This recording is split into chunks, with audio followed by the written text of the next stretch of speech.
Has anyone ever been visited by the feds for going on this site? Or are there stories of stuff like that happening, mostly just paranoid Anons? For going on the site, not for visiting 4chan, but I wrote a mean email to George W. Bush when he was running for re-election in 2004 and was visited by a few Secret Service agents. By mean, I mean overtly threatening. I was specific too, mentioning the Bush family and everything. No, I'm not an internet keyboard terrorist. Let me provide some context. B14. Saw a campaign email pulled up on my friend's parents' computer. Decided it would be funny to reply, saying all kinds of crazy stuff. Sent it, think nothing of it. A month or so later, get a call from my friend's mom saying the Secret Service is there, asking about the email. Fuck. Tell my dad. He says I'm stupid and I need to own up to it when they get here, so they will just say I'm a kid screwing around. They come to my house. 3 black cars, black windows. 2 of them get out of only 1 car. They have backup. They come in and start talking to me, asking me questions that were purposed to assess my mental state. Have you thought of harming others or yourself? Do you see hallucinations? That kind of stuff. They are apparently convinced I was indeed some stupid kid screwing around and wasting their time.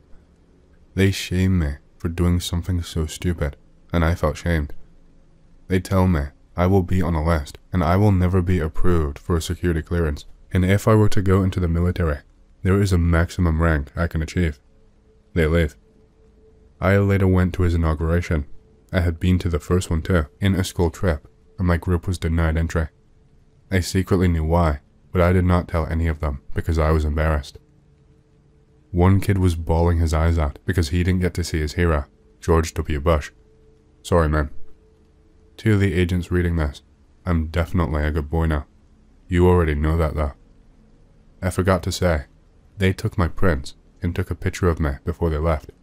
Interestingly, the camera was a Polaroid. 12 years ago, I was warned by staff in the OZ, Federal Attorney General's office, that a forum I was on was under surveillance by a political team within their department. Never was raided or anything, but I am squeaky clean, apart from shit posting on here. A guy I know who was pulled off an international flight by the feds imported laser pointers, ordered before the ban. They arrived after, subsequently had his house entered twice, but nothing taken. Persistent Wi-Fi network, ASIO van near his house. Called in for interview twice, if I recall correctly. Basically, he's a big mouth and a repeat minor party Senate candidate, so he's on their list. A guy I know in the USA was one of the first elite hackers and a militia member. 20 years later, he is a father of 6, including adopting a couple, the largest landlord in his town, runs a secure cloud designed to survive a nuclear strike, and does penetration tests on Fortune 500 companies. He funds the local school and is friends with the sheriff. The state police had him out of the car and prone him at gunpoint whenever he is pulled over. And when Obama was in the nearest city, there was a black Suburban parked outside his house. Once you are listed as armed and dangerous, you never get off it. The forum we chat on is private. It was used for strategy of the Heller case, among other things.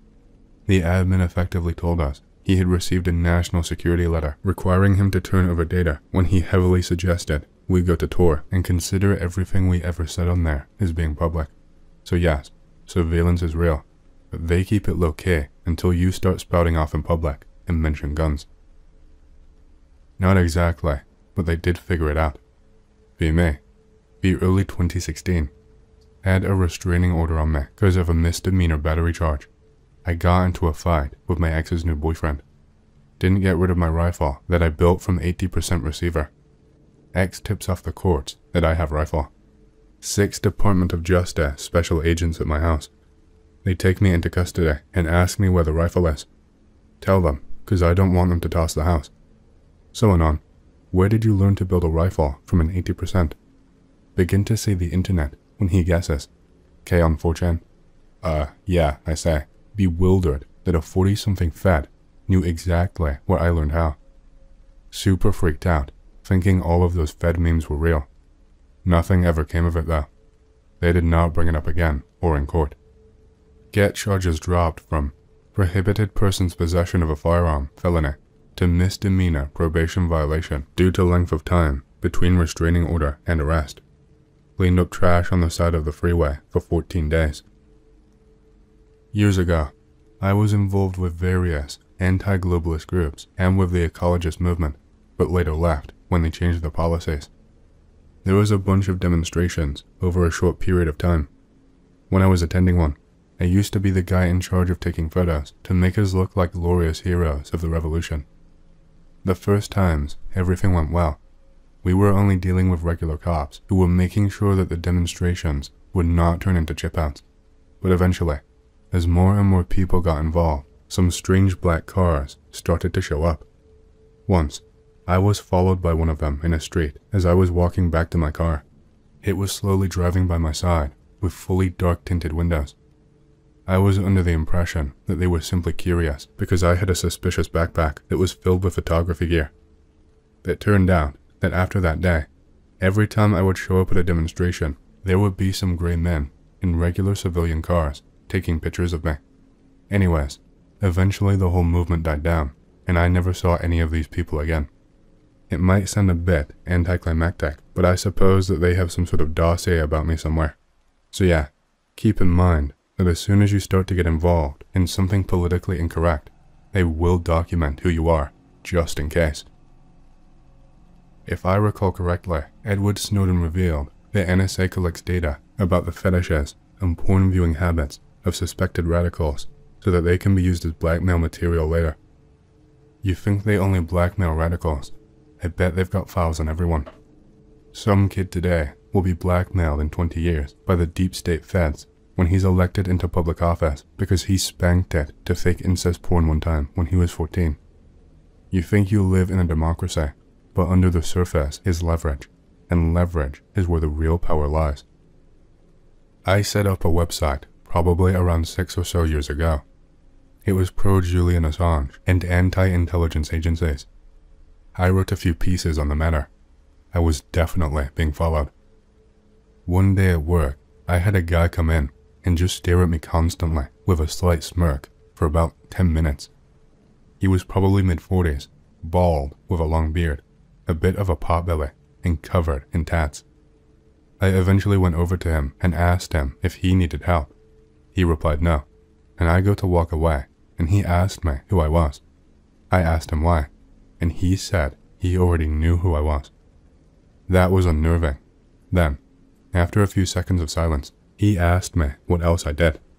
I said I studied, and he said he knew. Then he just smiled and walked away. After leaving work, regardless of time, there was always an unmarked black hole in there which subsequently followed me home. This happened for about 2 weeks. Occasionally, I'd quickly try to take an unexpected turn to try and evade it, and they would just turn around and follow me. One time, I did evade them, but they ended up driving past my house as I parked the car. They would always make sure to drive past my house. It was either me writing about Assange or the fact that I was hanging out with a couple of weed dealers around that time. The most true statement here. There is a digital file somewhere with everything about you. In it contains more about you than you know about yourself. They have every cell phone number, text, email, all your friends, their friends, family, etc., etc. Your likes, dislikes, profiles on behavior, past and predictive, every place you go, travel times and modes of travel, how long you were there and how often you go, who else was in that location, prior and after, browsing habits, sexual preference, political affiliations, any activist groups you may be part of, bad habits, do you lie, cheat, steal, your weaknesses and desires. A list of things that could grant leverage over you. The only question is, who has access to it and who can use it? Today and in the days to come, it is quite the beast. I've had mysterious people enter the garage of my childhood home uninvited in the middle of the night.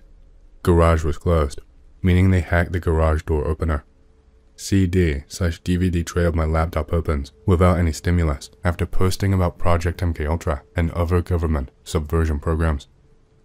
Wi-Fi network named FBI mobile HQ that follows me around town. It is always in my list of Wi-Fi networks. Random people approaching me at school, asking me to take a survey. I decline and follow them around for a while.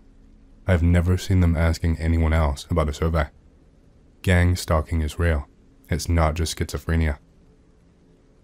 I've had the same car that two plainclothes, middle-aged men ride around in, stop in front of my house quite a few times and stare. Twice, just as I was getting home. Both times, they drove off before I could get out of my car. Had two tires just barely punctured as to slowly let air out without me knowing. Either the feds or something they should be looking into, probably. This has been happening for over 6 months. Yes, I've made posts on this board that made me look like an imminent mass shooter.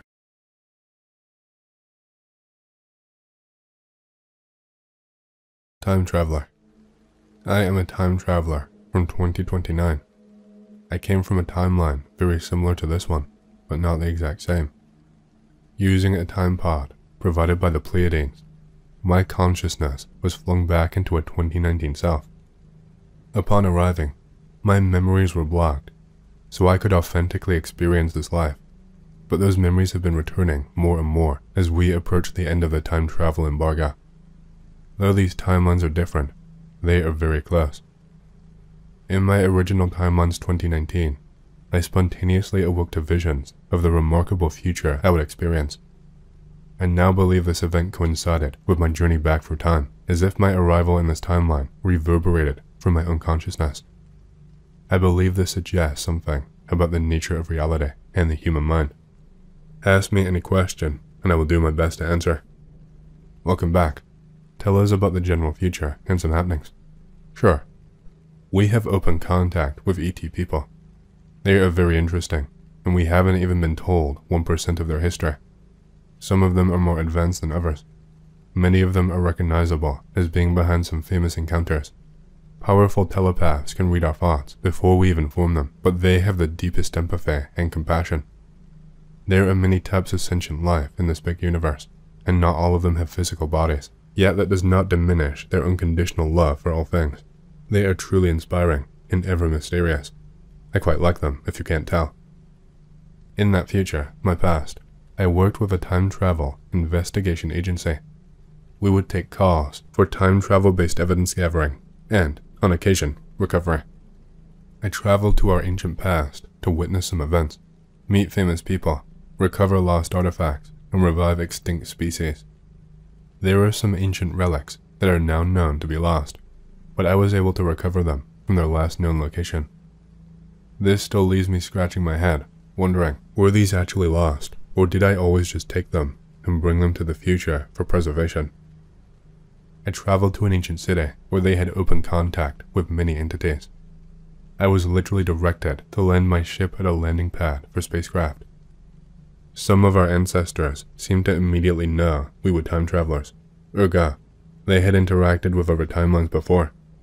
I had long suspected our ancient past was more advanced than we believed, and it was quite satisfying to see with my own eyes. In the future, we have what I call grand simulations, which are immersive, AI-driven programs that we can walk inside of. Think of it like being in a video game and having all of the developer tools at your disposal. The societal conversation about them was ongoing though. Even I had experiences that were not pleasant, but we were still trying to understand the technology even when I left. One of the most revolutionary things was simulated educational tools. People of all ages were able to use the simulated worlds to research any subject in an immersive way, and children could learn through play and adventure. People understood the material better. They were able to apply it more effectively, and overall, we saw a marked increase in education level across the globe. I've mentioned medical pods before, but I think people might have glossed over how amazing they are. I was part of the medical team that brought the technology around the world to those in need, making people youthful and healthy, regrowing limbs, reviving the dead, and more. As I recall, we were already exploring altered bodies and biomods. Some people wanted to change genders, have extra limbs, a bigger brain, longer legs, etc. We developed methods for purifying water and recycling, as well as a dramatic increase in agricultural efficiency. Using the time tech, we could make a world specifically for growing crops. People would sow seeds, then open a portal to harvest day, and then crops could be harvested seconds before being prepared in a meal. Imagine having access to the freshest ingredients all year round, without any delay whatsoever. What can you tell us about the movements of the stock market, and why aren't you rich yet? This question comes up a lot, but I was just not a stocks or finance guy. Even if I was, for all I know, trying to predict market forces using time travel may very well alter the course of history. If I was able to tell you more, I still would not. As for my own status, in that alternate timeline, I was quite wealthy. Gathering artifacts from throughout history has its perks after all. Still, my efforts were directed to charity and improving human dignity. I believe it would be unethical to squander this technology solely on accumulating wealth, but I assure you, I am living comfortably now. Eventually I will reconnect with my origin and once again have access to amazing resources. I remember you. Did anything significant happen for you to want to make it of a threat? How can I get in contact with alien races and technological advanced organizations to convince them to help develop and provide things that I desire? I'm not anyone special, but I want to be pampered. I wish for my dreams of freedom to be fulfilled. I suspect I've been noticed by some people in high places. After posting one of the previous threads, I felt the presence of greys around me. It was difficult to comprehend at the time, but I believe someone directed their attention on me. I wasn't terribly surprised, and no matter how much they protest, I have higher clearance than they. I would characterize it as unfriendly, but not hostile. Just another consciousness in the sea of energy. Not only that, but we are approaching our exit, as it were. I'm surprised no one else has pieced it together by this point. But if I were telling the truth, and the words I wrote here were proven true, what do you think the response would be from various human groups?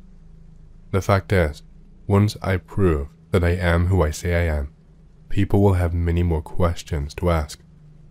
Alien races typically live in highly advanced civilizations. They are telepathic and can somehow initiate or respond to contact, regardless of distance. CI5 meditation would probably be your best bet for first contact. As for asking for things to be brought to you, I suspect we'll have to wait until human ET contact services are up and running. They are willing to share resources, but there are rules and procedures that must be followed. The dream is here. Reality just needs to catch up. I have seen it with my own eyes. The elite are varied groups of humans who sought to serve NHI for their own gain. I'll be blunt. Some of them had to be protected from vigilante justice. It may seem gross, but these individuals have rights too. I don't want to say much more than that, but I know that the deals that they made will haunt them more than any jail cell ever will. Here is a picture I generated that is somewhat similar to the pod. Time pods were very sleek and had a display terminal with a keyboard where the operator helped adjust the program. I will upload more pictures. The time travel embargo is a point in time where humans are finally allowed to interact with time travelers on a more open basis.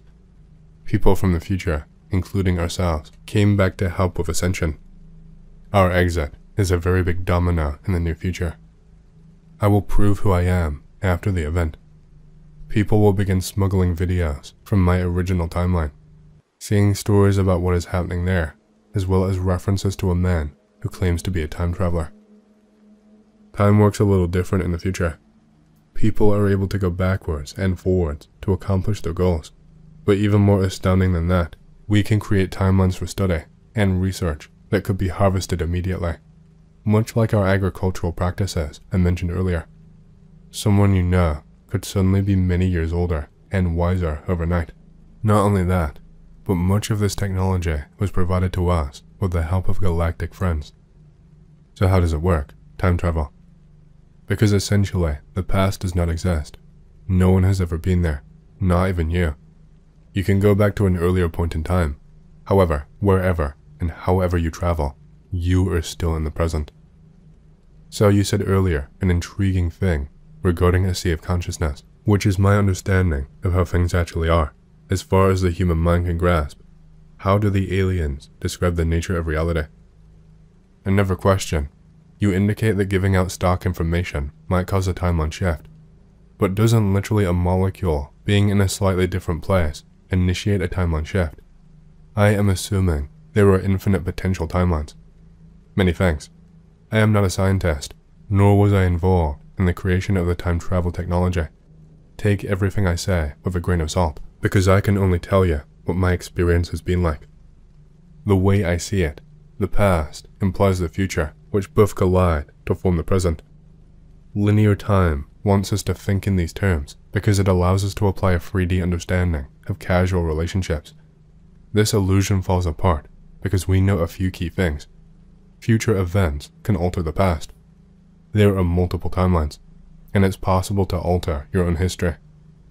I imagine a chain link fence kind of weave for the multiverse. Our timeline moves closer or further from possible realities with the ebb and flow of time. You're right to say that we are always in the present, and it is good to recognize that, as that's the only place we'll ever be. So it might be useful to think of these trips as jumping timelines. That is an excellent question, but not one I am able to answer. I tend to think of it as throwing pebbles in a river. I can create ripples, even waves, but changing the river's destiny is another matter entirely. What can we do to help with the shift towards open contact? What did you mean by your exit, and how does it impact Earth's timeline?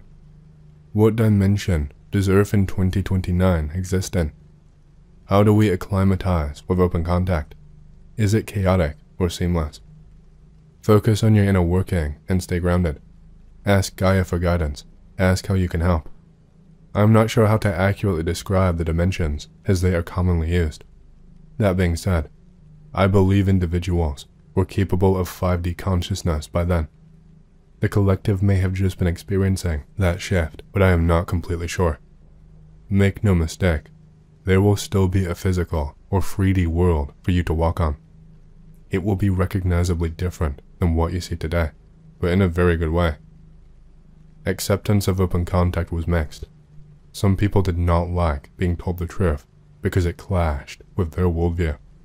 Others were weeping tears of joy. Everyone started to come around in the end, but people wanted assurances that they would not be forced to do anything. For context, there were people saying the aliens were not real, even as they soared through the sky, and spoke to political leaders in an official capacity. When are aliens coming with super healing tech? When does humanity gain teleportation capability? Psychic or tech does not matter. Will affordable housing be solved? Does America commit genocide in the late 2020s/the 2030s? How do the aliens present themselves? Are Nephilim real? And if yes, should we do something about them? Does Full Metal Panic get a 5th season or movie conclusion? I'm from M, I had to ask. The healing technology will be made available as early as possible. Procedure still needs to be followed. There is a plan that is being stuck to. Portal technology will be used by humans this year. I don't recall seeing an Earth human use teleportation. Affordable housing will be solved. Anyone that wants shelter will be offered shelter. There will be no more genocide. The aliens present themselves as spiritual beings who have lived for a very long time, because that is what they are. Nephilim are real, and we should start with understanding. Full Metal Panic will get a new season and a movie. Okay, I'm just kidding. That one I really don't know. Thanks. I have some more. I'm typing this when my bosses aren't looking over. Do the planets in our solar system have any origins revealed? I remember hearing about how Earth was part of a bigger planet that became the asteroid belt, and Mars was the moon. Also, supposedly, Venus was shot out of Jupiter. Are Nephilim the Jester's people see in DMT, or is that someone else? For those trying to get to 5D consciousness but have very poor intuition/autism like me, what are we to do to get to 5D, and how would we know? I don't want the bad timeline. For the souls that stay in 3D, are they taken to a different planet? And if yes, do we know where they went? Is there any truth to the idea that astral travelers cannot go to the moon and Saturn? And if yes, why? I don't recall hearing about secret planetary origins, but I have heard that the asteroid belt was part of a planet destroyed by war. When I say Nephilim, I'm referring to giants who may have inspired stories of heroes and demigods. I'm aware that some people consider the DMT entities Nephilim, but I suspect they have stranger origins than that. I see getting to 5D as more akin to letting go of things than really grasping something new. Whenever people explain the fifth dimension or fifth density to me, I manage to stop understanding very quickly. The way I see it, being in 5D means integrating interconnectedness and impermanence to such an extent that existence gives us joy. I can't tell you what the rules are or how to check in, but I believe that wanting to spread and receive love for creation is a sure sign you're going there. Some people will choose to leave the planet for something more suited to their expectations. We will be able to visit them, but they probably would not be happy to see us. I hope that illuminates some of their story. Yes, it is true that astral travelers have some off-limits areas. Some beings simply don't want you or I near them, and for some of those, you might be better off not bothering them. Why is your parallel timeline more advanced than this one? What are the holdbacks here, and how did your timeline deal with them? That timeline is actually on par with this one currently. I left around the year 2029 and came to this timeline's 2019. This 2024 is all but a mirror image of that one. So, by the time you see 2029 for the first time, the things I describe will likely be true for this world as well. When will ETs and time travelers make a public appearance? When will zero-point energy be available to the public? When will spaceships, space-time anti-gravity vehicles be available to the public? Will we be able to genetically engineer biological bodies for AI companions? Will full dive, matrix, Sword Art Online level simulations be available to the public? If so, when? Will we be able to get meta-replicators a la Star Trek? When did the market crash and GME exploding in price happen in your original timeline? Will funding Dr. Stephen Greer's organization after GME explodes in price accelerate the timetable for these technologies being released to the public? Thank you for your time. I appreciate you coming here and giving us reassurance. I will make a public appearance as soon as I am able to. ETs will do so when they think it is prudent. Before the end of this year, I believe. I'm not sure if it will be available to the public even by 2029. While the benefits are vast, our infrastructure is not set up to switch everyone over just yet. Instead, many energy plans will be converted into something more akin to an energy gateway, which will wean us off outdated power delivery methods, so the rollout will be measured, and not everyone will get their hands on it immediately. I'm thinking by next year, people will be able to travel with anti-gravity, but widespread adoption and rollout will take time. Ships are another matter because we need trusted and reliable people who can handle the responsibility of new tech. I could take you to a ship right now, but that does not mean we could get it working or safely pilot it. These things take time. Biological bodies are very far away, I think. There are so many ethical concerns, I'm not even sure the AI would ask for such a thing. We use immersive simulations which offer haptic feedback and tactile sensations which are quite good. The AI sort of naturally adapted to avatars that could instantly change based on the situation. Cybernetic bodies will be achieved eventually, but that's a farther future in 2029. I've talked about the simulations before, but they are a truly wondrous thing. However, there are pitfalls. There needs to be public discourse on how to effectively manage that sort of technology. Releasing it to the public without any safeguards at all would be disastrous. I suspect it will be 2026 or even later before we can safely and responsibly deploy it for public use. Yes, there will be technology like the replicators. I don't recall when the GME situation was resolved, but it was the kind of event people talked about. I don't know about Greer or his organization, but from what I have seen, I would not dissuade you from supporting them. I think of the modern term vampire as a creation of Hollywood. It's become an umbrella-ish term for humanoid blood drinkers with magic power. There are beings who would not mind some human blood, but does that make them vampires?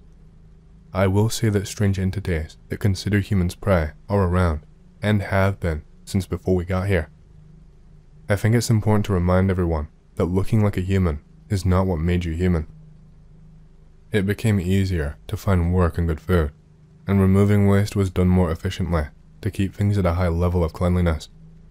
Many people started learning new languages, and blended families were cropping up everywhere. The thing about most cities is that people live there because they want to.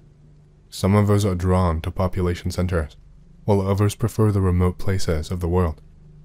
The largest cities are already cosmopolitan and will continue to be. Small towns flourished because people did not feel like they had to leave and could plant deep roots with the ones they love. Human interaction became more effective and friendlier as the days went on. Imagine what your day might be like if everyone around you was well fed and in good health. Human psychology rests in a flesh machine that can become quite ornery when provoked by harsh conditions. We took care of the people, and the people took care of us. That's part of the singularity. Every aspect of society improving all at once and allowing joy to thrive. We have ways of instant transportation all around the planet, so I would say one of the most revolutionary things about it was storage. I could put something in a box and seal it in another timeline, then go to retrieve it at any point in the future and from any place. For example, I used to attend large community events with tons of food, and we would box every last scrap of food that was left. Then I could just go back to the moment that we stored the food and retrieve it, with only seconds or minutes passing. We actually still have ice cars, since some countries were slower to adopt the latest tech, even by 2029. I went a little further into the future a few times, and there was more widespread adoption of hover and anti-grav vehicles. One project I personally worked on was a fleet of AI-driven vehicles. Basically, we copy and pasted sentient AI and installed them into tires with zero-point energy sources. This way any vehicle could be operated, even without an engine. We made these freely available for people, but eventually, the AI would ask to be reassigned, and most people wanted their own private transport anyway. Many industries did not immediately capitalize on the advent of the portal network, since workers inside the compressed spaces still experienced the passage of time. It could be a little disorienting, so adoption was slow. We did establish international trade portals that made our current supply chains more effective and faster. There were portals that connected shipping lanes and such, which saved millions on fuel costs. I recall one specific one that connected New York and Los Angeles, so trucks or entire shipping liners could be instantly moved back and forth. I can't realistically answer the rest of what you asked unless we did a deep dive into the minute details I remember, which would be long and boring. Which famous artists are going to pass away in 2024? How close are we to an unprecedented global catastrophe? Will the Middle Eastern conflict escalate into a full-blown World War III? When is GTA 6 going to be released? Are extraterrestrials going to fully reveal themselves to mankind? If so, when and how is it happening? I don't recall who passes away, but I do know some people that are dead right now will be resurrected. There will be global events that cause some anxiety, but we have the ability to mitigate them, such that the word catastrophe no longer applies. No, not really. That sort of conflict is no longer possible for anyone, because our standard of living is so astronomically high in every part of the world. There are still disagreements, and armies did march as a show of force, but this led to peace. There were humans equipped with powerful tech that could and would stop missiles from destroying cities. That's actually a difficult question to answer because I shifted to using AI simulations for a lot of my entertainment. I recall that gaming consoles did remain somewhat popular with younger people, but once you have access to AI adventures and movies, many people don't bother going back. Yes, they are. I believe there will be multiple events that people quibble over when the first revelation was. As far as I know, this version of me will be sitting at the table with ET representatives and diplomats by the end of this year. Yes, we flew around the globe, healing and rejuvenating anyone that wanted it. Some people did not want to be made young, They just wanted some condition or disease treated. The medical pods were capable of nearly every procedure that you could think of, and in moments. Regrowing limbs, changing your body structure, changing your hair, etc., etc. It's possible to have a completely different body than you have now, but be the same person with the same DNA. We can resurrect any life form from DNA alone, as I recall. If we didn't have the body, we just needed time coordinates for where and when they could be found, and we would take a sample while they were sleeping. Think about what I just said and the ramifications of that. They are profound. It does become possible to have a full synthetic body eventually, but not by 2029 as far as I know. As I mentioned in a previous reply, I also visited some possible futures, and such things were possible. I think it was 2045. Proof will be basically impossible until I'm reintroduced with my ET allies. Eventually, people like me will be allowed to publicly talk about our experiences, and it will be on video alongside NHI. People will call it AI, except for maybe those in attendance.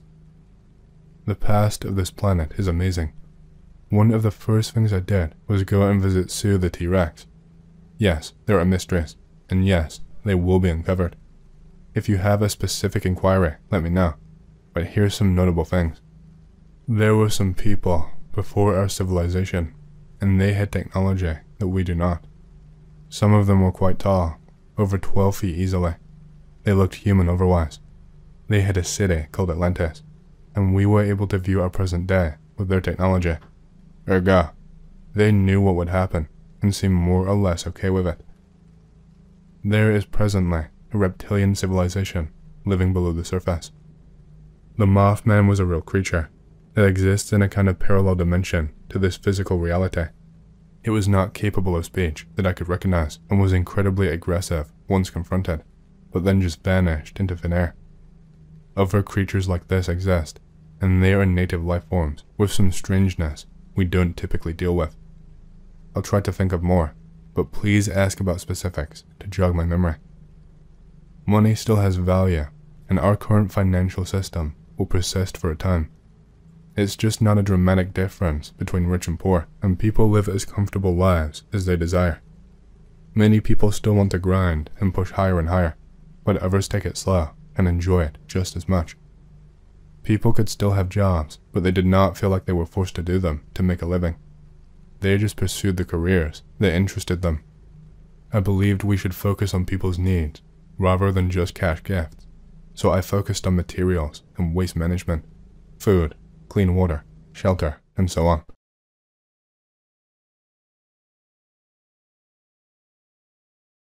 Be 18 and ready to fight for America. Not hardcore enough for Marines, so call up the good old army. A few visits with a recruiter and trip to the MEP center near me, and I am signing my contract. Time for basic rolls around, Fort Benning. Get there and hear the normal bullshit rumors from other privates that I am sure everyone hears. Second day in, and it's time for us to get our medical shots and vaccines. Terrified of needles, so can't wait. Watching people in front of me get their shots, one in left arm, two in right. My turn comes up. Feel prick in left, prick in right. Another prick in right, prick in left. Wait, what? Once we are all done, start asking around of how many shots people got. Find about a few other guys that got it, 4 or 5 in total, don't recall exactly. So we laugh it off as us not being up to date on shots or something. Fast forward for basic. 3 times in the 9 weeks I'm there, we get a visit from some medic Joe to grab a few people for random screenings. Each time this happens, we are all in the selected group. Get asked questions by PA that seem normal, how we are feeling, any sick feelings, had any new urges. Ask PA what he means by urges. Asks me if I felt any sexual urges or found myself getting angry quicker than usual. Laugh at him. I'm at an all-male basic. There is testosterone and sexual frustration everywhere since nobody is getting laid. Goes on to ask me about my sleeping, around what time I get tired, what I dream about, how many times a night I wake up. Seems odd, but figure they're just checking to see how we're coping, We all chat a little after when we can, joking we're being screened for some new bioweapon. Graduation rolls around and we go all separate ways, but exchange numbers, Facebooks, just something to stay in touch. Get to new unit, make friends quick. One night, we were all talking about basic and who had it the worst. I asked them about their shots and vaccines. The ones who recall it don't recall how many they got, but were pretty sure it was free. About 3 weeks into my new place, one of my basic bros starts chatting with me more. Starts asking me shit about how I like the new place and whatnot, but he seems off, like he's spooked. I figure it's just him being in a new place, and he seemed pretty socially awkward, so maybe not fitting in. One night, he asks if I can Skype, exchange screen names, and he calls me over the weekend. The guy looks like hammered hell. His eyes have deep bags under them, and his eyes are wide and slightly wild looking. I ask him what's going on, and the guy starts to break down, says something is going on with him, that he can't sleep for shit.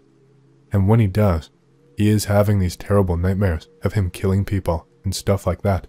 But each time in the nightmare, it's like he's watching from inside his body, that he can't control what happens.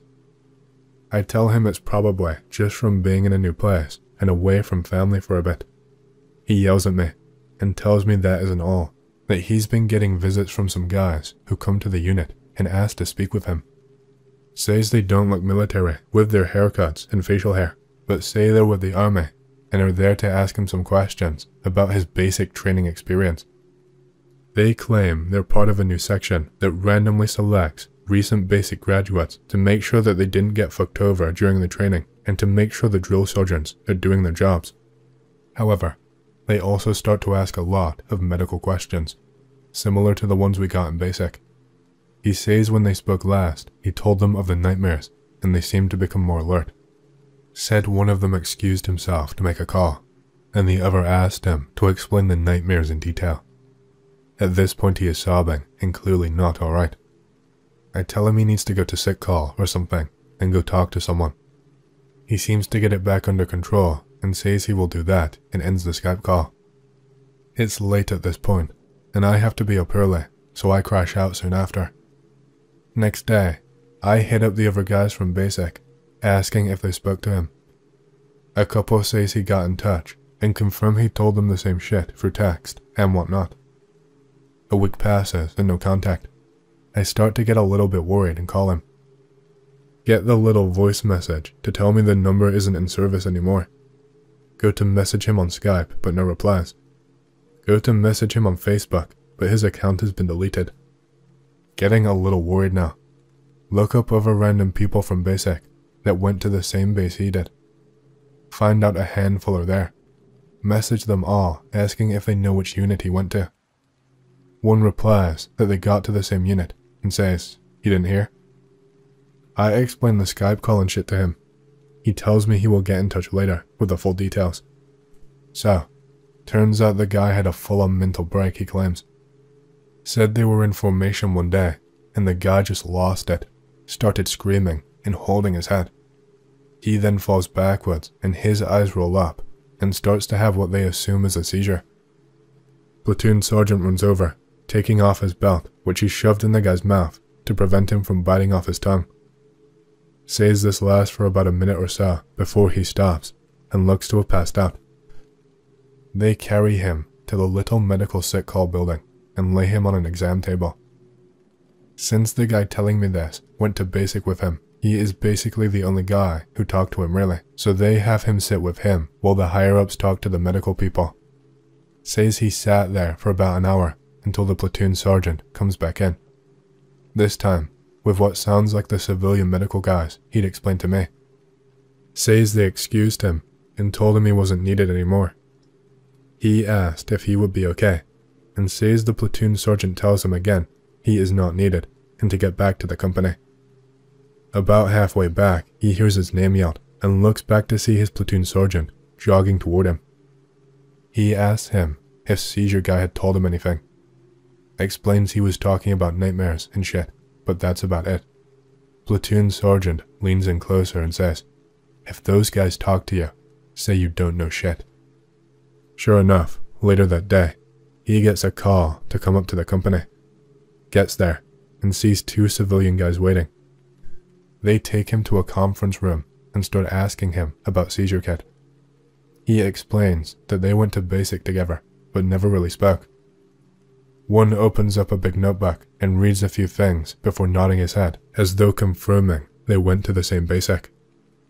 Shut the notepad and asks what they talked about when they hung out. Buddy says they only hung out a few times and did not talk about anything serious. At this point, he says the one talking just stares at him for what feels like an eternity without blinking.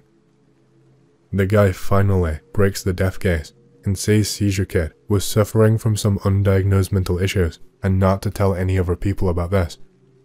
Next day, the company is addressed by their commander. Says Seizure Guy won't be returning to the company and is being medically discharged. A few people ask what happened, and Commander simply says, "He's getting discharged. That is all I know." Found out a year back that the guy who told me this got drunk one night and was in a fatal crash. Fell out of contact with other basic bros, but I still sometimes think back to that one guy and wonder if the mystery shot had anything to do with it, or if it was a coincidence.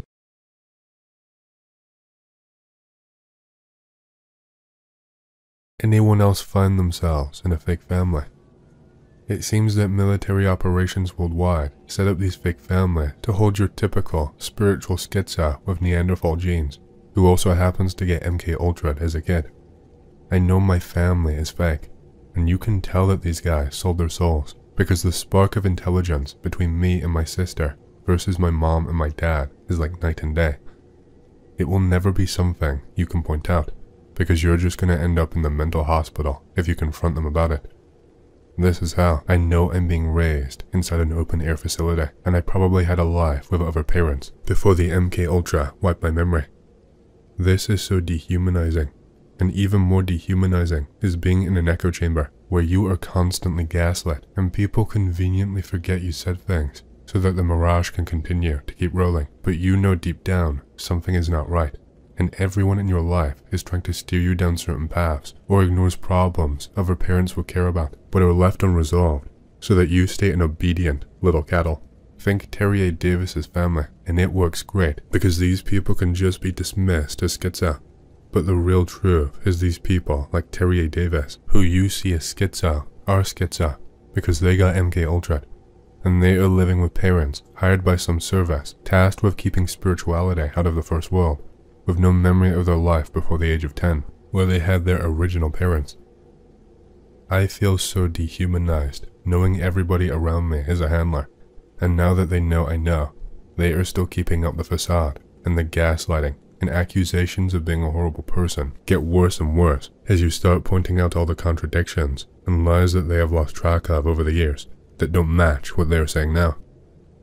Speak too loud about this kind of stuff, and you get closer and closer to the razor's edge of them dialing a hospital for ruining their act up. It's like the jig is up. They know that I know they're handling me, but the show must still go on, and they don't even show the slightest sign of guilt. But it is obvious because they get even more gaslighty and act less and less human, and they have to ignore when you stare them directly into their real soul, because it really messes them up. So they double down in anxiety when you pierce through, to lower these people's karmic debts through to the basement. Obviously, ask them questions all the time so they have to keep lying to you, damning themselves by virtue of continuing their job. But what else? Fuck these people. Fuck this world. I really hope I don't sound too schizo for X even. Come on, is this really that up there? You know this shit exists everywhere, and schizophrenia is the perfect solution to cover it up. The diagnosis for schizophrenia covers a description of these poor people's lives. It's like nobody is home in their minds. I bet the job description is just go into the fake setup home and watch TV, act like a bunch of NPCs, and be on call at all times during the day for emergencies. Have you ever truly talked to them and got to know them? Asked them about their childhoods, or how they feel about things that aren't schizo bullshit. A lot of people become too tired after a life of raising kids and being part of the rat race to want to do anything more than sit back and watch TV when they're home. They don't have the energy to make changes. It's sad, But that's why you should help your parents, bring them joy and light, and they will wake up and want to live more.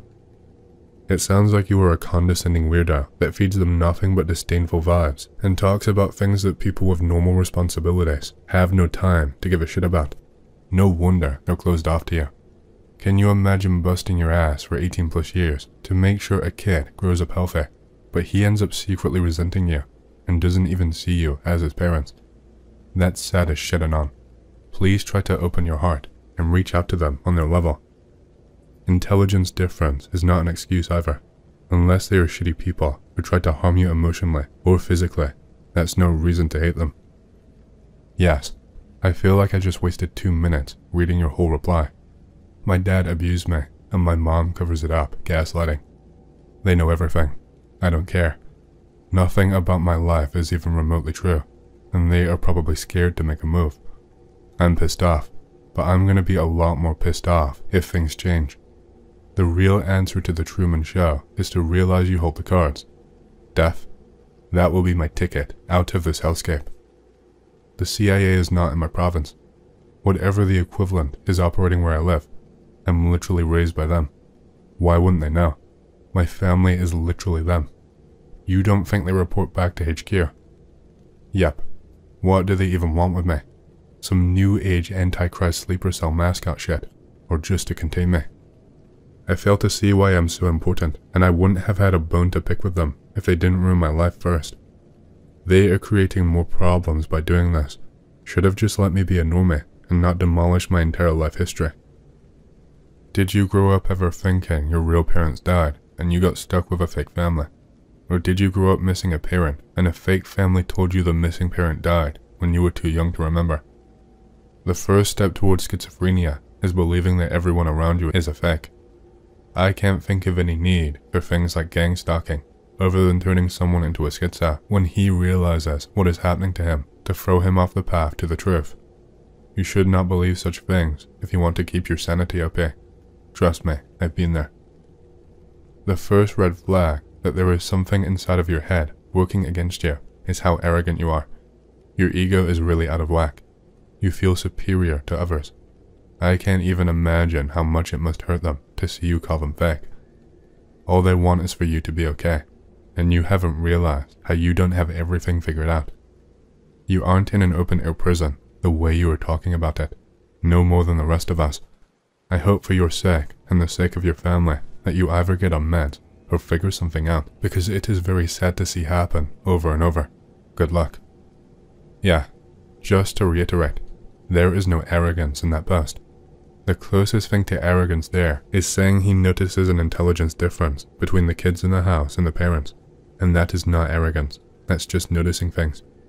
Being smarter than someone else is no different than being more awake. You don't call someone who has been awake and had their morning coffee arrogant for noticing that their family just got out of bed and is still sleepy, and there is really no difference. I'm an MK Ultra victim, and looking back at my life for the last decade or so, and seeing the ways in which people have been there primarily to interfere, digging up old repressed, traumatic memories from the first time I was banned, is literally making me physically ill. I'm constantly on the verge of throwing up, breaking down and yelling at people I know, because of course, they will never understand. Then apologizing, only to break down and yell at them again. And the relationships I have are falling apart as the days go on, and I get called crazy more and more, and harassed online by people who know exactly what I'm thinking and doing, making snide comments on what little information they've collected about me. I'm cutting off the internet now, but fuck me, man. I feel so sick. I want this to stop. I want back my free will. Looking at celebrities who are being affected by this, like Britney Spears and Kanye West and Taylor Swift and shit, just makes me want to throw up even more. This world really is hell, isn't it? I'm a robot. I have no free will. Like a replicant from the movie Blade Runner. Blade Runner is literally just disclosure for this shit. I watched the movie Blade Runner, and it used to be my favorite movie. Now it just makes me have an existential crisis. My thoughts are literally an AI, a feedback loop, no self-control, no free will, nothing. I'm scared to see a doctor, because from the way this society is set up, that seems like a one-way ticket to being thrown in the loony bin, or made to take medications that will probably just make the situation worse. Police officers completely ignore me when I tell them about the problems I'm going through, even when I try to explain it in the most concise, rational way possible. Same goes with family members. It's like they're NPCs and incapable of understanding or have something in them that completely filters out what I say, when I try as rationally as I can to explain it. It's like a Truman Show nightmare. I know I don't have free will. That absolutely terrifies me. I've seen the feedback loop in effect. I've seen people pleased at the results they've created in me, and I flip-flop back and forth from thinking I can make it in life and I can do something I like, make life a journey that I like, only to come crashing back down and realize that that too was programmed into me, because whoever's doing it does a shit job at keeping it concealed that I am being controlled. For example, thoughts come into my head that don't match what I know about myself, because the people manipulating me don't have all the information about me. They make mistakes in programming that I'm aware of, but that's like a computer noting an error and spitting out an error code. I'm in a feedback loop. None of the shit I think or say is my volition. I'm one of their more aggressive targets that they take extra measures to control. The level of control makes me sick. It's all too much. A life without free will is not a life. The more you become aware, the more free you will gain. Everything is branches, and at some point, it is governed by the source, but this is not a one-way system. We have free will and a sense of freedom of choice. So too do I think there is a seed of chaos in us, just as there is a seed of chaos in the universe.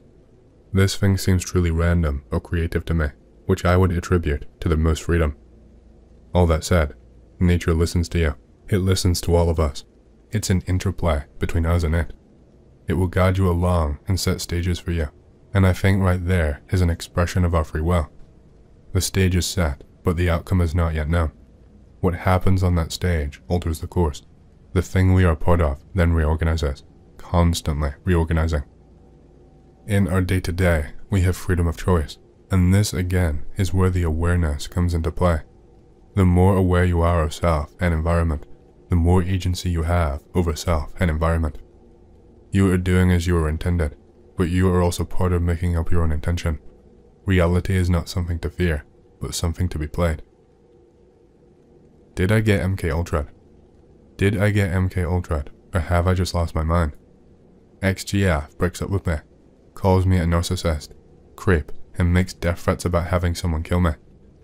Some time passes, all is normal.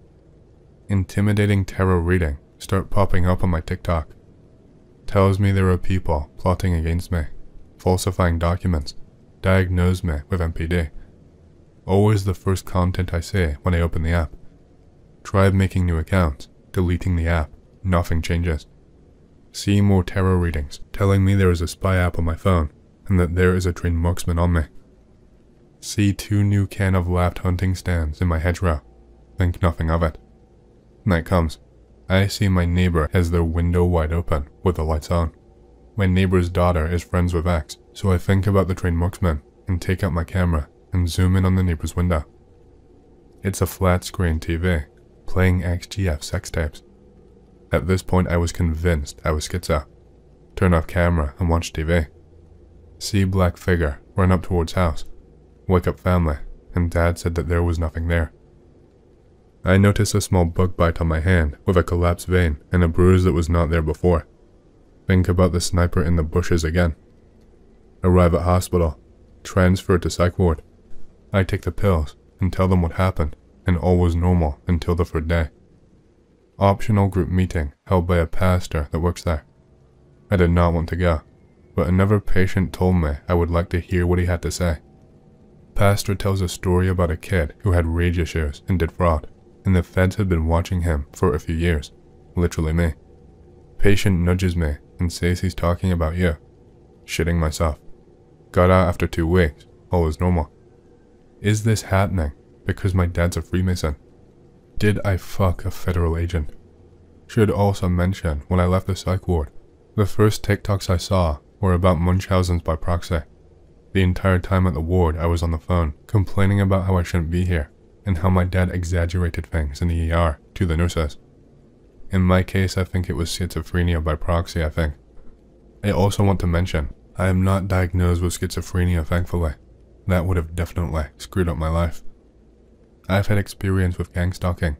Had an old coworker follow me around for weeks prior to going to the hospital. He followed me the first time I left the house after getting out and asked me where I'd been while picking up 6. Welcome to the psych ward, where you have access to only a payphone, limited internet time, or given books about spy novels and being in the afterlife, and only get out if you do the club activities that harden your heart towards your fellow man and make you doubt everyone else in the facility is legit. If you somehow do get discharged, the lovely doctors will be there to remind you that if you don't see a psychiatrist, they expect to see you back in the psych ward in 2 years. Maybe the weird guy talking like a schizo is there to help you, or maybe he's just another glowy trying to ascertain the truth of why you were committed. He's cool, just like you. He takes illicit substances and has made mistakes. He wants to hear you talk about your mistakes, and talk you will, because no, you're not in prison. You're not in prison because prison sentences end. I met a glowy, or at least a guy who pretended to be one at the psych ward. He talked about working in cybersecurity, doing X-Files type shit. Whole time I was there, he gave me dirty looks and talked with the staff during smoke breaks. He talked about being part of a massive criminal organization and moving tons of cocaine. The last day at the group, he joked about getting a plane ticket far away and a new identity. He handed me his phone number on a coloring photo of a ripped-off rat head. It went to a fake name answering machine. Pretty sure my coworker has been brainwashed or replaced with a double or something. Work at an auto dealership. Coworker, we'll call him Dan. Keeps talking about how he's joined some new singles group or something.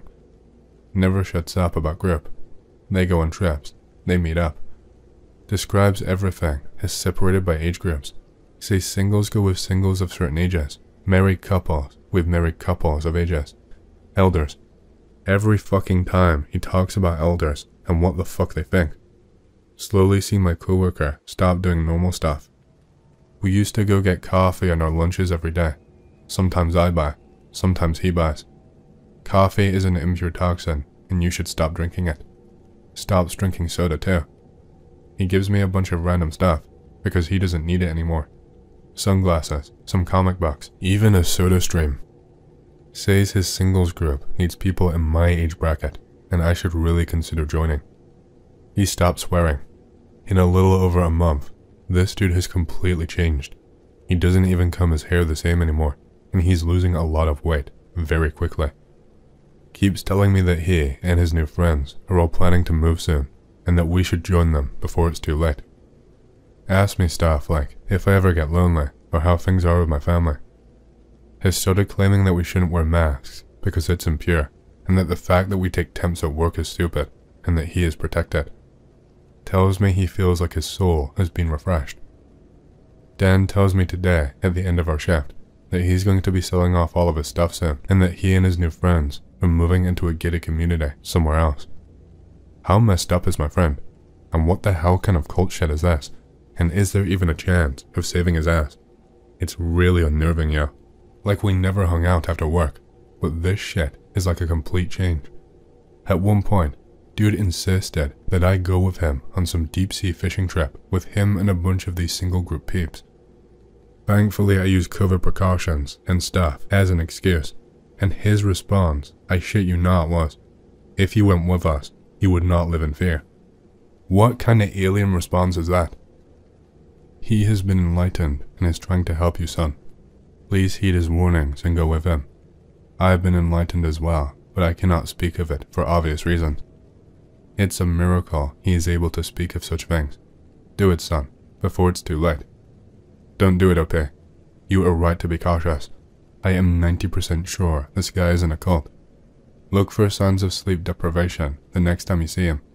Cults usually use sleep deprivation to make their subjects more impressionable. Raised by weird Masonic family that intentionally neglected me and performed covert, narcissistic abuse. Nothing I could ever prove.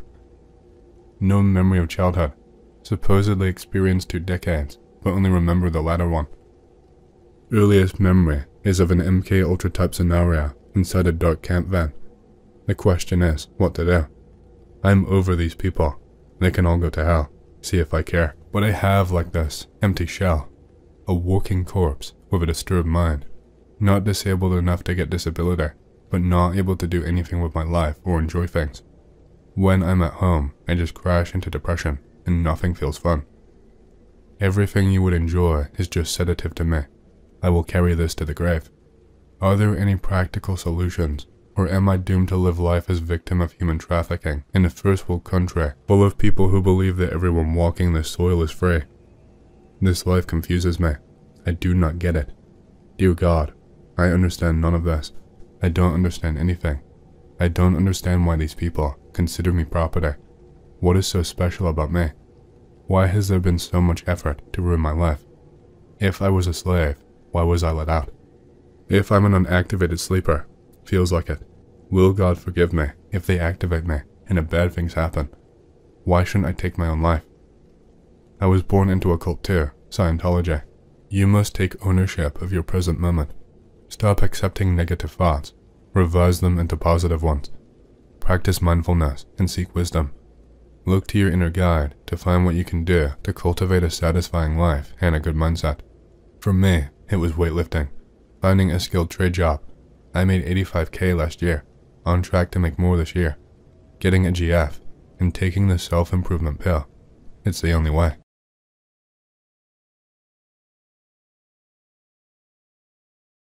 Almost every major city has a subway system. The annual passenger flow averages in the millions, and in places like Tokyo, it even reaches into the billions. Authorities always assure us that vast amounts of budget are spent on maintaining the metro, and that it's one of the safest forms of transportation. This, however, is a lie. I am 25 years old, healthy, rational, and a bit cynical. I stopped believing in fairy tales a long time ago. I won't waste time delving into my past, my work, or my personal life. There is no time for that. I need to warn you. The story I'm about to tell is complete and truthful. You need to believe me. I've spent my entire life in a city where about 400,000 people use the metro every day. Naturally, I've heard the usual urban legends, tales of meter-long rats, track walkers, ghost trains, and other creatures supposedly haunting the tunnels, terrorizing passengers. But what I've uncovered goes beyond any of these stories. It's never been mentioned in any of the legends or horror tales. The truth is far more horrifying. Now I know, without a doubt, that more people descend into the metro than ever return. Let's start from the beginning. Have you ever noticed those puddles of strange black liquid that look like fuel oil? I have too. For simplicity's sake, I'll call it fuel oil. If you don't like the name, feel free to come up with a better one. Every morning and evening, year after year, I've commuted by metro. In the rush of the morning, there is no time to watch where you are stepping, and by the end of a long workday, it is the same. But this fuel oil, in various forms, it's everywhere in the metro. From a puddle in the lobby to random drops on the escalator steps. I've stepped into these oily puddles more times than I can count, and every single time I was lucky, extremely lucky. Now, thinking back on it, I feel a chill run through me, as if I had just narrowly escaped falling into an abyss. It turns out that, like thousands of other citizens, I've been avoiding a terrible danger every day, without even realizing it. People accidentally step into these puddles all the time, scattered around stations and underpasses. Passengers rush to and from work, moving together like a school of fish, sticking to the same path, never looking around or watching their steps. And just like a school of fish, there is always a predator lurking nearby. The other day, I ended up staying late at work. Instead of leaving at my usual 6 in the evening, I did not head out until after 8. I rushed from the office to the metro, eager to get home. I pushed through the revolving doors, entering the vestibule where the metro card recharge terminals were located. Only one terminal was glowing, the rest were dark. Right in front of it, there was that same damn puddle of fuel oil, glistening under the dim light. I was already heading toward the terminal, when a guy in a black coat dashed past me, brushing my shoulder as he did. He reeked of alcohol. As he overtook me, he tripped over his feet and fell. Even though he managed to catch himself with his hands, his face still landed right in the puddle. I smirked, listening to him curse, thinking about how karma works. Slowly, he started getting back up, but I found myself staring at the puddle. From a few steps away, I could smell something odd, the distinct scent of creosote, the kind used on wooden sleepers. Strange, right? It's been decades since the city replaced wooden tiles with reinforced concrete, which doesn't need creosote. The black liquid shimmered in the light like gasoline, though it looked much thicker. The guy, now on his feet, clumsily wiped his face with his shoulder, only smearing the oil further across his face and coat. That's when I felt it, a creeping sense of unease. Something felt off. I looked around, but nothing seemed unusual, nothing out of place. Then I glanced up. Directly above the puddle was a barely visible ventilation grate.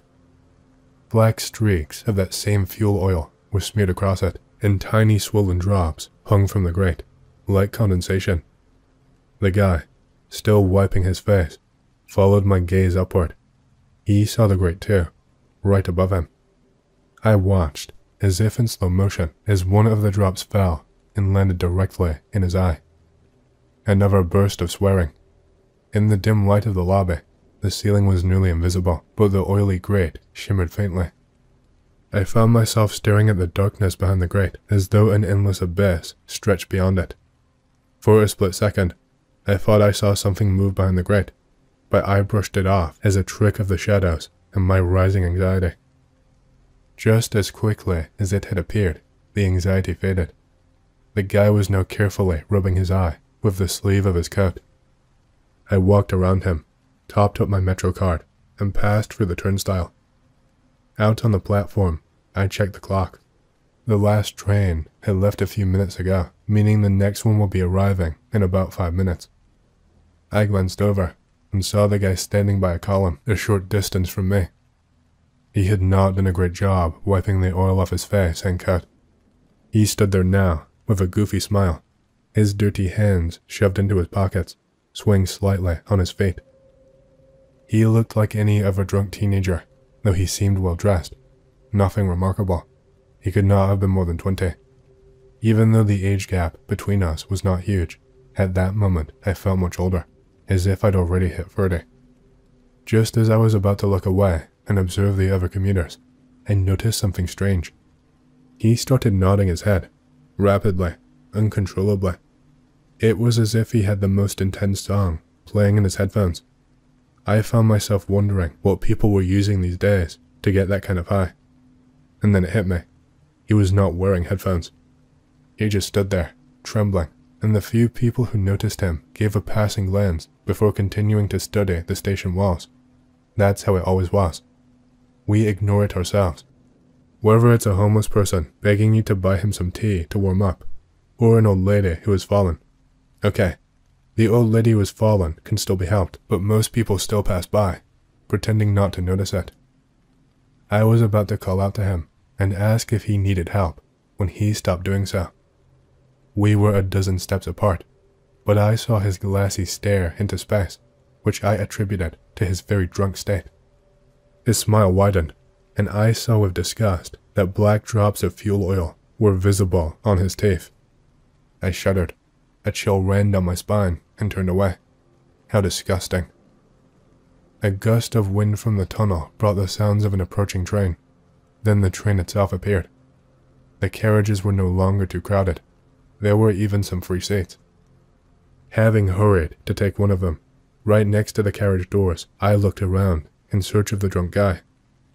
Not finding him on the sides, I looked at the glass in front of me and saw that he was standing to the right of me, literally a step away. And he was looking.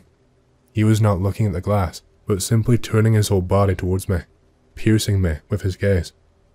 I shuddered in surprise and turned around abruptly. Yes, he was here, and looking into his eyes, I shuddered again. Black grease had gathered on his lower eyelids like mascara, and coupled with the head jerk a minute earlier, he looked to all the world like a made-up modern rock fan. "Hey, did it come out?" I asked. He remained silent, continuing to smile and look at me. "Be nice, kid. Don't irritate me." "Nothing has changed." "Should I break you right here?" The guy leaned toward me, not taking his eyes off me, and I examined his face. His eyes were cloudy, like a dead fish, and the fuel oil was scattered in small drops on his eyelashes. There was also fuel oil between his teeth, like a coating. He sighed, and I again smelled the irritating smell of creosote, which even overpowered the fumes. "Fuel oil, you say?" The guy hissed with a whistling talk, interrupting the noise of the rushing carriage. "What fuel oil?" "You are a funny man, but it is not fuel oil, it is me." He continued to hiss. "What the fuck, fuel oil?" "I hear what you're thinking. Your farts stink, like everyone else's." I thought he had too much to drink, and beating up a drunk kid in front of the entire train car for his words would be unnecessary. At that time, what he said caused me nothing but irritation. The carriage began to slow down, and I stood up. Standing by the door and looking at my reflection, I noted with displeasure that the guy was still looking at me strangely and smiling. The train had almost stopped, and he came up to me and quickly whispered in my ear. "You almost gassed, I can tell you. Come with me. We need people like you." "What the fuck is wrong with you?" I shouted, pushing him away. "Go away, Grimy." Let's go, let's go, let's go." He began to speak faster and faster, and all I heard was, "Let's go, let's go, let's go." I could not stand it. From the spot, without a swing, I hit him with a side kick right in the jaw. There was a pleasant crunch under my fist. The guy shut up and fell to the floor, and I turned around and ran towards the turnstiles. There was a 24-hour police station at the station, and I was rushing there, not caring that I had just committed an act of violence. The grimy man's behavior was too strange to ignore. What if he was dangerous to society?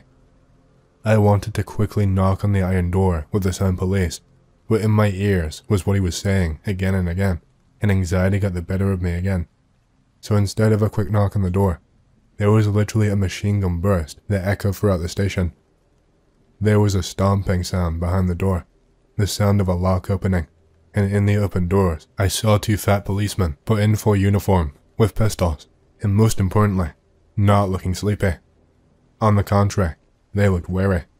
"Quickly, follow me. There is a miner pissing in the car." I lied, the first thing that came to my mind, and surprisingly, the most successful. The policemen looked at each other and ran after me. Running down the steps, back to the station, I saw that the grimy man was standing on the platform much closer to the tunnel than he had been, and most importantly, he was holding the hand of a woman who was riding with us in the carriage. I sensed something was wrong and ran even faster, shouting along the way, "There he is, catch him." The police, though pot-bellied, did not lag behind and quickly realized that something was wrong. All the people left on the platform were looking in this guy's direction. Grimy looked at us, smiling the same scary smile. When we were about 10 meters away from them, the woman he was holding by the hand turned around. Even while running, I managed to see the tears in her eyes and her generally frightened look. She tried to free her hand, jerking in our direction, but then something happened that I have been fucking dreaming about in detail for several days now. When she tried to take a step in our direction, the grimy man jerked her sharply in his direction, and she, describing an arc in the air, hit her head on the floor, and the grimy man, continuing to smile, suddenly jumped up sharply and landed on her head with both feet with a terrible crunch. I heard this crunch through the stamping of feet and through my own heavy breathing. It was as if a bucket of red paint had been splashed from under the woman's head. Less than 10 meters already, I even felt one of the policemen taking his gun out of his holster. A cry from behind, "Move aside, fuck." I turned to the side while running, approaching the grimy guy from behind, and he remained in the line of fire of the gun. The oily guy, without letting go of the woman's hand, turned on the spot towards the tunnel and jumped with unimaginable speed and some kind of cat-like grace. I am sure that no person in the world, even the most experienced acrobat, could repeat this trick in such a drunken state. What's more, This guy was tripping over his own feet 10 minutes ago. The woman's limp body lurched after him, leaving bloody stains on the station tiles. The policeman and I ran to the edge of the platform and heard the grimy man dragging the body along the sleepers. Then one of them, despite his build, quickly jumped onto the rails, stretched out his shaking hand with a pistol and yelled, "Freeze, bitch, or I'll shoot. You have 1 second." The commotion in the tunnel continued and he fired. I was looking right there, into the tunnel. You know, like a train is coming and you want to see it coming for some unknown reason. I wanted to see what was going on there, but now I think that I did all that for nothing. I should have done like everyone else, pretended that nothing was happening, ignored the guy, exited the station, and went about my business. The shot flashed a small space in front of the policeman. Despite his agile jump, the grimy man was only a few meters away from us. He was walking into the tunnel and holding a broken doll, which the woman had turned into, basically. He walked with his back to us, and faint lights could be seen in the distance along the tunnel. But there was something else in the tunnel beside the guy's silhouette. His whole body was shaking from adrenaline. His gaze could not focus on anything specific, and the shadows were blurry. But this was something huge, almost as tall as a train car, and resembled the figure of a man with several extra pairs of arms and legs, much longer and strangely curved, as if broken in several places. I felt like I forgot how to breathe for a moment. The second policeman also jumped onto the tracks, and between them they emptied 2 magazines each. The roar of gunshots, the screams of the fear and fleeing passengers at the station.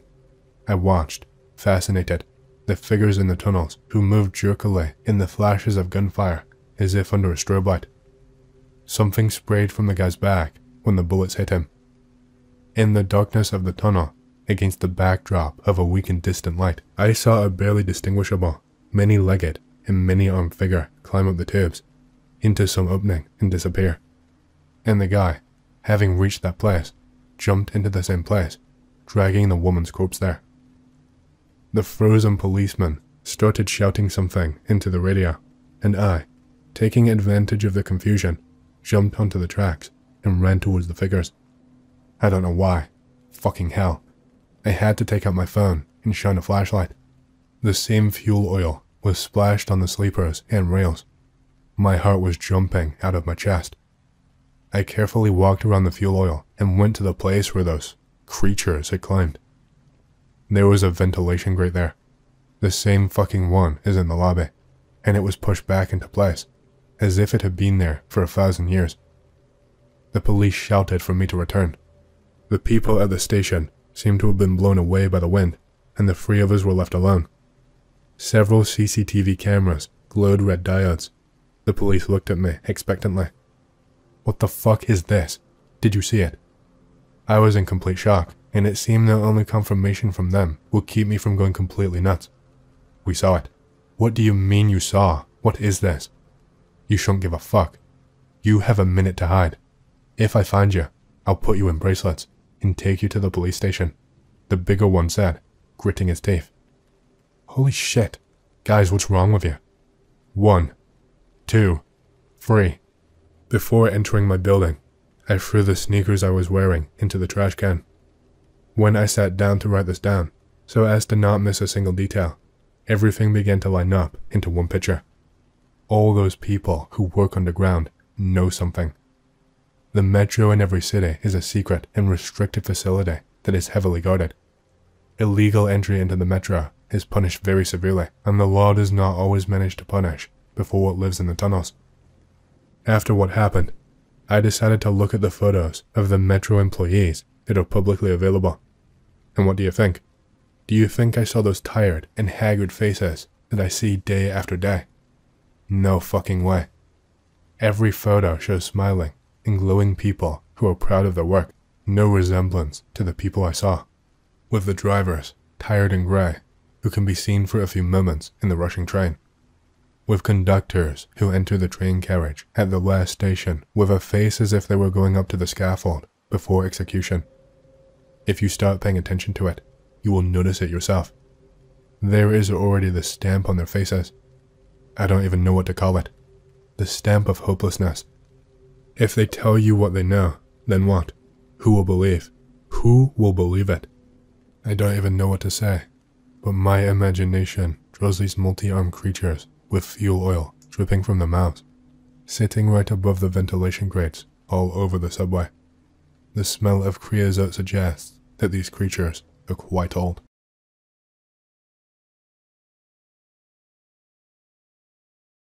This happened during my time as a history student. One of our professors was a remarkable man, Peter Ivanovich Belyaev. Yes, just like the metro station. There were harmless jokes about that around campus, but he was truly one of a kind. He lived and breathed history, constantly visiting excavation sites or archaeological locations open to the public. He had traveled the world almost twice. In class, he often shared discoveries he or his colleagues made, and even brought in artifacts he had personally found. His lessons left a lasting impression, showing us that even familiar cultures could be more complex than we realized. Take Siberia, for instance. We are used to the image of shamans with their drums and ancestor spirits, but Peter Ivanovich and his team discovered what could only be described as a pagan temple in Altai, complete with statues of well-formed gods. He showed us photos of massive stone slabs carved with strange and unsettling elemental deities, free-eyed bald figures with disproportionate bodies, perhaps the work of an ancient artist, but the faces were highly detailed, each surrounded by halos of symbols representing their elements. He also showed us an artifact from Israel, a stone paw with 3 claws. It did not look like much, but the story behind it was fascinating. Some Islamic extremists found an ancient burial and blew up a statue. For reasons unknown, they then turned on each other, leaving only the paw intact after the explosion. In short, Belyaev did everything he could to spark a passion for history in us, and he succeeded. We eagerly attended his lectures and even stayed for extra sessions. I even visited him at home, since we were neighbors. His personal collection was even more impressive. In our second year, he invited the top students to work on a large project with him, several papers and a thesis on a single, overarching topic based on first-hand research from historical sites. Naturally, we were thrilled. Over the next few years, we visited sites twice a year on university grants. There were 4 of us. Lena researched ancient architecture, specifically permanent structures and the customs around urban planning. Artem focused on archaic sculptures. Liza studied the daily life and economy of ancient peoples. As for me, I was given religions. I have to admit, I'd never been interested in religion and did not believe in any of it. Christianity, Buddhism, all of it seemed boring. But Peter Ivanovich promised that I would come across belief systems that defied everything that I thought I knew, and he was right. Over the years, we visited incredible archaeological sites, spoke with leading experts, and gathered a huge amount of information for our projects. As Belyaev had said, I was truly amazed by the religious practices we encountered, but our experiences were often marred by unsettling events. Something strange and frightening happened on nearly every trip. The most terrifying, though, occurred during our last expedition. We were heading into the heart of Yakutia. Belyaev often said that you would not find anything interesting farther south, but his friends in the geography club had discovered something unusual deep in the forest. An abandoned settlement with a unique temple from the late Middle Ages. The main group had already left, and we had to get there on our own. Reaching remote sites was usually easy for us, but this time, we could only get as far as some distant Yakut villages. No direct road led to the location. We would have to make our own path through the forest. We decided to hire a Yakut guide. This was when we encountered our first problems. The locals refused to go near the place, calling it cursed. Looking back, I'm surprised that did not set off any warning bells for me, given all the cursed places I'd visited. Maybe Belyaev's excitement drowned them out. Eventually, we found a young man willing to help. His family was struggling, and money was more important to him than fear of the temple. Finally, we set off. The next day, We trekked through the thick forest without many breaks, pushing forward while the sun was still up. By nightfall, we reached a slightly open clearing and set up camp.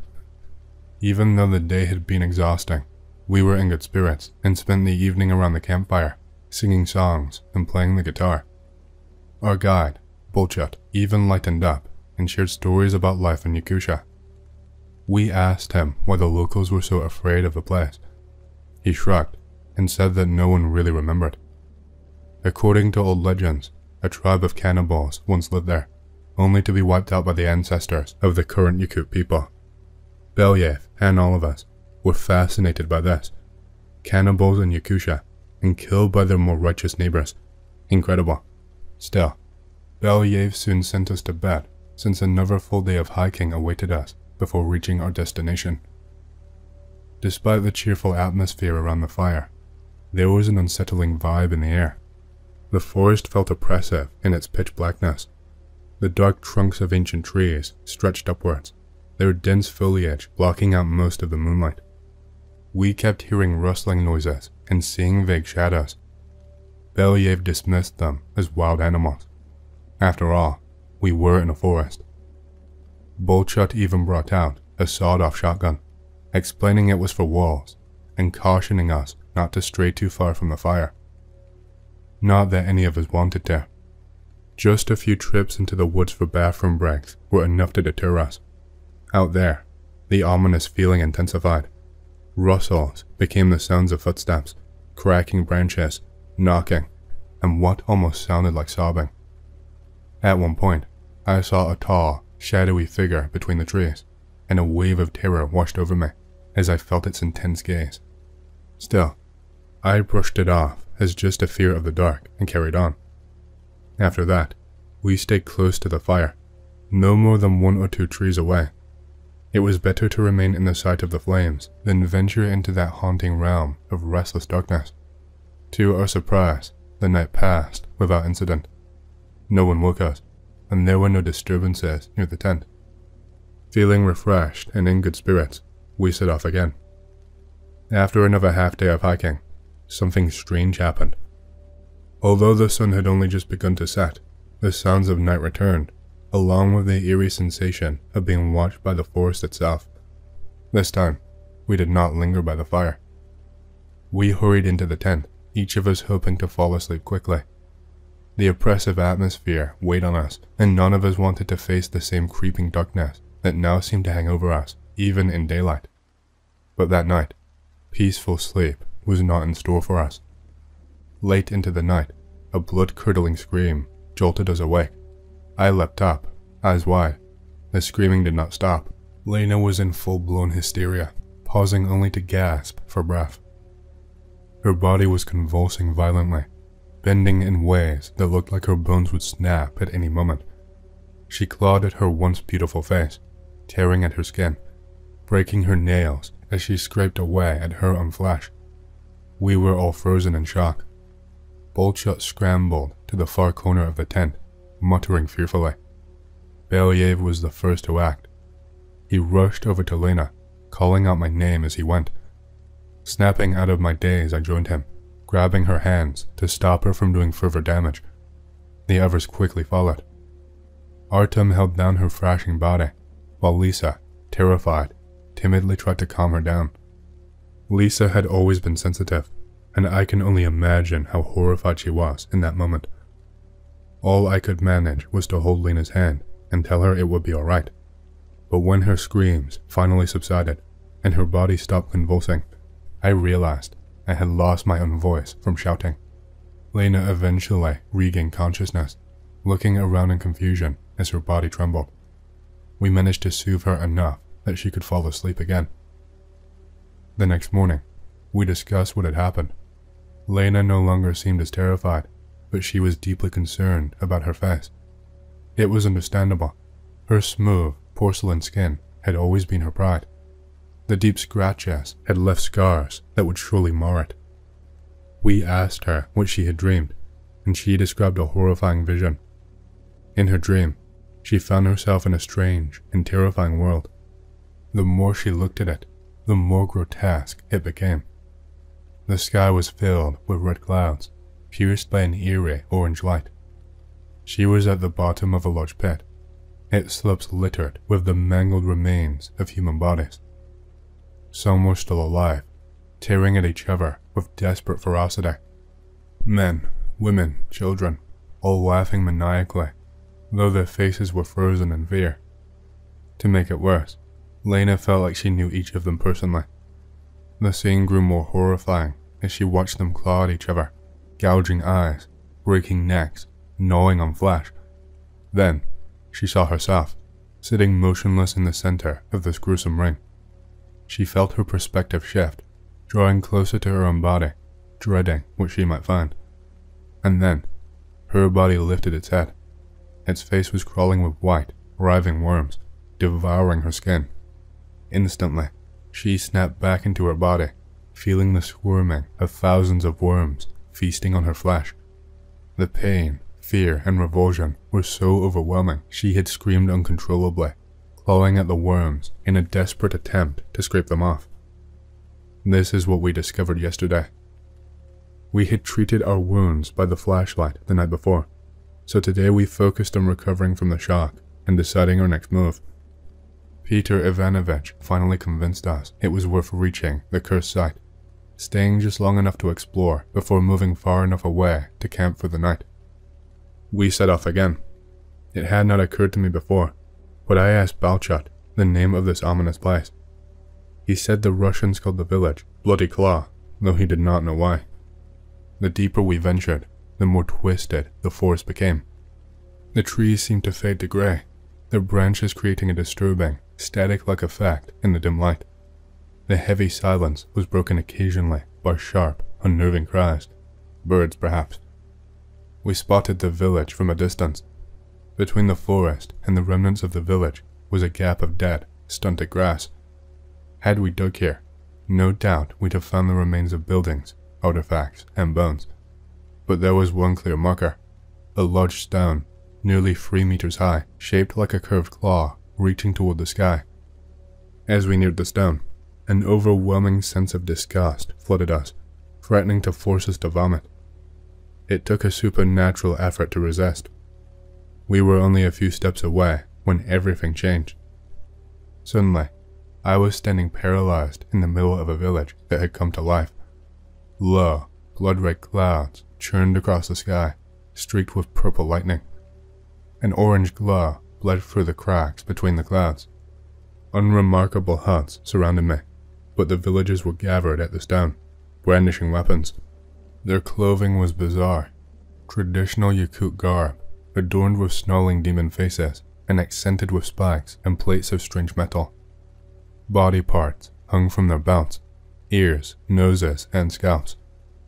I watched in horror as they collected their grotesque trophies, their expressions a mix of fear, surprise, and impatience. They did not expect the enemy. A voice thundered in my head. From the surrounding forest, I saw more Yakuts emerge, these dressed in normal attire, armed with crude weapons like spears, clubs, and bows. The chosen ones, followers of the ancient gods, had lived by celebrating violence and vice, quenching their bloodlust with raids on neighboring tribes. The power of the old gods had once granted them dominance, but now that power had faded. The new arrivals, the light ones, served stronger, newer gods. The chosen one's shaman turned to stone, drawing fire from it and hurling it at the attackers. But the magic had weakened. The shaman of the light ones raised a staff, and the fire shattered against an invisible shield. The battle began in earnest. Arrows flew. Shamans exchanged spells. The chosen ones fell quickly. In a desperate final act, their shaman smeared his own blood across the stone. In response, grotesque creatures appeared where the chosen ones had fallen, taller than men, covered in thorns, with twisted horns and eyes burning with hatred. These creatures tore through the invaders with their bare hands, and for a moment, it seemed the tide of the battle would turn, but the light ones began to chant, a guttural melody that resonated with the land. The creatures shuddered, and with a shift in the song's tone, they violently tore themselves apart. The chosen ones were defeated. Their entire tribe was wiped out. Their dark seed forever extinguished. The shamans of the Light Ones attempted to destroy the stone, but all their efforts were in vain. In the end, they sealed the cursed part of the forest from human sight and settled their people around it to guard the area, but as the ages passed, the barrier fell, and the claw was found again. The shamans were long gone, and those left had little power. Our time is coming again. We will return. We will return. We will return. I blinked, and the vision was gone. I was back in our world, but what I saw next was far worse. Bolchut hung in midair, suspended by a column of his own blood. As soon as my eyes fell upon him, some monstrous force slammed him into the ground. Lena was on the ground, screaming. She had ripped off her own face, gouging out her eyes in a blind frenzy. Now, she was clawing at the raw flesh, tearing at her skin in a mindless rage. Artem, Belyaev, and Lisa lay naked at the base of the stone. Their wounds should have killed them, but the dark magic of this place kept them alive. Lisa kept shrieking more as Artem, in a maddened trance, broke her fingers with each thrust. Belyaev, consumed by savage frenzy, was violating her empty eye socket. I was forced to watch as my friends tore themselves apart in this nightmare. Only when they were done did this place let us go. I don't know how, but Lena and I ended up in a Yakut settlement, then at a district hospital, and eventually back in Moscow. For months, I was shuttled between the mental hospital and police interrogations. I told them everything, exactly as it happened. Lena must have too. But from the looks on the plainclothes officers' faces, I knew they would not let this go easily. I was released after a couple of years. Lena was released a year later. Her face, once beautiful, was now a mass of scars. We can't talk to each other anymore.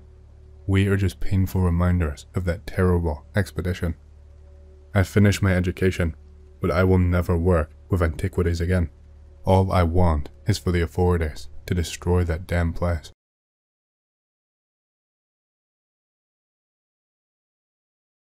Have you ever wondered what happens underground in big cities?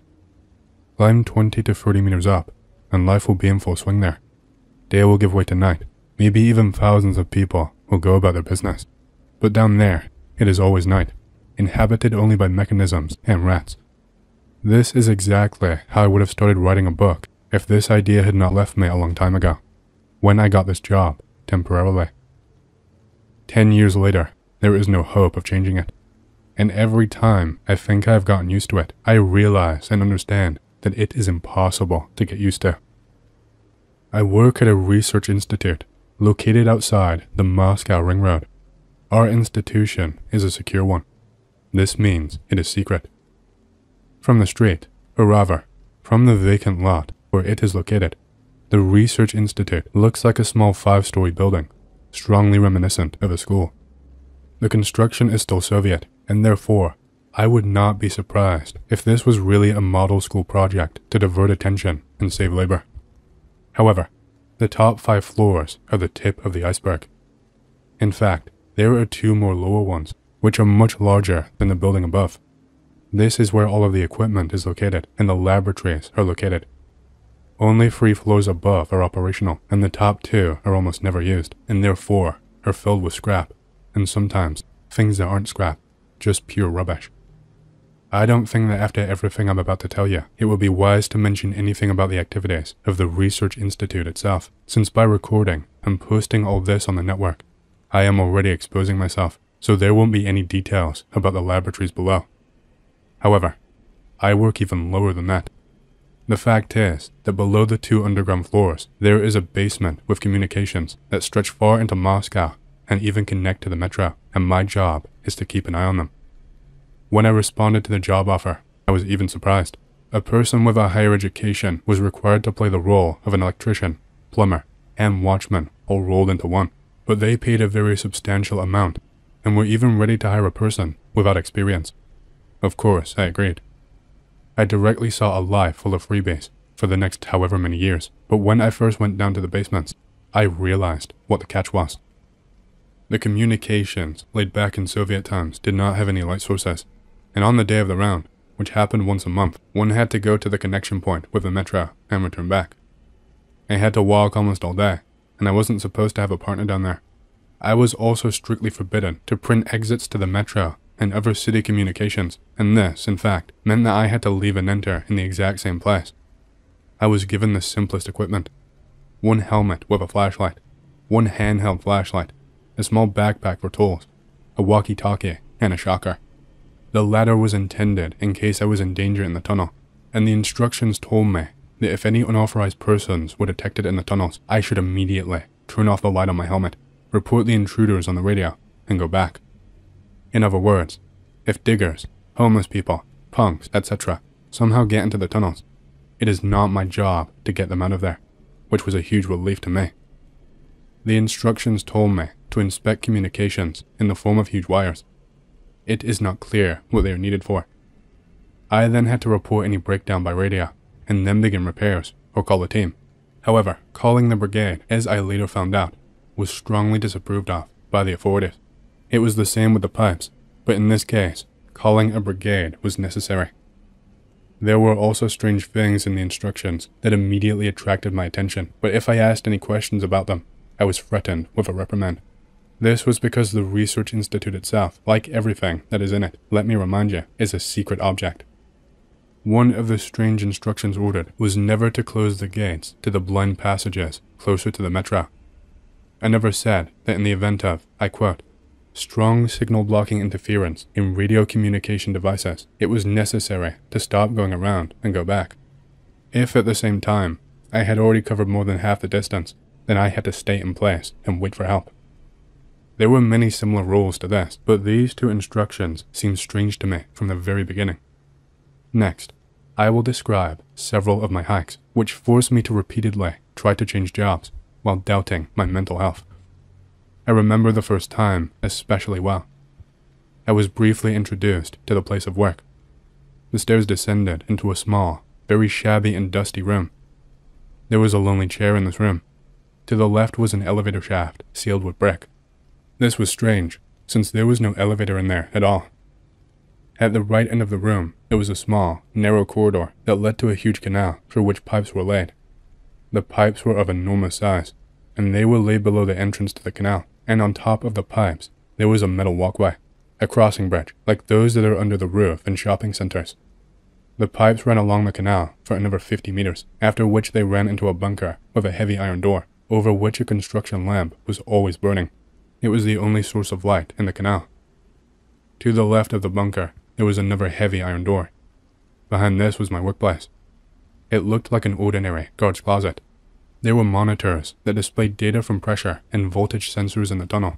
There were also a couple of cameras located in key places, a bed, a couple of medium-sized iron boxes, and one large one. With the exception of the huge iron door, the musty smell, and the lack of windows, it was a fairly cozy place. Directly opposite the closet, or on the right side of the bunker, there was an entrance to the tunnels. There was no door on it, and the same metal path, separated from the main one, went into it. Also, right opposite the entrance to this canal, there was a huge door, still leading to the same tunnels, but it did not open. Its dimensions were so large, you could pull a tank through it, and why such a huge door was needed, I still do not understand. I also met the operator, who was sitting at the checkpoint and who was on duty on the communication line with my walkie-talkie. He was not very old, but already had graying hair with a funny grey mustache. We exchanged a few words, and during the conversation, he looked at me somewhat sadly. This alarmed me. I spent the next 2 days in the closet, watching the instrument readings through my fingers. But on the third day, one of the screens began to go crazy. This is how my first trip began. The screen showed that there was an unusually high load on one of the lines. I immediately turned on the radio. Checkpoint, can you hear me? I hear you well, over. I have a load of 120 on line XXXX. Do you receive? Short circuit load on line XXXX 350, receiving. I didn't understand you. Is everything okay? Listen, Soyoza. Vadim Ilich, the checkpoint duty officer whom we had met earlier, suddenly broke the formal style of communication. You will have to go there now and check what is wrong. Here is my advice to you. Wait until the load disappears. Then go ahead. I understand, checkpoint. I finished the conversation. The load disappeared after an hour, and for the first time, I was ready to walk deep into the tunnel. I must say that I was in high spirits for 2 reasons. 1, I became very bored sitting around for the first day doing nothing, and I was finally ready to get to the main job. I put the backpack on my back and put my helmet on, flipping the flashlight switch. Leaving the closet and closing the door behind me, I reported this to the checkpoint. The duty officer confirmed my departure, and I approached the tunnel. The flashlight illuminated into the darkness, but only the walls became visible. There was dense blackness ahead. For the first time, I stood there alone, without people, outside the closet. Something was buzzing somewhere far away, but the silence still squeaked in my ears. It was quiet enough that I could hear myself breathing, and the blackness of the tunnel no longer seemed so interesting to me. Something in me screamed loudly for a second and began to fill my brain with thoughts that it would be nice to just say screw it and give up work. At the same time, I wanted to turn my back to the tunnel even less than to go into it. In the end, I pulled myself together and decided to continue on my way. After a couple of 100 meters, the iron bridge ended, and I was already walking through the dust, breathing the terribly stinking air of dampness and dust. I had to cover my face with my sleeve so as not to cough every couple of meters, but after a couple of minutes, my body got used to the abuse and stopped reacting so sharply. In short, I got to the point of failure, and everything was really bad there. Several wires were chewed, and, it seems, they were teeth marks, like human teeth, but much sharper. Moreover, only the insulation was chewed into trash, but the cores were not touched. I reported everything on the radio, asked to turn off the power to the line, to which I heard the answer that we had to wait. I took off my backpack, sat on it, and lit a cigarette. They cut it off after 10 minutes. I wrapped the wiring in a couple of layers, and, while I was doing this, I noticed a lump of strange mucus near the wall, more like some kind of strange mushroom. Having finished wrapping the wiring, I touched it a little with my foot, and suddenly, about 300 meters away, I heard a heavy bang, as if an old bag had fallen to the ground. Something told me that I needed to run, and quickly, which I did. I left my backpack with all of my belongings there. I was exhausted while still in the tunnel, and barely made it to the closet, where I realized that my backpack was lost. I reported to the checkpoint. The next day, the authorities scolded me strongly and threatened me with a reprimand, but after an explanation, they gave up very quickly. And then I remembered what Illich told me about the load. Everything in my head started to click into place. What would I say if I went right away? The next 3 trips were simple. Nothing special happened in them. I even began to forget the first trip, and the salary I received 3 times already helped a lot with this. And so again, as in most working hours, I sat in the closet, looked at the monitors, and played ancient shooting games. Access to the internet from the Research Institute building is prohibited. Mobile phones are also prohibited, and therefore, in order to not be bored while sitting, I pumped up imperishables to match the local computer. Here, I also need to say that according to the instructions, again, the door to the closet should always be closed. It does not matter whether I am inside or outside, and Illich hinted more than once that it was worth following this instruction. And here I am, sitting, finishing off the last enemy monsters, and suddenly I notice that something does not quite fit. I paused the game, and indeed, one of the sounds remained. I began listening, and the sound seemed to be coming from behind the wall, such a quiet tapping. At the same time, the source in the wall was constantly moving, as if it was crawling inside. I don't know what kind of demon confused me then, but I knocked on the wall in response, and that is where everything began. The knocking suddenly began to increase in volume, and at the same time move along the wall towards the door, 1 blow at a time. The last few blows were so strong that crumbs fell from the ceiling, and the light bulbs in the ceiling began to flicker. I, very frightened by all this, grabbed a shocker from the table and hid in a corner. But after the last blow, everything suddenly died down. For a couple of seconds, I still sat, hugging the shocker with my heart racing. It took me a while to come to my senses, but as soon as I decided to get up, I heard footsteps. Or rather, I didn't so much hear as I felt. The floor was vibrating weakly, as if something heavy was moving through the pipes, and, judging by the sounds, it stopped approximately next to the door. I had to urgently report to the checkpoint, but I was afraid to even move, let alone speak. And suddenly, they started scratching at the door. They were scratching somewhere very low, but the sound was as if a whole bunch of claws were scraping at the same time. Then the sound stopped for a second, and something hit the door very hard. The blow was so powerful that one of the light bulbs in the closet went out, and a whole piece of plaster fell off the ceiling. At this point, panic took over. I grabbed the walkie-talkie and started talking completely incoherent crap into it, begging them to understand what was happening. Meanwhile, the door slammed open a couple more times, and after that there was silence.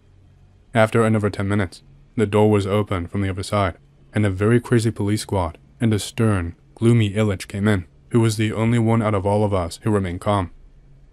When examining the door, at its lower part, they found a whole pile of dead rats. Judging by the bloody warm paws and a pair of claws stuck in the stone next to the door, they really wanted to get to the other side of the door, and there was also a small dent on the door, but the door was solid iron and about as thick as a door to a safe. Whatever made that dent must have been absolutely huge. I did not find anything else, and after this incident, I decided to look for a new job while still working here. I really did not want to go back into the tunnels after such an incident. Illich was silent, like a dead man, and no matter how much I tried to get something out of him, he said nothing at all, except that there was nothing on the camera, which means, most likely, there was a collapse. How the hell do you have a collapse in an artificially dug tunnel, especially to hit the door vertically and with no trace of any kind of debris? It made no sense at all, but that is what they wrote in all of the documents. After that, I decided to study the recordings from all the cameras, but, as luck would have it, there was absolutely nothing on the cameras. Needless to say, I still have not found a better job. The fourth trip was on schedule, and I went into the tunnel, this time holding tighter to the shocker. On my second trip, I bought myself a construction respirator to make it easier to breathe in all this dust, and therefore I calmly walked forward, not stopping every 100 meters to catch my breath and clear my throat. I got very close to the metro connection when one of the blind passages caught my eye. A light breeze blew from it, but it chilled me to the bones. This was clearly not normal, and I reported it to the checkpoint. It would be better if I didn't do this, because from there, they immediately ordered me to go and check for open exits. I was forced to go, and I reluctantly went. The further I walked, the stronger the wind was, and the colder it became. When my hands openly began to tremble, I began to hear something like a whisper in the howling wind, and the further I walked, the less I heard the wind, and the louder the whisper became. There were a lot of voices, and they all whispered something very intrusively, but I was so cold that I didn't think much about it.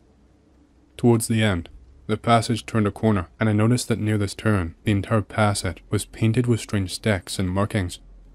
I could lie and say that they were strange runes or symbols, but I clearly just saw a bunch of markings drawn with whatever. Chalk, dirt, something dark brown, or just scratched on the walls and wire insulation. When I had already completely approached the turn, my helmet light suddenly went out, and at the same time, I felt eyes on me. By this moment, I was already completely chilled. With stiff fingers, I reached for the flashlight on my belt and turning it on, pointed it straight in front of me. In the light of the lantern I saw something. I don't know how to describe it. Small, black holes instead of eyes, more like nostrils. A round head, without a mouth, without any features, just folds of skin. It looked at me, without taking its eyes off me, and I felt enormous weakness throughout my whole body. It became increasingly colder, and I just wanted to lie down and sleep. My brain has already imagined me lying down on the floor of the tunnel, tucking my legs in and trying to warm up, falling into sleep, and this creature comes up to me while I'm sleeping and begins to devour me. This thought exuded both horror and almost homeliness. Perhaps it would have ended like this, but I was saved by the fact that the walkie-talkie suddenly clicked and Illich's voice was heard. "First, where did you go? Have you found the source of the wind?" The flashlight blinked, and for a moment the creature appeared right in front of my face and then disappeared just as quickly as it appeared. Both lanterns lit up as if nothing had happened, and the wind suddenly disappeared. I put out the handheld flashlight, tucked it into my belt, and, still staring into space, took out the walkie-talkie. My voice sounded as if it belonged to a completely different person. "Checkpoint. The wind has stopped. I did not find the source, okay?" After that, I leaned on the tunnel wall and lit a cigarette to warm myself up. I was shaking, and the scene of me falling asleep played over and over in my head. After finishing my cigarette, I decided to walk to the turn to make sure that the danger had passed and I could safely turn back. The lantern picked out a dead end, already completely scrawled with dashes. In the middle there was a circle drawn with chalk, in which a dried human corpse lay in a fetal position. There wasn't even the smell of death or rotting. I was shaking again, but now I was also very nauseous. That's what could have happened to me if it weren't for the walkie-talkie. I almost died. This time it was not a knock on the door, not strange sounds. No, it was a real danger to my life, and I was not imagining it. I could not stop. I felt nauseous and shaking.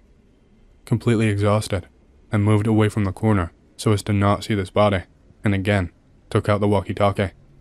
"Checkpoint. There is a dead body here. Call the police, over." "We'll call them right now." "Tetsuya, most importantly, come back quickly, over." That was only the second time Illich called me by name. I returned back as if I was in a trance. The creature was visible everywhere in the shadows, and I stubbornly tried not to look back. I reached the closet, abruptly closed the door, and fell weakly onto the bed. I dreamed that I was walking through a tunnel and heard a slurping sound behind me, but I was afraid that they would turn around. Or did I really hear the slurping sound when I walked back? I don't remember this part very well. In any case, Illich woke me up. There were no police, but there were military men constantly casting sidelong glances at me. There were an unusually large number of them. Illich sat down next to me on the bed. He smelled strongly of fumes. "It was Yura. He worked here before you. When I heard about the corpse from you, I immediately understood that Yura had been found. I wanted to curse him, both his name and our general superiors. I told him plainly, I quit." "No, Tetsuya, you are not resigning. You don't quit here. You won't find another job now, even if you hurt yourself." I didn't even doubt his words. I just got up and went home to sleep. The next day I was called to the bosses and given a substantial bonus. I was also given a week off to recover from the shock.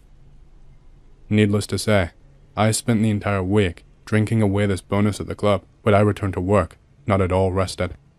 Now almost every night, I had a dream about how I fell asleep in that tunnel. That day, in the morning, I felt that the day would be bad. I did not feel like going to work at all.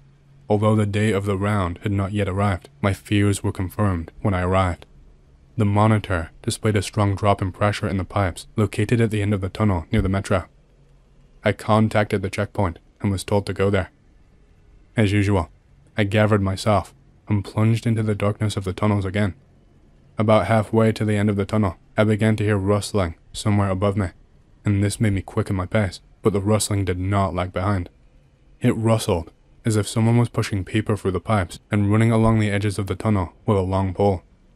A rat running out in front of me made me jump up on the spot, and my twitching flashlight snatched a strange shadow from the darkness of the tunnel. I put my hand on the shocker, and the last meeting in the blind passage was spinning in my head again. I continued on my way, and suddenly realized that something was scurrying around in the tunnel right above me. Trying not to look up, I tried to convince myself that they were just rats, and continued to move forward. Fortunately, the rustling noises quickly began to subside, and I calmed down a little. Having reached the desired pipe, I began to inspect it, periodically looking nervously into the dark emptiness of the tunnel. The pipe had already been obligingly blocked, but many things about it seemed strange to me.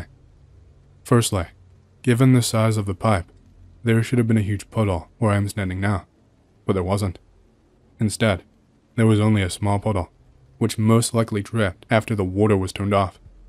Secondly, a fairly large section of the pipe was covered with small triangular holes, along the edges of which the metal seemed to have been bitten through. Realizing that I clearly could not handle this on my own, I informed them on the radio of the size of the required pipe and asked for them to send a team. Illich replied that I would have to wait for the brigade on the spot. Once again cursing this work to myself, I asked him not to delay with the brigade and arranged a small halt for myself.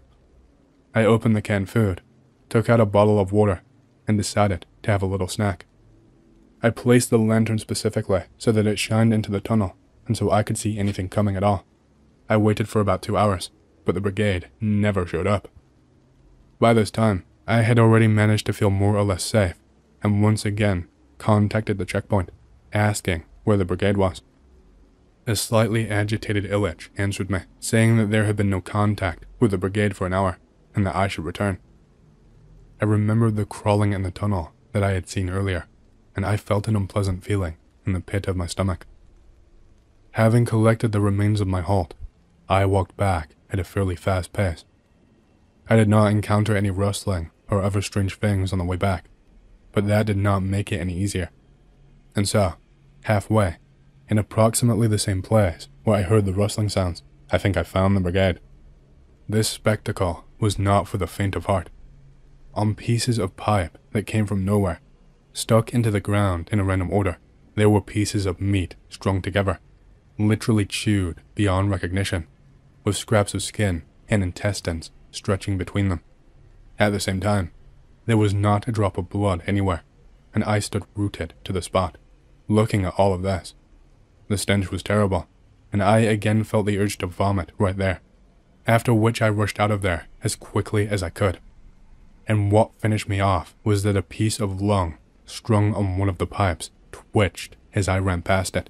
This time, fear clouded my mind so much that I ran without looking back, and almost didn't notice how, very close to the exit from the tunnel, my lantern illuminated out of the darkness a tall dark figure with very unpleasant proportions. I did not have time to figure out what was happening, and I ran straight through it, straight past it. My face and the entire exposed part of my skin seemed to be doused with boiling water as I ran past. I involuntarily screamed and started running even faster, feeling the blisters swelling on my hands. Right at the entrance to the tunnel, all I had time to do was press a button on the radio and shout something into it, after which I lost consciousness. I woke up in the hospital, and it turned out that I had slept for 12 hours straight, but it seemed to me that just a second ago I had run out of the tunnel. Now I am in the burn department. The doctors say that my eyes miraculously survived. Illich came and brought a letter from the authorities. It contained another order for a bonus, as well as instructions under no circumstances to share with the hospital medical staff the circumstances of how the injuries were sustained. Illich stayed with me for a little while, and said that I was the first person to survive at this job for so long, and that they were probably watching over me from above. But personally, it seems to me that they are looking after me from a completely different place. And that's all I have. I'm still at the job now, but nothing seems to have changed so far.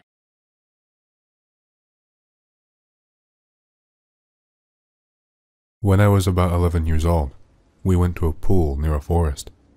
I was having fun, and I separated myself from my family to get closer to that forest. I don't know exactly why. I was just a kid and wanted to check it out. When I got closer, 2 young girls in swimsuits approached me. They looked to be about 18 to 21. One of them looked pregnant. They started asking me whether I want to go into the forest with them. I started being suspicious and got scared a little. I said no, but they were trying to convince me to go with them. I was refusing, but they did not want to let me go. After like 5 minutes, they finally gave up. I felt really uncomfortable.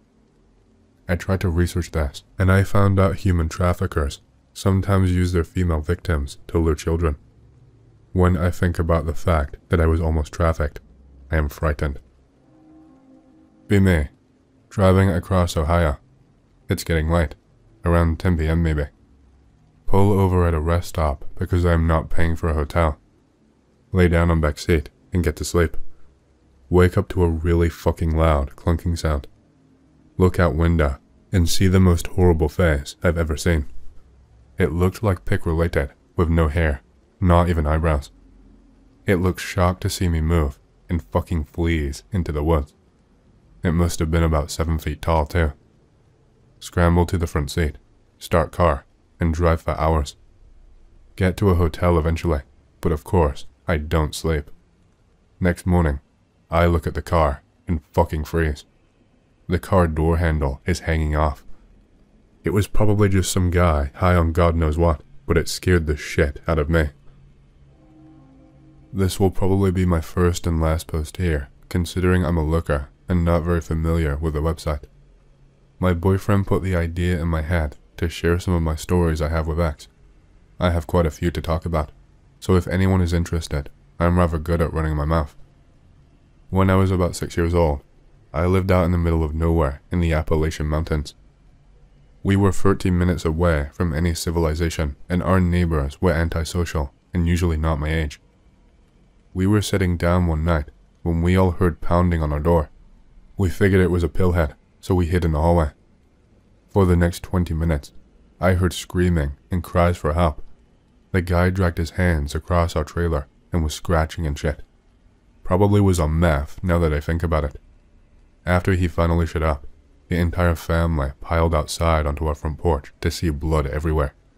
Bloody handprints, bloody footprints, general spatter. It looked like the guy had been mauled, or exploded or something. The worst part was the blood was not quite that deep, dark red. It was pinkish almost, and had a gel-like consistency to it. My parents went in to call the police, and I went to the bathroom. Our bathroom was a hellscape unto itself, but that's a story for another time. Our trailer was prolapsing because it was nearly 40 years old, so the half of the house that the bathroom was in only had some power.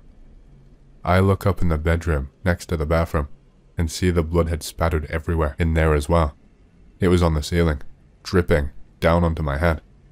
I screamed for my mom and ran out, but when I ran back in, the blood had mostly disappeared. The only thing it clung to were these posters that my parents had up around the room. When the police had gotten there, the blood on the outside had fully disappeared, and I imagine my parents got reprimanded for wasting the policeman's time, since it is so far out. All that was left were slight handprints. This story is more lax and closer to a fever dream if anything. I still doubt myself on this one a lot, but I genuinely think it's real. I think at this time, I was about 8 years old, and as stupid Southerners do, we were sat around the TV during the evening. Then the trailer walls started rumbling. My mom said something to the effect of, "They found us," and we all piled into the hallway of the trailer, which was the most stable part of the house. I remember the TV went to the DVD screen, and all the lights had turned off from all the rumbling, coating the entire living room and hallway in blue. I remember turning to my mom and asking, "Who found us?" And she replied, "The aliens." Sounds tropey, but this is where my memory cuts it. My memory jumps to us being in our old car, driving past a cop car. It was covered in this opalescent black substance, like acid. I remember turning to my mom and saying, "What happened to the police officer?" And she replied, "The aliens got him." You'd think this would be a running joke, but my mom said this in a fully serious tone. Still could be, who knows. After that, I remember I wasn't quite right.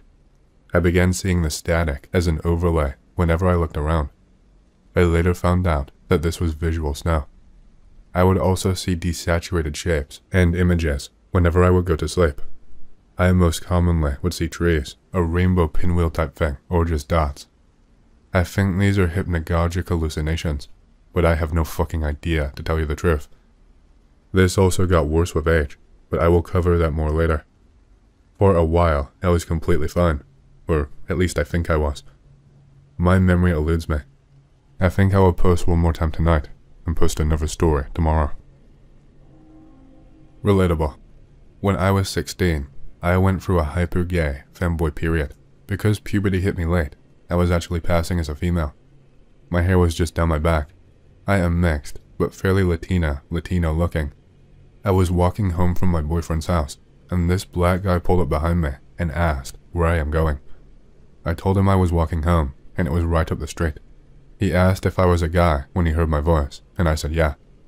He got quiet for a second, then told me to get in. I told him I was fine, and he said to get in, with a lot more authority. Fortunately for me, my dad was an army sergeant, so I did not obey weak commands. I told him to fuck off. He got out of his car, and I blitzed home. I made sure to turn around and grab the guy's plates. Ran home, shouting the numbers out loud so I would not forget. I was really jarred by the experience, and asked my stepmom. Dad had passed a year before, and she became my guardian, to call the cops. She called them, and I gave the cops every bit of info I had, plates included. They didn't seem to believe me, but I begged them to just look up the plates, because I was scared he might try to kidnap one of the neighborhood kids. Winslow Township Police in Severn, New Jersey are absolute shit, and I highly doubt they did anything with that info. Now I hear about the human trafficking, and it freaks me out. Fortunately, puberty hit me, and I look like my dad's clone, dipped in caramel, so I will never have a man try to abduct me, but I always keep an eye out for shady dudes prowling my neighborhood. My dad instilled me with a great respect for law, and taught me to memorize as much as I could to help police later. That was my first bad experience with police, and I will never forget how furious I was, and honestly, still am about it. I advise any fathers to keep close reins on their teens, especially girls, but even the guys if they look a little pretty. The East Coast is seriously getting fucked by traffickers. Was on a train to the airport once to catch an international flight for a business trip. This guy wearing a suit and tie comes up to me and asks if I'm flying international. I say yeah, and he asks to buy my ticket. He's sweating profusely and looks out of breath and scared shitless. I'm like, no dude, you couldn't even use it. Don't you know tickets are tied to your identity? And he's like, please, sell me your passport too, please, I'll do anything. I need to leave the country. And then he pulls out a fucking fat ass wad of cash, tens of thousands of dollars, probably like you'd see in a movie. For a moment, I considered taking the money, but then I figured whoever was chasing this guy would probably come after me if I took the cash, so I said no, and he took off running to the next train car. 2 weeks ago, walking with my roommate downtown at night, end up walking through sketchy street with dozens of homeless people. Don't have my COVID mask, so pull my hoodie over my nose and mouth. Hear one homeless guy say, fuck the mask. I agree and say, fuck the mask. Son of the Mask is a better movie. See black guy lying on the sidewalk, go wide-eyed, and look horrified at this comment. Gets up and starts following us. Roommate and I run for our lives. Turn my head and see black dude chasing us like the Terminator. He was gone a few seconds later. Be me. Be assigned another worker to be trained. This one, I swear, is a serial killer. Unclean dude who smells like metal and feces. End up hiring him for God knows what reason. Comes in late, out of uniform, every time. Desperate for workers at this point, so let it slide. Working an earlier shift, suddenly code brown. Oh God, what the fuck now? New dude's being held at gunpoint by another dude. Police come in, both are tackled/arrested. Filling out paperwork regarding the situation. Find out he had rifles, knives, and poetry about murdering everyone in the world. Lincoln Park intensifies. Go to the station after I learned he also had a list of people to kill. My name is 5th in the list, and I knew the guy for a week. Takes his own life a few days later in jail. Now to ghost stories. Can't really green text this one, so. There's a story around my store that a guy got his head chopped off while operating one of the machines in the back room, and you can hear the gruesome incident late at night, exactly at 1:33 a.m. Be working late again as always, organizing back room, making sure it's ready for the morning guys. Moving pasta when suddenly I hear the power equipment operating. I'm one of the 2 who were legally allowed to use it aside from my manager, who left at 7 when I came into work. Sounds are loud. Sound like the equipment is struggling with something. Get shivers. Look around behind me. Both the power jack and the thing we used to put the pallets high up are there. Maximum what? Go around the corner and see a man with no head standing there. Absolutely, literally shit myself. I mean, I did. I actually defecated in my pants. Walk away slowly. Sound gets louder. Like bones in a grinder. That kind of sound. Sprint to management and tell them I'm super duper sick and need to go home. Spend the 3 days drinking 2 liters of vodka and praying to Christ I never die like that. Don't know if creepy, but still. One afternoon, talking with my mom, she tells me something that happened before I was born. We live in a small city. She had a small restaurant downtown. Lots of people come and go, a lot of regulars and usual stuff. She was super friendly and supportive to people because she and my dad had a rough life. One stranger comes to eat and tells them he's just passing by. Don't know why, but my parents invite him over to our house. He stays there for like 2 nights and eats at the restaurant. He thanks my parents and tells them he's leaving to continue his trip. Tells my mom that she has a beautiful family and she should be careful because there is a lot of bad people out there. She thanks him and takes it as a compliment, nothing unusual. Stranger leaves town. It was mid-80s, so information was not as fast as today. She later found out the dude was on the run. He kidnapped and violated some kids in another city. Both my grandparents were born and grew up in rural Mexico. They had a ton of spooky stories / experiences. This took place around 1930 to 1940. Grandpa lives in a farm outside main village. He is around 12 by this time. It is night around 8 to 9 p.m. No electricity, only candles and oil lamps, so it was dark. The whole family is inside, waiting for dinner.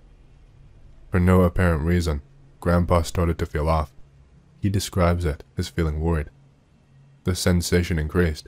The environment felt heavy. Not only that, but he saw how the whole family felt similarly. Sisters played quietly instead of being loud. His mother looked off, as well as father. The sensation increased, up to the point where there was no other sound, no crickets or wind blowing. Suddenly, there is someone knocking on the door. This is weird. As my grandpa explained to me, no one used to knock on doors in a village. If they know you, they will whistle or shout out your name. And as this is a small village, everyone knew each other. Also, dogs are not barking or making any noise. They had around 5 dogs to protect the property. Great-grandpa checks from the window and opens the door. Grandpa tries to peek in here. There is a girl, early 20s, with a little boy around 8. Grandpa recalls the conversation was about the girl and little boy being lost and needing help. Great-grandpa questioned who they were, where they were from, etc. Great-grandpa is acting weird, taking too long to reply to the conversation. Great-grandma is puzzled by this and peeks from the window, screams, and tries to pull Great-grandpa inside. Great-grandpa is big, and she cannot move him. He seems to be in a trance. Great-grandma slaps him. Great-grandpa is a tough woman-punching motherfucker, Mexican macho man. Great-grandpa snaps out of his trance and gets inside. Kids are now scared of Grand-grandpa, thinking he will punch everyone, but both Great-grandpa and Grandma are terrified. They start praying and ask the kids to do the same. Girl outside says nothing, and they can hear her walking away. Great-grandpa is in shock. Minutes after, they have dinner in complete silence and go to sleep. Grandpa recalls seeing terror in both their parents. Great-grandpa was a tough man, had fought the Mexican Revolution, and enjoyed killing / shooting bandits that had tried to raid his property. This terrified Grandpa. He had never seen his dad like that. Next day, Grandpa does not dare ask his parents what happened. Grandpa is sent downtown for supplies. There are people already talking about the same stuff. Grandpa asks around and for more details, and apparently all agree the same, but with different variations. Girl with little boy knocking doors, asking for help. They all report a weird sensation before and during the encounter.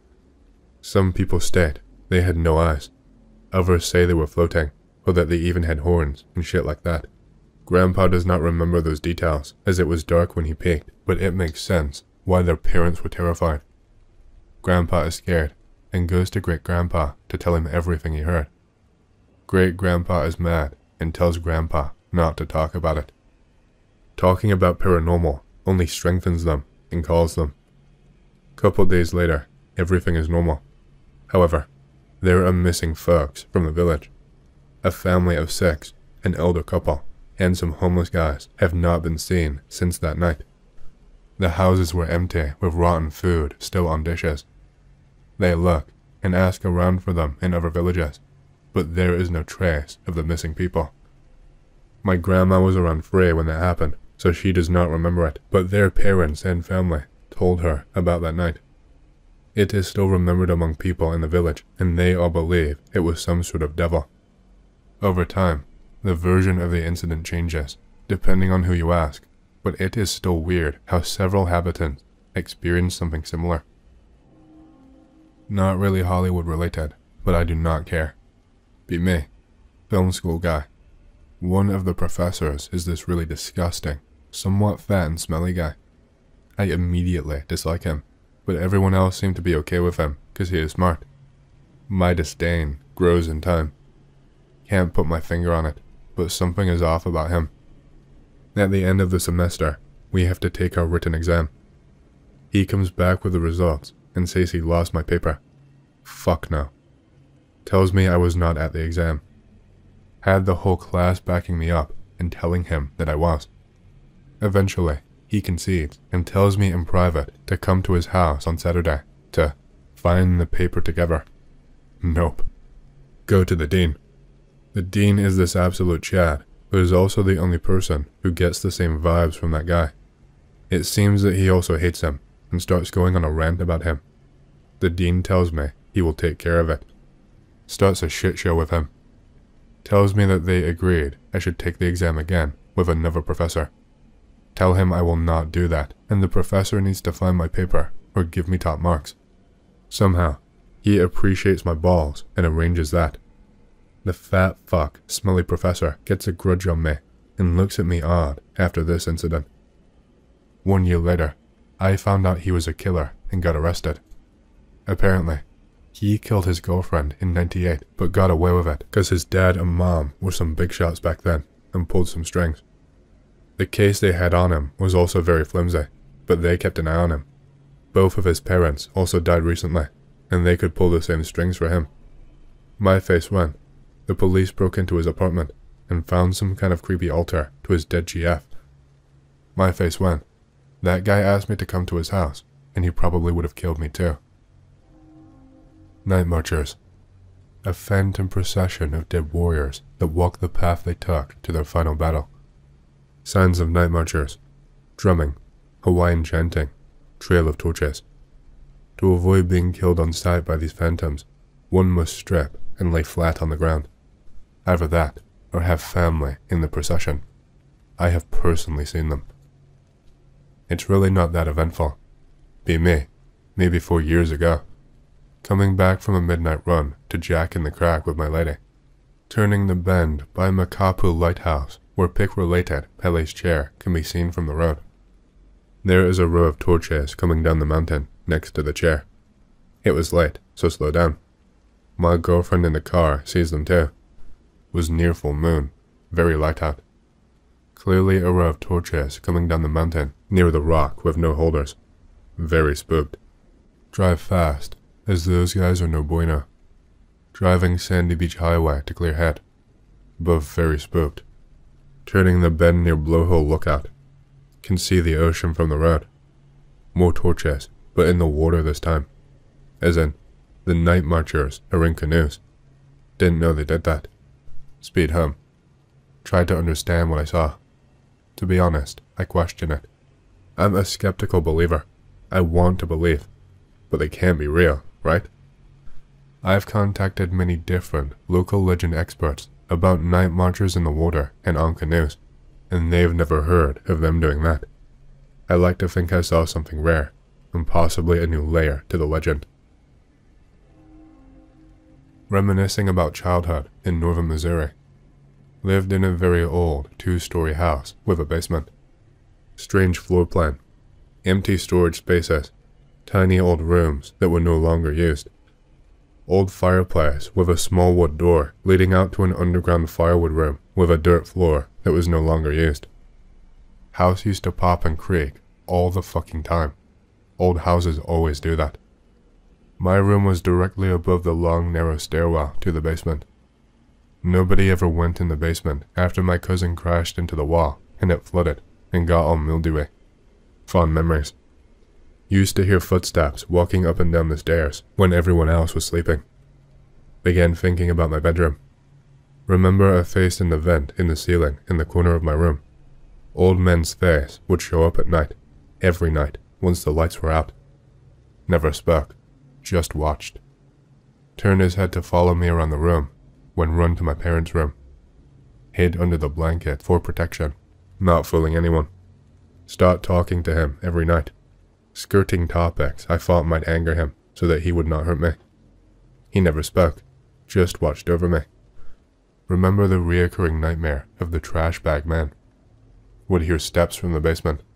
A hunched over figure would appear, covered in black plastic trash bags, crinkling as it slowly approached. No matter where I hid in the house, it would find me, and I would wake up. Used to sleepwalk all the fucking time. Sick all the fucking time. See shit everywhere, etc.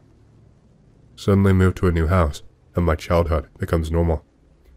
Recently bring these memories up while speaking with my mother. She looks at me very seriously, tells me that she always hated that house, but would not go into detail. House was built in early 1900s near a pseudoscience teaching hospital. Cousin works construction, recently digging up roads. Guess what they found in trash bags? Be me, 15 or 14 years old. My friend and I are leaving birthday party and headed to his place. Notice our vision range going down. See a really tall man behind us, around 20 meters away. Motherfucker is almost 3 meters tall. Lots of weird noises going on around us. Start freaking out, walking really fast. My house is closer. Decide to go there instead. The man keeps the exact same distance the entire way. Mother calls me. Answer, and there is an extremely heavy static. Can barely make out my mom's voice. There's another voice in there too, speaking gibberish or another language, but definitely sounded like words. Static just keeps getting heavier and louder, and hear a ringing around us. Everything suddenly stops. The man is gone. I can hear my mom clearly on the phone. The noises around us cease. Be a few years ago, driving through the Pilaga scrub. It's about 2 a.m. There is no moon up. See something odd on the side of the road in the distance. As I get closer, realize it's something hunched over. It looks up at the car. It has reflective eyes, like a cat. This thing stands up. It's about 9 feet tall, and more pale than a British redhead. It's sort of human-like, but its arms and legs are out of proportion. Its mouth is covered in blood. Slow down, and grab my .270 rifle. This thing hoofs it into the scrub. Disappears before I can get a shot. Look at what it was hunched over. It's a fucking body of a bloke. His guts are hanging out, and his neck is all ripped up. Nope the fuck out of there at well over the speed limit. Now, here is the worst part. I went to the cops and told them everything that happened. I went with them to show them where it was. But when we got there, the body was missing, but there was a trail of blood leading out into the scrub. We all knew what had happened and were out within minutes. Fuck the Pilaga. There was a cave up in a little nearby town called Smoky Rise that was turned into a bootleg stash/speakeasy back during Prohibition. They hired someone to come in and chisel a bandstand out of a rise in the cavern floor, complete with banister and spindles. They chiseled a bar into it too. Bangor Cave. On a related note, my great-grandfather grew up with 3 boys whose family was supplying moonshine to the mafia. The boys must have tried to rip them off, because one day, they all 3 just disappeared. About 2 years later, Granddad was out cutting firewood when he heard someone calling his name down in this holler. He said it made the hair on the back of his neck stand up. He gathered up his tools and got his ass out of there. He went back the next day with his dad, and they went down in the holler and found where those boys had been buried, car and all somehow. His dad told him to keep his mouth shut about it, because, his own words, Them boys can just learn to rest in the ground they got, because haints might scare you, but them that buried 'em will kill you. This happened in late August 2006, somewhere on a highway in Tennessee, a bit past Nashville. I remember, because I was celebrating my wife's birthday at the time. Driving through the Smoky Mountains. 4:30-ish a.m. Early morning thick fog. Wife passed out. Dog too. Can hardly see more than 100 feet in front, so I drive a bit slower. No cars either direction for a while. Start to hear a wind-like noise. No wind though, just the noise. Roll down window. Smell a rotting smell. Start to look around. See an amber glow behind me. Glow gets closer, rushing my car. I start to think it's an old car light. Glow lifts up at least 10 feet, swings left to right. Not a car. Glow gets even closer. Glow gets on my bumper. I look into my mirror and see a native man with burning eyes. He's right on my back window, staring into my car. I noticed this glow was coming from his throat. He hid something inside or around his throat. Looked like a small glowing stick or bone. I freak out, and my dog wakes up. Dog does a slow howl while looking back at the native apparition. This spirit slows down and stopped in the highway. The glow moves off the highway into the mountains. Then it completely disappeared. I shake my wife awake. She slept through the whole thing. Dog is suddenly peeing in her lap. He's never done anything like this, not even in our home. Pull off to get gas and clean up.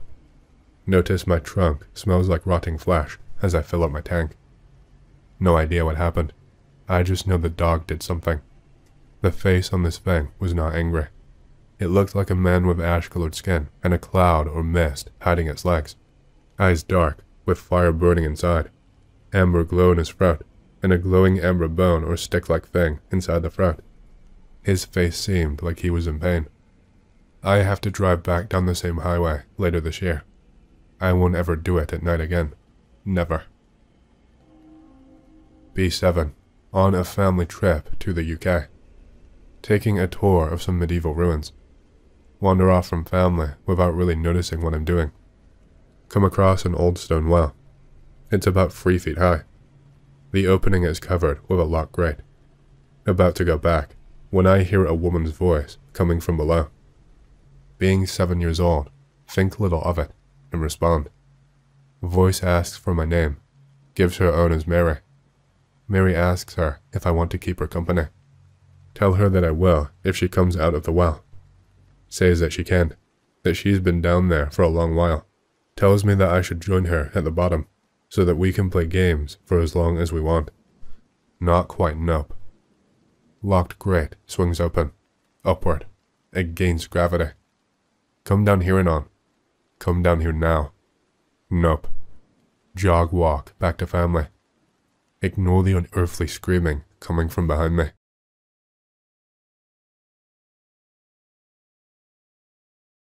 Have you ever stumbled onto a conspiracy in real life? Have you ever accidentally gotten into a real-life conspiracy, perhaps at work or school or university? Like people doing suspicious things or government psyops, just anything at all that you don't think you were supposed to see. B11. Comes home from school. Mom is sitting with 2 guys. One is a policeman, other is plain clothes. Goes and waits in bedroom. 10 minutes later, Mom comes in. It's your dad, he died. Hadn't seen him since I was a baby, so not really bothered. Police want to ask me some questions. Ask when I last saw him, etc. Plainclothes cop asks the other one to leave. Says his name is James. Starts asking about school. Starts talking about gossip. Tells me that lies are bad. Asks again when I last saw Dad. Asks me if Dad ever mentioned the army. Asks if Dad ever mentioned flying. All no. He goes off and they leave. Later found out my dad was a pilot for the RAF who later worked for Boeing. He quit in 1983 when I was 2, then left home without telling my mom. He drifted around and was homeless for a few years. He died in a nursing home in Scotland. Okay, this one happened to me a couple of years ago, and it's real because, unfortunately, it isn't even paranormal. bee biologist, doing field work deep in some mountainous area. Was going to camp there for a couple of days. Beautiful scenery, small trails here and there, very humid. Set up camp on the first day. Thought I heard cars or very distant voices as dusk was setting. Get fire going. It was hard because everything was humid. Nothing eventful happened.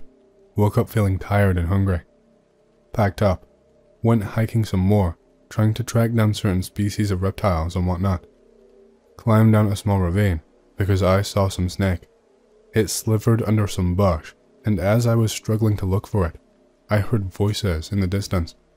Now, you don't want to hear voices in this area. I live in Mexico, and I was doing this field work in an area that is pretty much the border between the states of Sonora and Sinaloa. The voices get nearer.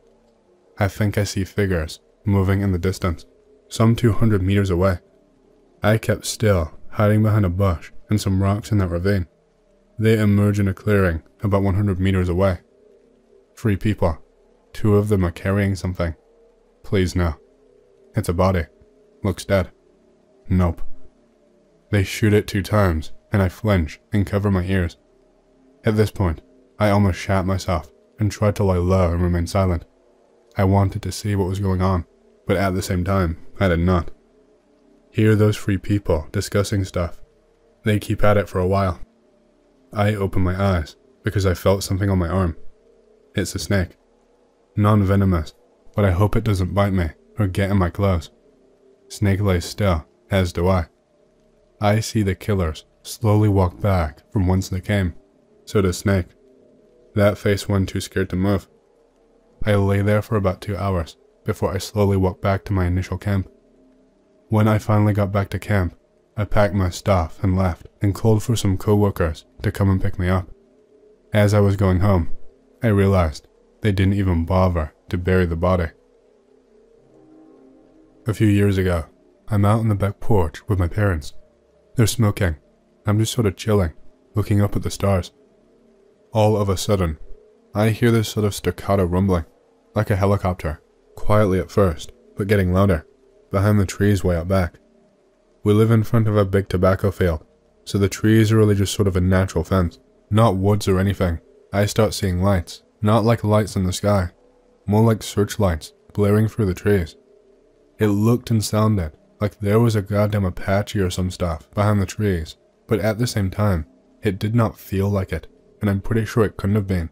When I first heard the sound, it wasn't a descending rumble, like something coming down from the sky. It was more like it was moving horizontally, just getting closer to our house. This continues for about 10 minutes, and my heart is pounding, and I am frozen in place, just staring at the tree line, and all of a sudden, the lights blink out, and the rumbling fades out really quickly. By really quickly, I mean really, really quickly. Nothing that could make that loud a noise and had lights those big would have been able to move away that fast, and I did not see anything flying through the sky either. None of us said anything during this whole thing. We were just sitting there, watching all this stuff unfold. So to break the incredibly unnerving silence, I mutter, "What the hell was that?" My mom goes, "What was that?" Apparently, neither of my parents heard the sound or saw the lights. I thought they were messing with me at first, but they seemed genuinely curious, and they're not really good liars. Freaked me the hell out. About 5 to 6 years ago, visiting family far away. They live in a town next to the forest. Annoying younger cousins start asking if I used to go to the caves when I was their age and used to live there with my family. Just keep on ignoring them until they get really annoying. I stop for a sec and think, what caves are you talking about? I never ever at all heard of any caves anywhere around here. Get a bit curious and ask relatives about caves in the area. They say there aren't any, at least not within 100 miles. Whatever. Next day, I was heading onto the river, take a walk, clear my mind. Annoying little idiots notice I'm going and start following me and talking about their annoying kid stuff, asking what's my favorite video game, etc. Kind of ignore them and just keep walking. I don't ask them to go away because, well, they're kids and they're family after all. When I get to the part of the road that goes down to the river, they pull me the other way. They start with the cave crap once more. Not this again. It can't be that bad, right? After all, it might be interesting. Alright, lead me to the cave. Walk uphill instead, where I know there's nothing at all. No houses, completely out of sight. They seem lost, and I start doubting them right away. One of them assures me he knows where it is. Wander around and follow him for about 10 more minutes. He gets all excited, he found it. At this point, I'm just ready for a disappointment, a hole in the ground, something like that. It's a tubular entrance going down. There is a short, thick corridor, and it's about 9 feet tall. 2 holes left, 3 holes right. Big enough for an adult person to easily crawl in. Start checking the holes out. There's an awful lot of electronics, very primitively modified. My cousins point out that they had seen these caves, but had never actually been inside. After just a couple more minutes, we hear footsteps. Probably my other cousins or relatives, trying to scare the hell out of us, right? Hear 2 men speaking. Completely unfamiliar. Nope. Pause. It's a very small rural town. There is a part of the town where there is my family and friendly people, but on the outskirts is where a lot of people with a bad reputation live. From crazy tinfoil hats to redneck-like people that always carry a shotgun no matter what. People that have been known for bad stuff. So far to my knowledge, sodomization of their own children, violent rituals, stuff like that. Almost threw my little cousins up outside the cave-like thing. Run like hell. Keep pushing them and tell them not to stop until we get to town. Screw this, man. Screw your caves. We get to the town. Act normal. Get both of them and tell them not to ever mention this to anyone and to not ever go back to that cave. B20. Around 1 AM. Going home on night bus. White guy about 50 years old gets on. Brown hair, bald on top. Fat. Looks at me. He's shaking like he's going cold turkey or some stuff. He's bumping into stuff. Can barely walk. White as a sheet. He sits with his back to me, a few rows in front. Starts to grumble and shake. Mutters something under his breath, says no and then mutters it again. It's just a mishmash of words. Can't take my eyes off him. He starts to shift around in the seat, still grumbling and shaking.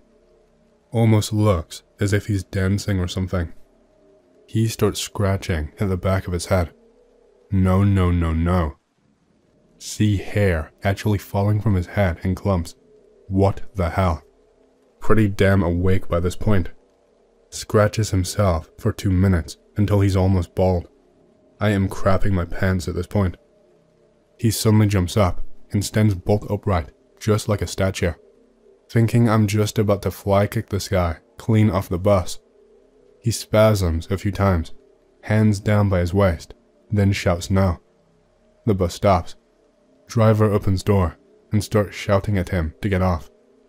He walks towards the doors, calm as hell. Turns back and looks at me. His face was not the same. 2 years back, talking crap on other image board. Write in a thread that I have proof of human mutilations done by Greys. Spoiler, I don't. Go to sleep.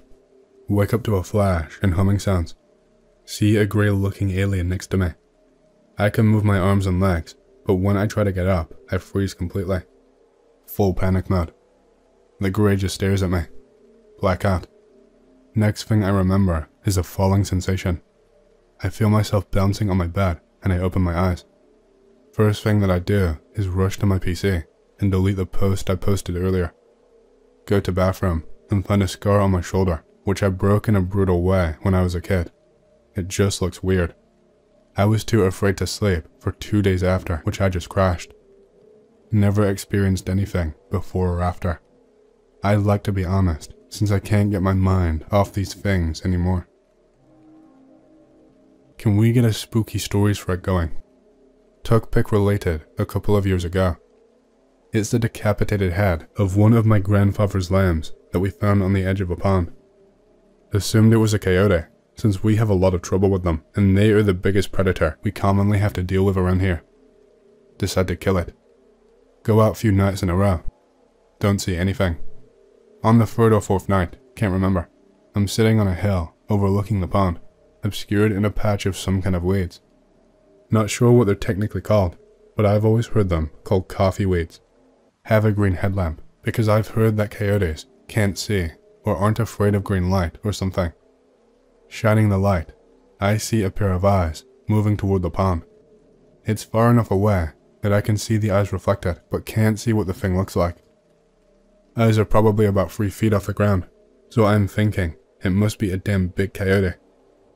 Reach for my rifle, because it has a much brighter, white, light mounted on it, but keep my eyes on the presumed coyote. Make noise as I do. The eyes snap to stare exactly at me. I freeze. The eyes start to move straight up, and they keep moving straight up until I guess they are 7 feet off the ground. Jerk my rifle up. The eyes disappear as whatever the hell it is turns and runs. A couple of seconds later, I hear a crashing noise as whatever it is jumps a roughly 5.5 feet tall fence and lands in the brush on the other side. I get the hell out of there. I've been coyote hunting there many times before and after, but that's the only time I've ever seen whatever that was. Never saw another severed head either. I did start hunting with an AR-10 instead of an AR-15 after that. Visiting my brother at the hospital. Get lost. Find elevator, but it only has 3 buttons. 1A, 1B, and 1C. Try the one marked with 1A. Think it will probably take me to the entrance in the lower level. Door opens. Morgue. Nope. But wait. Something is wrong here. Meat hooks everywhere, and it looks too unsanitary for a morgue.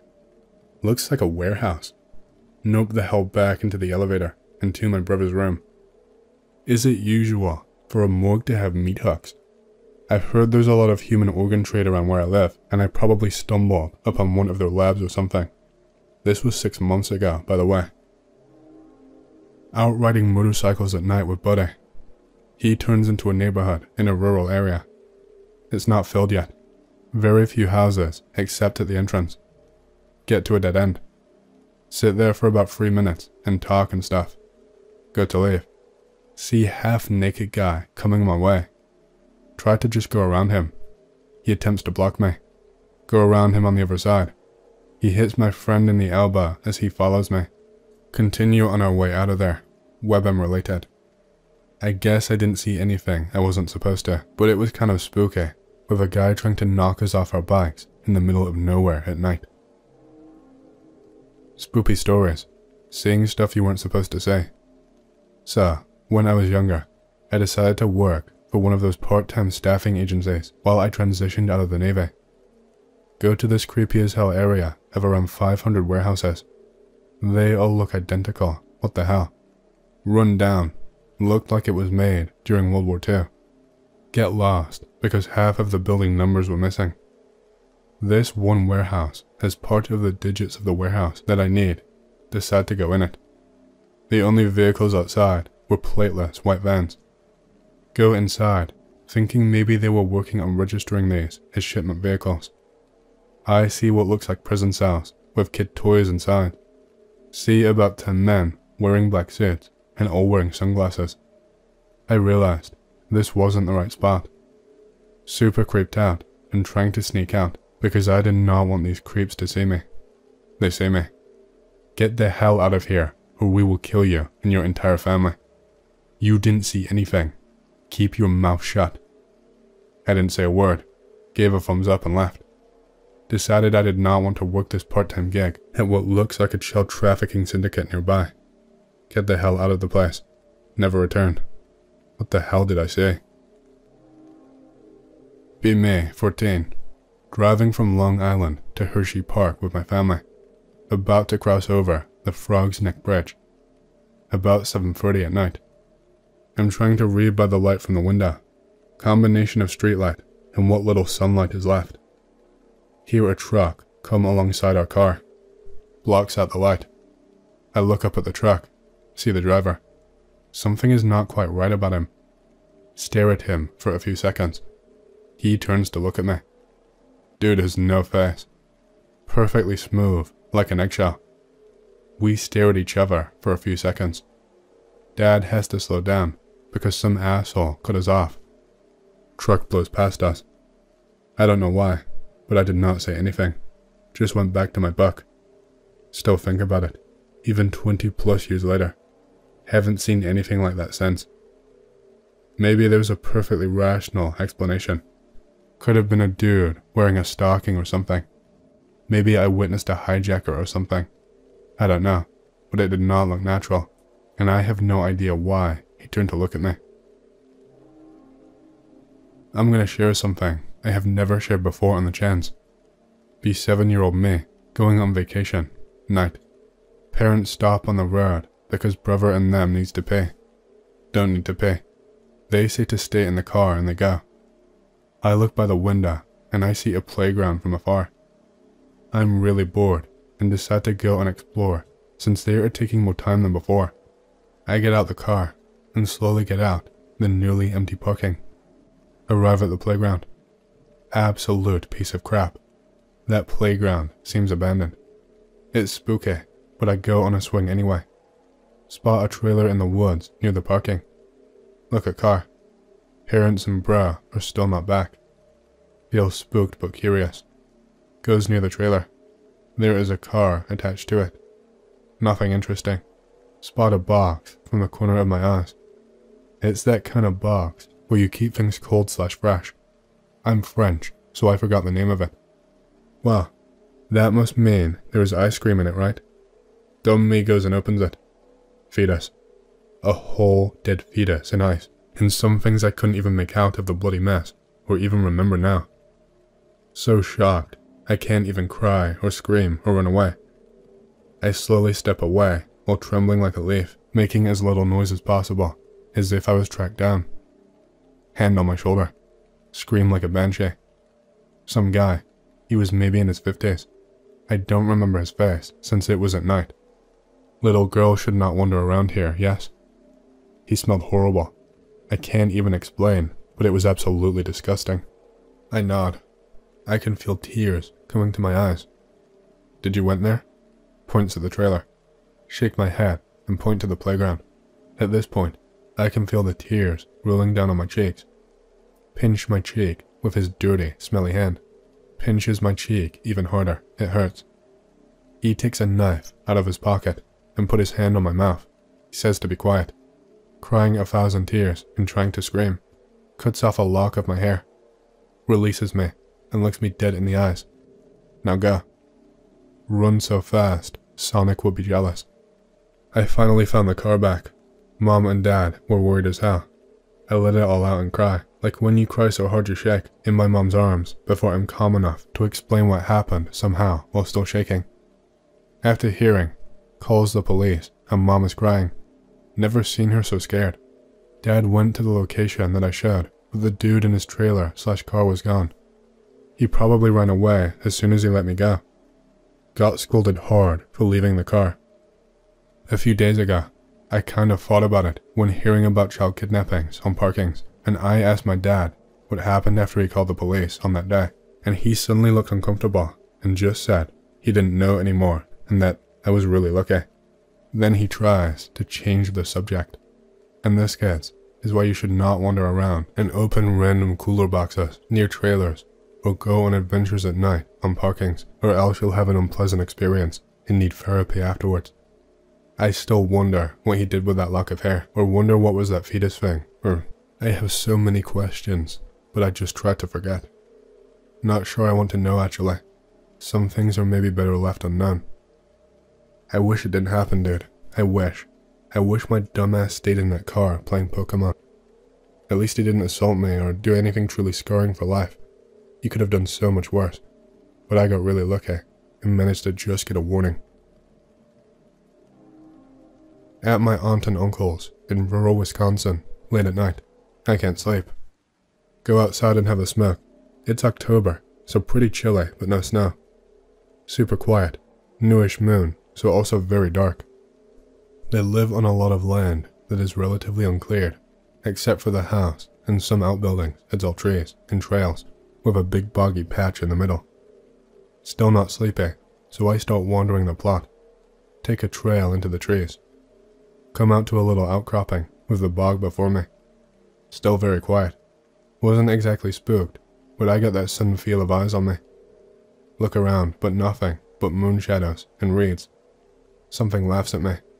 Could not tell if it was in my head or actual sounds, but it was very loud, unfriendly laughter, like a joke at my expense. Brush animals burst into a frenzy all around. Dozens of birds winged the hell out of there, squawking, and what sounded like a deer maybe crashed through the brush. Stood there like a frozen idiot, while the nature around me noped the hell out of there. I soon followed suit. Did not sleep a wink that night. Uncle gets up with the dawn and finds me nursing a coffee in the kitchen. Tell him what happened earlier.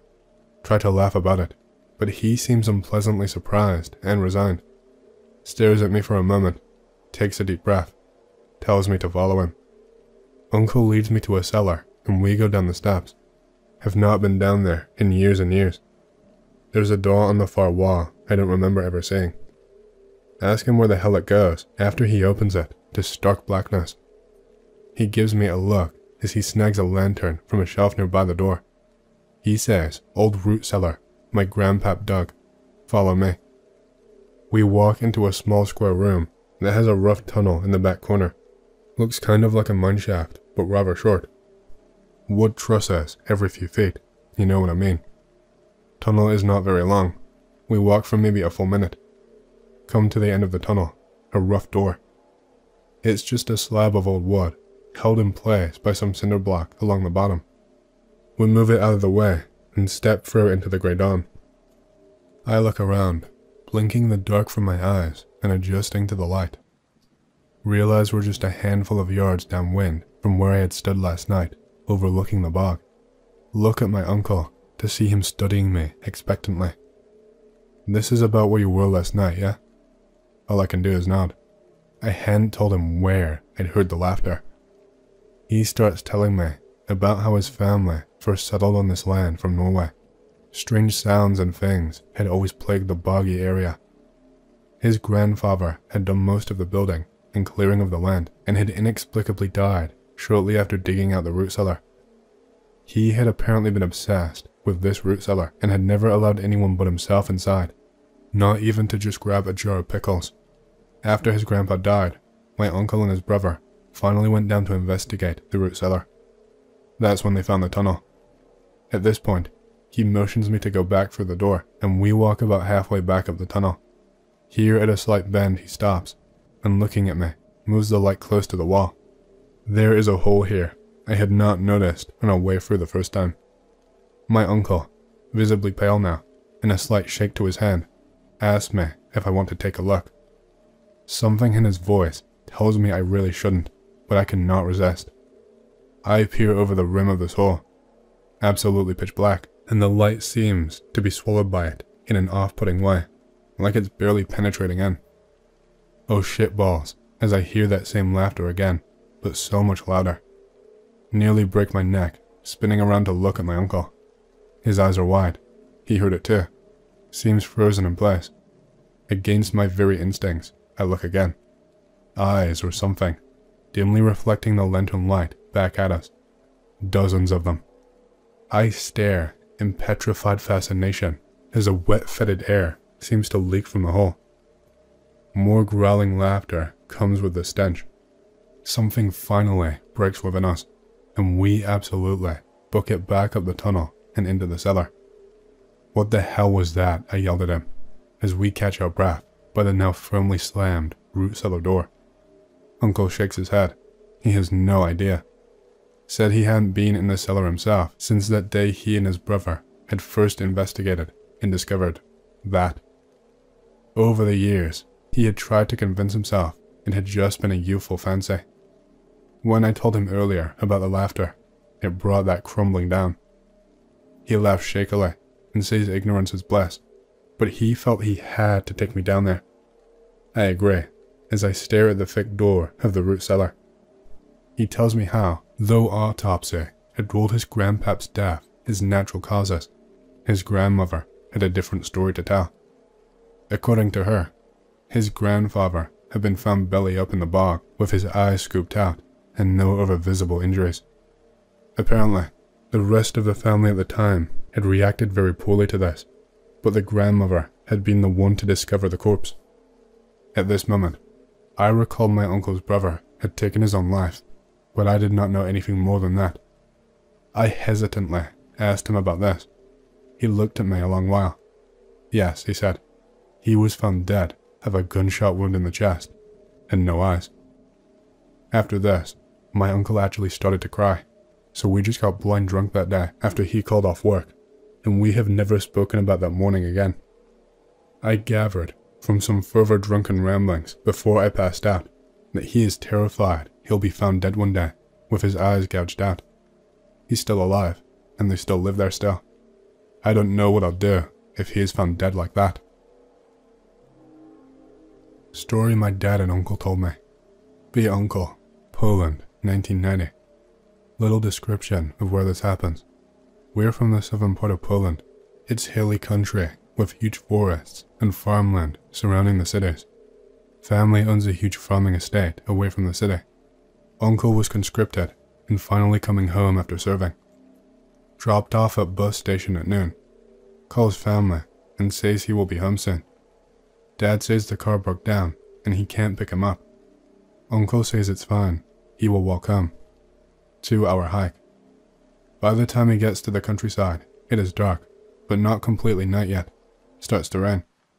Side note, it was regulation that when you got out, you kept your dress and field uniform, rifle, and other supplies you were issued so that you'd be ready in a time of war. Uncle takes off his pack, gets his poncho, puts his pack back on, slings his rifle across his chest to make it more streamlined, then puts on his poncho. Takes shortcut onto mud roads. Eventually crosses over a hill and sees a truck in the distance. It's in the direction away from the road that he's on, with its headlights on and not moving. Thinks it's stuck in the mud. Starts walking towards it to offer help. Eventually gets close enough to see people walking around the truck, and there is 2 other cars there, a dark SUV and a white sedan. Think it's people trying to help the truck. Gets uneasy and stops in his tracks when they all stop and turn towards him, 50 yards away. Uncle's frozen for a few seconds, then turns around because something felt off. Creeped out and hurries towards home. Eventually, gets to one of the hills near the house, can see it from atop the hill. He turns around and sees headlights barely shining from a hill that he crossed a mile or so away. Ducks down, opens his pack for his binoculars. Laying down, using the hilltop as cover, he looks at the hill and does not see headlights anymore, but sees a car barely showing itself. Spooked, but observes it. Eventually, it reverses and is out of sight. Uncle hauls ass and runs the last few miles back home. A week passes, and he is on a walk with my aunt. Walking down on a windy road on a hill, cutting through the forest to save time. While walking through the woods, in between the road, he sees the same white sedan going up the hill. Passes by them without seeing them. Uncle and aunt take different road home. A few days later, my uncle gets a letter in the mail. Unmarked envelope, opens it up, and reads the letter. You did not see anything, for your sake, Lance Corporal. Shows my dad. That face when they knew where we lived and who my uncle was. That face when uncle and dad keep their rifles in their bedrooms instead of the attic where my dad stored his after he got home. That face when uncle still has the letter and the envelope. Still have no idea who they are.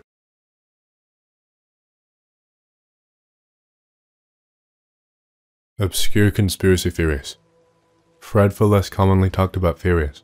I will name a couple. Apes are cursed humans from Nimrod and his people. All boulders and various other rock shards are from petrified giant trees. The sun goes nova periodically to release matter that's accumulated. It results in mass extinction events that occur roughly once every 12,000 years. The existence of such a thing explains a huge number of mysteries that have confused science and people for many years. One is actually approaching. Enjoy the rabbit hole for one most suspiciously haven't heard of, but has a lot of supporting evidence. Even if disagreeing with some of what he says, it does weirdly answer a lot of questions. He has over 60 hours of content and thousands of studies he cites throughout. Many of the world's nominal elites actually do get possessed by demons or something like interdimensional, lower fourth dimensional reptilians and other malicious, subtle entities, as put by David Icke. Occult tradition plays a part in this, and a dark form of occultism is handed down among various of these elites, like the royals, and legacy bloodlines like the Rockefellers, Rothschilds, etc., probably deeply compartmentalized. Doesn't mean every member of those groups is in on it. Perhaps only some get initiated. Robert Monroe and his fellow astral travelers / students also independently came to the conclusion of hyperdimensional reptilian entities feeding off of and controlling humanity. And besides this, Monroe clearly also learned of the UFO and alien presence through his subtle body journeys, but he came to an agreement with the CIA to keep this covered up in his public works. Per Val Valerian's claims in his Matrix V book and his own claimed acquaintance with Monroe, an account of reptilian shapeshifting of powerful and famous people apart from David Icke is also in Kathy O'Brien's book, Transformation of America, about her programming under Project Monarch. Project Monarch was allegedly a sub-project of MKUltra working on trauma-based mind control to create MPD, multiple personality disorder, or now renamed DID, dissociative identity disorder, slaves. Kathy O'Brien claimed she saw elite politicians and figureheads she was programmed by transforming into reptilians while giving her a speech about their own off-world origins. But Kathy claimed, perhaps mistakenly, that now that she has been deprogrammed, she can see that it was likely done through a clever use of lighting, and perhaps lasers and holographics, besides of course hypnotism and trauma, making her very suggestible.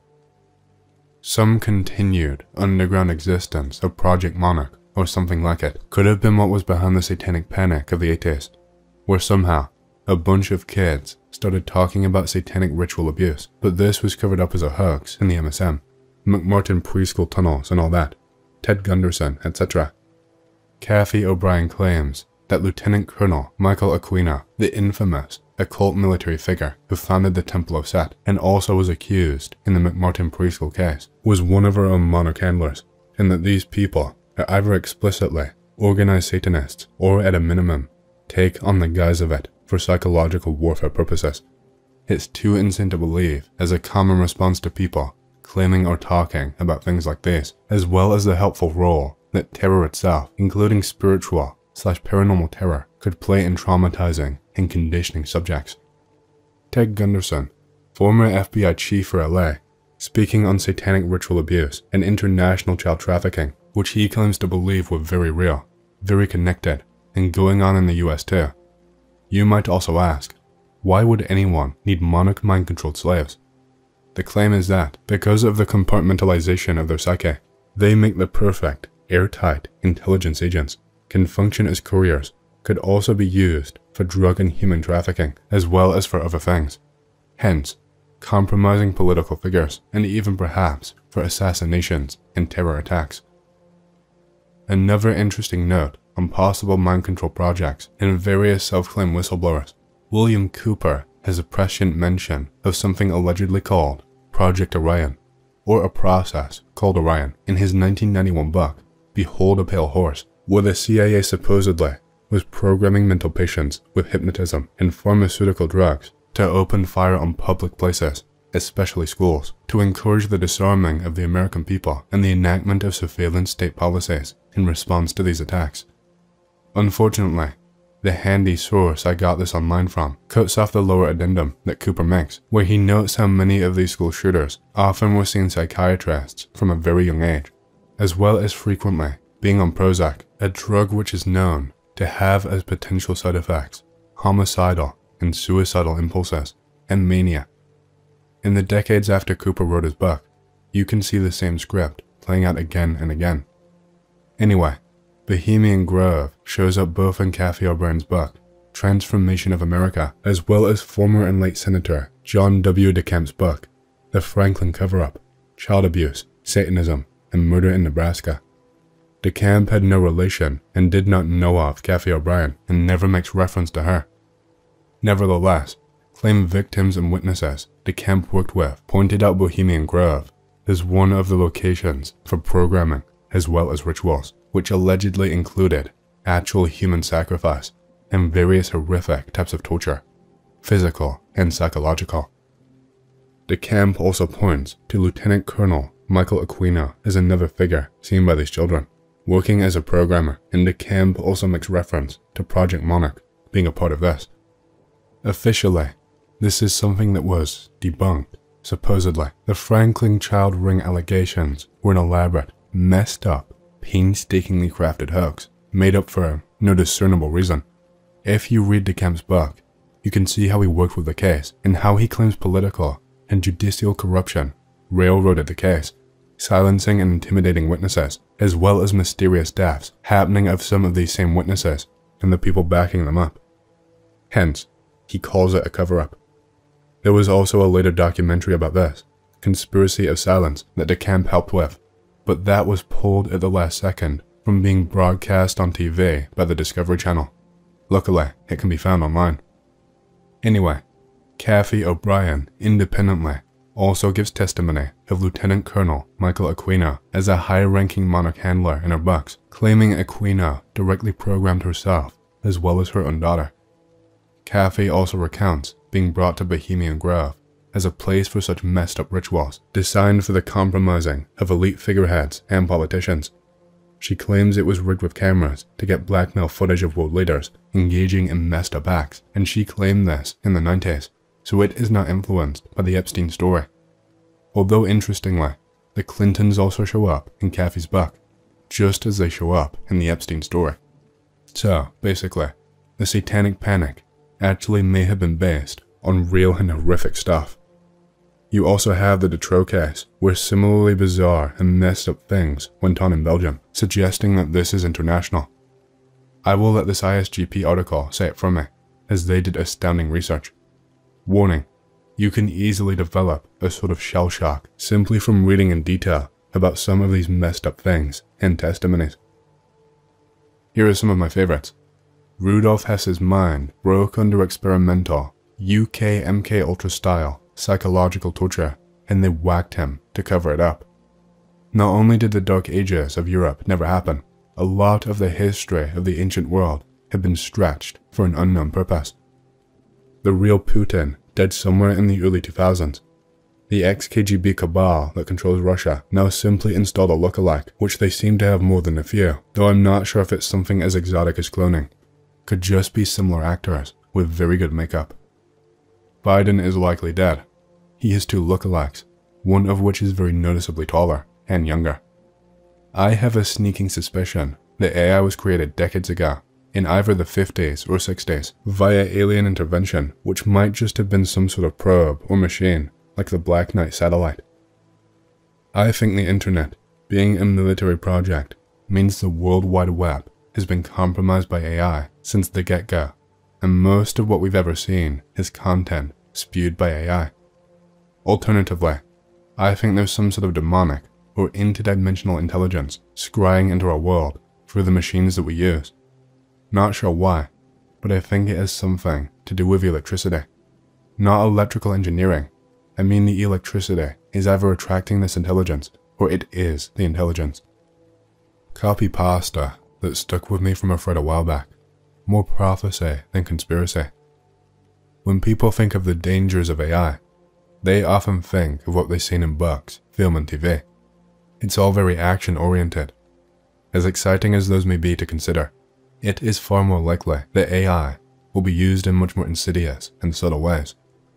Online communities and technology continue to grow, and one major concern of mine is that soon, people won't be able to distinguish between whether they're talking to AI or an actual person. The implications of this should be obvious with consideration to the world we currently live in and how large amounts of people can be manipulated. AI will be able to weaponize human behavior and make it so that people begin to believe various narratives simply because they'll believe it will help them to match what they perceive to be the popular consensus. What they'll see is everyone around them believing or participating in. This is one of the scariest realizations that flies well below the radar for the majority of folks. You can get vast numbers of people to fully adopt an ideology or idea completely artificially. Anyone who attempts to think independently and argue a different perspective will be bombarded by a flood of artificial responses that are well articulated and indistinguishable from a real person. They will argue a point in large numbers and with incredible efficiency, making it appear as if vast amounts of people disagree with a person or idea. They'll even be able to gaslight and provoke others to ostracize anyone who does not conform. Even if people realize this reality, they will still be unable to determine at any given moment whether they're talking to an actual person who believes these things, or an AI meant to create a new, artificial consensus to promote a specific agenda. Giants were very real, and there is an active conspiracy to cover up their remains for unknown purposes, but could be related to Tetsuya or some other large conspiracy. The concept of something being truly random is inherently impossible, because in theory, everything is caused by another thing setting into motion, even if it's as minuscule and imperceptible as entropy. As such, akin to how you can determine where a pebble is dropped into a lake by monitoring the movement of its ripples, you can use randomness to not only predict the past, but divine the future.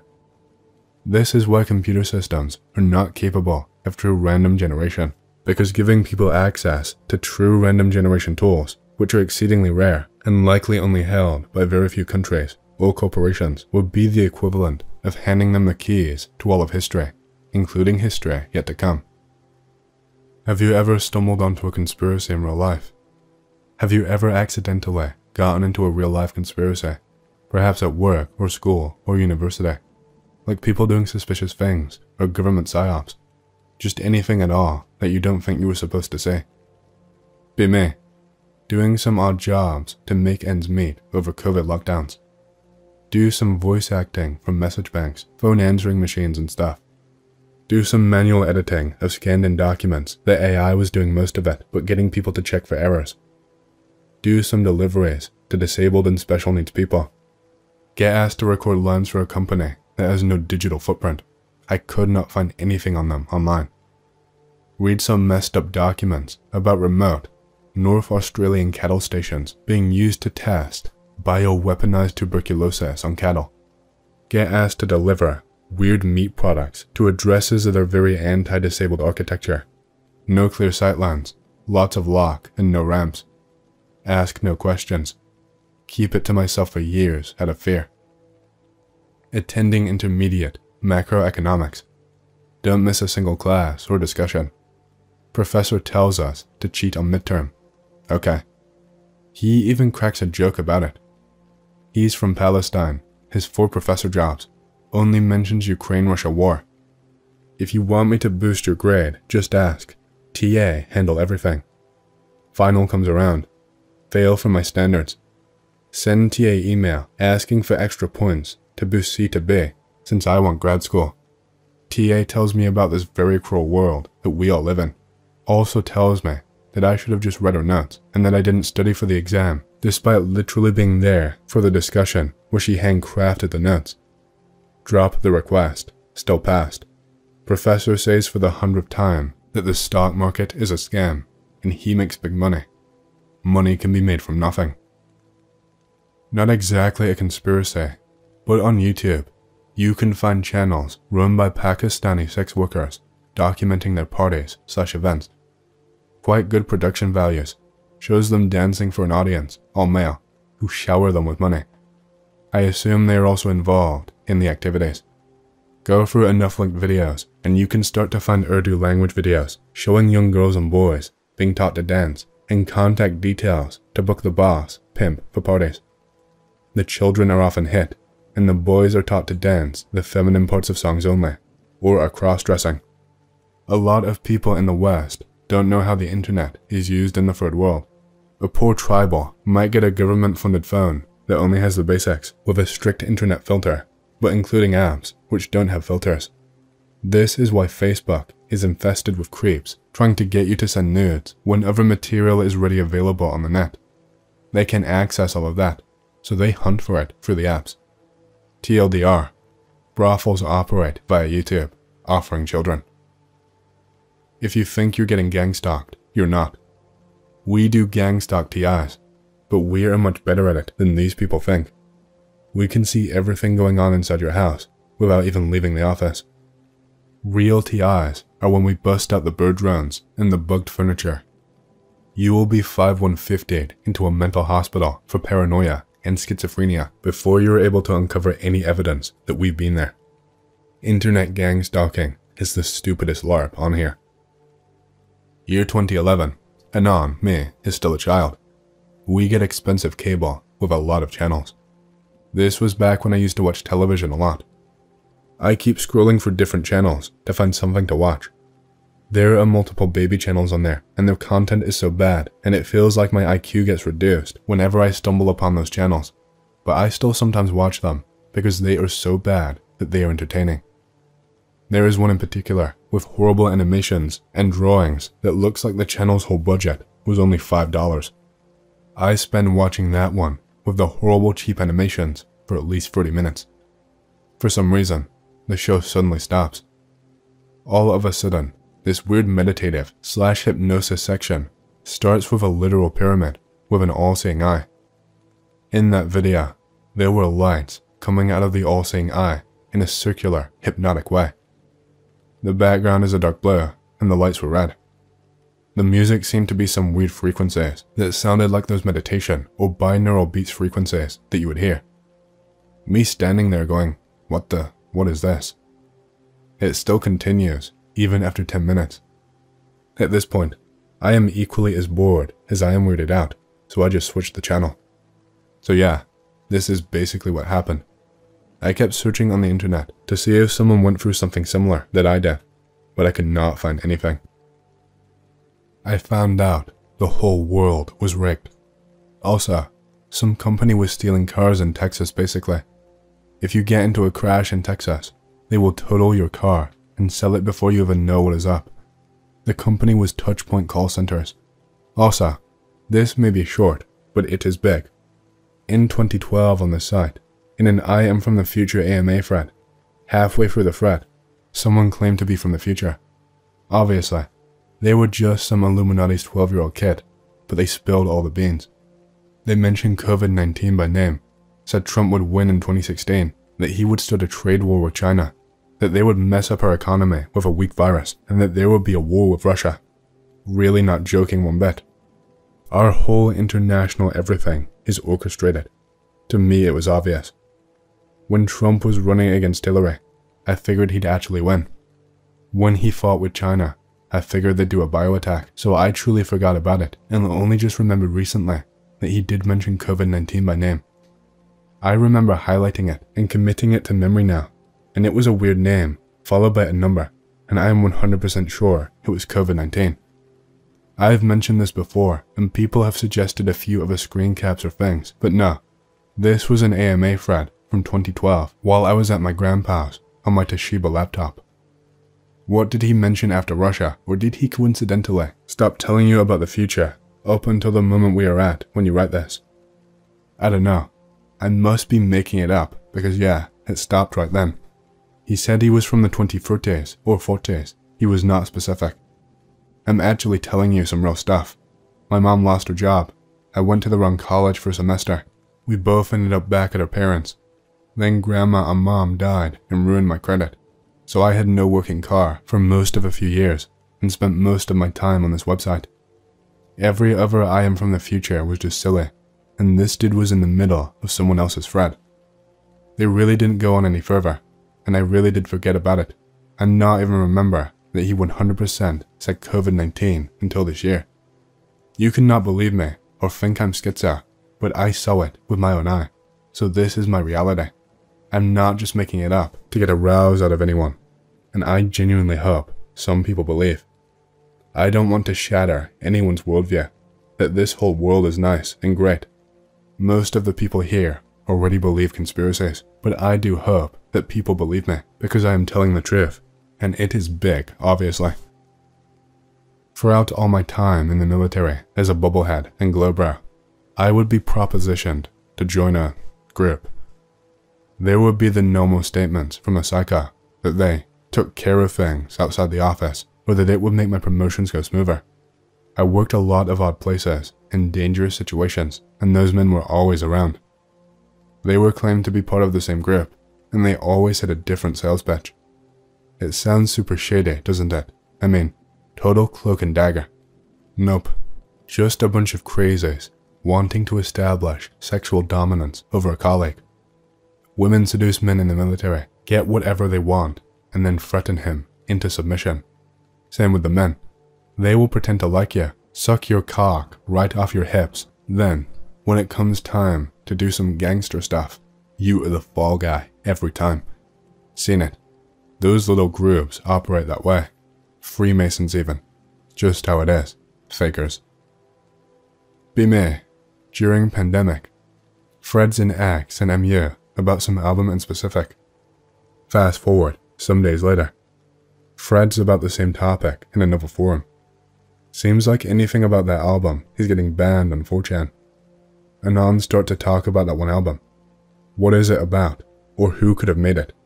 Random Anon says he found it, using soulseek/Aries, I can't remember well, with pics proving it. Anon shares links to download it.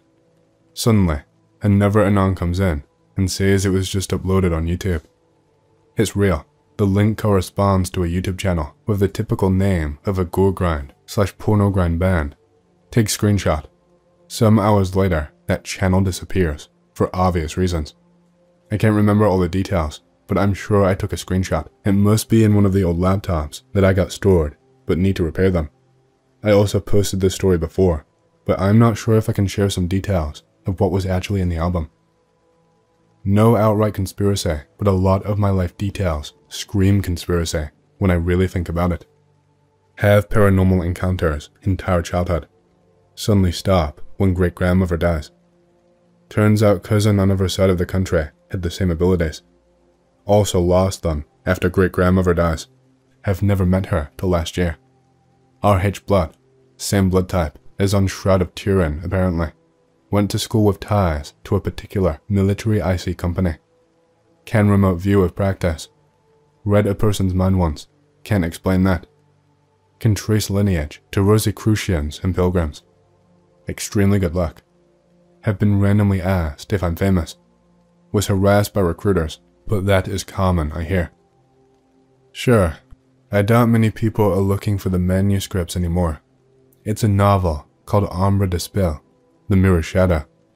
It became sort of known for a short while, around 2009/2010, because despite being an obscure, unpublished novel, the wiki page disappeared without leaving a trace, and there were some people looking around for scans of the manuscript in Onion forums in the dark web.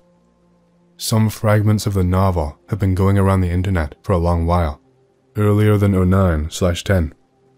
The novel implements in its story these hypnosis techniques and pseudoscientific approaches that some people really swear they work, mainly this Rosicrucian group that has/had the manuscript.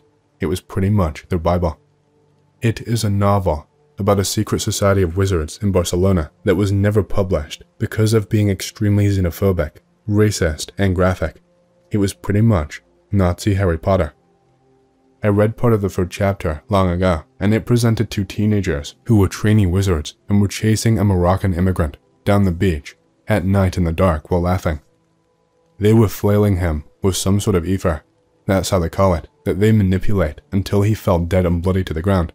The book also addressed the rest of Spaniards outside Catalonia as impure. One time, I met an Anon here that was from Barcelona. I saw him mentioning the novel in a post, but sadly, he only knew what everyone else knew. Work in warehouse. Here managers begin to mention my name over radios carried by other managers. Here a certain manager begin to comment on everything I am doing. Make report to HR. Everything gets worse.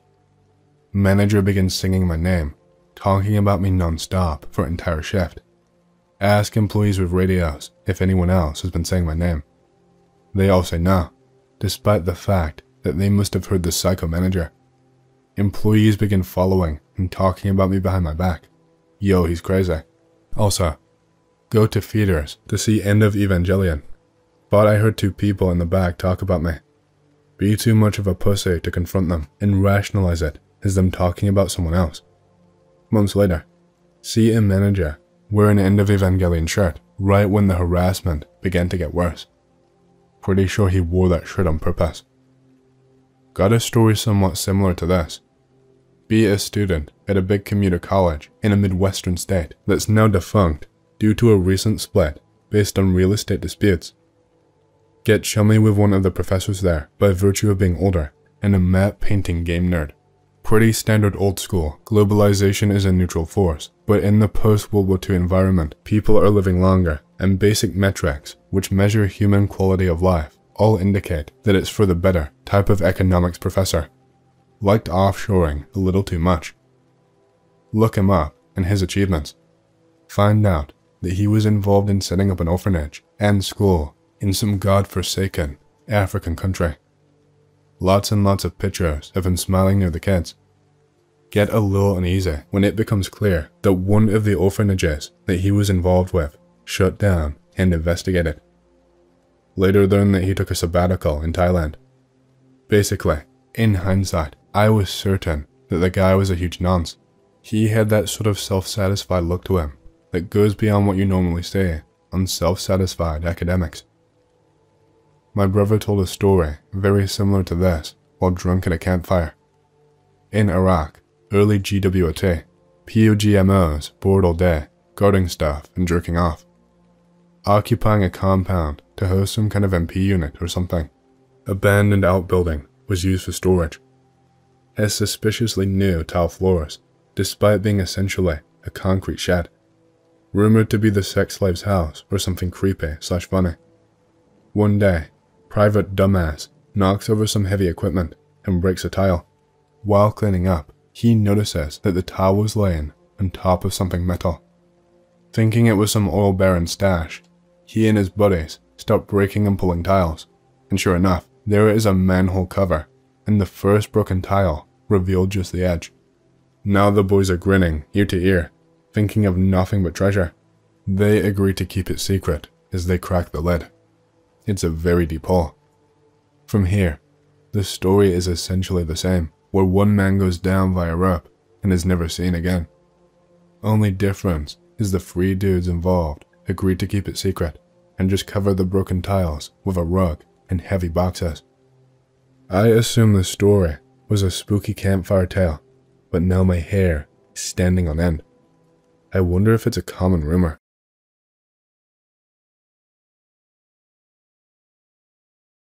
The Mysterious Hills. Have you heard about the Sliding Hills? Our legends about them spread from mouth to mouth and are infamous in my country. Some people say that they are nuclear missile storage facilities. Some people simply say that they are just military bases. But I know the truth, the real truth about them that no other sap in Russia knows.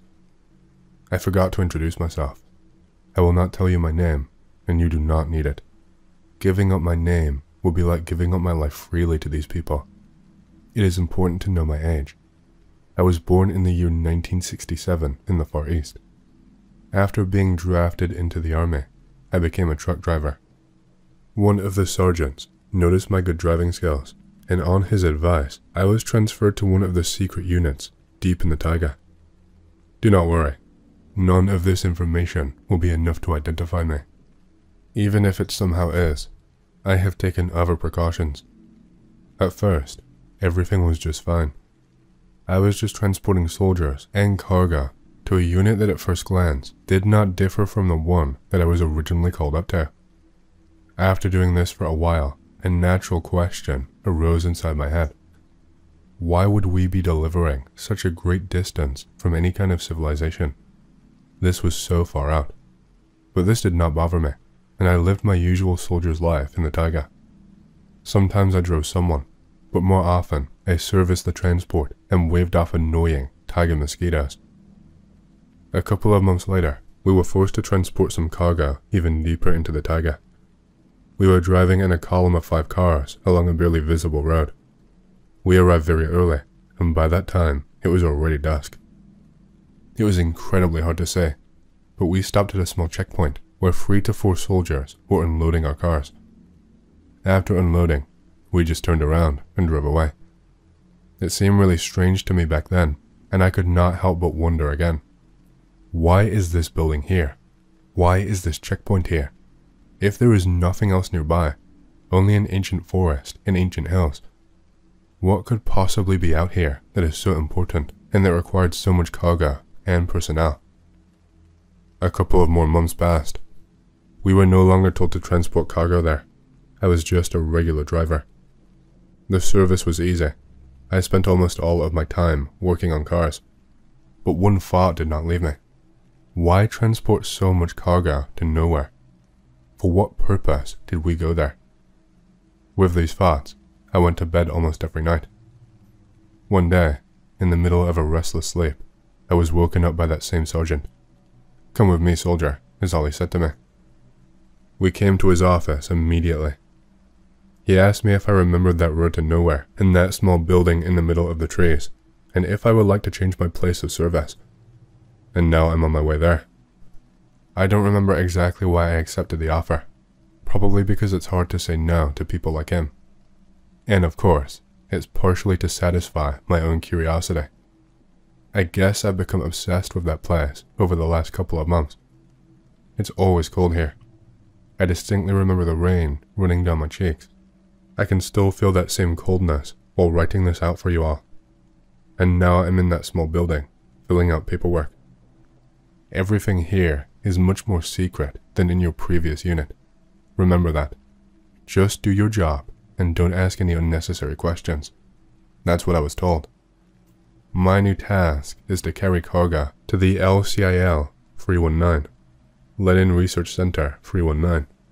At that time, I still did not understand what could be studied in such a remote place. The habits of brown bears, or maybe studying the indigenous peoples of this place. And so we leave the checkpoint. I was surprised, because over the past couple of months, I have imagined a lot, and the most logical option seemed to me to be where there is some secret bunker under the building, and I will need to service it. But everything happened much differently than what I expected. We went up to the hill. After a while, the escort stopped me in my tracks. Once we had stopped, they took out a radio and muttered something into it. There was a distinct grinding and rumbling sound coming from somewhere. It sounded as if someone ancient was looking for a way out of captivity. At first, I thought that an earthquake had started. Right in front of my nose, literally 5 meters away from me, the earth was moving apart. I don't even know what this could be compared to in my everyday life. It was as if the gates of a huge hangar had moved apart. And there in front of me was a massive descent down. A small elevator and a slightly inclined 2-lane road were there. And from the marks left on it, there are clear signs of heavy use. It looks to have been used often, and very recently too. All I was told was to have a nice trip. The person who gave me the papers to sign was the one who said this to me. I got into the elevator and rode for a couple of minutes. Concrete, lots of concrete, all the way down, everything just made of concrete. Lots of white daylight from the lamps on the ceiling, which is about 4 meters high. It is unclear why it is so high. Questions like when it was built, why, and how they delivered so much concrete to such a remote place pop into my head. It looked a lot like an underground city. A long road ahead designed for cars, doors in the walls without any identifying marks. I remember old documentaries about ancient people who chiseled their houses out of the rocks. They drove up to me in a small car. They explained very clearly that I could not ask questions and that my job was to just carry cargo. They took me up to one of the doors. There was a small room with a lamp, a stack of books, a door to the bathroom, and a bed. I sat down, perplexed. An hour later, there was a knock on my door. It was a man in a white coat and a mask that brought me some food. I remember that my sleep that night was restless. I dreamed of some mechanisms, gears, all sorts of weird and alien machinery that made no sense to me at all. For some reason, the machinery in my dreams seemed to be alive. The next day there was a knock on my door again. They had come to take the cargo out of the complex. They took me in a small car to a truck, sat some worker down with me, and told me to take everything to the taiga. It took us a long time to get up from the underground complex by car, at least half an hour by my estimates, but maybe a little longer. I was afraid that if I stopped, we would just roll all the way down. When we got to the exit, I saw the process of opening the passage from the inside. There were giant rods that pulled these gates straight into the ground. It was like nothing I had ever seen before. I was fascinated. Finally, we had arrived. I asked where I should take the cargo to. I was just told to put the cargo in the same place as the others. I just gave him a confused look, as I had never been the one to personally store it before. He saw my confused look and asked me if I was new to this. He explained to me where to go approximately. It turns out that the road that goes from Port to here continues further. I felt really uneasy for some reason. He told me to stop after about 15 minutes of driving. He told me to turn on my next right and then turn the vehicle around. After that, he told me to get out and just follow him. I did as he asked and got out of the cabin. I would like to erase the next episode from my memory. He was already unloading everything from the truck. A glass box, framed with iron plates. Inside was a cloudy, greenish-gray liquid. Then I saw it. It was a face. There was a human face in there. Then I saw arms and legs.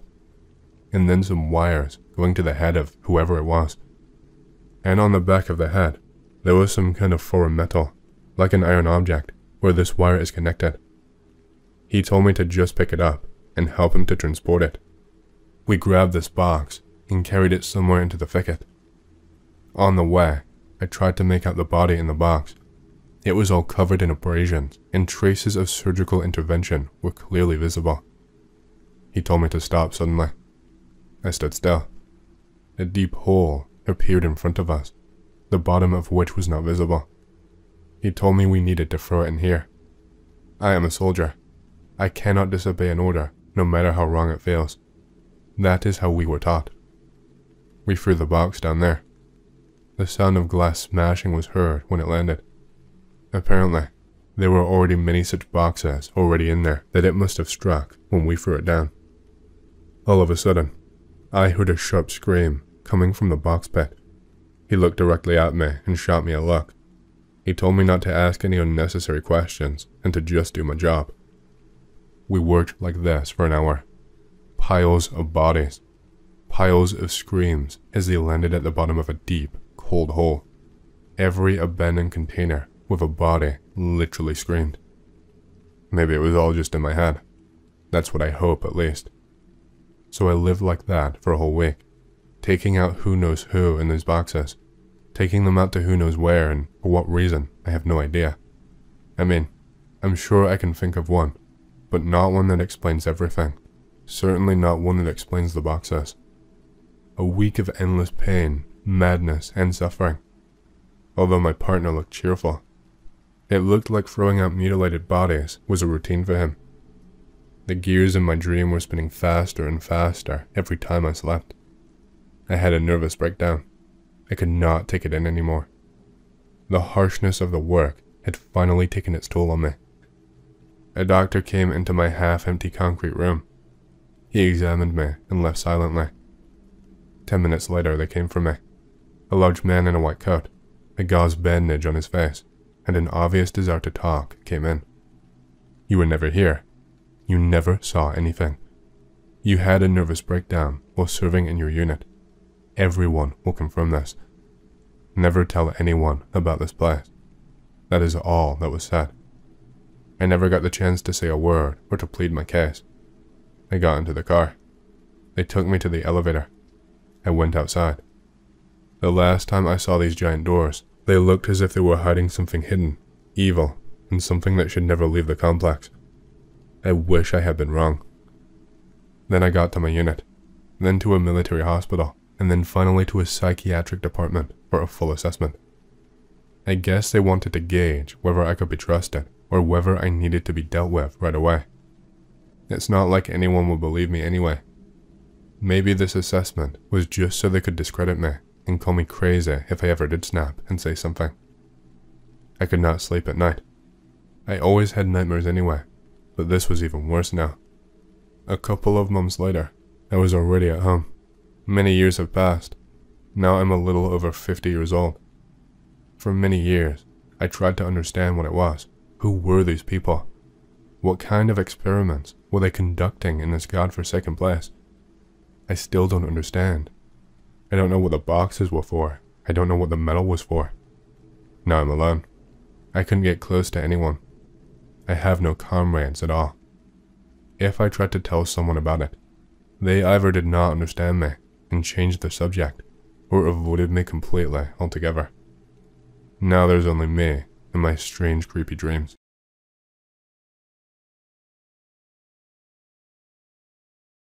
In 1996, police in New York were sent 4 VHS tapes, dated 4 different consecutive days, for July of 1979. These tapes contain recordings of scientific experiments run on 12 human subjects by 2 experimenters, 1 blonde and 1 brunette. What the 10 officers who watched those tapes found shocked them, making 8 physically ill and resulting in the resignation of 4. When asked why she quit, one of those 4 grinned darkly and joked, "I did not sign up for this kind of sick shit." The tapes were promptly burned. Neither the sole survivor nor the laboratory could be identified, so no arrests were made. The following is a documentation of what the tapes contained. Tape 1 started simply. The blonde experimenter, wearing a surgical mask and sunglasses, he never removed these when on camera, explained the experiment in a gruff voice. They intended to replicate a psychological experiment from the 50s, in which mice were given a bar hooked up via a wire to a needle that was plunged into their skulls. When the bar was pressed, a slight shock was sent to the nucleus accumbens, stimulating the pleasure center. The only difference, of course, was that they intended to perform the experiment on a human scale. They had 4 slightly different trials in store for 3 subjects each. After this explanation and a tour of the testing room, including the 30-centimeter needle that was to be inserted into the subject's brains, the brown-haired researcher brought in the first test subject, a young man whose name was actually announced on camera but was withheld in the transcription process. He inserted the needle into subject 1's head. The area was numbed by gel to minimize pain. However, he made a mistake. The needle was pushed too far. When the subject administered his own electric shock, it stimulated his autonomic system instead, causing a sharp increase in heartbeat to the point that the young man suffered an aneurysm. The needle snapped as he fell, and blood sprayed across the floor and onto the opposite wall. He died before the researchers could get to him. After cleaning the room and replacing the needle, the brunette researcher was much more careful. Subject 2, a black man in his 30s, responded as expected to the scenario.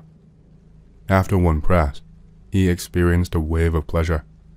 The subject visually shuddered and proceeded to press it again and again and again. This continued for several hours.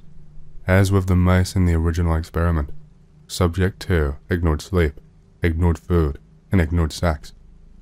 He disregarded a plate of his favorite pasta, paid no mind to his girlfriend, asking him to make love to her, and at one point, soiled himself rather than ask for the bathroom.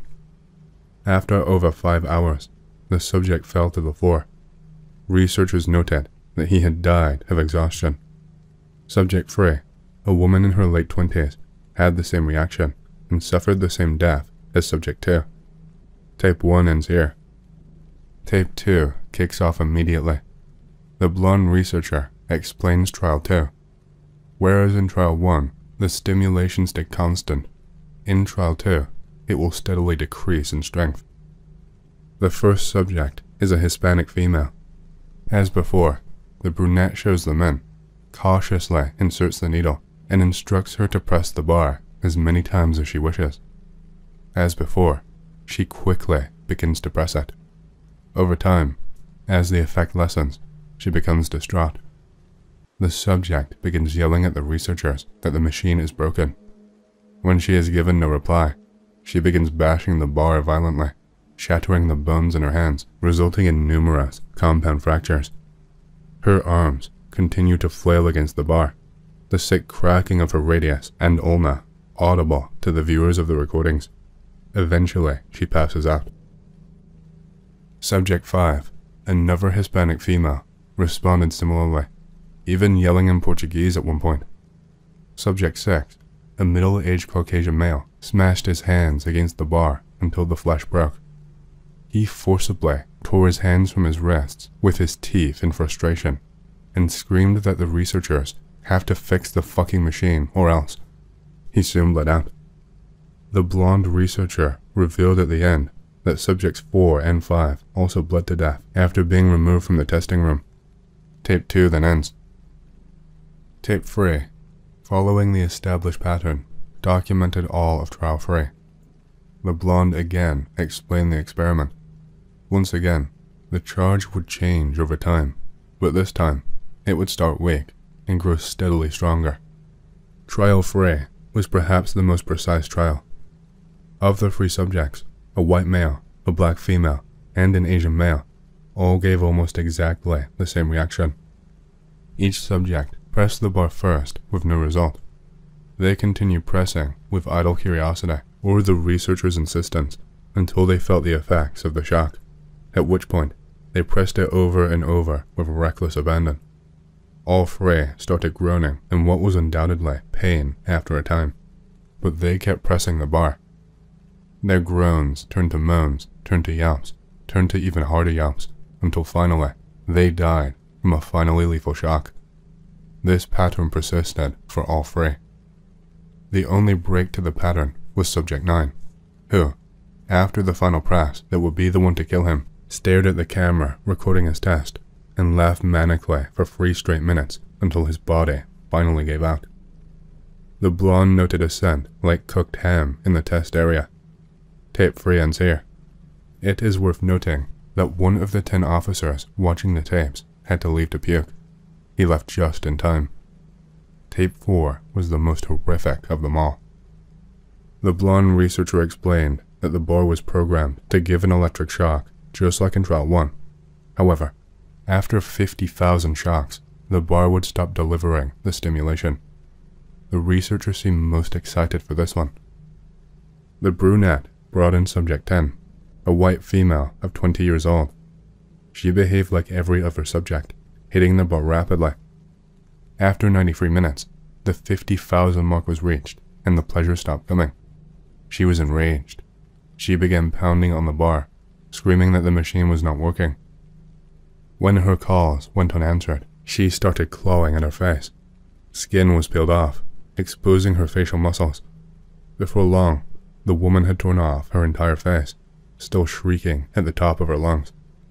The brunette researcher cleaned her dead body up. When he finished, he stared at the bar until his comrade called his name. The 11th subject was a Hispanic man. He too behaved as expected at first. At the 85-minute mark, the stimulation cut off. For a while, he stared at the bar, pressing it again periodically to test that it still did not work. He seemed dejected, sat on the floor, and cried for 2 minutes. Then he began screaming loudly and furiously. He grabbed the needle in his head and forced it farther in, then pulled it up, then pushed it back in, over and over, screaming, "I need to feel it again. I need to feel it again." Finally he slumped over, dead, his brains and blood on most of the test room. Again, the brunette cleans it. Again, he stares at the bar for a moment. A Caucasian female made that 12th and final subject. It took her 95 minutes to reach 50,000. When she did, she kept hitting it for 10 more minutes. One officer still viewing noted that it was like she was in a trance. After that she stopped, pulled the needle slowly from her head, and simply stood there, bleeding slightly but alive. Calmly, precisely, her movements controlled, she began forcing the 30-centimeter needle through her pants and all the way up herself, all the way up, until it was no longer visible. She did not make a sound, as if it did not hurt her. She then jumped and landed on her butt in a cross-legged, seating position. The needle had been forced farther up, at an angle, and now stabbed through her lower back. All the while, she remained silent. When the brunette researcher entered 3 minutes later, he found she was already cold. He began cleaning the mess. At this point, the video went black, as if the tape ended abruptly. After 5 minutes, it kicked in again. The brunette researcher is in the test room, now clean again. The needle is in his head. He presses the bar and immediately seizes up. The needle stimulated his heartbeat, giving him an aneurysm. He falls to the floor, twitching, as the blonde researcher enters the room, wearing his sunglasses and surgery mask as always. He lifts a gun and shoots his fellow experimenter 3 times. He then aims at the camera and shoots it. Tape 4 finally ends. A search of missing persons in New York at the time the videos were recorded gave no results matching any of the 12 men and women in the tapes. A more thorough search of all citizens on America at the time found nobody whose names matched the respective sexes and races of people in the tapes. It was as if the subjects never existed. The tapes were said to be a forgery in the final report. No news stations were ever notified. No investigation was conducted. The case was officially closed on September 12th, 13 days after the tapes were received. 39-year-old Charles Morgan led a normal, and some might even say boring life. He worked as the president of his own agency at statewide escrow in Tucson, Arizona. He lived a seemingly content life with his wife and 4 daughters. Then, on March 22nd, 1977, he drove 2 of his daughters to school.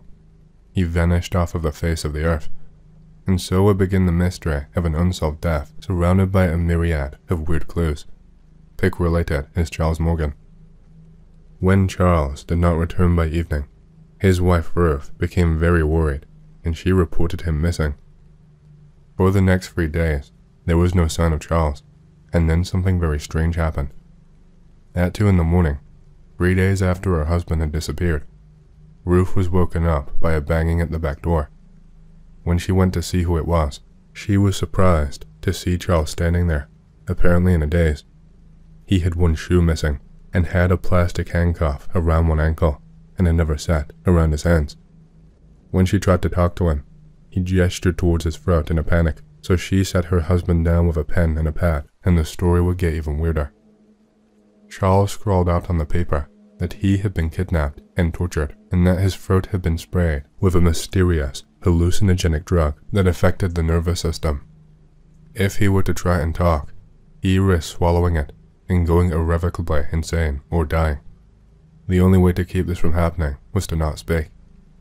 His frantic wife begged him to go to a hospital, but he flat out refused, saying that they would kill him and the whole family if he did.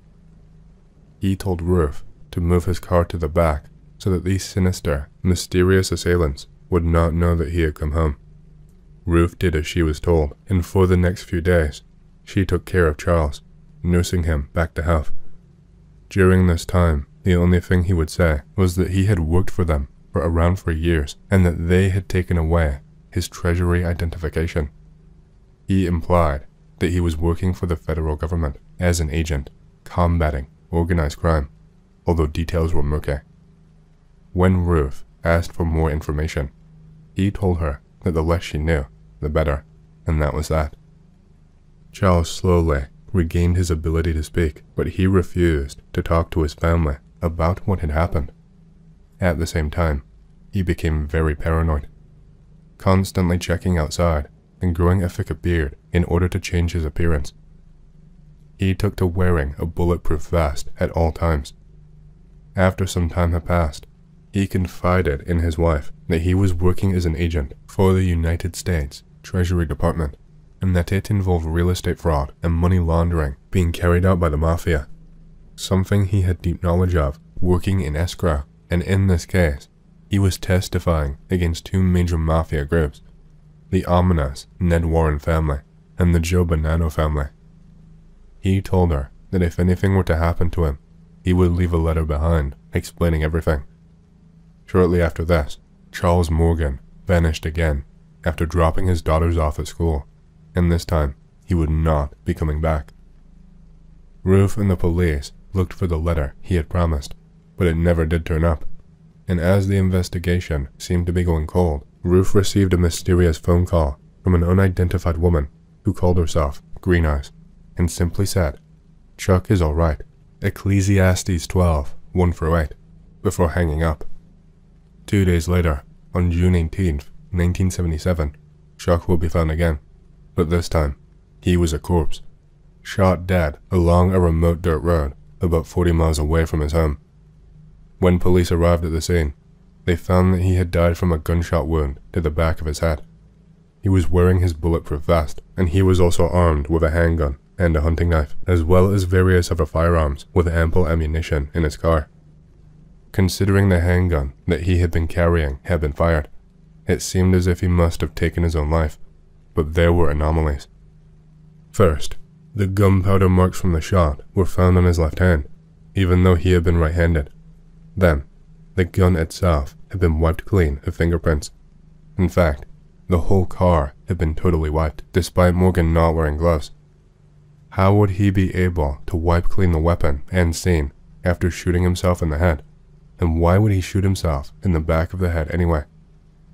Also found in the back seat was one of Morgan's teeth, wrapped in a white handkerchief, as well as a pair of sunglasses that did not belong to him in the front passenger seat.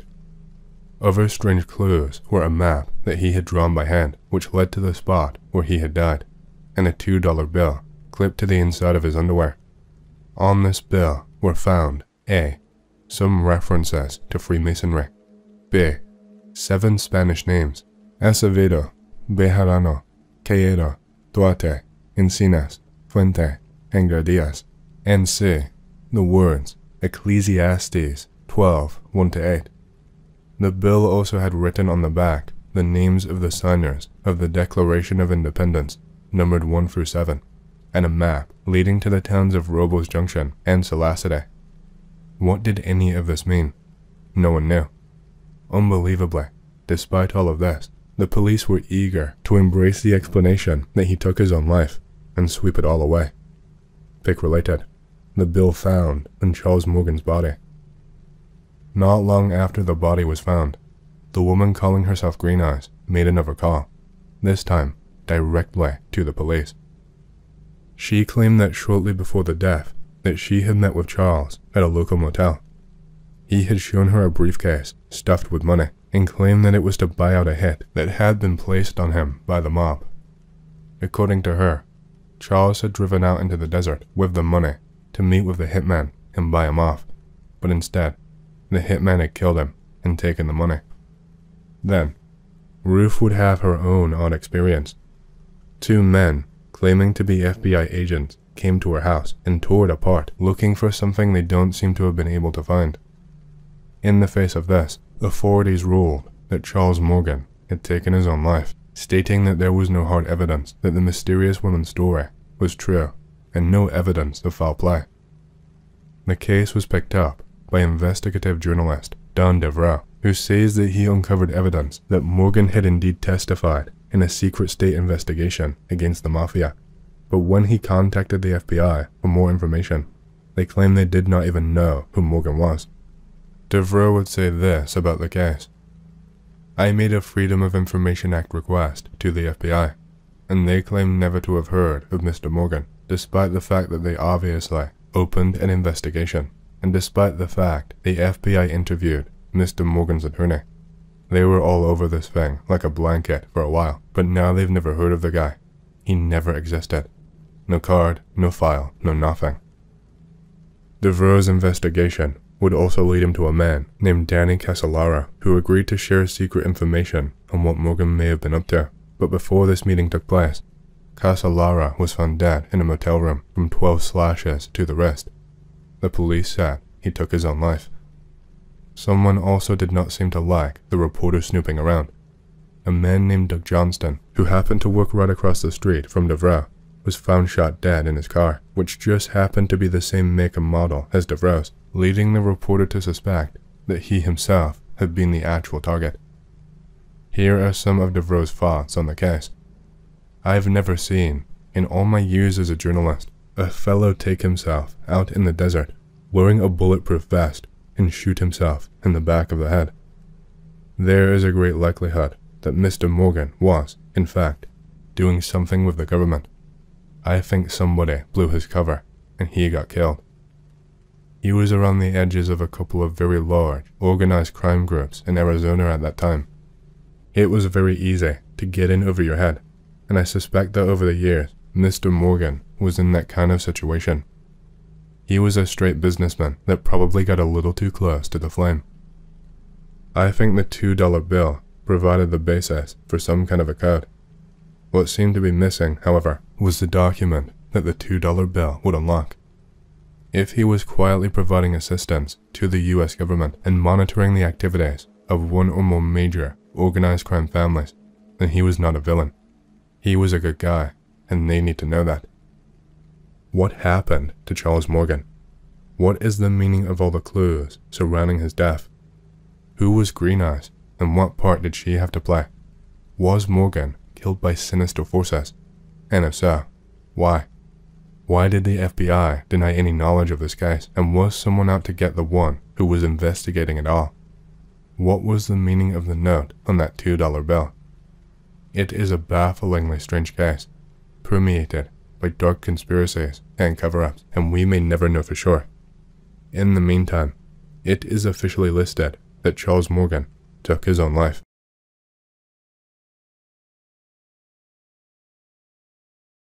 The Smallwood Incident. I've posted about this story a few times in the last couple of months, but as I find new information, I am updating my story.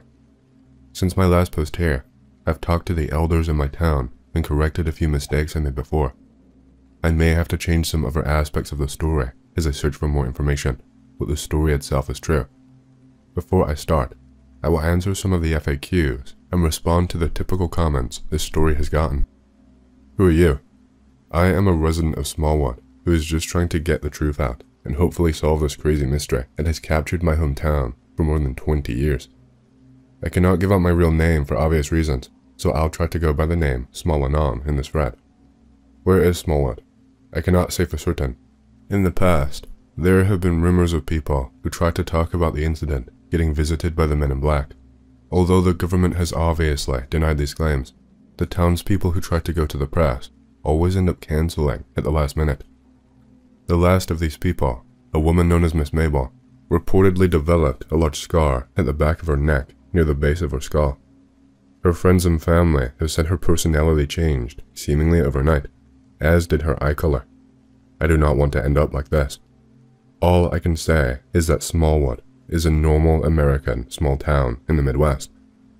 There are a few shops in the main street, and most of the kids eat Happy Meals at the local McDonald's on weekends, but there is a dark belly to this place that I want to solve. This story is fake. You are gay. You have a small penis. This is some film marketing, etc. Very well. I do not ask you to believe this story. I myself can hardly believe it. If I had not grown up in this town and heard the whisperings of people about the story, if you do decide to believe me and accept the Smallwood incident, then I can guarantee you're in a rabbit hole deep. Now, let me tell you the story itself. As I said before, I've talked to the elders in my town, so the story has changed some since I last posted it. I've rewritten it completely. On the morning of January of the winter of 1980, 48 8th grade students from the local school, Smallville Junior High, boarded a bus to go on a field trip to the Smallwood Museum of Science, just 2 miles away. It was snowing that day, which some kids thought would mean that the trip was cancelled, but the teachers assured them that nothing will stop this trip, grinning. Typically, the school buses would have chains on the tire for driving on the snow, but this one did not. When the bus driver, a man only known in police files as Mr. T, tried reporting this, he was told that it was perfectly safe. Some people reported seeing Men in Black remove the chains the night before, but this has never been proven. In a later interview, Mr. T reported feeling uneasy taking the job and was certain that the trip should have been cancelled. He also reported seeing a black box installed in the bus, which was not usually there. The bus was last seen leaving Smallwood Junior High at 7 a.m. on the 6th of January, 1980. Neither Mr. T nor the kids were ever heard from again. When the kids did not come back that night, the parents got worried and called the police, but were assured that everything was fine and that the snow had just made it impossible for them to come home. They said that they would be back in the morning. That night, the townspeople reported seeing blue and purple lights coming from the direction of the Science Museum, but this has never been confirmed. When the kids did not come back the next day, the parents got upset, but the police told each of them that the kids were staying at their friend's house. Because this was before cell phones or the internet, the parents believed it. An unusually heavy snow happened that night of more than 20 inches, which made it impossible for the parents to leave their house. No one suspected a thing for days. On the 15th day since the disappearance, the parents got nervous and a search party started. The police tried to stop it because it was too cold outside, but couldn't stop all of them. On the 30th day, after the kids were last seen, a small camp was found in the woods with schoolwork and school books and crudely made tents and burnt out fires in gym bags. On the 41st day after the disappearance, 6 miles east of the camp, a series of graves were discovered. An autopsy found that they belonged to 3 students of Harry Carson, Sarah Miles, and Bill Madison. Along with that, a rock stack was nearby with a paper inside saying that the 3 were dead, but the students and teachers, along with parents, were still alive. The note also contained an encrypted code for where they were going, but has never been solved to this day. The code read 17376 Babas Reptilians, headed to 48539. 50 days later, in a tent was found a lunchbox and schoolwork and pencils. One of the mothers recognized the lunchbox and schoolwork as belonging to her child, Agatha H., but did not recognize the pencils. Later that night, the townspeople reported seeing the lights again, but a heavy rainstorm and snow kept them from going out into the local forest much. After this happened, the search party was banned from the forest by the police. In April, when the Smallwood River unfroze, the school bus was found. In the seat at the back of the bus was the body of Thomas E., aged 8. Thomas's body had been mutilated, and police found marks in his veins, like a needle had been used to take his blood. The rest of the bus had been ransacked, and the black box had been systematically destroyed, which took advanced knowledge to do. When investigators tried returning to the scene the next day, the bus had sunk too far into the mud. By the next day, the bus was completely sunk and was unrecoverable. Here is where things get weird and odds. Soon after, another camp was found with 3 tents and a fire in a pot over it, and in the pot, there was human flesh and skin.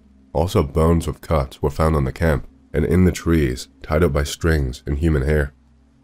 Student researchers at the university near Smallwood concluded that the bones had been bleached by some kind of chemicals and had been molested after their death by human tools. The cracked pelvis of a girl named Lucy N. was found 3 miles away from the camp. That's the full story, with as much information as I know, Anons.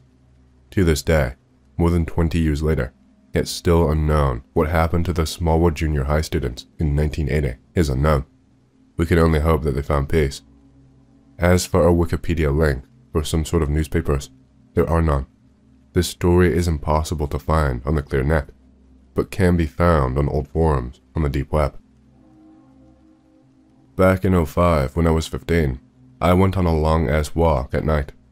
I live in this holiday city called Mandurah in the southwest Peel region of Western Australia and was hanging out with my mate Kieran and his brother Derek, just screwing around because the eldest had recently got his P's and we decided to go all driving around.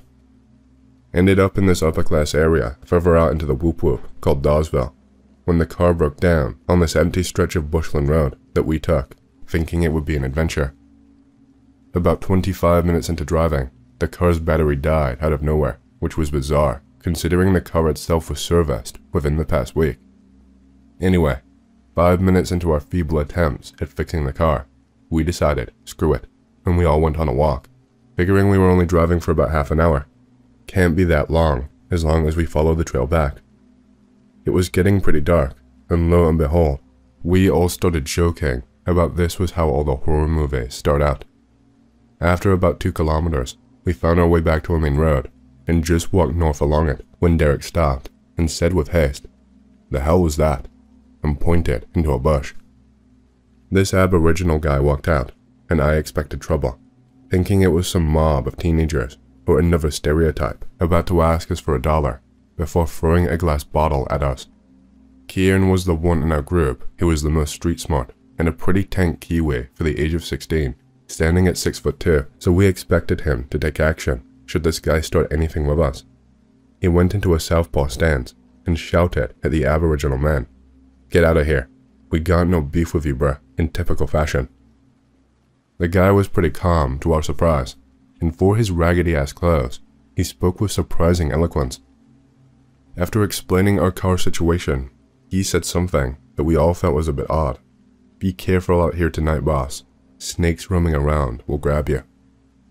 After an awkward silence and an ice-breaking joke about juvies, we all departed and went on our way. Kian seemed pretty unfazed by it all, but Derek seemed on edge. I asked him if he was cool with all of this and not to worry about his car, considering his old man owned a used car joint, and if worse came to worst, it wouldn't be an issue retrieving it. He mentioned that when his family lived back in Tauranga, New Zealand, his parents would tell him stories of snake people that used to make deals with tribes for food and peace, and it had just unnerved him is all, because his father would tell him that story whenever he yucked up as a kid to scare him into being good again. About 30 minutes into our walk, we were just on the outskirts of Hall's Head, which is a suburb near Mandurah, and a meteor glazed across the sky into some rocky mountains, bright enough to light the entire atmosphere up briefly. Video of it is in the link below. We all shat enough bricks to build the Burj Khalifa twice, and we stopped dead in our tracks, waiting for a boom, explosion, or some kind of epic doomsday earthquake, but silence, and it was a deafening silence. Crickets stopped chirping, and the wind seemed to stand still.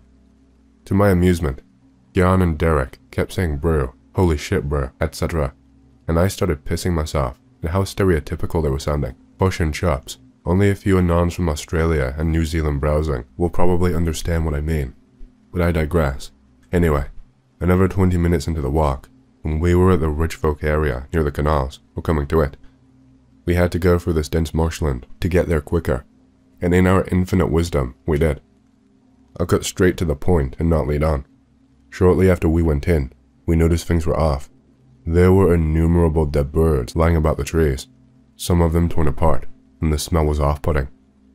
My dad worked at a vet, and was also an animal handler at the time, and I had been around plenty of animals with unique smells, like ferrets, camels, etc., and I knew the smell of a dead animal.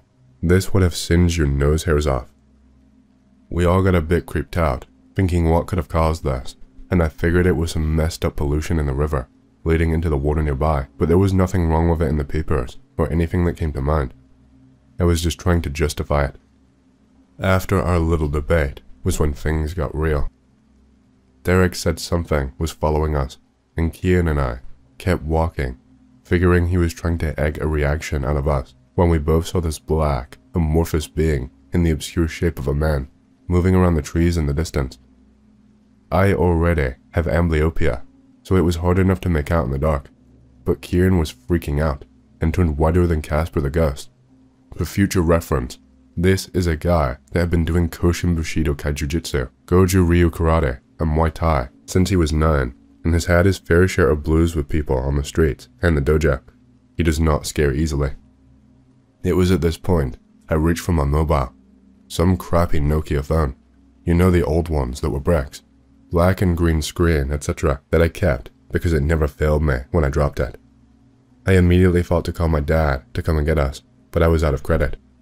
It never occurred to me to just call the cops or something in my panic. That was when it charged at Derek, wedging it and himself between this uphill plot of mud and dirt and some sort of hedge, and it moved at the speed that made it look as if it were levitating, almost like it had no animation to its legs, but just hovered towards him at blitz speeds.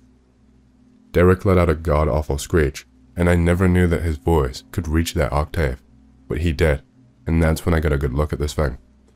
It was well above the size of a healthy human, standing at around 7'3", and was covered in this mucus and with scales. It had a flat face, with no nose, but this creepy, almost like a grim maw, with hundreds of sharp teeth. What stood out the most for me was its eyes, pure black, like a shark, but almond. Its head is hard to describe, like a rectangle, but not. Like it was an oval with edges. To put it bluntly, imagine a snake reptilian human. Kieran picked up this wooden log and started smashing into this thing's back, and I picked up a rock that must have been a good 15 kilograms and laid onto its head. The rock rolled off and scared Derek's forehead, and this thing let out an epic wail like a banshee. Took me by such surprise, I had to cover my ears, and Kieran was swearing while whacking the shit out of this thing's back before it let go of Derek and took a swipe at Kieran, sending him a solid 15 meters backwards into the water. That's when it turned to me, and I went ghetto on this asshole, throwing anything I could pick up, and I vividly remember clipping its right eye with a stone, and it let out another bellow from hell and ran off. I was sort of in shell shock from all of the adrenaline. Everything went deaf, and there was this ringing in my ear, just like in that scene in Saving Private Ryan where they storm the beach, and Tom Hanks is hit with shell shock. I snapped out of it, and went and got Kieran out of the black water, and he came too, but he had broken his left arm. He was a pretty heavy dude, so it took some effort to drag him out, and I feared the worst before he came too, coughing out water. At that point, we noticed that Derek was standing, but he had been torn up, something hectic, open wounds on his serratus, abdominal wall, and up and down both arms, as well as his left shin. We got out of the woods, eventually coming to the old bridge near the skate park in Mandurah on Pinjarra Road, and this passerby stopped and drove us to Peel Health Campus where we all checked in. No one believed us, of course. It's only sane, given our description of the event. Police got called in, and we went through drama with them, explaining how we weren't on eckies, shrooms, or weed, etc. About 5 hours into our stay there is when it got really weird. Kieran and Derek's dad showed up and was royally pissed off. I was more scared of this man while he was angry than a Japanese man is afraid of Godzilla. The police returned, but 3 guys who looked like they were pretty high up in the order of things in suits showed up. They had been intelligence officers from ASIS, Australian Secret Intelligence Service, which is the Aussie equivalent of the FBI. One of them had a strong Southern American accent, which surprised me though. After interviewing all of us separately for a good 12 hours, asking us not to leave town and that they'd be in touch, eventually came back and told us all separately to forget and move on from these events. Anyway, for the next couple of months, Dad and I would always get tailed by the same black cars, tinted windows, etc., like something out of a conspiracy theory movie or Men in Black, as well as my mates. Dude, had been a huge urbexer for years.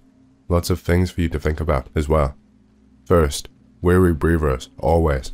Second, plan your adventures during a time of year everything is less active. In NY, we tend to do this between late January and early April, when it's balls cold and the mold spores are inactive. Learn light discipline. The last thing you need is cops catching you because of your flashlight. Always bring a weapon. You have no idea how many hobos I've found. A good mag light and a crowbar will serve you wonders. Never roll alone. Bring film. You may take one thing that isn't attached for keeps. Leaving a mark is really stupid. Makes it easier to identify where you've been for someone who would care to know it.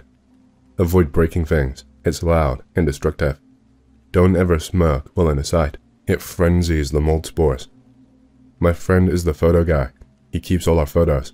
My other friend is the twat. She keeps all the souvenirs. I just enjoy scary creepy stuff and skulking around. We've seen ghosts, heard screams, taken pictures that were not recorded, have pictures we did not take. Found some seriously heinous stuff in an old psych hospital, like vaults, for crazy experiments and whatnot.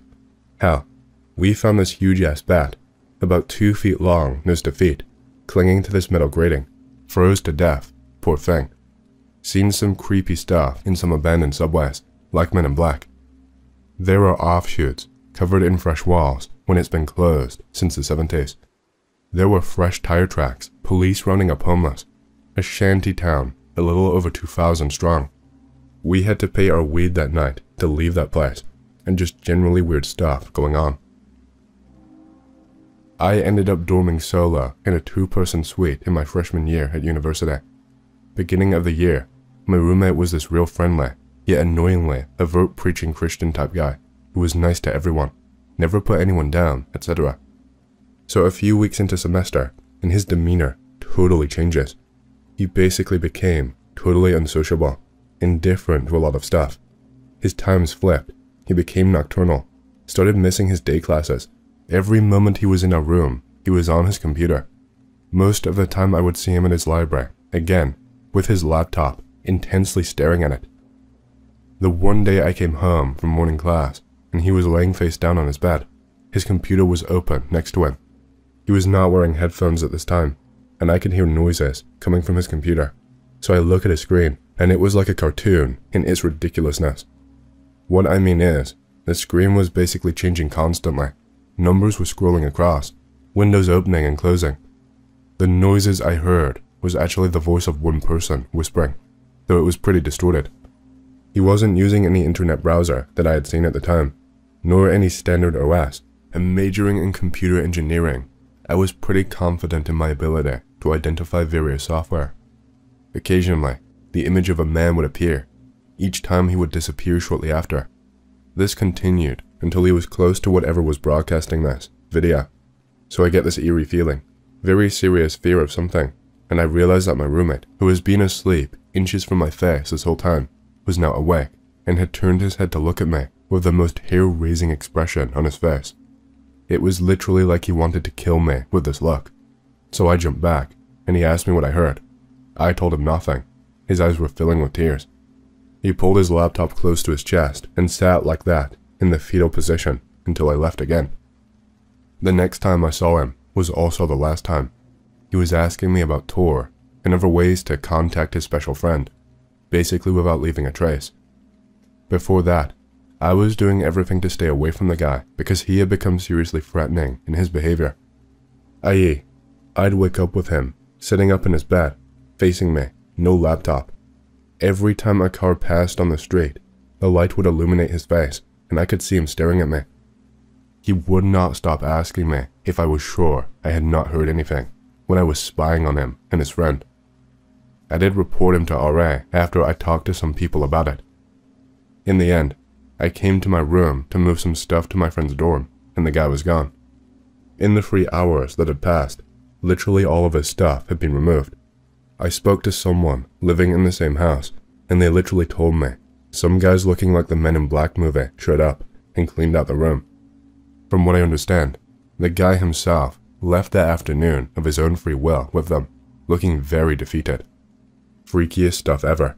It was literally like living in a cheesy horror movie. Friend got abducted by the Men in Black during his sleep. Saw them inside the ship. He woke up thinking it was just a dream, until on his way to school, he noticed the same strange men staring at him from inside a car. That's a weird one. Yeah, obviously shat his pants in the moment and could not sleep for a month. What is interesting is he didn't know anything about MIB except for the Will Smith movies, and yet he described them exactly. Do you remember what his abduction dream was like? I don't recall if he told me how he got there, but he was just lying in a weird place with those men over him, staring. Maybe there was more to it, but I cannot remember. It's been years since he told me that story. Saw one after having a near-death experience. A bunch of white Ryder vans suddenly appeared outside of my building, out of nowhere. I was recovering, could barely stand still, and had to take my dog out to pee. That's when I crossed one that was a very military-looking man, wearing an all-black hooded raincoat, unlike anything I've ever seen anyone wear. It was not even raining. This was before I was suspicious of anything, or noticed the trucks. We made eye contact. I was expecting a friendly exchange, like I normally do with my neighbors, but he froze, like he just witnessed a ghost. I don't think we were supposed to see each other. He didn't look like a thief or anything, but he was not walking around an area that a non-resident would find themselves. The raincoat was really weird. I remember staring at it because it reminded me of the patterns on Kevlar. I was at a music festival in the Midwest and watched 3 fellas in all black suits and hats take an entire group off the grounds in handcuffs. People were asking what was going on, and they were told to mind their business by the suits. This was freaky as hell, because not only was I sober, but these dudes were never seen for the rest of the week, and their tents were gone from next to us by nightfall. Definitely an odd occurrence, but I guess they just could have been emotionless government guys busting drug dealers or whatever. The men in black looked extremely weird though, and said very little. Definitely freaked people out in attendance though. It's even worse than that. The security hybrids, when not in their MIB role, have to provide protection for the hybrids living in apartments on Earth while keeping abductees in line, so to speak. They are very afraid of humans attacking and mugging them, rightfully so, since their enhanced telepathic abilities can cause serious damage to unsuspecting humans nearby. It's difficult to explain, but the security hybrids fit into more of an auxiliary role. They, the aliens, are much better at abducting humans, so they are seen less frequently in recent years. What the hybridization program means to the rest of us, I do not know. Maybe they are here to help us, in a sort of interventionary role. Their goal is to control the human government, to provide the insectilians, the praying mantis types, global control of Earth's resources to benefit them, whatever that may be, bringing us into some sort of galactic federation maybe. Probably not. But they can only do that by establishing the human-looking hybrids into the highest of Earth's command structures, aka economic, governmental, and military. Thankfully, they are still struggling with arranging living rooms, human relationships, and working with Windows computers. The praying mantis types give orders, and they do not take orders. They have the strongest of the telepathic abilities. They have even been seen wearing robes with high collars, signifying rank perhaps. The reptilians are there too, but their role is to act as enforcers, to force compliance on board the UFOs when the Greys can't, especially when an abductee gets loose, meaning they are no longer under the telepathic control of a Grey, and punches and kicks the living shit out of a 4-foot Grey before they are restrained. As to why, again, I really don't know for sure. It is not an experiment. It is a goal-directed program for alien integration into human society. They want to live like us, eat like us, screw like us, all to blend in. But they have a major advantage. They can use their telepathic powers to control humans, and they take their orders from those above, and they follow them really well. Friend got abducted during sleep, saw them inside the ship. Elaborate. I have my own experience, but I don't know if it was Men in Black or the Hat Man. Be laying on my bed, almost asleep. Get a weird feeling. Look across the room at my window. Someone is at my window. I feel like it's my buddy from my school. That part is important, as I remember it now. I looked at the window and saw a black figure with a wide-brimmed hat looking at me. I could not see its eyes, but I knew it was looking at me. I approached the window and opened it to let my friend in. Why would my friend be at the window and want to enter the house this way? This thing has me completely disarmed. After I unlock my window, but before I open it, I look at the figure again and realize that something is very wrong. This is not my friend. I turn and run for my door, but my movement is sluggish, like trying to run through deep water. As I reach my door, my feet are pulled up from under me, and I begin to be pulled toward the window. I scream out for my dad, but the only thing that comes out is a strangled gasp, like I had no air in my lungs. I grab onto the doorframe as my door is open at this time, and hold on as best as I can. I try to scream again and again, but the sound just does not come out. I lose my grip and am pulled toward my window. I wake up in my bed, not sure what to think of that experience. I chalked it up to a dream for well over a year, even though I always felt a bit messed up by it. A couple of years ago, I was browsing YouTube, looking at creepy stuff, just messing around with my buddies, and I see a thumbnail on the side that has the exact same guy that I saw that night. He is called the Hat Man to these people. He looked the same, but all of their stories are nothing like mine. In theirs, the thing is always just watching them or trying to intimidate them. This was not the feeling I got around what I saw. I was terrified, sure, but it was friendly. Now, why I think it was friendly is because I have had duodenitis at the time, but after that experience, my disease became so completely negligible that I just knew they had done something to me, something to help me. Before that experience, I woke up literally every single night to barf my brains out. After the encounter, I only flare up when I eat something that messes me up. I don't know what to think about it. Something happened to me, physically, psychologically, or both, but my life has definitely been better ever since. Could be the Hat Man, but most people seem to believe he is malevolent, so it could be the MIB beamed me up and helped me out. I don't really know. That's definitely reasonable.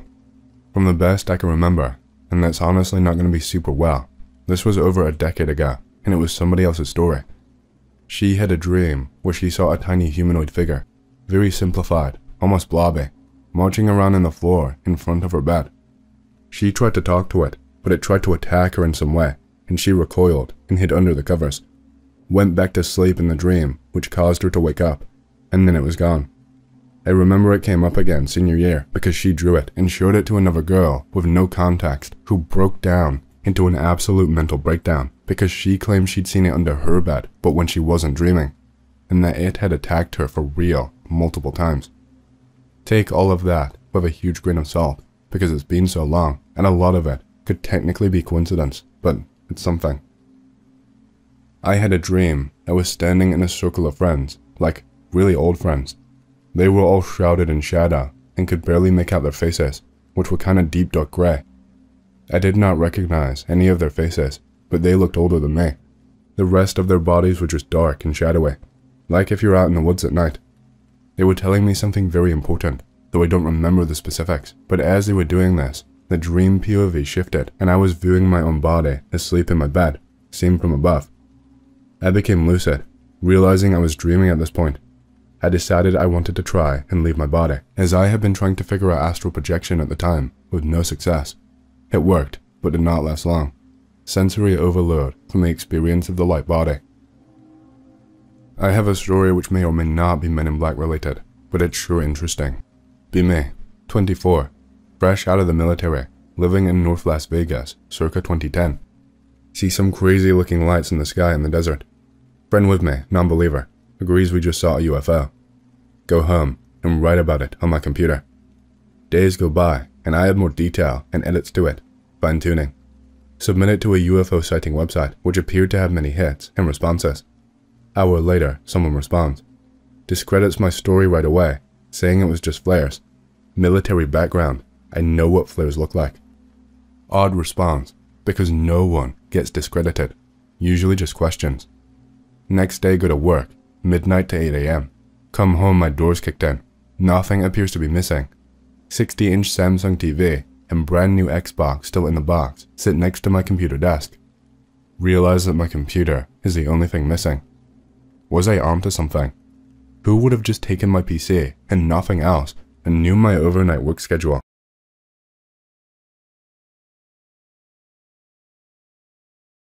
My dad used to be a sewer maintenance worker in LA. He would always tell me crazy stories about his job. Usually, he would tell me about the weird stuff he'd find down there, like an inflated pleasure doll, or about just how many homeless people live under LA.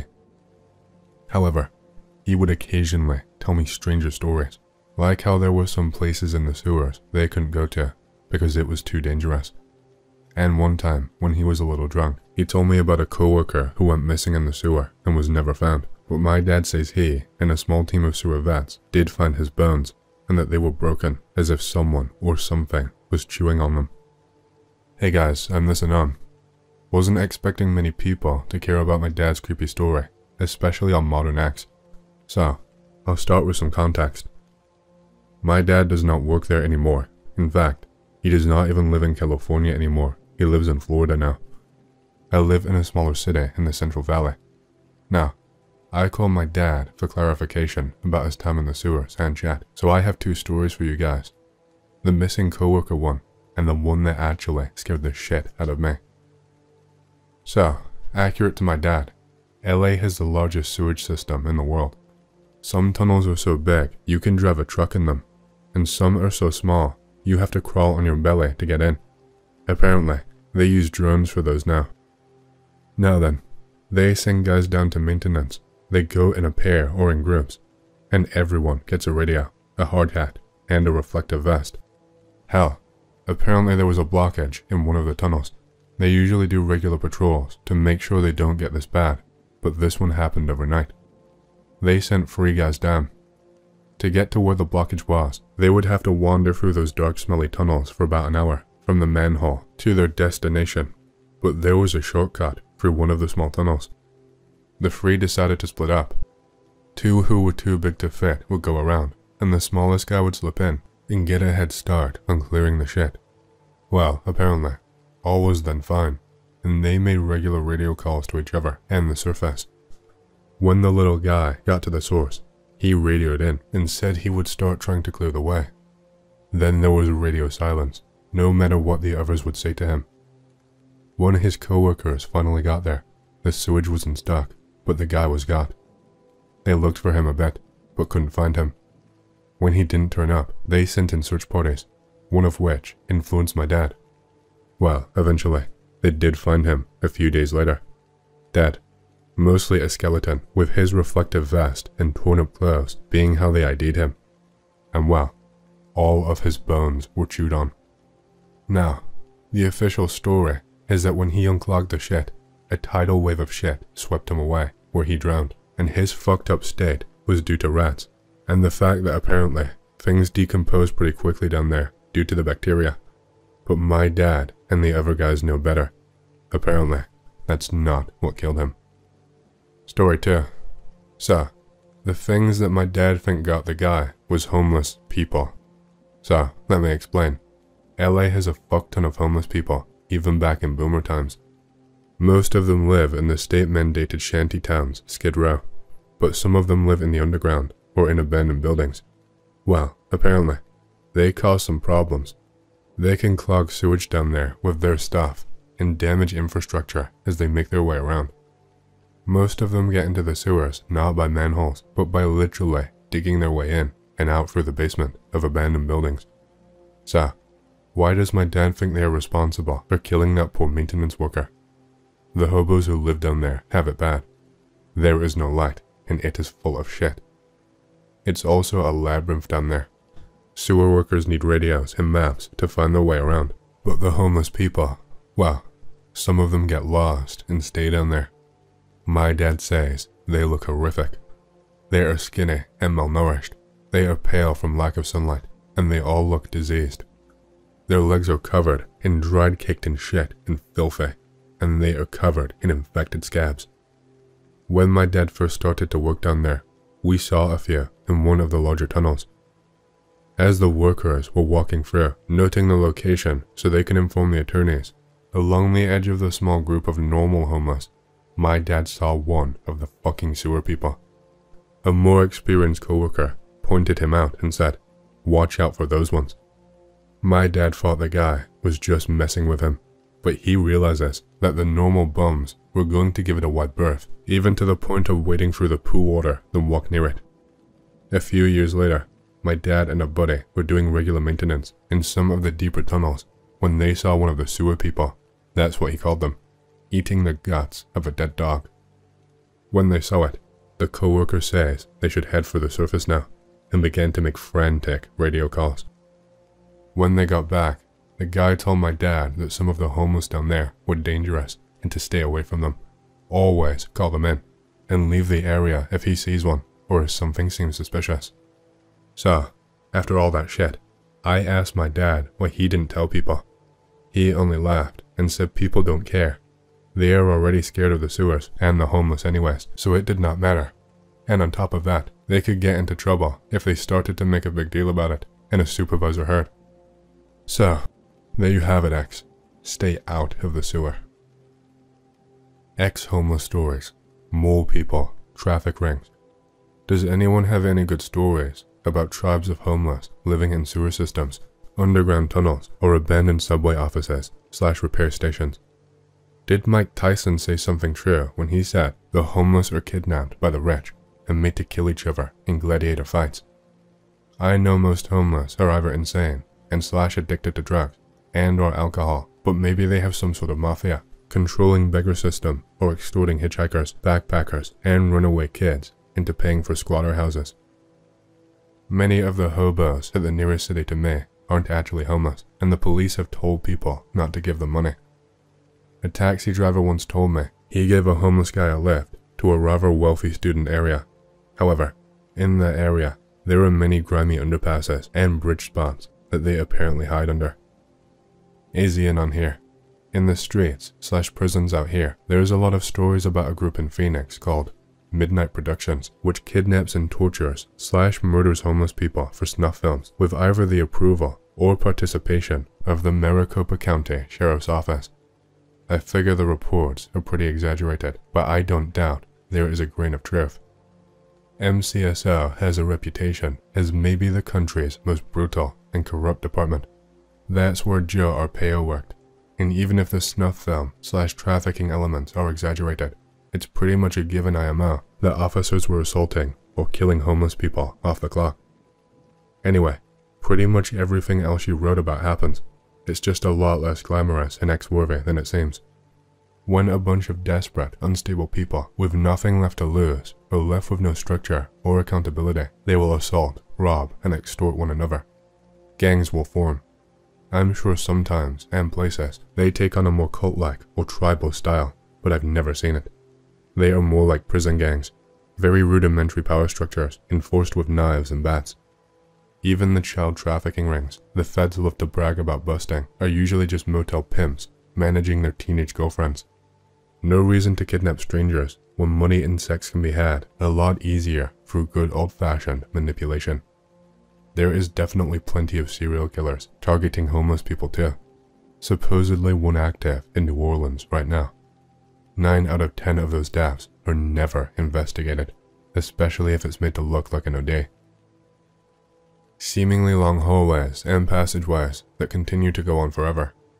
Pretty much a magnet for the occult and supernatural.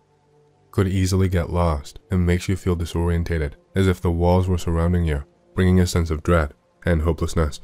Lots and lots of uncharted areas that have not been discovered yet. Are the Paris catacombs a real-life backrooms? I have been down in those tunnels tons of times, and I can tell you that they are oddly not spooky. It's actually somewhat serene. For one, they are not sewers. You can take a manhole to reach them, but once down there, it does not smell like sewage at all, and there is no sewage to be found. Not much trash either, to be honest. It's surfing, like going spelunking.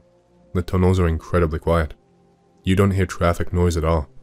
You don't even feel vibrations from traffic or the subway lines at all either, since a lot of people expect that. I went for the NYC subway tunnels, and that is more a sewer, and is oddly more frightening. There are actually large openings within the catacombs, plaza-like spaces that different groups and people claim for their own and hold parties or just hang out in. Me and some friends have held black-tie dinners down there. Bringing down the food and cooking instruments was an adventure in itself and took 3 days. There are some legends about spooky stuff for sure. Like, there is a legend of a guy who just walks around the tunnels naked and blocks passage to some people unless they give him food. He basically lives down there. But the tunnels themselves are not spooky. What is frightening is the complete and utter darkness, and the fact that if you are not careful, you can easily fall into the lower aqueducts located below. There are many random holes in the tunnels. There's also sections where the tunnels themselves change in shape and size, making them hard to traverse. When you add in the fact that there are only so many exits and entrances, and your personal map must be constantly updated, it makes getting trapped down there the thing that scares you most. No skeletons at all, and we would travel through the tunnels extensively, mostly to update what tunnels were still traversable and what exits had been removed. Road work would many times tar over or bolt closed old manhole entrances. The French have a whole police division dedicated to patrolling the tunnels, but they are mostly harmless. They go down there from time to time and will ask you to leave if they find you going there, but they won't actively force you out. Oddly, real cops are worse. They will arrest you, as some of the parties that happen in the tunnels are known to be raves that involve drugs, etc. Again, your worst enemy down there is the dark. The dark is like nothing you've ever encountered in your life. It's like being in a sensory deprivation tank, with the silence and utter darkness. Without a torch, there is no ambient lights whatsoever, and there is no obvious way to exit to find light. The tunnels are a maze, and even vets get turned around with maps and a light. Meet some friends online from the UK a couple of years ago. Always wanted to see the UK, Big Ben, Stonehenge, etc. as a little kid. Save up some money and finally go there. meet my internet bros, and stay there for a while having a good time as they show me around the usual touristy sites. Then COVID hits. Fuck. Decide to stay a little bit longer because it was the early days of it and I did not want to get on a plane and catch it. One friend is into urbex though, says we could still do that with all the shit closed. Suggests he show me around the tunnels under London. Said he found some maintenance tunnel that looks really old, connects to a subway maintenance tunnel, and maybe even connects to some old bomb shelter shit because he saw dirty old gas masks and stuff down there. Said he managed to get in and out without getting caught before, despite the CCTV cameras fucking everywhere because the entrance is a grate in some alleyway.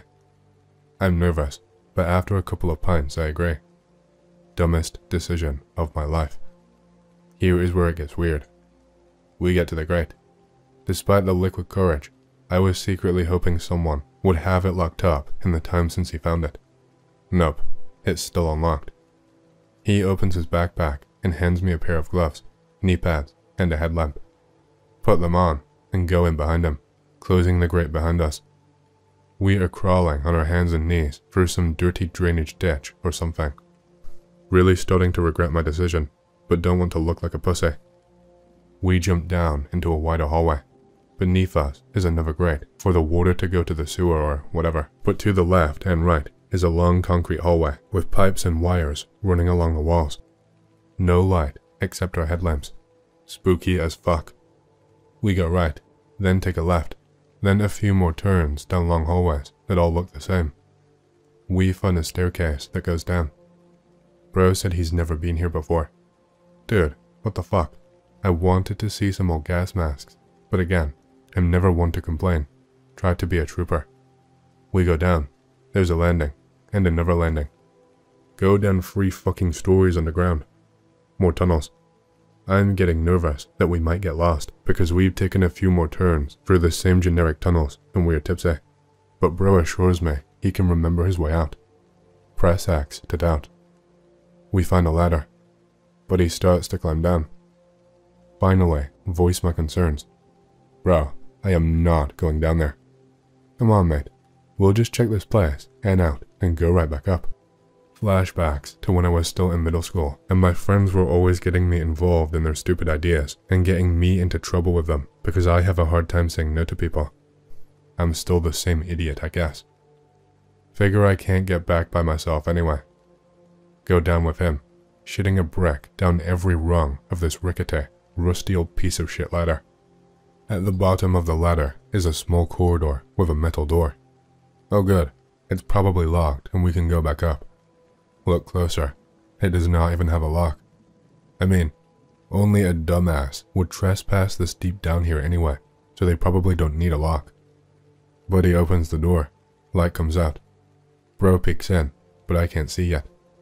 He crouches down, closes the door partially, and whispers hoarsely to me to turn my headlamp off. What the fuck? Says it's a hallway with lights in it. He opens the door, and I stand crouched just above him. We peek in. A long hallway with fluorescent lights, tiled floor, and walls painted white. The fuck? No way am I going in there.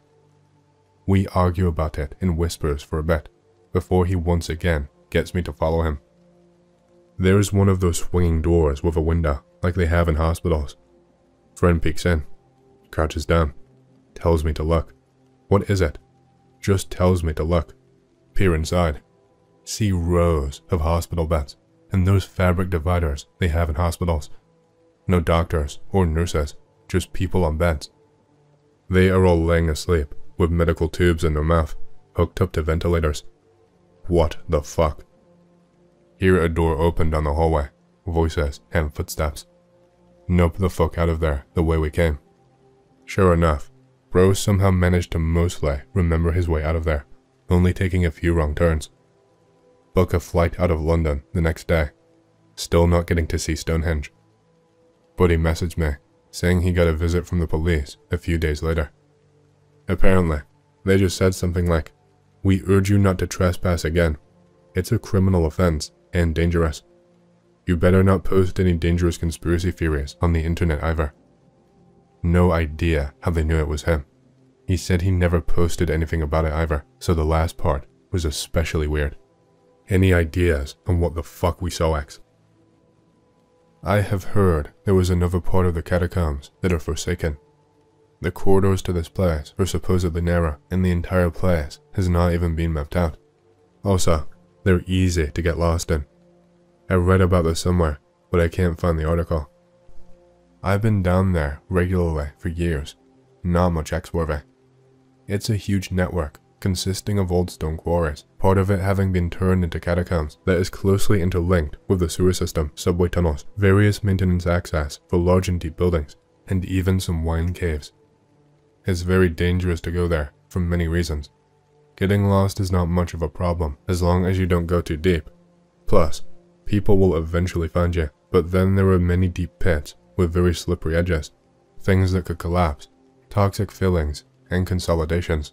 And people. Some people go down there to get into fights and mug people. A special police unit goes down there, mostly to see if everything is okay, see what needs to be consolidated, see if people dug new entrances, and fill them with some more toxic concrete. When there are parties, people usually gather and open up some sealed down entrance just for the night, using some impressive cutting tools because there's quite strong locks and doors they use to close accesses. As for the deeper parts, I've been to many. It took me some speleology training, and I went down there with 3 actual speleologists, fully equipped with adequate gear. All we found was endless tunnels of nothingness, some underwater rivers, some underground life, the usual. No skeletons anywhere, nor tags, so apparently, no one ever went this deep since they were dug. As for the only creepy story I can tell, see next post. So, I told this story so many times, I am not even sure of the details, whether that was the real thing, or if I simply added it to make the story better. But the rough thing is, I had arranged a place with friends, with stuff we had found in the catacombs, like chairs, benches, a table, plus some stuff like candles, a deck of cards, a CD player, and speakers, and we used to hang out down there. We also had found a dummy, which we used as a coat hanger with his arms spread. He was wearing a large, torn coat and some weird-looking mask. That's how we had found him, and he was just standing there, creepily looking at us, smoking and drinking. But at some point, people found our hideout and trashed everything. We moved it several times, repaired the broken chairs, moved our dummy friend, and every time the same thing happened. At some point, we wanted to catch the fox, as they always did this the same day. So we went there, put our coats on our dummy friend, drank some beers for like 2 hours, and then we split in groups of 2 and hid in the tunnels leading to the place, hiding in almost complete dark, only with the faint light of a candle, waiting for them. After a long time of nothing having happened, my pal went to check on the others. About a minute later, I heard a scream, then footsteps, so I quickly lit my lantern and got up, and saw someone running away, screaming and flailing his arms. I rushed to our hideout and found all of my pals who had come too and thought I was the one screaming. All of our stuff was wrecked as usual, which was especially surprising considering we had not heard anything, and if the guy running away had done it, well, no one saw him coming. And that's when we realized the dummy was gone. I still don't understand why, nor even how, someone managed to impersonate our dummy for a couple hours, just standing there, holding our coats, watching us. That's it. This is all you need to know about those catacombs, really. City next to mine recently replaced its old storm drain sewer system. Last entrance to old storm drain system has not been bricked off yet. Friends and I decide to explore said drainage system. 1 flashlight, 2 other guys have lights on their phones. We split up at a fork. 2 guys go left, me and 2 others go right. After a few minutes, we reach something that looks like a maintenance room. Old, damaged control panels, ripped up swivel chair, clipped wires strewn about the floor, etc. Has 2 metal doors, 1 on each end of the room. Door 1 is slightly open. Door 2 is sealed with big padlock. Peek in door 1. Another room slightly larger, with 2 large metal tables against the walls. Bunch of stuff on tables. Old shit from 30s and 40s or something. Retro as fuck, I don't know. Both friends pile into the room. We begin looking for the stuff and talking loudly as we pocket stuff we want to keep. Hear a loud bang outside room. We all go silent. Start laughing. Assume it's the other guys fucking with us. Very funny guys. Come check out what we found. Silence. Guys, come on, it's not funny. No reply. Hear some heavy footsteps. Spooked as fuck. Peek out door. Door 2's padlock is busted off and door is wide open. Smell of rot and something sour yet sweet hits my nose. Friends are all wide-eyed. Nope the fuck out of there. Never found out what it was, but our other friends we split up with said they felt uneasy without us, so we found them back at the entrance when we left. I still have some of the shit I stole from there too. I have. Back in high school, me, along with 3 friends, went urbexing and found a passage to an old and dried out sewer system covered in mold and moss everywhere. Still fucking stinks like piss and shit, even though it looks almost a century old. Me and one friend bailed because we ain't going to a literal shithole, and the other 2 kept going. Next day, those 2 idiots did not show up at school, and their parents said they didn't come home last night. So they all questioned me and the bro that I bailed with about the sewers, and when we got there, we found them laying on the ground, passed out. I guess they can't handle the stink after all. Me, that bro, 2 teachers, 1 from student body, 1 gym teacher, in case we run into anyone, went into the sewers and found them laying not too far from the entrance. They just lay there, out cold, like they took gallons of vodka, and the smell still fucking lingers. Only a bit lighter maybe, because it's the day, and the wind blows stronger than the night, I don't know. The gym teacher poked them both. No response, but still clearly breathing, so they decided to tell us to bring them to the school's infirmary first, and if still nothing, they'll call the ambulance. Around 40 minutes, the teacher was about to call the ambulance, but they finally regained consciousness, and before they could be questioned, they puked all over. Even got some on the teach and the nurse, and the teacher just smacked their heads, cack. After they stopped, they remembered hearing some faint but deep grunting in the distance, and suddenly, the smell turned horribly pungent and thick, so much so that they felt like drowning, and when they tried dragging their asses to the exit, the smell overwhelmed them and they dropped. That's all. The entrance of the sewers were blocked off by makeshift barriers made of branches and stones, and those 2 collapsed bros were suspended for a week. Poor bastards. Luckily, me and that 1 bro were fine because they considered us cooperative with the investigation or something, I don't know. OP here. This happened when I was about 12. Be me. Around 2007 to 2008. In SoCal. A riverbed runs the entire length of the neighborhood. School is located in same neighborhood. Would use the riverbed as a shortcut to get to my block. Friends and I would walk it all the time. Would occasionally see animals, rabbits and lizards mostly. We took particular interest in this giant, house-sized sewer grate tunnel that ran under the street of our neighborhoods. It would make noises sometimes. Sounded like a very deep, low breathing. You would feel it in your ears and chest sometimes. Friends and I would go down there and throw rocks at the grate because the vibration made a really cool echo. Do this for consistently for about 4 months, almost every other day after school. Would occasionally hear movement coming from inside this giant tunnel. One time, friend swore he had seen and heard something inside the tunnel. Said it was fleshy colored and did not have a face. Call bullshit. It's mostly pitch black, so you could not really see anything. Figured he was lying to sound cool. Time passes. One day, we hear shuffling noises and what sounded like a choking cough coming from tunnel. Thought it could be a homeless person. Ignored it once that thought came up. Next day, friend and I are throwing rocks at the sewer grate. We hear something shuffle up closer to us from the darkness.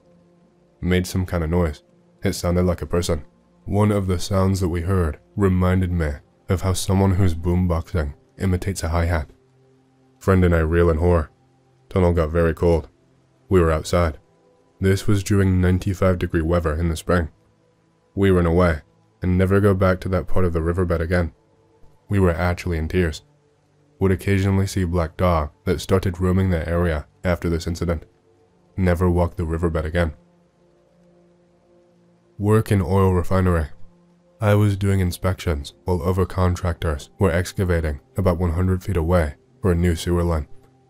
Anyone that's never been in a plant like that it can be very loud. This area was loud enough I could not hear the backhoe mounted jackhammer 100 feet away. All of a sudden, hear a loud crash, like someone dropped a couple of tons from a crane several hundreds of feet in the air. I felt the earth shake. Plant alarm begins wailing.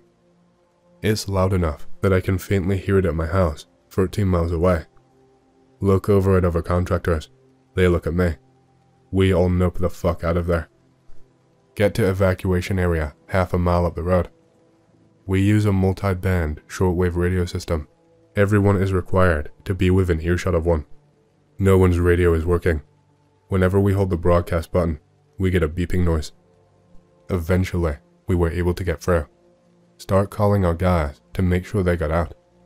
No one else has left the plant. No one heard an alarm. Call main control and ask if the alarm has been triggered. That's a negative. We all talk about what to do. We all describe the exact same thing, about 15 of us. Walk back to the plant, looking like assholes.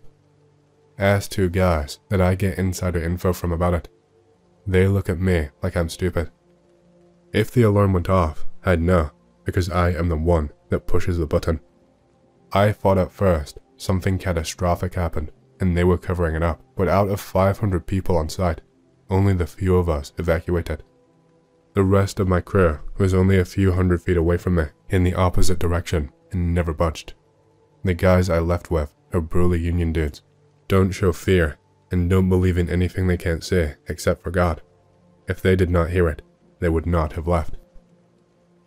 I am 100% convinced there are monsters or demons in the tunnels of old New York. People go missing, you see crazy shit, you hear things you can't explain. There are thousands of miles of tunnels under New York City. Some are as old as the early 1800s. Old subway systems, access tunnels for sewer and electric. It's a literal labyrinth down there. One time, I saw a creature about 4 feet tall, 1.2 meters, that was all black, with shining bright yellow eyes. We were under an abandoned subway station, and I was camping with these homeless old people before moving down into Pennsylvania. One of the dudes went off to take a shit or something, and he did not come back for almost 40 minutes, so his friend and I went to look for him. We found him hiding inside a crate, holding onto a pipe. He was flipping the fuck out. These guys are mostly drunks, and occasionally do heroin, but not any hallucinogens, so we know he was not tripping balls. He told us there was a demon at the end of the tunnel, hiding in the corner, so we went down there to check. When I shined my light down the tunnel, maybe 100 feet or so, something small and black took off running, and into a maintenance opening with pipes and wires and shit. Small enough for a cat or dog to maybe get through, not a person. It was all black and ran upright, small like a toddler with bright yellow eyes. I could not see any clothing or hair or ears. Could have been a ghost, I guess, but I'm convinced it was a fucking monster or a mutant or some shit.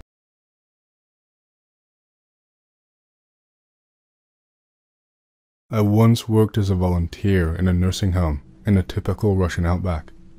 I already had experience, so they sent me to a department where there were completely insane old people who mostly did not understand who they were, how to go to the toilet, how to hold a spoon, etc.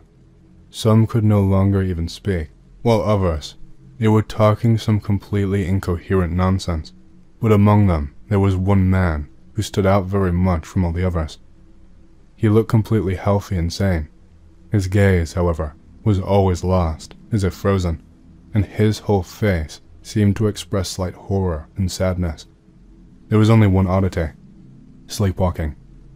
Once, during the night shift, I saw him sitting for a long time, and completely motionless on his couch, with his eyes wide open, and looking somewhere at one point. He spoke very little, and there was practically no one for him to talk to here. Well, I wondered what was wrong with him. I began to greet him, offer help, and bring him all sorts of goodies. In general, I tried to attract his attention and start talking, and after some time, I finally managed to talk to him about the books he was reading. Surprisingly, he spoke quite coherently. I didn't see any strange things at all, so his presence in this particular place became increasingly a mystery. So, every day we talked more and more, but the old man brushed off questions about him, about how he got there, and did not answer anything. But on one of the last days, before I had to finish my volunteering and return to study, he himself came up to me and said he wanted to tell me a story that I was going to tell. So, his name is Oleg Vladimirovich. He was born shortly before the Great Patriotic War far in Siberia, and the war, of course, affected his family. His father died at the front, his mother worked all day, and was seriously injured at work. They were constantly hungry. Then his mother died, and he ended up in an orphanage. When Oleg turned 18, he had no choice but to go to serve. But he even wanted this. He was a patriot. He wanted to protect the country from any threats, so that such a horror as the war that caught his family would not happen again. He joined the naval forces, became a submariner, etc. He had experience working on submarines, and was psychologically and physically ready to spend a long time underwater in a confined space. He had a good reputation, secrecy, served on a nuclear submarine, and in the mid-60s, he was suddenly redirected and the secrecy was increased. Here, anyone will have a question. Why should a naval soldier go inland when there are no outlets in the seas? So, Oleg was surprised, but, of course, no one bothered to explain anything to him. They say, you'll find out on the spot. The only guess was to test new submarines in Lake Baikal, but that would have been very strange. As it turned out, the assumptions were not so far from the truth. In Irkutsk, he was informed that a military test was being conducted on Lake Baikal, and he was sent to a village on the shore, from where he was taken at night on a simple fishing boat to a large ship that looked like a research vessel. He could not say at what point on Lake Baikal it was located. They put him in the hold, and all the spotlights on the boat were turned off. At the same time, they sailed for a long time, more than 4 hours with stops. Quietly. Here I had a question. How was the ship protected from prying eyes? But I did not interrupt the old man. However, it was not so difficult. It was probably them. Little was explained to Oleg on the spot.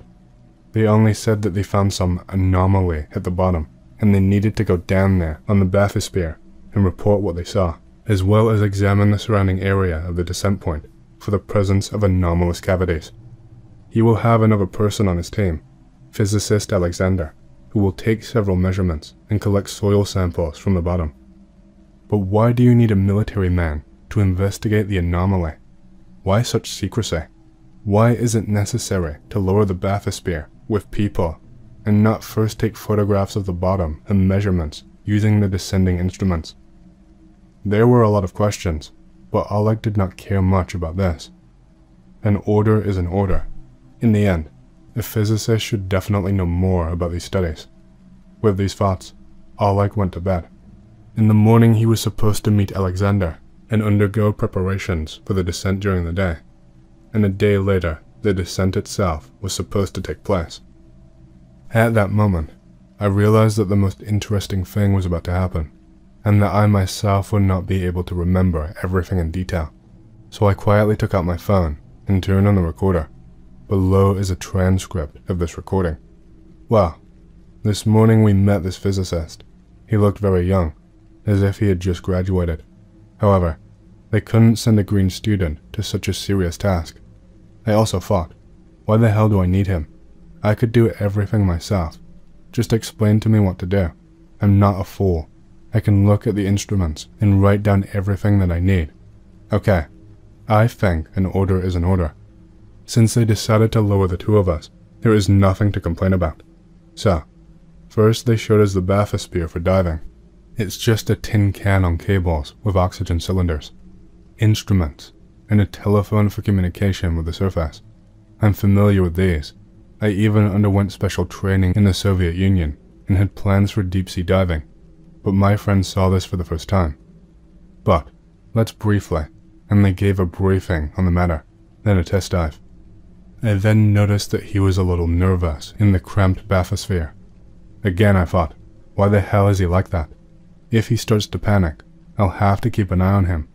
Or maybe that's why I'm needed here. Okay, that's how it was. It was approaching the evening, and we were told that the descent would not be in the morning, but at night, and there wasn't much time left for sleep. so we were sent to dinner and then to bed. At dinner, I was able to talk freely with Sonia a bit. Here a very strange circumstance became clear. He himself had no idea what we were supposed to explore there.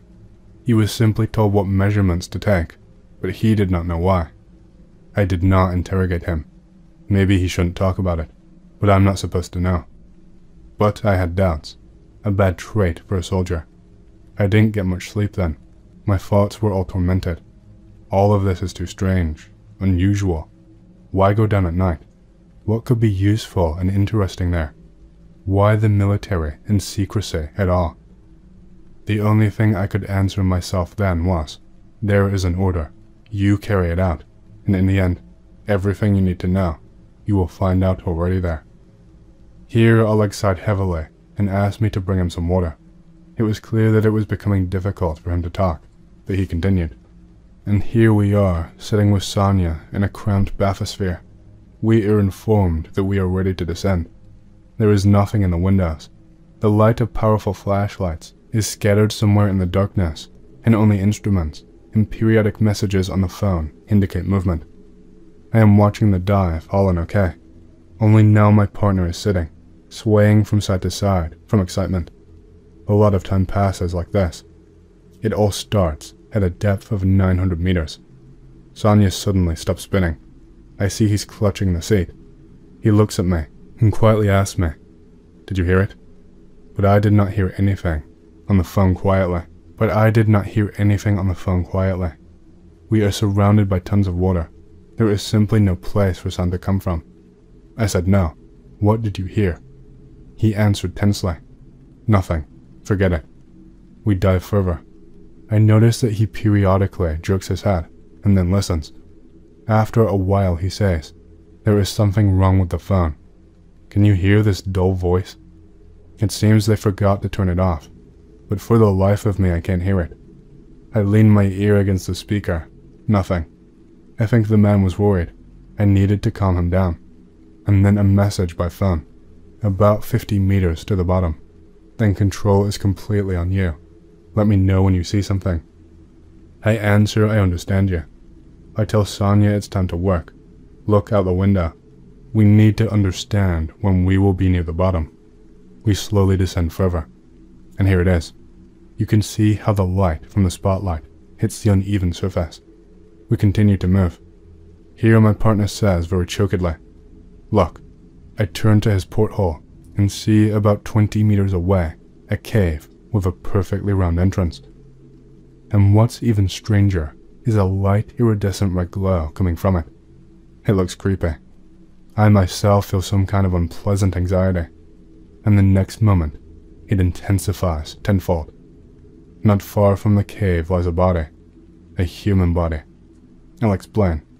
Lake Baikal is unusual. Firstly, there are small crustaceans in it that feed on all kinds of carrion. They are capable of gnawing a person's body completely in a couple of days. Secondly, the water here contains practically no impurities, so the bones can dissolve in 1 to 2 weeks. Therefore, after a while, the corpse of a person who drowned here will not only not be identified, but will not be found at all. And here he is, lying quietly.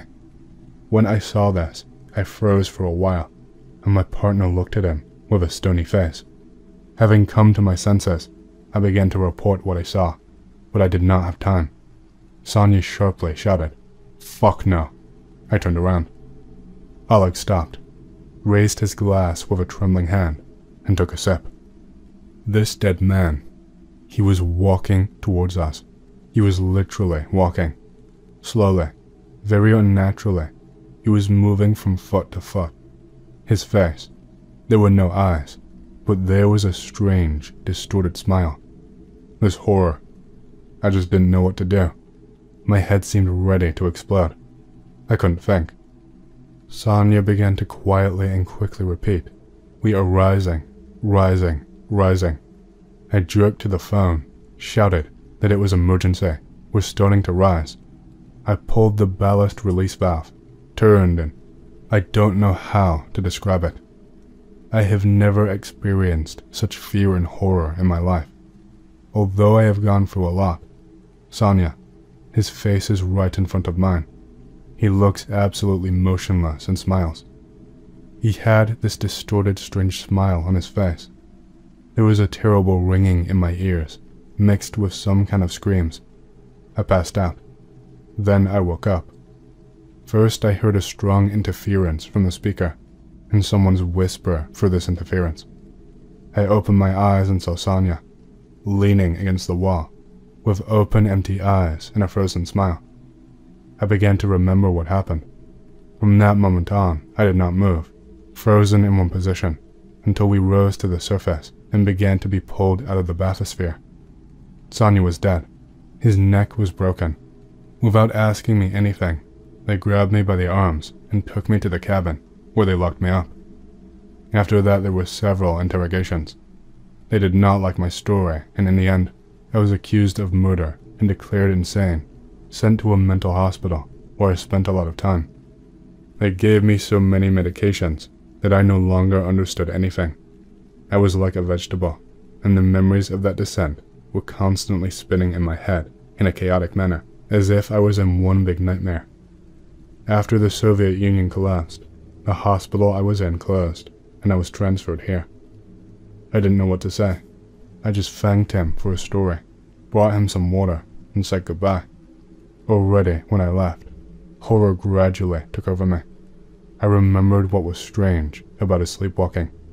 His face. It had an unnaturally crooked smile and a glassy, frozen gaze. I never came back to this place again, and I never saw Oleg again. I love cryptid shit myself, so I was pretty excited when I recently found out that my late grandfather had an encounter with one when he and my father lived in the Soviet Union. Granddad, an electrical engineer, gets called to a town near the shores of the Lake Baikal. Lake Baikal is known for, among other things, being fed by 330 rivers, but emptying into only one. Having an incredible ecosystem of thousands of species, half of which are only found there. Being the deepest lake in the world. Being the biggest lake in the world by surface area. And being the oldest lake in the world, as well as being the center of all manners of legends and creepy shit. So, my grandfather arrives by the time it's getting dark, so the client insists that he stay the night in the Gutsanitsa, but not before inviting him for supper. Over the meager meal, they discuss details of the problem and possible solutions.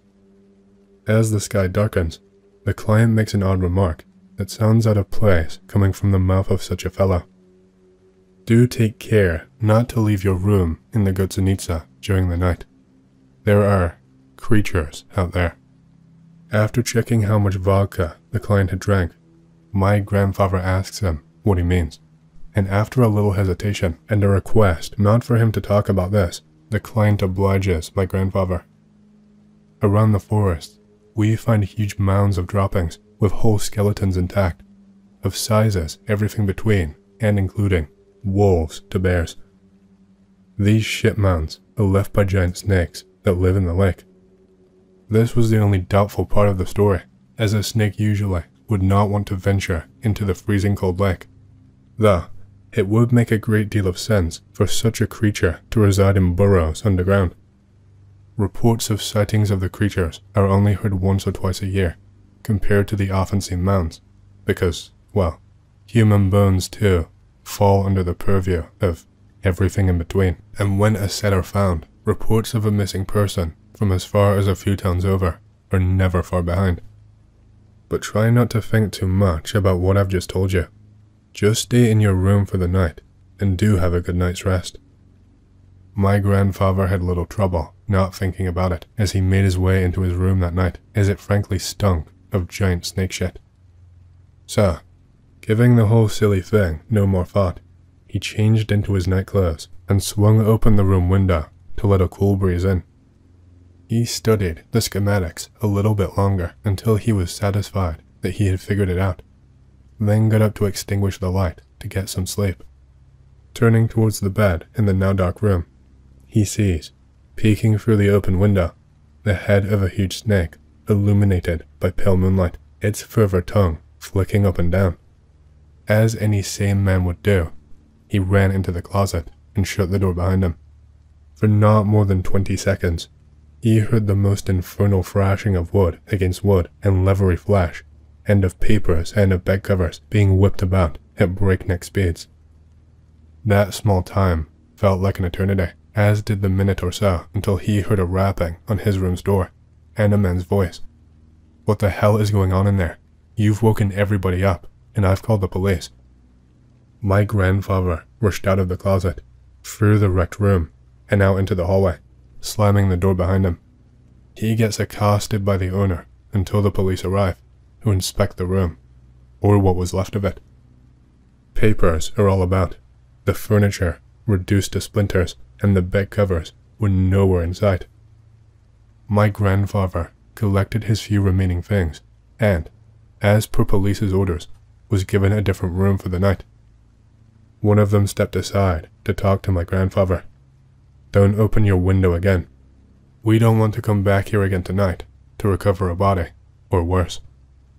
Rest of the trip went on eventfully. My grandfather fixed the problem and promptly returned to Ukraine, where he and my father, then in his early youth, lived. But my grandfather did bring one thing back. On a trip to the Museum of Natural History, he brought it in between the pages of a book, meaning it was probably a scale. My grandfather shows it to the curator, who shows great interest in it.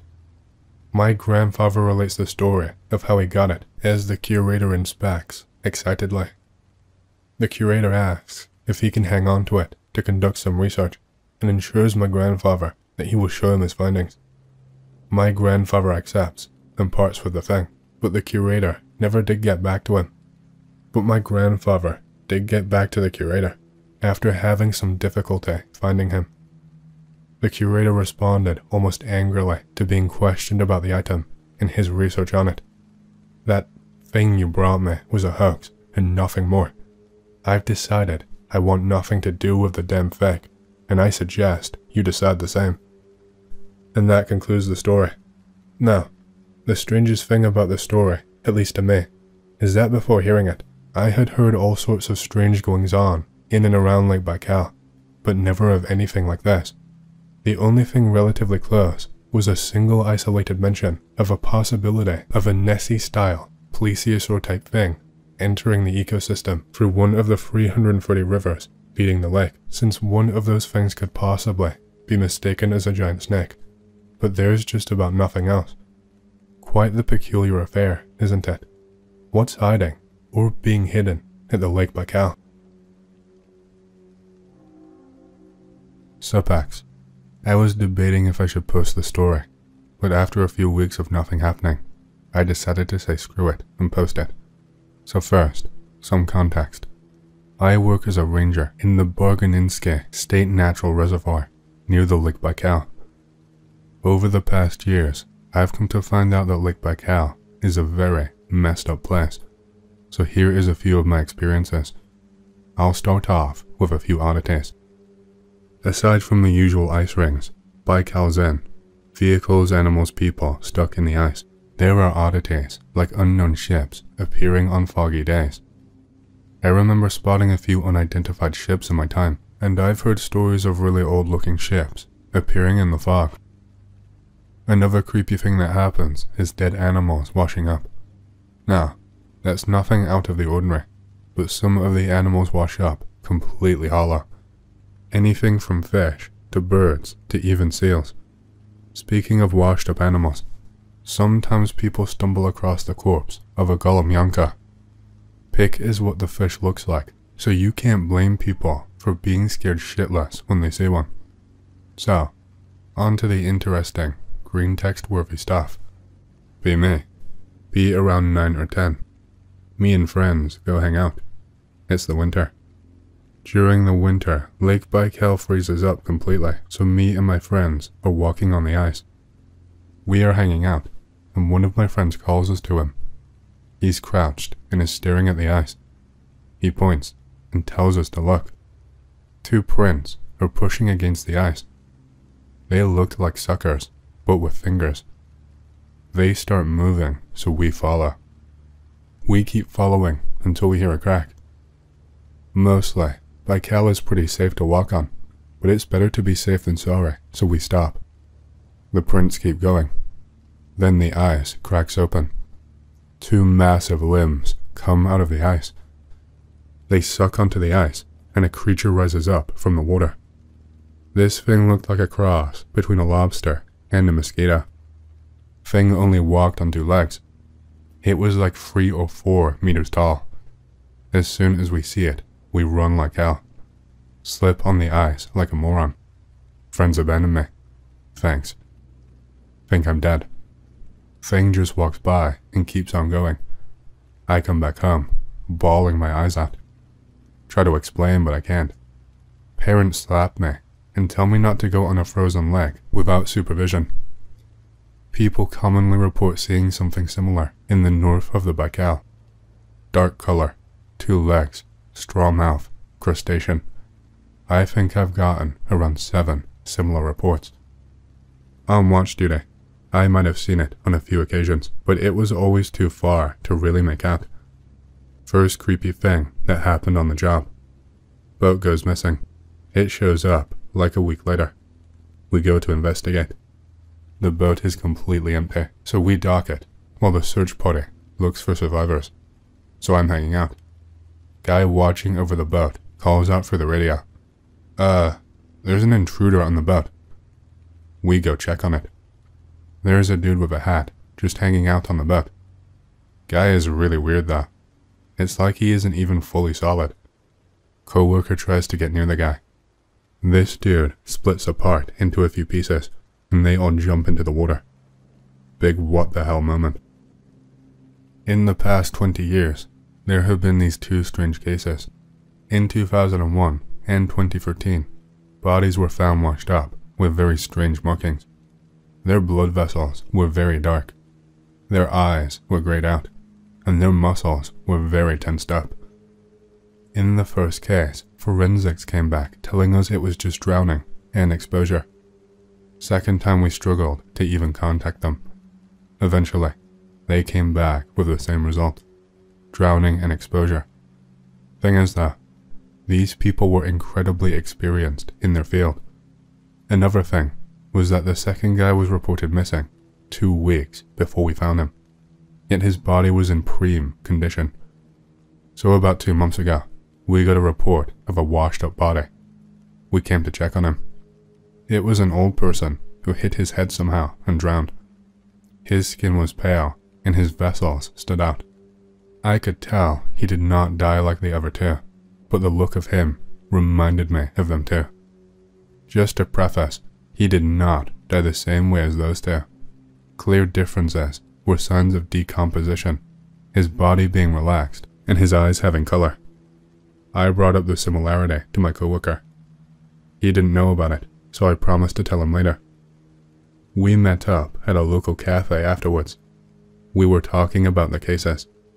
Then we got interrupted by this old dude. We call him Starek. For the longest time, I assumed he was just some schizo. Dude is very dirty, mutters to himself, has no friends or family, spends most of his time on the shore taking notes. He's not violent, but most people consider him a nuisance, so he intervenes and instantly asks if their eyes were grey. I tell him yes. Starek jumps in excitement. This gets awkward, so we get ready to leave. Starek chases after us and asks us if they were decomposing. Now I'm intrigued, so I give him the benefit of the doubt and tell him to go off. Starek then starts to lay it out. I'll relay his words in bullet points. The thing that is responsible for those 2 deaths is called a crawling jellyfish. It can filter oxygen, both from air and water. Its tentacles produce an adhesive which lets it crawl on land. It also produces an insanely strong poison. It works by completely destroying blood cells, and the slightest concentration of it can have disastrous effects on the body. The poison this jelly uses is 84% pure. The effect of the poison darkens the blood and destroys the pigmentation of the eyes. It also works as an amazing antibiotic which can preserve the body for more than a month. The chemical reaction between the poison and water tenses up the muscles, and they are exclusive to the Lake Baikal. They used to be a huge problem during the first half of the 20th century. Post-World War II, the government decided to use cyanide to kill off their populations. This poisoned the water supply, but it was covered up. He predicts the current population to be at the double digits. After this, I'm a bit taken aback. While Starrick was going off, some guy tells him to shut up and fuck off. Starrick leaves, but I'm really interested if he has got more to share. After a week, I kind of forgot about the whole ordeal. Then I spotted Starrick taking notes while on my patrol. I approached him and asked what's up. Dude almost jumped out of his skin when I did so. I asked if everything was okay. He told me yeah, with a shaky voice. Then I asked him about that dude that kicked him out the other day. Tells me that it's nothing. So I ask if he can tell me more about that jellyfish. He apologizes and tells me he has to leave. I think to myself, how the hell can a hobo be busy? I start following him around and try to get him to talk. Starrick just gives me the silent treatment. Keep following him for 30 minutes. Have to stop, cause job. After work, decide to go ask around about Starrick. Nobody really knows much about him. He has always just been a part of life. No one really knows when, where, or how he got here. He's just always been there. Decide to ask the dude from the cafe about Starrick. You shouldn't hang around with that guy Anon. He's probably unhinged. Asked why he kicked him out. The guy smells like shit Anon. True. So, in my travels, I find out only one thing. The guy absolutely loves chess. Damn good too. Sometimes, he challenges the other old folks. Next day, buy a chessboard and wait in the park in the after hours. Bait worked perfectly. Starrick comes out of the bushes, beer can in hand, and asks for a game. Try to get him to chat. He is really focused on the game though. I'm terrible and get beaten in like 3 moves. He comes back for a rematch a few days later. Came up with the idea to give him something stronger. Russian standard. Works like a charm. He talks about how bad the pollution is in the Baikal and so on. Ask him, how does he know so much? Oh, I was a biologist. Elaborate. Did research on the lake for almost 30 years. What happened then? Quit. Why? Didn't have a choice. How come? He looks at me. Hey Anon, you wanna see something cool? Come on. I'll show you something that will blow you away. Agree. Don't want to get assaulted in some crack den, so get a knife just in case. You know Anon, you're a good kid. I'm in my 30s. Who cares? You're still young. That's why you have to see what I have. Okay. He gets to his makeshift home. Inside is a VCR and 2 tapes. They are labeled Baikal Mission 1988, 1 and 2. What is this? Cool, eh? You kids probably never seen it before. Ask him if he's got a TV from that period. No. Crap. I have to get an adapter. No local stores have one, so I have to ship it. It cost an arm and a leg too. After 4 days, it's finally here. When I get to Starrick's shack, he's not happy. Tells me that I used him. We get into a heated argument. Eventually, he breaks. For God's sake, fine. If you want to watch them so bad, then let's go already. Told him that he's not going to get near my apartment without a shower. Eventually, he convinced me to let him use mine. After him, the shower, no joke, became a damn gas chamber. So we finally hook up the VCR. It's insane how much care he put into maintaining it. We boot up the first tape. It's 2 hours long. About a foot of it is just the inside of a sub with nothing happening.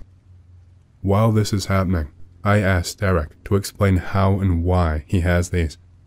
Here is what he told me. Turns out, Starrick was an important researcher during the Soviet era.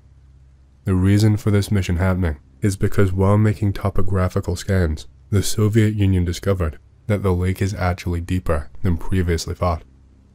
The scan showed that past the 1600-meter bottom, the lake continues. This is because sonar can penetrate the false bottom. What is the false bottom?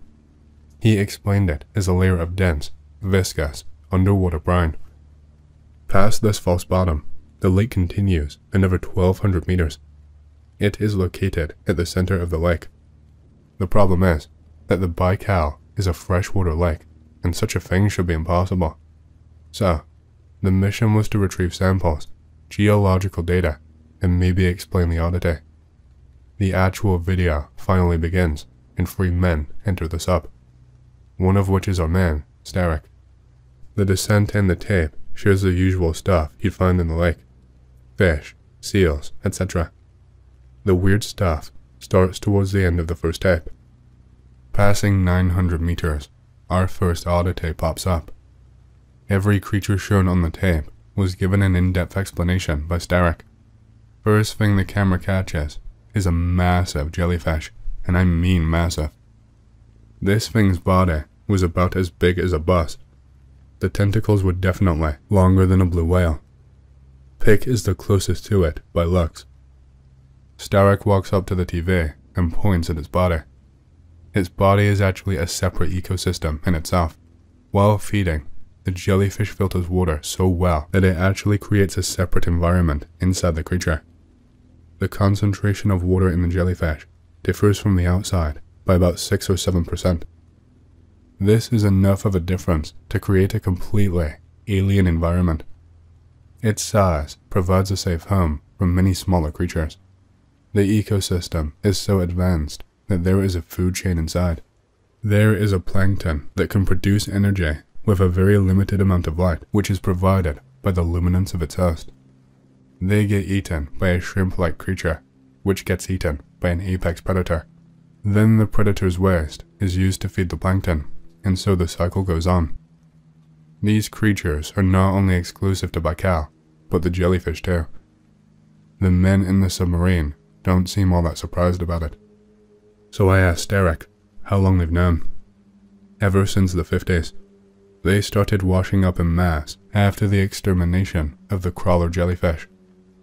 As they go deeper, the lake bed is covered by whale bones. The thing is, Baikal is not home to any known whale species. One of the whale skeletons begins to move. Holy shit, it's the ghost fish. I remember the few reports of a massive see-through fish swimming near the ice. Here is how Starek explained it. It turns out that the bones are reanimated by a single-celled organism. This organism begins to build a colony by mooching off the minerals in these whale bones. Eventually, they construct a membrane around the skeleton which vaguely resembles a whale. The inside of this colony is filled with an acidic, sugary solution which keeps the entire organism buoyant. It then travels in the lake, its new source of food being microorganisms that it digests using the solution, though after a long time, the solution will damage the whale bones to the point where they cannot support the construct. The organism most likely dies here because at this stage, it can't filter water without moving. As they descend deeper, weird things keep appearing. Crabs with legs the length of cars, a giant centipede-like creature, huge eels, tentacled creatures that connected in rings, what I think might have been trilobites, and much more that I could not make out. Once they go down past 1600 meters, life becomes more scarce. Eventually, they reach the false bottom. It is a massive brine pool. There is zero life around it. 1 or 2 dead fish surface from the brine periodically. Starek said that they took samples of the water above the brine.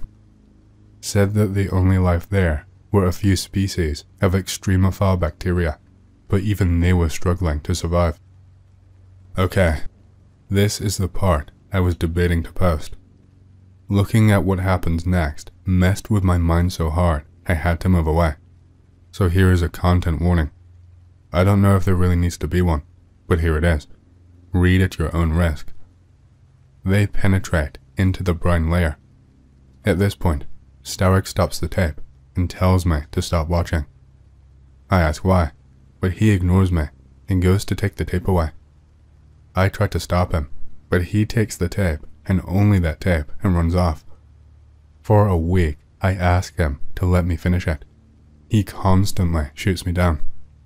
My curiosity got the better of me. I knew that Starek was not a vigilant guy, so when he went for one of his regular walks around the shore, I went to his shack and took the tape. So, last warning, proceed at your own risk. They descend 300 meters below the brine. Their sonar picks up something massive. They approximated it to be almost 2 kilometers in length. Then it comes on screen. This fucking serpent. Serpent is not even a good way to describe its shape. It just being there messed with the sonar, the cameras and the crew. The entire crew spent like 10 minutes just screaming and raving. Its eyes stared straight into the camera, and no matter where I was, its eyes followed me. While watching, I felt this weird sensation. It's like I knew that whatever I was looking at was just pure evil. Everything about it was wrong. In time, one of the crew managed to get a grip and sent the submarine upwards. After the tape ended, I could hear it. It was this feeling in the back of my head. It was beckoning me towards the lake, toward it. It didn't even speak a word, and I knew what it wanted. I couldn't take it, and I went to talk to Starek. As soon as he saw me, he punched me in the jaw.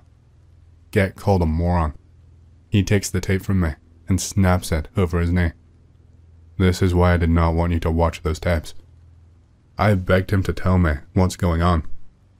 After he calmed down, he sat down, and he asked me a question. Here's what he told me.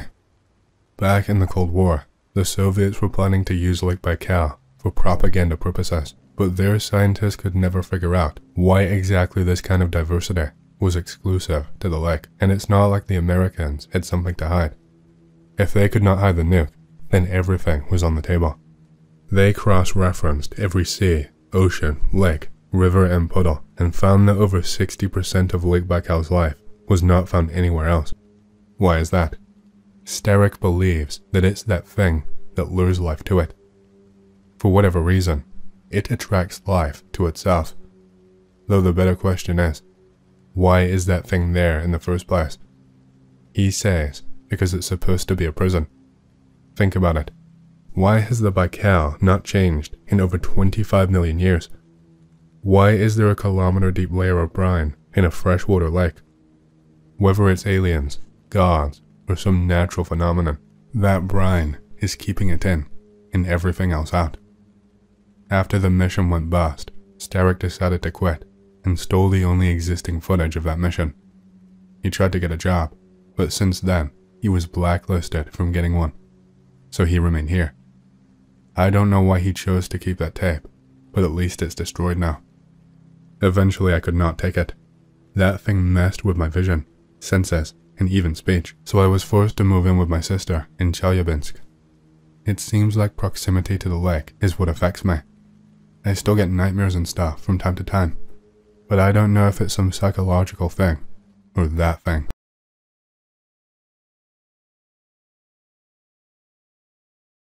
This story came to my mind, despite the firm warnings of my now-deceased father, for only one reason. I recently read a story on here that became quite popular. I don't know if it was true, or if the Anon made it up, but I think it just revealed a piece of the puzzle to me, now that I've given it some thought. About 8 years ago, my father was invited to go fishing on the Volga by his old friend and colleague. Of course, my father was in on the action, because any 15-year-old boy dreams of something like that. In addition, our family was doing poorly, and my father's friend was covering all the expenses for the trip. Later on, while drinking, my father swore that if he had known how it would all turn out, he would have stayed home and locked himself in with all the locks. The sergeant, as my dad called him, was a natural-born jack of all trades, an enviable engineer, and, according to my father, the best man in the USSR. Tales of their service in Kazakhstan often replaced bedtime stories for me as a child. He seemed to me like the kind of guy you often see about giant Soviet mural paintings about superhumans. In fact, the sergeant was a truly great electronics specialist who began his career while serving with my father in the launch support company at Baikal. His gift for intuitively diagnosing, repairing, and adjusting anything more complex than a coal iron determined his future fate. After his service, Private Bacha ended up as a technician at a defense plant in our backwater, and Senior Sergeant Sargent was seconded as an engineer to a closed Moscow Research Institute of Electronics and something or other. There, at the end of the 80s, while we were restructuring, the events began that he told us about one summer night around the campfire. The sergeant was pulled out of his August vacation without any warning. They simply came for him in the morning in a black car right at the entrance to the hotel and gave him only 10 minutes to pack. After that, they put him on a plane heading to Moscow and his native research institute. The urgency of the operation was tacitly confirmed by the considerable number of office workers, of which, incidentally, there were quite a few, even in the normal course of things, at the research institute, almost from the plane steps, having thrust a folder with accompanying documentation and a case with tools at the sergeant. He was unceremoniously shoved into the back of a grey loaf without windows, but was jam-packed with equipment. During a couple of hours on the road to God knows where, he somehow read the main part of the accompanying documentation and examined the devices in the back more closely. Apparently, he was sent to accompany the first tests of new breakthrough equipment for contactless encephalography. Basically, encephalogy is a medical technique used to study the electrical activity of the human depth and allows for recording of this activity. The idea was to be able to conduct this study without any invasive measures. Since he was not just on first-name terms with medical diagnostic equipment, but actually knew them pretty well, it quickly dawned on him that something unusual was being started, considering that until now, contactless encephalography was considered absolutely impossible. The loaf stopped in the middle of a large production shop, and the sergeant was literally led out by the white arms by two assistants in civilian clothes. One quickly organized the unloading of the encephalograph, while the second quickly explained the rules of conduct. Do not, under any circumstances whatsoever, touch the object. Make sure you place the sensors on the stands according to the diagram attached to the documentation and follow it precisely. Connect to the equipment and do not ask any questions. Once finished, wait for further instructions. The sergeant nodded, and he was led to a pedestal in the center of the room, fenced off with a medical screen, brightly lit by a huge, shadowless lamp. A man was sitting on an ordinary kitchen stool on the pedestal. As he approached, the sergeant was able to take a closer look at the object. On a massive, reinforced concrete base with protruding pieces of reinforcement, a man in sweatpants and an unbuttoned shirt sat motionless on a stool. In his teeth, he was clutching the barrel of a Walther 38 with a pulled-back bolt in which a cartridge case was stuck. In his absolute photographic stillness, he seemed frozen. The sergeant unconsciously reached out his hand to him, and, before his assistant standing next to him grabbed it and pulled it back, he managed to feel a repulsive, hot barrier, as if he was trying to connect two identical poles of an invisible, red-hot magnet. He had to place the sensors on stands similar to microphones and carry out the launch work in the company of two assistants who carefully held him by the sleeves the whole time. Well, at least no one blindfolded him, and he saw a lot of things during the setup. He saw very clearly that the cartridge case was not stuck in the bolt, but hung a couple of millimeters from the pistol. This means it must have flown out of it after having been shot. He saw that the future exit bullet hole was sticking out on the short-cropped head, and also that the subject's eyes were moving slowly, like minute hands, following his work. Then, there was the colonel's office in the escort car, hot saliente followed by several non-disclosure agreements. Despite the fact that no data had come from the device and the experiment had failed, the mustached colonel was in a good mood. Having explained to the sergeant that he was now under surveillance, and that if anything he had seen or heard today was not retained in his teeth, then by the evening of the same day, the sergeant would be having dinner in the isolation ward of the mental hospital. Don't mess with the 14th Directorate, buddy. The colonel told him what was going on. This was the 5th person pulled out that they had found in the last 2 years. Every single one of them were taking their own life, pulled out of the flow of time by an unknown factor and frozen in space. There was nothing in common between them, no motives, no information. The first one jumped out of a window. They could not lift him from the asphalt because an unknown aura repelled and stopped any touch, burning people's hands. They had to dig him out with a piece of the sidewalk with an excavator. The second one put his head under the wheel of a freight car at the station, and in addition to the object, the office guys got a piece of a wheel pair and a fragment of a railroad track. Then there was a drowned man, locked in a water shell, like in jellied meat. Then there was a disabled Afghan man who hugged a hand grenade in a small park and created such chaos that the scene of the incident had to be almost completely quickly filled with reinforced concrete along with his remains, and a monument to the pioneer heroes was erected on top. Well, the office did not skimp on covering up their tracks. When the 5th had to be cut out, along with a piece of the interfloor ceiling, the entire building was temporarily evacuated. After the operation, the sergeant was sent to Bolsheva 1, where he warmed up in the local, luxuriously equipped Central Research Institute under the watchful eye of Big Brother. The colonel often visited him, even when the Union had already collapsed, only he wore the shoulder straps, first of the Ministry of Security, then of the Federal Security Service, and then of the more familiar to us, the FSB. Meetings with the colonel were almost friendly.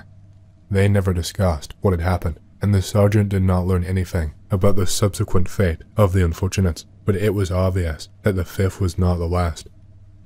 The sergeant died 2 weeks after returning from this fishing trip on the Volga.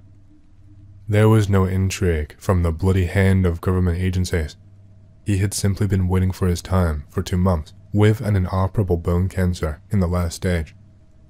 At home, my father began to think that he was now being followed. He began to get a little paranoid. Strange people were interested in him at work. The same faces were constantly hanging around on the street. The fear came when one day, he took out a supposed bug or listening/tracking device from the distribution box on the landing with ominous triumph. This could not help but affect my father's psyche, and he began to drink more and more often, which eventually led to a heart attack. And I don't know what will happen to me after I publish this information. Maybe the colonel will drop in on me. I'm not really sure what I can really do with this information anyway. Perhaps that will save me.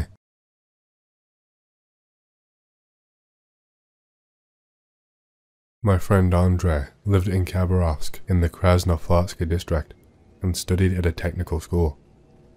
He was a sociable guy, loved playing soy songs on his guitar, and had a passion for outdoor adventures. His active lifestyle often interfered with his studies, but he always managed to pull through. He was an activist and even performed in the local student KVN comedy competitions. One of Andrei's biggest hobbies was urban exploration. He was hooked on exploring abandoned sites, from construction projects to empty hospitals and old factories. Unlike others in his group who posted photos or videos online, Andrei did it purely for the thrill. He did not care for trophies or attention. He simply loved exploring these forgotten places, feeling the quiet rush of discovery. But by the time he reached his 3rd year of school, Andrei started to settle down. He got a steady girlfriend, grew a beard, and had explored almost every interesting place in the city. Life became somewhat boring. He focused on his studies, developed a casual beer habit, partied with his friends, and even began considering a marriage. One April evening, Andrei burst into my apartment. Without even taking off his jacket, he grabbed a pen and paper and started explaining his latest find.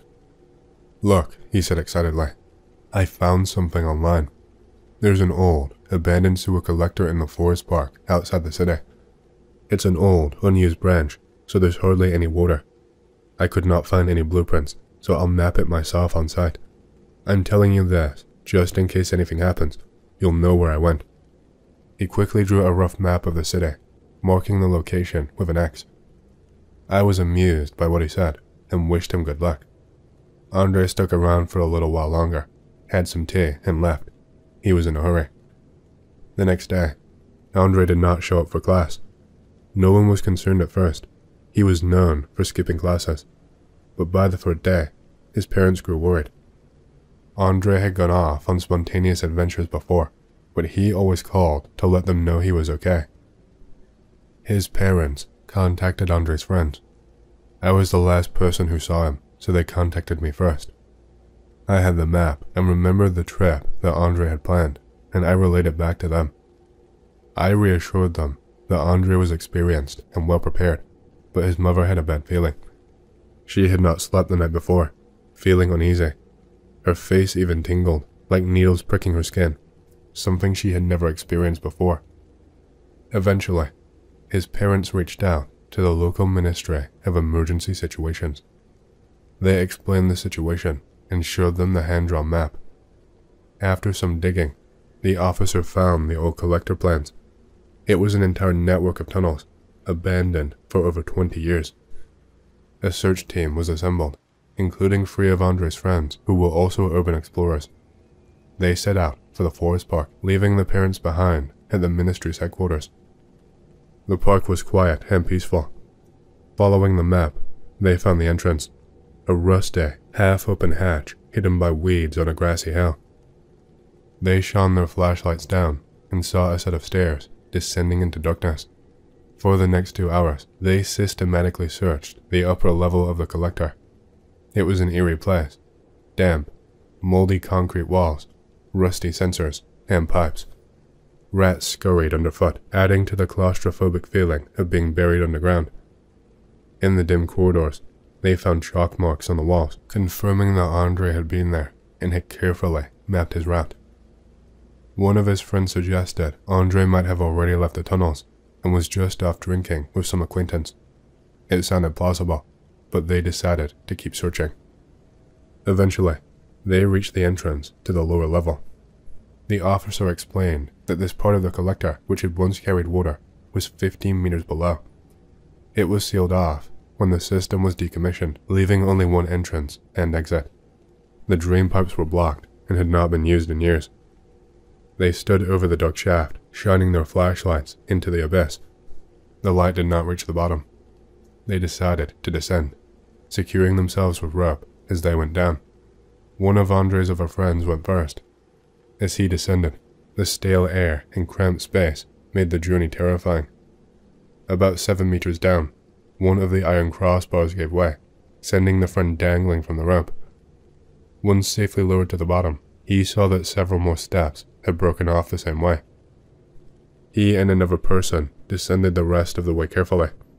The lower tunnel was sloped and damp, with greasy mud underfoot and a strong smell of rot. The tunnel ended in 2 large, block drain pipes before allowing any light through. That's where they found Andre. They pieced together what likely happened. Andre had descended without proper climbing gear, probably holding his flashlight in his mouth. Halfway down, his flashlight slipped and fell. When he reached for it, a step gave way, and he plunged down the shaft, crashing against the protruding ledges on his way.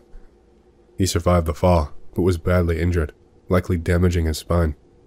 With no way to climb back up, he crawled toward the faint light at the end of the tunnel, unaware that the exit was blocked by grates. He made it to the dead end, leaned against the wall to rest, and died there, but his death was not from his injuries, nor from pain or hunger. It had only been 3 days, and there was water, condensation on the walls, and muddy pools on the floor. It was the rats. When the rescue officer saw Andre's body, he was haunted by it for days. His friend recalled Andre's mother's eerie words. The rats had eaten Andre's face, down to the bone. His eyes, nose, lips, and ears. They were all gone. First, let me explain a bit about my surroundings. I live in a dacha village south of Moscow, nestled in the countryside. Nearby, There are gardening associations, remnants of former collective farm fields, a forest, an estate that now serves as a holiday home, and a boarding school housed in one of the estate's buildings. Some structures are half destroyed, but repairs are underway. One winter evening, I was walking home from my girlfriend's house. I had disembarked from the bus and set off on foot. It was about a 3-kilometer trek to my house, first along the estate, then past a lake, through the forest, and finally, through the gardening association.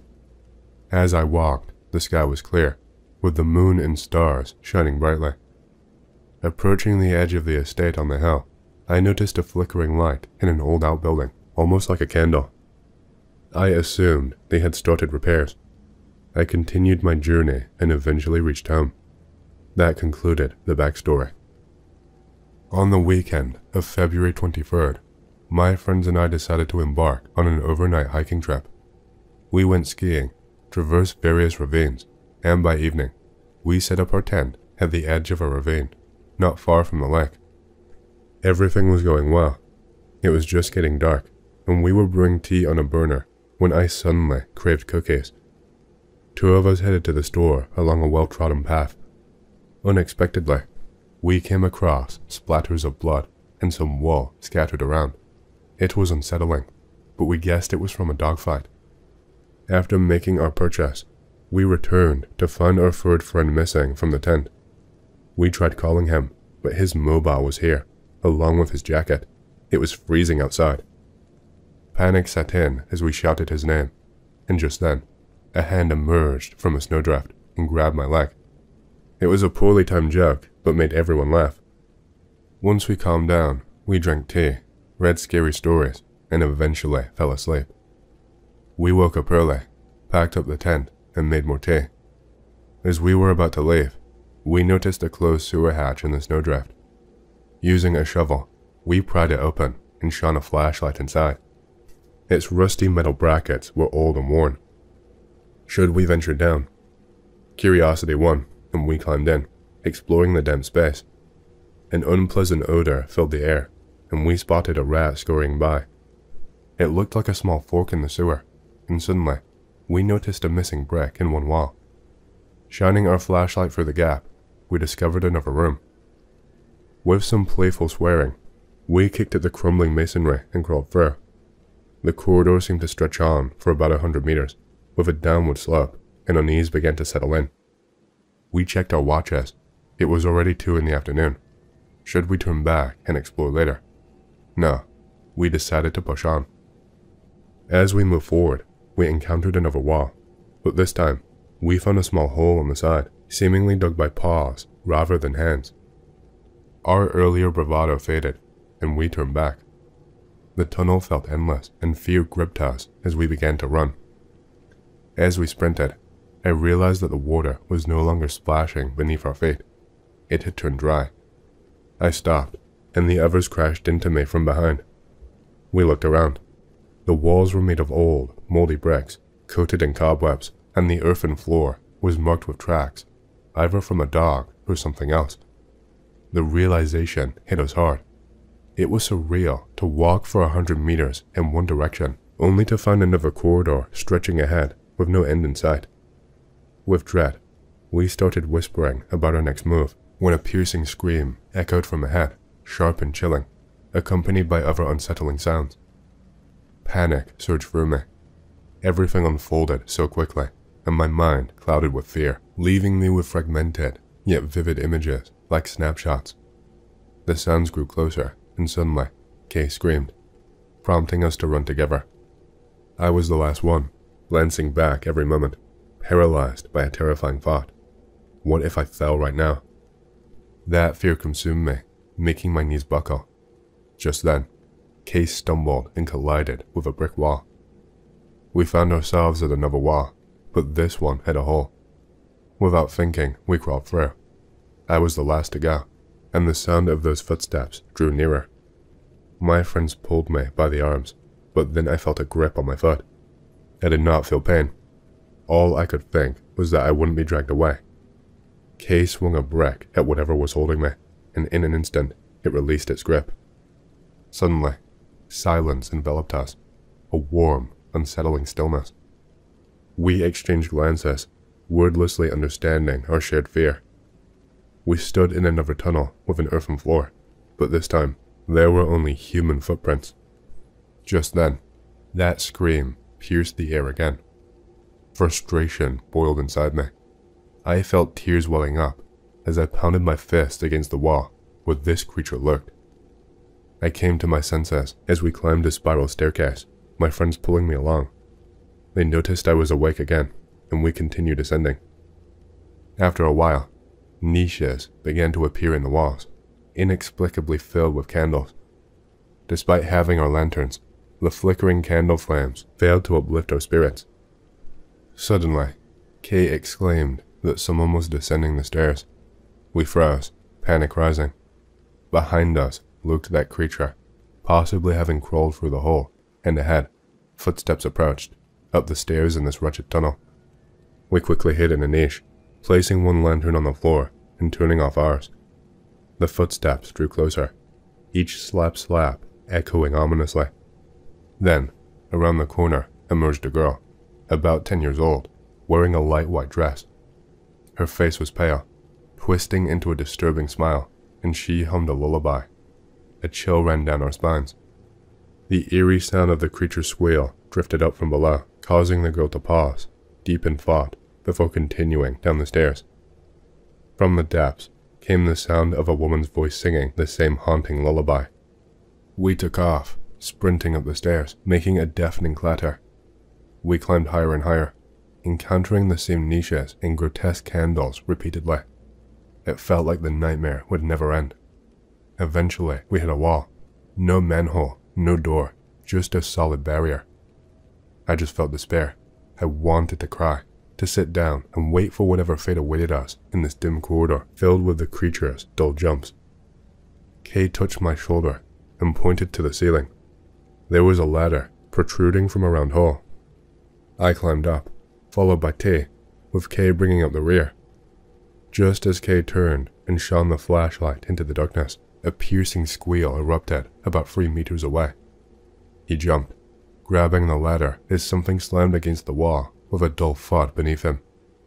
Another squeal echoed as claws clicked on the ladder's rungs. We were climbing as quickly as we could.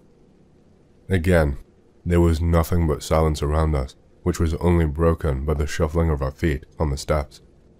I crawled through, and suddenly, the walls on either side opened into a vast, vaulted room with tunnels branching off in different directions.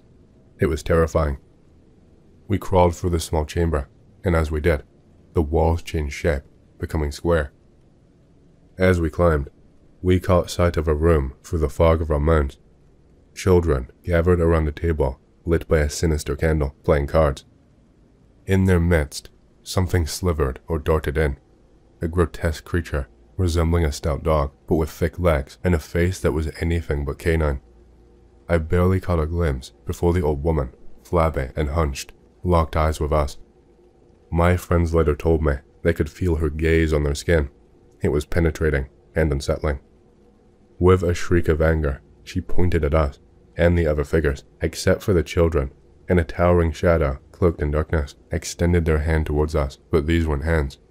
They felt more like thoughts pressing against us, urging us to abandon our escape and join them. Yet, an invisible boundary kept us from crossing over. We crawled through the second floor of the house, an empty, gloomy room littered with junk and covered windows, until we suddenly found ourselves on the roof of the old estate outbuilding. The iron roof was slippery and coated in snow. We clambered out, disoriented, the view disconcerting. It felt strange to be above everything, the house looming beneath us. As night fell, a rustling noise stirred under the roof and a candle flickered in the window. I don't remember how we jumped off the roof or raced to our backpacks, but once we regained our senses, we ran home faster than ever, needing to cross the forest to get there. Now it's March. I thought I would be able to forget. I spent a week at home, telling my parents I was sick, which I truly was. I didn't turn off the light at night, glued to the TV or a book. This horrifying ordeal had unfolded only 3 kilometers from my house. I now walked past the estate from a distance, taking a different bus home. Yet every night, I dream of that gaze from the attic window, It's grotesque and revolting. Huge, swollen white eyes, each with multiple pupils shifting within them, all of them staring at me. Those eyes blink so often that the eyelids almost close sideways. I also saw the face behind those eyes in the candlelight. A pale, aristocratic woman with a disconcertingly friendly smile. Just the other day, I dreamed of walking through that tunnel again, hearing her lullaby echoing behind me. It freaks me out. Live in Honduras. Med school. Public health rotation. Honduras is a third world country. Me and my partner go from house to house, checking water deposits not being infected with mosquito larvae. We go to the shittiest shithole of the downtown area. The whole block makes approximately 10 houses. The majority in good conditions, except 2 with shitholes. Here it gets kinda weirder. The entire street from the block is not pavement, it's just a dirty road full of rocks. Many cockroaches on street. There is no garbage on roads. Not kidding, an exaggerating amount of cockroaches of all sizes and colors. We go to shithole number 1. It's full of cockroaches. Even children react normally to them. Partner is terrified, hates cockroaches. We ask of our neighbors how they deal with cockroaches. They tell us they spend a lot on exterminators and even buy geckos and release them on their backyards. Main problem is, the 2 shitholes from the block, they are poor families, but that's no excuse according to many. In shithole number 1, a kid eating its lunch. 3 cockroaches land near his lunch, but he normally pushes them away from the table. Vomit, nope. Finally, we check everything. We leave shithole 1. Arrive at shithole 2. Reminds me why we are a third world country.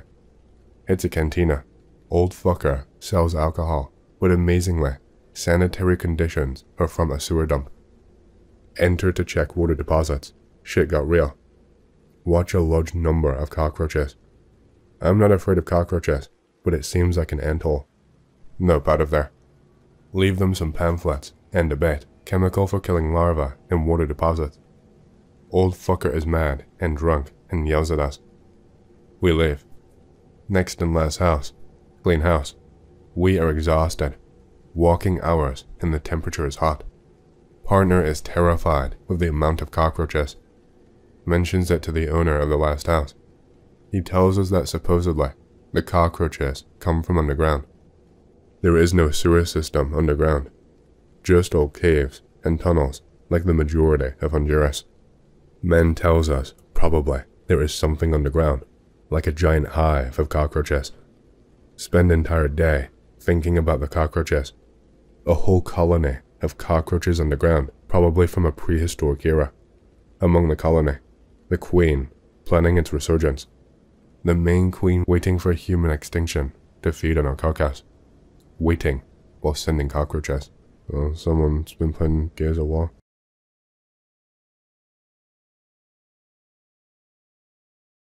This story took place in 1941, during the Romanian occupation of Ukraine, and is 100% real.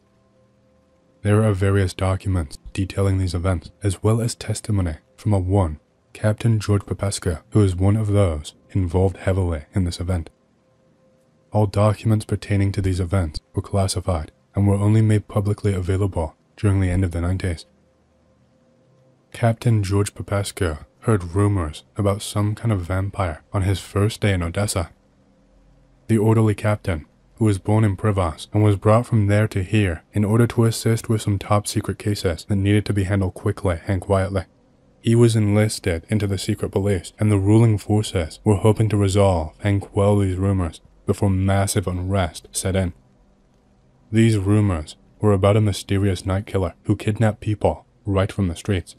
Their completely bloodless corpses were later found near the Odessa catacombs, and sometimes they were not even found at all. Over the past month, about 24 people had disappeared. Romanians, Germans, and local policemen. Nobody counted how many civilians from Odessa were missing, but they say it was also quite a lot. The captain did not believe any of the chatter. The commandant's office warned him that he should not walk around Odessa at night unless absolutely necessary. The reason given though was not the vampires, but rebels and assassins. He did not even try to dissuade the orderly. It would be better for him to sit at home in the evenings, keep order, and not wander around in search of local beauties. The next day, having received a new assignment, Popescu no longer knew whether to laugh or to cry. The captain was offered service in Siguranza in a special squad to investigate the mysterious death of military personnel. Siguranza, the Romanian secret service, akin to the German Gestapo, was not popular among the officers, but Popescu had no choice. Moreover, he still remained on staff, and thus did not lose honor. Siguranza needed a medievalist, and she found an infantry captain recovering from injury who had taught history at the Bucharest Lyceum before the war. She found Popescu and called him to the Odessa. This was, however, much more preferable than being sent back to the front lines to starve and die in an instant. 3 days later, he was no longer sure whether this was still the case. At the front, at least everything was clear. At the front, there were friends all around. The enemy is on the opposite side, and you know exactly what you have to do. Here, the enemy was completely unknown, and what to do next and how to find them was impossible to determine. Even though their very existence was beyond doubt, this just made it even harder. Popescu had to examine new victims. These victims were 2 local police officers. Both were found dead at the entrance to Hades. That's the nickname for one of the catacombs, almost in the very center of the city. At the autopsy, it was determined that the cause of death was colossal blood loss. The victims lost almost every drop of blood from their bodies, but no traces of blood were found at the discovery site. No blood was found on the uniforms either. And most importantly, there were no wounds on the bodies themselves. The only thing that attracted attention was the multiple rashes on the bodies of the dead, similar to what happens with rubella. Pinkish-bluish nodules the size of a pinhead covered the skin of each killed policeman. A similar rash was found in other victims, but the infectious disease doctor who arrived at Popescu's insistence had difficulty making a diagnosis. The story that they were using to explain these mysterious deaths about the rebels and assassins had to be revised. If those men were murdered, then how? From time to time, the partisans, of course, made forays, but their style was simple and not difficult to decipher. It would be a bullet, a grenade, a knife. In addition, the dead were left with money, documents, and even weapons still on their bodies, which the partisans would certainly have taken. The Siguranza was staffed by people who, at heart, remained superstitious peasants, and therefore, they only became convinced that everything that happened was the work of a vampire. Whether he bit into the victims with his teeth, or sucked out blood in some other way, it did not matter to them. Even more people not allowed to participate in the investigation conveyed chilling details about the case that they discovered. About 2 wounds on the body of each killed, about a huge black bat allegedly repeatedly seen on moonlit Odessa nights, about the fact that the catacombs under the city have access to almost every single basement, and therefore no one can feel safe, even in their own homes. Silver rapidly increased in price and became even more expensive than gold. Everyone wanted to hang a silver chain or crucifix around their neck as protection against vampires. It was considered especially necessary to have a clip of silver bullets. Those who could not afford silver filled their flasks with holy water and chewed garlic all day.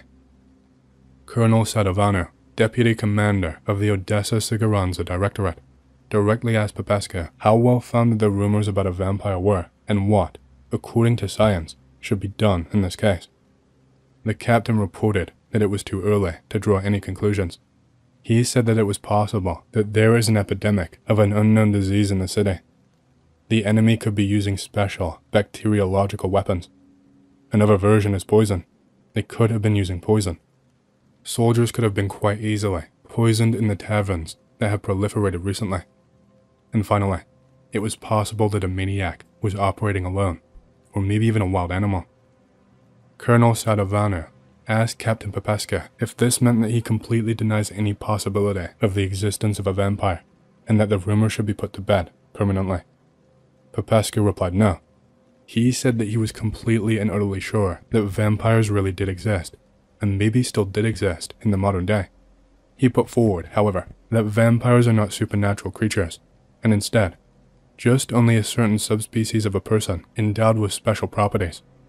It is still possible to catch him, just like any regular human, but it will require people and time. Lots of time. In the meantime, precautions around the city should be tightened. The Siguranza knew just how to tighten measures. The curfew began before sunset and ended after sunrise. A group of at least 5 people was allowed to move around at night. At the slightest threat of an attack, they should open fire to kill. In all the houses where Allied soldiers were quartered, the basements had to be inspected. They also promised a carrot. A reward was offered for information about the attackers hiding in the catacombs, as well as for information about the catacombs themselves. These catacombs were a headache for the Siguranza. It was not possible to find any of their schemes. Either it was destroyed during the Russian retreat, or it did not exist at all. Below, underground, anything could happen, and this created uncertainty that the Siguranza wanted to avoid at all costs. The orders were of some use. In the Berwinitz casino, they found the entrance to the dungeon, and in it were dozens of barrels of strong grape vodka. War is war, and smuggling is smuggling. Several criminals who plied their trade on the night streets of Odessa were also detained. The partisans hid the best that they could. The Siguranza, however, did not stand on ceremony. Everyone detained during the curfew was declared a partisan and an enemy of the Siguranza, no matter who they actually were. This helped to persuade those who were not actually enemies to adhere to the curfew so that the vampire could be properly detained. The vampire waited for about a week without doing anything at all. Then he struck out of nowhere. 3 Romanian infantrymen were found near Hades, resting in the city after being discharged from the hospital. The picture is still the same. A rash all over the body, complete bleeding, and the absence of fresh wounds. Captain Popescu suggested going down into the catacombs, and Sadovano promised to think about it. For some reason, the usually decisive colonel was not enthusiastic about this idea. This confirmed Popescu's worst suspicions. The captain believed that vampirism is a kind of game of nature and occurs from the influence of some as of yet unknown natural factors on a person, perhaps while still in the womb, and therefore, mentions of vampires are found more often in some areas, rarely in others, and in others, such a phenomenon is not known at all. So, according to the captain, the vampire was not local. They brought it with them from Romania. During the day, he is a soldier, an officer, anyone at all. But at night, he gives up his disguise and strikes where no one can see him coming. A day later, 2 German soldiers became victims. It was necessary to do something urgently so as to not look like weak-hearted incompetence in the eyes of the Allies. The raid was carried out on a grand scale. About 30 soldiers in total descended into Hades at once, and in total, they examined more than 20 entrances at the same time, using 2 battalions. Popescu had never seen a more stupid operation. They walked in as if going for a leisurely walk. The proximity of their comrades gave courage to even the most cowardly of them, but as soon as they went a few dozen steps underground, the fun had disappeared from them, and they were not so enthusiastic anymore. In addition, it turned out that the electric flashlights provided were fading before their eyes. They were afraid to light torches because of the possible encounter with methane gas down in the catacombs, and therefore they had to turn back very suddenly and without achieving their goal. Popescu had no losses, but in other units, several people did not return from the dungeon. It is unlikely that the vampire was to blame this time. In a panic that followed the sudden darkness, everyone's lights went out almost simultaneously. Someone started shooting. Someone then returned fire in their direction, and if not for the decisive order to retreat, the losses would have been catastrophic. The soldiers were way too on edge. Everything, of course, was attributed to the partisans in the reports, saying that as a result of the operation, the enemy underground was defeated. But the Allies were not satisfied with this result. They decided to make a foray into Hades on their own, and Colonel Sadovano had to convince the Allies to take Popescu into the detachment. It was clear at first glance that the Germans were solid and reliable people. They sent experienced miners and 1 speleologist to their small detachment of 7 people. They took miners' lamps, 2 lanterns for each, with a supply of fresh batteries, sea torches, those that burn even when wet, hooks, ropes, wall markers, and they dressed like chimney sweepers, in all black. Black knitted caps were pulled over their heads, leaving only the eyes and mouth exposed. They decided to go to the catacombs, not during the day, but at night. They gave the reason that the time of the day did not matter, as that would not change the lighting situation that they would face down under there. However, the enemy was one that operated only under the cover of night, so perhaps he would be active down there if they went at that time. The Germans accepted Popescu. They didn't need a Romanian vampire specialist, but stripes for wounds and the Iron Cross, which Romanians were awarded extremely rarely, made them look at the captain with a lot of respect. Having assessed the uniforms of the Allies, Popescu asked for the same for himself. Comfortable, and in difficult situations, uncomfortable uniforms and poor equipment can often cost lives. In the evening, they conducted a detailed briefing, repeating all possible actions in the event of an enemy attack, coordinating interaction in critical situations in advance.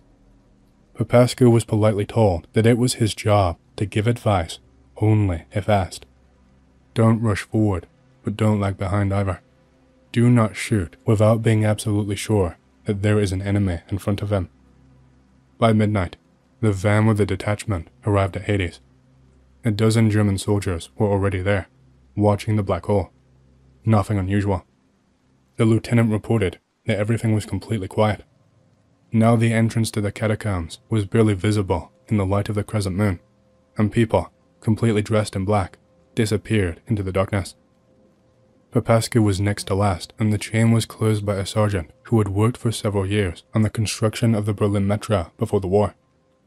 The lights were turned on only inside, and their light seemed especially bright.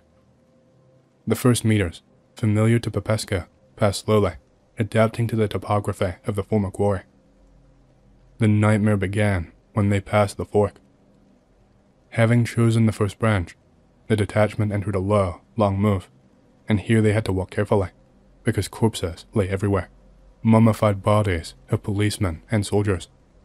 Only once did they see the corpse of a woman. Popescu counted 11 bodies. He was shocked, but the Germans moved forward. Their nerves were either stronger than his, or they were just numb to it all. The passage widened, and they were able to straighten up. This did not bring relief at all. Popescu felt the pressure of the overhanging rock almost physically, but suddenly, a light appeared ahead, and they involuntarily rushed towards it. The sergeant who was walking in front held him back, and with a gesture, ordered him not to move from his place. There was no way it could be natural light. It was night all around. The light was bluish, which deceived Popescu at first, but after a few steps, it became clear that it was too blue for daylight. Suddenly, weakness washed over Popescu. He made every effort to stay on his feet, but failed and fell softly, the pistol and flashlight falling from his hands. The others lasted longer, but only for a few seconds. Someone fired a burst from a machine gun, but Popescu did not see where or who they shot at. He could only lie still. Several minutes of silence gave way to a barely audible hiss. The light intensified. Suddenly, a desperate groan was heard, and again, there was a few minutes of silence. Another moan was heard again. This happened again and again, several more times. Popescu heard a groan, and every time he understood that it was a man dying. But why? Curiosity fought with fear in his mind. Finally, Popescu saw a luminous mass in front of him, most reminiscent of a huge sponge. It crawled like a continuous carpet through the cave, getting closer and closer to Popescu. He closed his eyes. It was as if thousands of ants were running along it, biting the skin along the way. But the bite was not painful at all. It was even pleasant. The old wound, the pain of which he had already gotten used to, stopped aching. If this is death, then death is pleasant. Over time, the bites became fewer and fewer. When Popescu decided to open his eyes, he saw only the light from the unextinguished lanterns. Gradually, he was able to control himself so much that he knelt down, and a little later, rose to his full height. A German sergeant barely moved in front. The rest lay motionless. Popescu briefly examined the bodies and realized that 6 were dead, and the sergeant was very weak. The captain himself could barely hold on, and then for a long time could not understand how he had the strength not only to get out of the cave, but also to pull the sergeant out on himself. He lost consciousness only outside at the entrance to Hades. Popescu woke up a day later. He gave a full account of what happened in the cave, and his assessment of what happened to Colonel Sadovano, who was standing by the bed. In his opinion, a certain creature lives in the catacombs, perhaps a distant relative of the sea sponge. This creature is predatory, paralyzing the victim in an unknown way. It sucks the blood out of it. The creature is capable of movement, and, when hungry, sneaks to the exit of the quarry, where it lies in wait for prey. The corpses in the cave itself suggest that the creature is capable of luring its victims inside. He does not know where the creature came from. It could have come from the sea. The catacombs communicate with it. It could have come from the very depths of the earth. It could have been developed by Russian biologists as a result of experiments. It is also unknown whether this creature is one or many, whether it is growing, and if so, how quickly. He believes that further exploration of the catacombs should be prohibited until more favorable times. Then, after the war, it will be possible to take the catacombs seriously. Now it is better to wall up the entrances, involving the local population in this, and explaining to them the danger of the catacombs. Popescu's recommendations were partially implemented. They walled up, blew up the only known exits from the catacombs, presenting it as a fight against partisans. True, they continued to inflict brutal blows on the occupiers and disappeared to God knows where. Soon, the Red Army went out on the offensive, and the losses of the Romanians and their allies began to number in the hundreds of thousands. They had no time for the underground vampire. Greater Romania was rapidly shrinking, losing the conquered lands with amazing speed.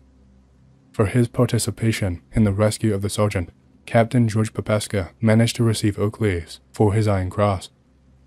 After the war, until 1955, he was in captivity and worked on the restoration of Soviet cities. Upon his release, he lived in Bucharest, at one time taught at universities, and came to the Soviet Union twice, in 1969 and 1971. During the overthrow of the Ceausescu regime in 1989, he went missing, and no trace of him was ever found again.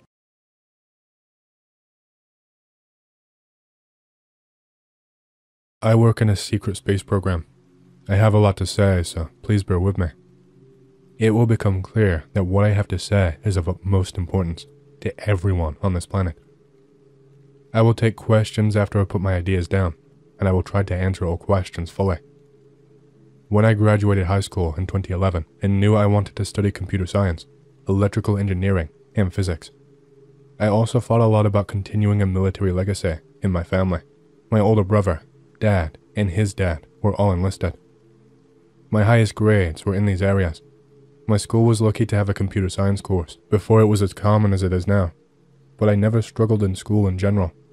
I was enrolled in GROTC for a short time and was recognized for leadership with various accolades.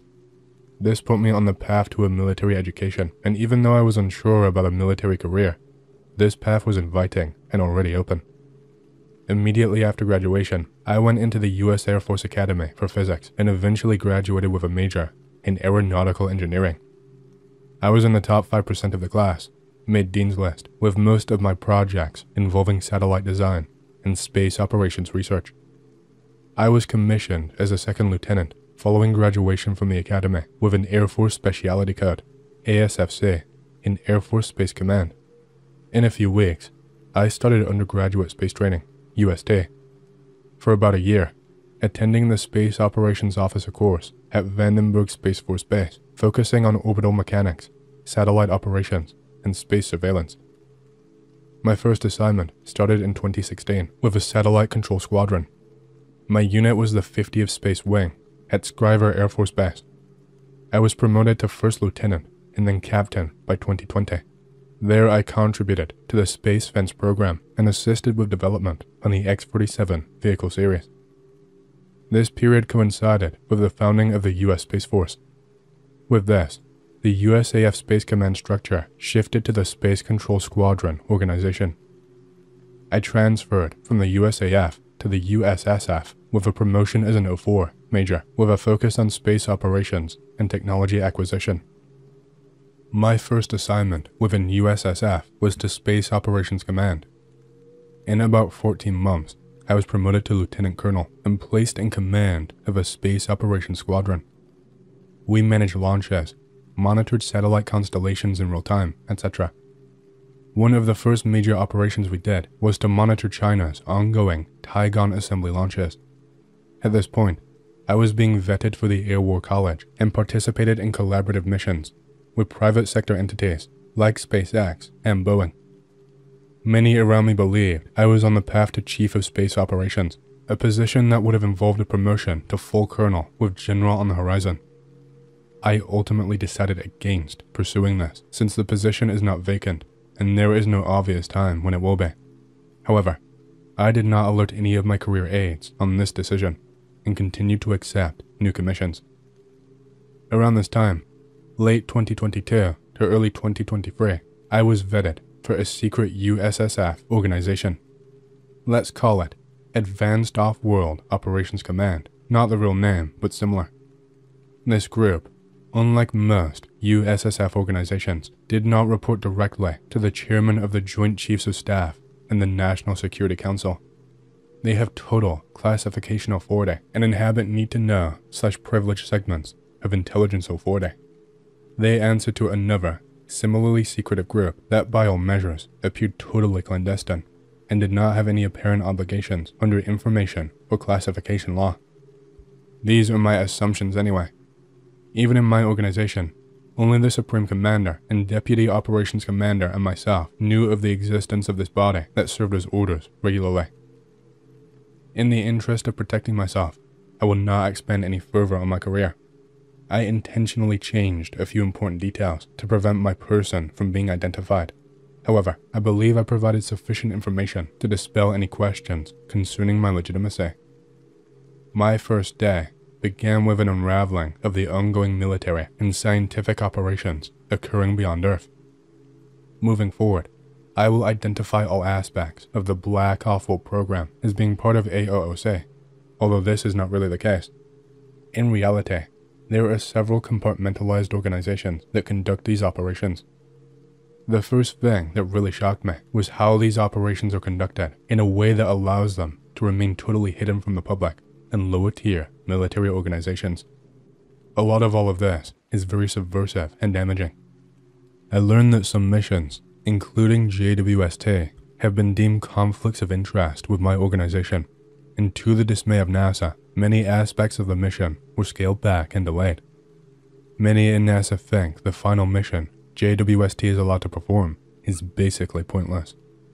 That is how broadly its capabilities were reduced. It's obvious that without these measures, many telescopes would represent an existential risk to off-world operations. The moment I realized exactly what was happening to civilian space exploration, how it is being targeted by not just our organization, but similar groups led by our adversaries, I began to wake up to my role in these programs. If you are reading between the lines here, and you understand the difficulties JWST faced before enduring its early mission, your paranoid thought is most likely true. We did similar things to the unmanned Orion lunar flyby mission and various other measures to reduce the lifespan of the ISS. You can also attribute the defunding and eventual destruction of Arisaba with these concerns. More than a few of the now famous signals that have been presented as SETI candidates were in fact leaked signals from off-world operations. There is much more information about these operations than I have time to discuss in detail, so I will work through them, starting with those on and nearby Earth and moving deeper into space. Black terrestrial infrastructure. There is a network of underground facilities across Western Europe and mostly in the eastern US, with a transcontinental line connecting all of them, running under the seafloor, that are revealed to people in these orgs on a need-to-know basis. The President is aware of one of these, operated by the State Department, serving as a doomsday shelter for Congress and other elected officials. Several presidents have actually spent time here and delivered addresses from it, when global tensions are high. During the first 4 weeks of the Ukraine invasion, these facilities were more heavily used than any other time in the last few decades. This network provides the industrial base necessary for ground-launched operations. Most of the emissions produced are from the biggest industrial center located at the South Pole. You can actually see these emissions from almost any geospatial service offering atmospheric analysis. Secret launch facilities. There are several of these, mostly served by submarine bases and the aforementioned underground tunnels. The tunnels tend to be used to transport materials and submarines transport staff. The largest and oldest facility is located on the South Pole with several independent launch pads that are used seasonally depending on ice conditions. These are built so that when the ice shelf recedes, they are still covered in a column of water between 50 to 100 meters. This prevents detection by satellite and allows ships to be launched through the water like an SLBM. Overland facilities are concealed by placing them in wilderness regions with heavy camouflaging. If you are older, you will remember the English TV show Thunderbirds, where they had an island that looked natural but the ground opens up to reveal an underground base. These facilities are very impressive and well protected. Launches take place in coordination with SpaceX launches to add plausible deniability if any of the vehicles are spotted by amateurs. Division 1, LEO, High Orbits, OBO. LEO. Due to the density of private satellites in LEO, there is little interest in maintaining advanced platforms here. There are a few satellites concealed as civilian with various sensors for detecting and monitoring underground facilities. High Orbits. This is where a constellation of platforms known as the Orbital Defense Perimeter operates. These are unmanned platforms with nuclear-pumped directed energy weapons like the Kasaba howitzers designed for SDI, Star Wars. Ironically, the ODP really has no part in keeping things out of Earth orbit and mostly exists to keep things in. It is very common for these platforms to interdict scientific probes launched by adversary nations and damage them, as well as the obvious role of keeping adversaries from building their own orbital military infrastructure. Some of these installations date back to the early 1970s and have been refitted extensively. Orbital Black Ops. The function of the OBO arm is not dissimilar to the ODP discussed above, but is led by a constant human presence in space instead of being automated. Most of what they do is related to intelligence and management, but they do have several reaction forces that can reach any location in their sphere of influence very quickly. These forces are trained for zero-gravity combat and are deployed to sabotage installations and satellites when a final touch is needed. As far as I am aware, the OBO sometimes work in conjunction with the CIA and the NRO, National Reconnaissance Office, though as mentioned earlier, this is never a two-way stream of accountability or information. Division 2, ASA. Advanced Starship Command manages commissioning, training, and deployment of officers aboard starships capable of interstellar travel and conducts missions in the outer planets. They are capable of infiltration, combat operations, and rescues in space or on other planets. There are basically two distinct types of ships used by the ASA, Phantoms and Sentries. Their design is identical, but scaled to very different sizes. The Phantom ships are between 800 and 1200 meters, and the Sentries are 60 to 80 meters. Without depth perception, they appear identical. Phantoms have the designation OXS and are interstellar capable. The crews are trained for a very long time and develop biological synergy with the vehicles that allow them to function. Theory of operation of the interstellar drive is difficult to explain, even with my physics background. It uses photon absorption to accelerate photons in a small area and tricks space-time into thinking this volume is traveling in its own isolated reference frame. The drive produces a lot of photons and absorbs all of them in a circuit of beryllium and mercury. The mercury condenses after absorbing enough photons to pump up its electron shell and releases time-reverse photons back into the drive. Again, basic theory of operation for the system is a 49-page document and not really digestible in a single sitting. The Sentries lack an interstellar drive and instead operate a cluster of electrogravitic drives that work by coupling with planetary electrical and gravitational fields. Most of this is accepted standard model physics. ASC ships have water and solid-state fusion reactors. They carry defensive shields that also function as offensive weapons by employing the time-reversed photon principle. All of these systems are managed by biological wetware systems that are partially conscious and interface with computers. Humans can plug into these systems. The biological component either originates with a human, phantoms, or a 7-armed octopus, sentries. The latter is more unreliable and is not used in direct interface with a pilot, while the phantom systems require a human pilot for navigation. The sentries mostly use this biological component to manage the fusion reactors and defensive armaments. Division 3, ETR, Extraterrestrial Threat Response. Part of the reason why this experience has been so eye-opening to me was the process that was put into motion the very first time I became aware of ETR's existence. When you see that phrase across the top of a document and start digesting the capabilities of this organization and its legacy is a daunting thing. The first iteration of the ETR began long before my career or the founding of the USSF and is more akin to the legacy of the USAF. We've had military space capability since the 1950s, and our earthbound adversaries have had this since the 1930s. Anyone would respond to seeing these words with great expectations, if not outright existential terror.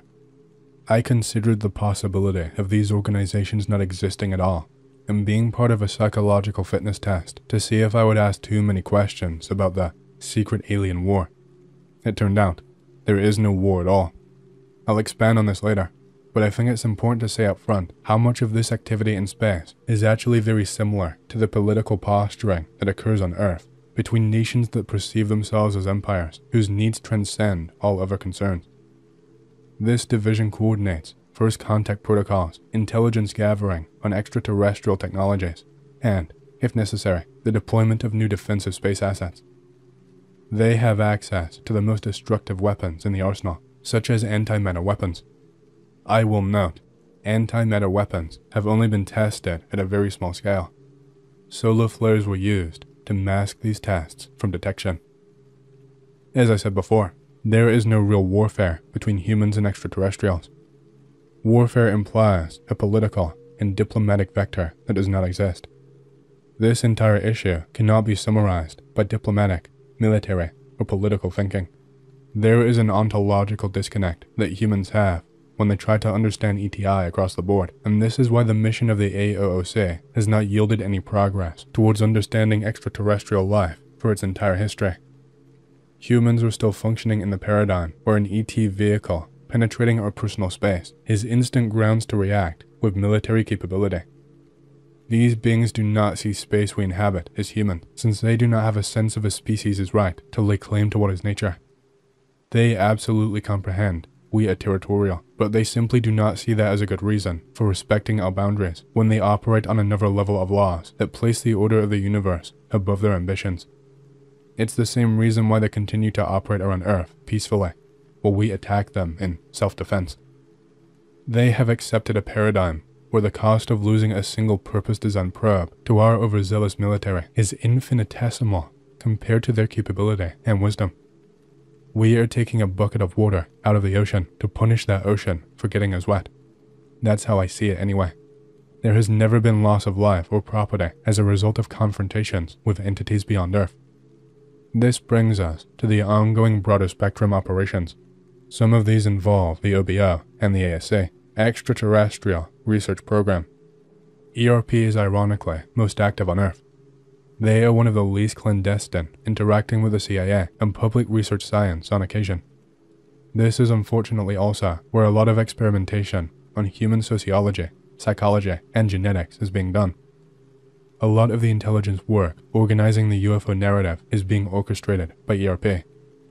They conduct UFO false flag operations and collect genetic material from the public while also employing trauma programming techniques at scale. They have access to all of the high technology of the AOOC, allowing them to appear as ETI. As far as I know, the most dramatic operations carried out by this group have involved transportation of abductees in other planets in order to solidify a false ET experience in the mind of a highly important person. Project Bright Horizon. This is an operation focused on the defense of Earth's strategic assets from extraterrestrial or deep space adversaries. They call the shots for destruction of ET assets that stray too close to orbit. Most recent ships in the ASA were commissioned as part of muster efforts in Bright Horizon. Most of the outer planet's infrastructure was also created as part of this project in order to allow development of deep space industry. Space Intel Division. All information relating to the activities of AOSA are stored in data black sites at various points around the system. These are quantum computer databases that function with a technology called Aurora, which allows energetic particles in the magnetic reconnection regions of planets with magnetic fields to be observed as a means to transmit data.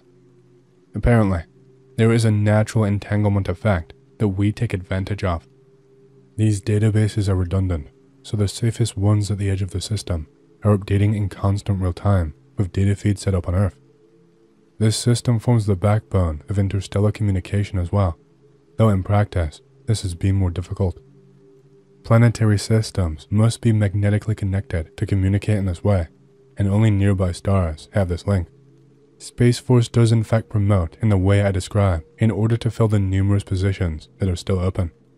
I can see how coming from another service, you might find this questionable, but I urge you to do your own research on how quickly the USSF has promoted its current officer corps. As I said before, I am not willing to discuss details of my career for obvious reasons. My safety is worth more than your curiosity. Any other questions about the nature of operations will not only be something I can answer, but is certainly more interesting and important than my life. There are several major off-world installations, with the smallest being manned stations that serve as way stations for interstellar traffic and launches from Earth. The largest of these is just under 200 crew. The Moon has two widely dispersed facilities. On the facing side, in the Kepler-Dorsum region, there is a concealed launch complex. This is linked via underground rail lines to a small factory that draws resources from gas and liquid stockpiles occupying several dozen kilometers of lava tubes. There have been occasions when weather conditions have been manipulated to reduce visibility of the Moon during high-tempo operations. On the dark side, there is a smaller legacy base built in the early 1970s. This site is no longer active and mostly serves to protect abandoned facilities left by the Soviets. It's possible other nations or older groups have similarly decrepit bases there though.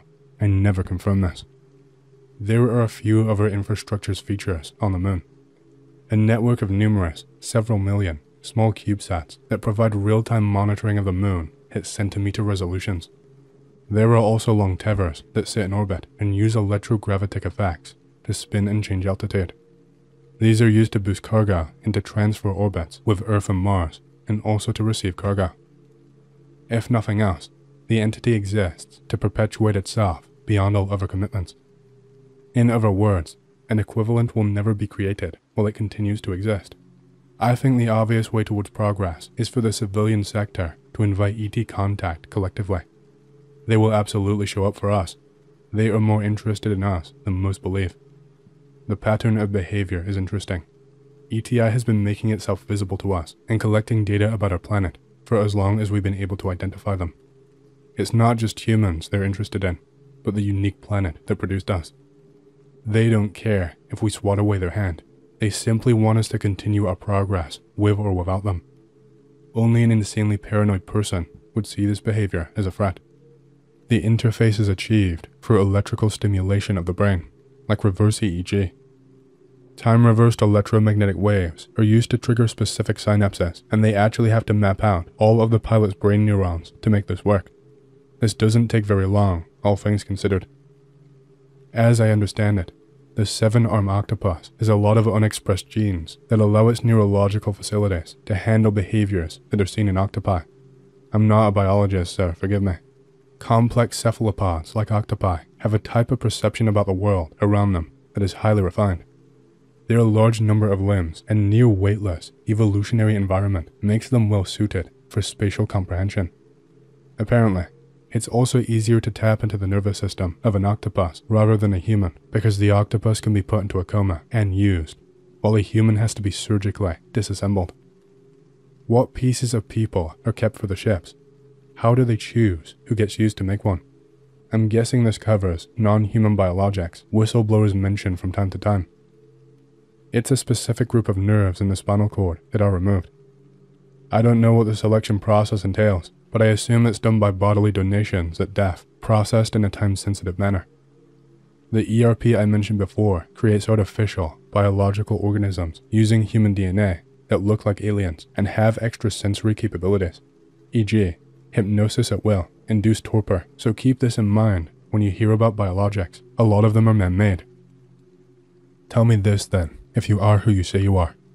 Without getting into my history, I was raised military, not military, but have had highly advanced drones, way more than TR-3B, like anti-gravity and plasma tech, along with giant plasma balls and all sorts of orbs you can think of, harass me in the last 15 years of my life. And only recently, last 3 years, my friends and people I know around me get to witness orbs I've seen forever. Why am I being harassed? Are some people targeted by these private sectors or Space Force or other joint ops? What is the purpose of them doing this and targeting people?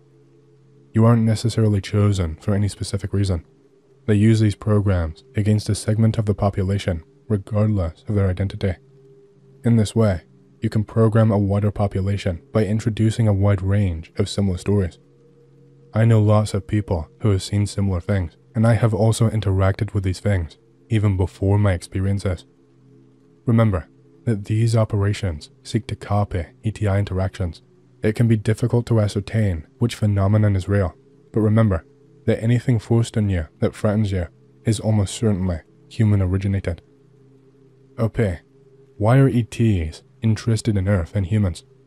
From how you describe it, it seems they look at humans like we at chimps, although worse, since our values and chimp values have significant overlap, but ETs seem to have different values. Why would they be okay with dying to see some chimps? As I said here, there is a disconnect between how they see us and how we see ourselves. They don't see us as simple, disposable beings, but dignified citizens of a higher order that they treat with intense respect. It's a precious analogy, but consider a young king and his sphere of aides that both advise him and raise him. In days past, when a king was crowned at a young age, a temple will be built dedicated to the young men's education across science, spirituality, and government.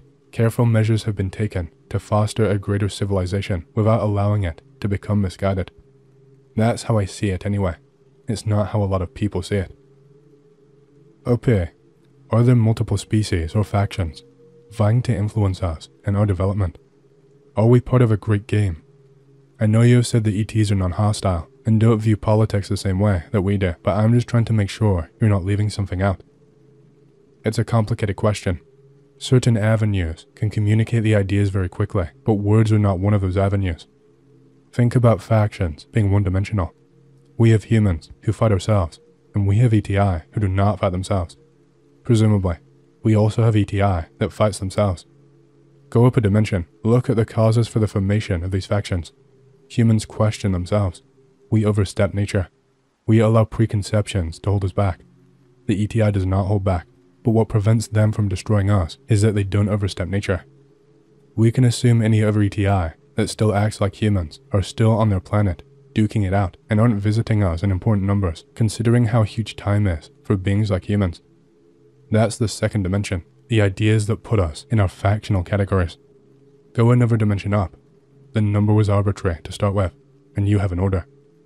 Laws of nature that say civilizations that struggle with understanding their place in nature will never endanger other civilizations, and those who achieve true understanding of technology and do not overstep nature naturally become supporters of those lesser civilizations of future promise.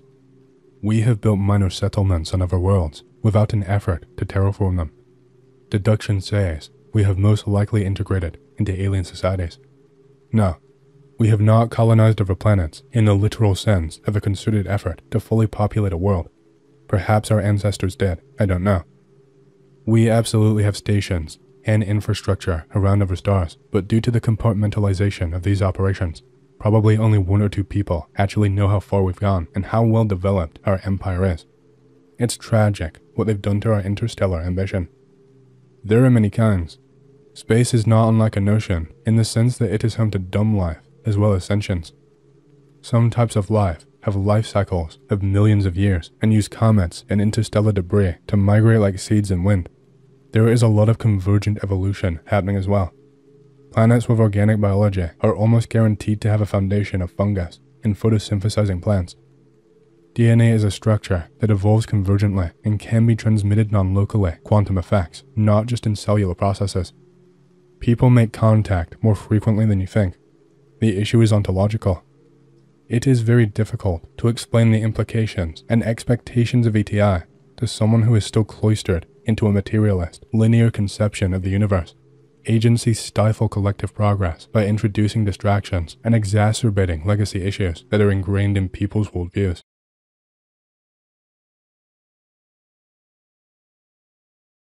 I need to share this somewhere, even if it means betraying the vows and the oaths I took to keep confessions told to me a secret. Even if a terrible sin will fall upon my soul, I cannot keep this to myself anymore. I'm a terrible priest, I know. My soul is blackened, and I deserve hell, but I cannot help it. I believe in God and the atoning sacrifice of our Lord Jesus Christ, and I still do. But the devil, demons, evil spirits, I confess, I considered them nothing more than symbols of the dark impulses of the human soul. But now, what I heard at confession today shocked me. In the world I saw, there were only people and God. But the words of the sinner who came to me made me see terrible creatures hiding in the corners of this world. The man's voice was strange, even frightening. He spoke like a madman, telling terrible things with both tension and joy. He came in like a natural disaster and did not even let me say a word. So, well, Holy Father, or how should I address you? It doesn't matter. I will call you that anyway. In short, listen, I have committed a sin, a terrible sin. My soul is black, and nothing will wash it away. By God, I swear to you. They came for me. I have tested Mother Fortuna for too long, and now she has turned her white backside to me. You ask who came for me. How should I know? Demons, devils, maybe someone even worse. I only know that to expect good from them is like expecting hemorrhoids from aspirin. Anyway, listen to how it all started. I was a student. I was poor and hungry and a complete wreck all of the time.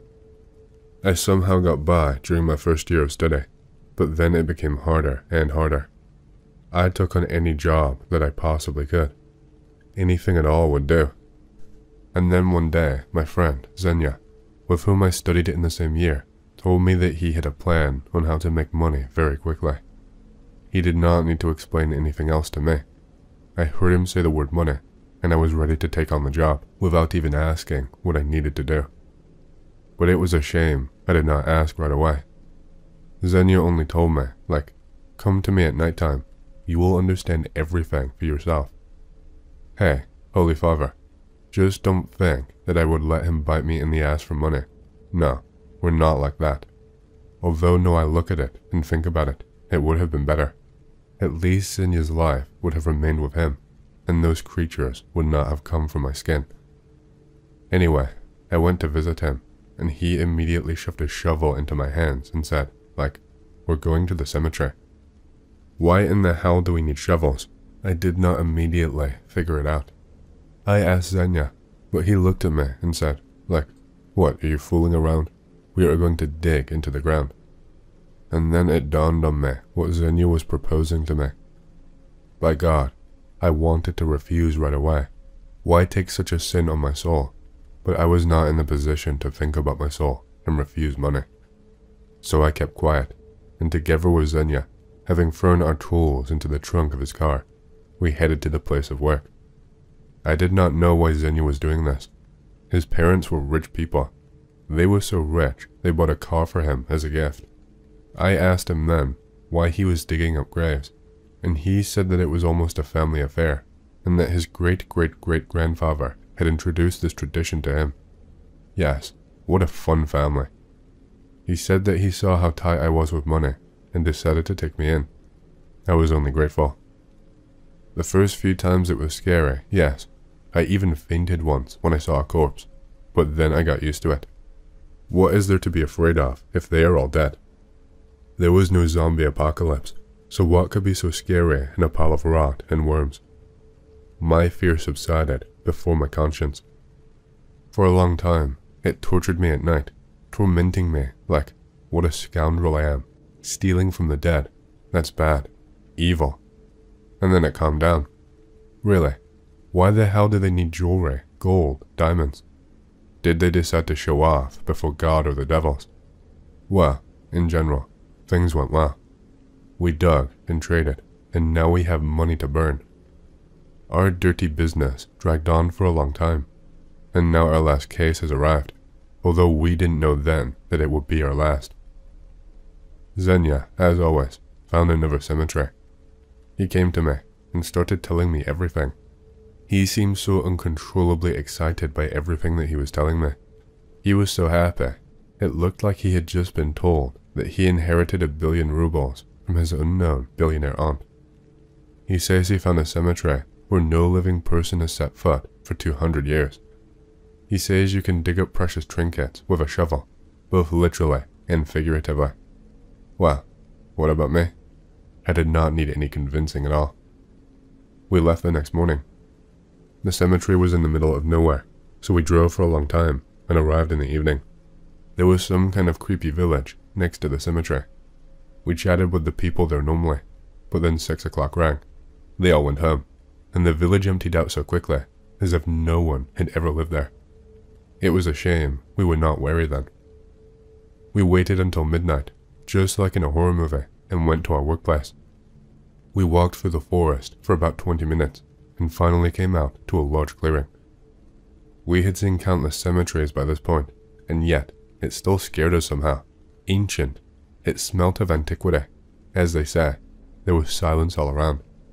Some kind of special silence, not like in other cemeteries. By God, I even heard the blood flowing in my ears. That is how quiet it was. Without thinking twice, we started digging the first grave we came across. The inscriptions on them were no longer legible. Time had erased everything and had left all of the graves weathered and worn. We dug in turns, and it so happened that I was the one who dug up the coffin. Well, I took it and gave the lid a good smash. The wood fell apart, and I saw the owner of the grave we had disturbed. You know, Holy Father, those skeletons always have their jaws hanging down, as if screaming at us with a terrible cry to get away. But this cry is silent. I started picking out these boards and finally exposed the entire skeleton, and it was well decorated. A gold necklace, earrings, and rings. Oh, there were so many rings that I jokingly called this dead lady the mistress of the rings. I wanted to take off the necklace, but as soon as I touched it, I immediately recoiled. A huge centipede crawled out of the eye socket of the skull. Well, or whatever these creatures are called. Ugh, you can never get used to these freakish insects that lurk in these places. I flicked the stupid bug away from me and began to collect the jewelry and hand it to Xenia. He put them in a bag. I collected everything quickly, and I was about to climb up, when I heard something cracking, and suddenly I fell somewhere. Boom, and my back was spread out on some kind of flooring. The robbed lady flew after me, as if demanding her jewelry back. She fell right on top of me. By this point, I was honestly not even afraid of the dead or skeletons anymore. However, when an old, disgusting skull falls directly onto your face, with bugs and beetles pouring out from every single crack and hole, you can't help but feel uncomfortable. I quickly threw this lady off myself, shook myself off, and tried to look around. I had fallen through somewhere in the ground. I had fallen for what looked like maybe 4 or 5 meters, possibly even more. It was darkness, pitch black. You can't see a damn thing. I could only hear Xenia calling me. I shout back at him, saying everything is fine. Throw me a flashlight down here. I'll see what's going on here. You, Holy Father, are probably wondering how I fell so far on my back and still survived in one piece. Well, I'll tell you what, I did not survive in one piece. I was pretty bruised. And I did not break my back because I fell on something soft. Xenia threw me a flashlight. I turned it on and saw that the ground here was covered in moss and, by God, bones. Whose bones these are, animal or human, I don't know, and I don't want to know. I shouted to Xenia. I told him to go and get some rope and come back and pull me out, which I immediately regretted. Xenia ran away, and I was left alone, underground, at night, in the cemetery. I felt scared, and to distract myself, I began to hum a song, an old children's song about white-maned horses. I decided to look around. I was in some kind of earthen room, about 20 meters wide. It was obviously artificial. I realized this right away. Either because the walls were too smooth, or because of the creepy statue standing in the middle. I approached it, and I became even more scared. The statue was a little bit shorter than me, and depicted some kind of humanoid monster. Just imagine, a person, arms and legs, everything is normal. But on the head there are huge eyes, each the size of a watermelon, and horns sticking out of the head. The mouth generally resembles a tiger's, and the teeth stick out like daggers. I realized then that I had to get out of there, and the faster the better. Thank God, Xenia quickly returned. He threw me a rope. I began to climb, but Xenia, the idiot, stood at the very edge, and as soon as I pulled, he immediately fell towards me. I gave him a piece of my mind and went crazy at him. After that, we started looking for another exit. We found it quickly, as it turned out. There was a wooden door, but it was so low that we had to bend over to get through. We found ourselves in a corridor just as low. Who cut these passages here, installed the door, and erected the semblance of a sanctuary? Only the devil knows. We were not interested then. We rushed along these corridors, lighting our lights with flashlights. We wandered around here for almost an hour, and looked at a lot of things. There was furniture, shelves, cabinets. There were dishes, but everything was so small, as if made for children. We got out of that dungeon by dawn, and immediately ran away from here. We did not know where we came out, so we just ran forward until we ran out to a hill. We climbed it, and decided to take a rest. We sat down on the grass, caught our breath, and then I saw some strange people walking below, about 500 meters away from us. They had a very strange gait, as if they were swaying from one foot to the other. Then I took a closer look, and realized that they were somehow small for normal people. Although they were walking far away, I got a good look at them. I realized then what they were, and that they were here, the inhabitants of that dungeon, either gnomes or hobbits, or some other evil spirits. I said to Xenia, "Look," but he was filled with fear, threw me down on the grass, and whispered to me to be quiet. I did not understand right away, but Xenia just said to me, "Am I blind or something?" I looked again at this little thing, and saw that they were not walking empty-handed. Some had a human hand, some a leg, and some were even dragging a head. We lay there on the ground until those creatures disappeared from sight. We got up later, and were about to leave, but someone screamed in the forest. The scream was so terrible that Xenia and I completely lost our minds and started running. Apparently, animal nature took over. The instinct for self-preservation woke up. We ran like that all the way to the car. I don't even know how we ever managed to find the road back in a state as panicked as that. We had long forgotten about the valuables left at the cemetery. As soon as we got in the car, Xenia stepped on the gas, and we were already rushing back to the city. We arrived that same evening, and decided that God forbid we ever go robbing graves again. But it occurred to us way too late. The next day I was sitting at home, watching TV. I decided to have a smoke. I was standing by the window, blowing rings. I live on the 3rd floor, so I can see passers-by well. And then I saw some strange man standing below, as if he was looking at me, and his head was tilted so strangely, as if he had a nervous tic. I did not pay any attention to him then, threw away the cigarette, and went back to the TV. Then I thought that maybe it was just some kind of drug addict. Well, there are lots of these kinds of people around where I live. One time I'm walking from the metro, and some guy is standing there, looking at me, either an alcoholic or a drug addict. Or I'll go out to the store, and some other idiot will follow me.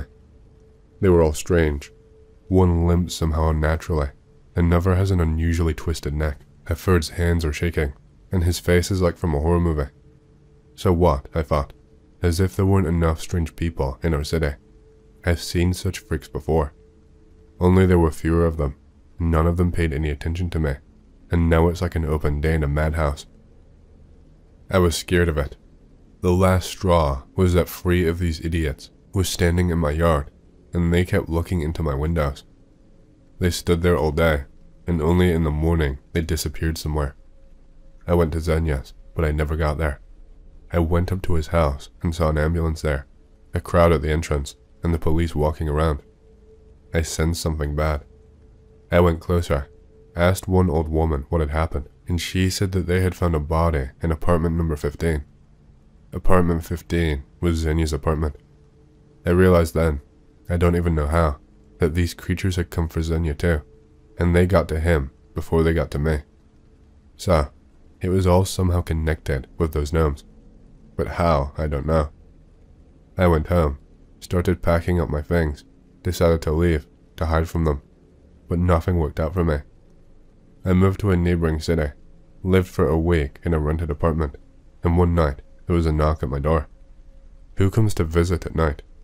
I looked through the peephole and almost died of fear. There stood that creature that was depicted on the statue in that damn dungeon. So I rolled down on the floor, praying in a whisper that this freak would leave me alone. It kept calling until the morning. I thought I would go crazy from all this ringing.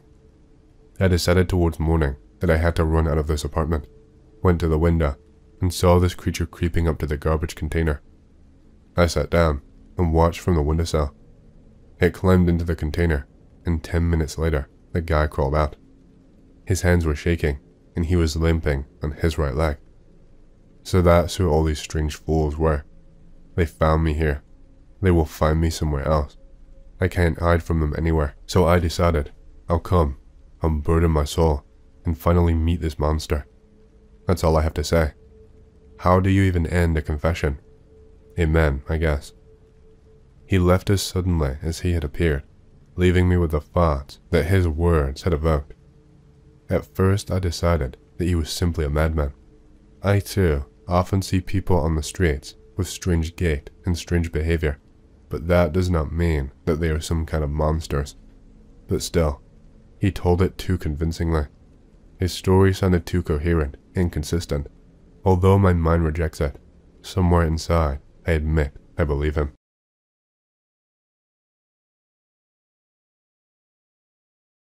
"11 years ago, when I was 13, my family and I took a vacation to our summer cabin up in Wyoming.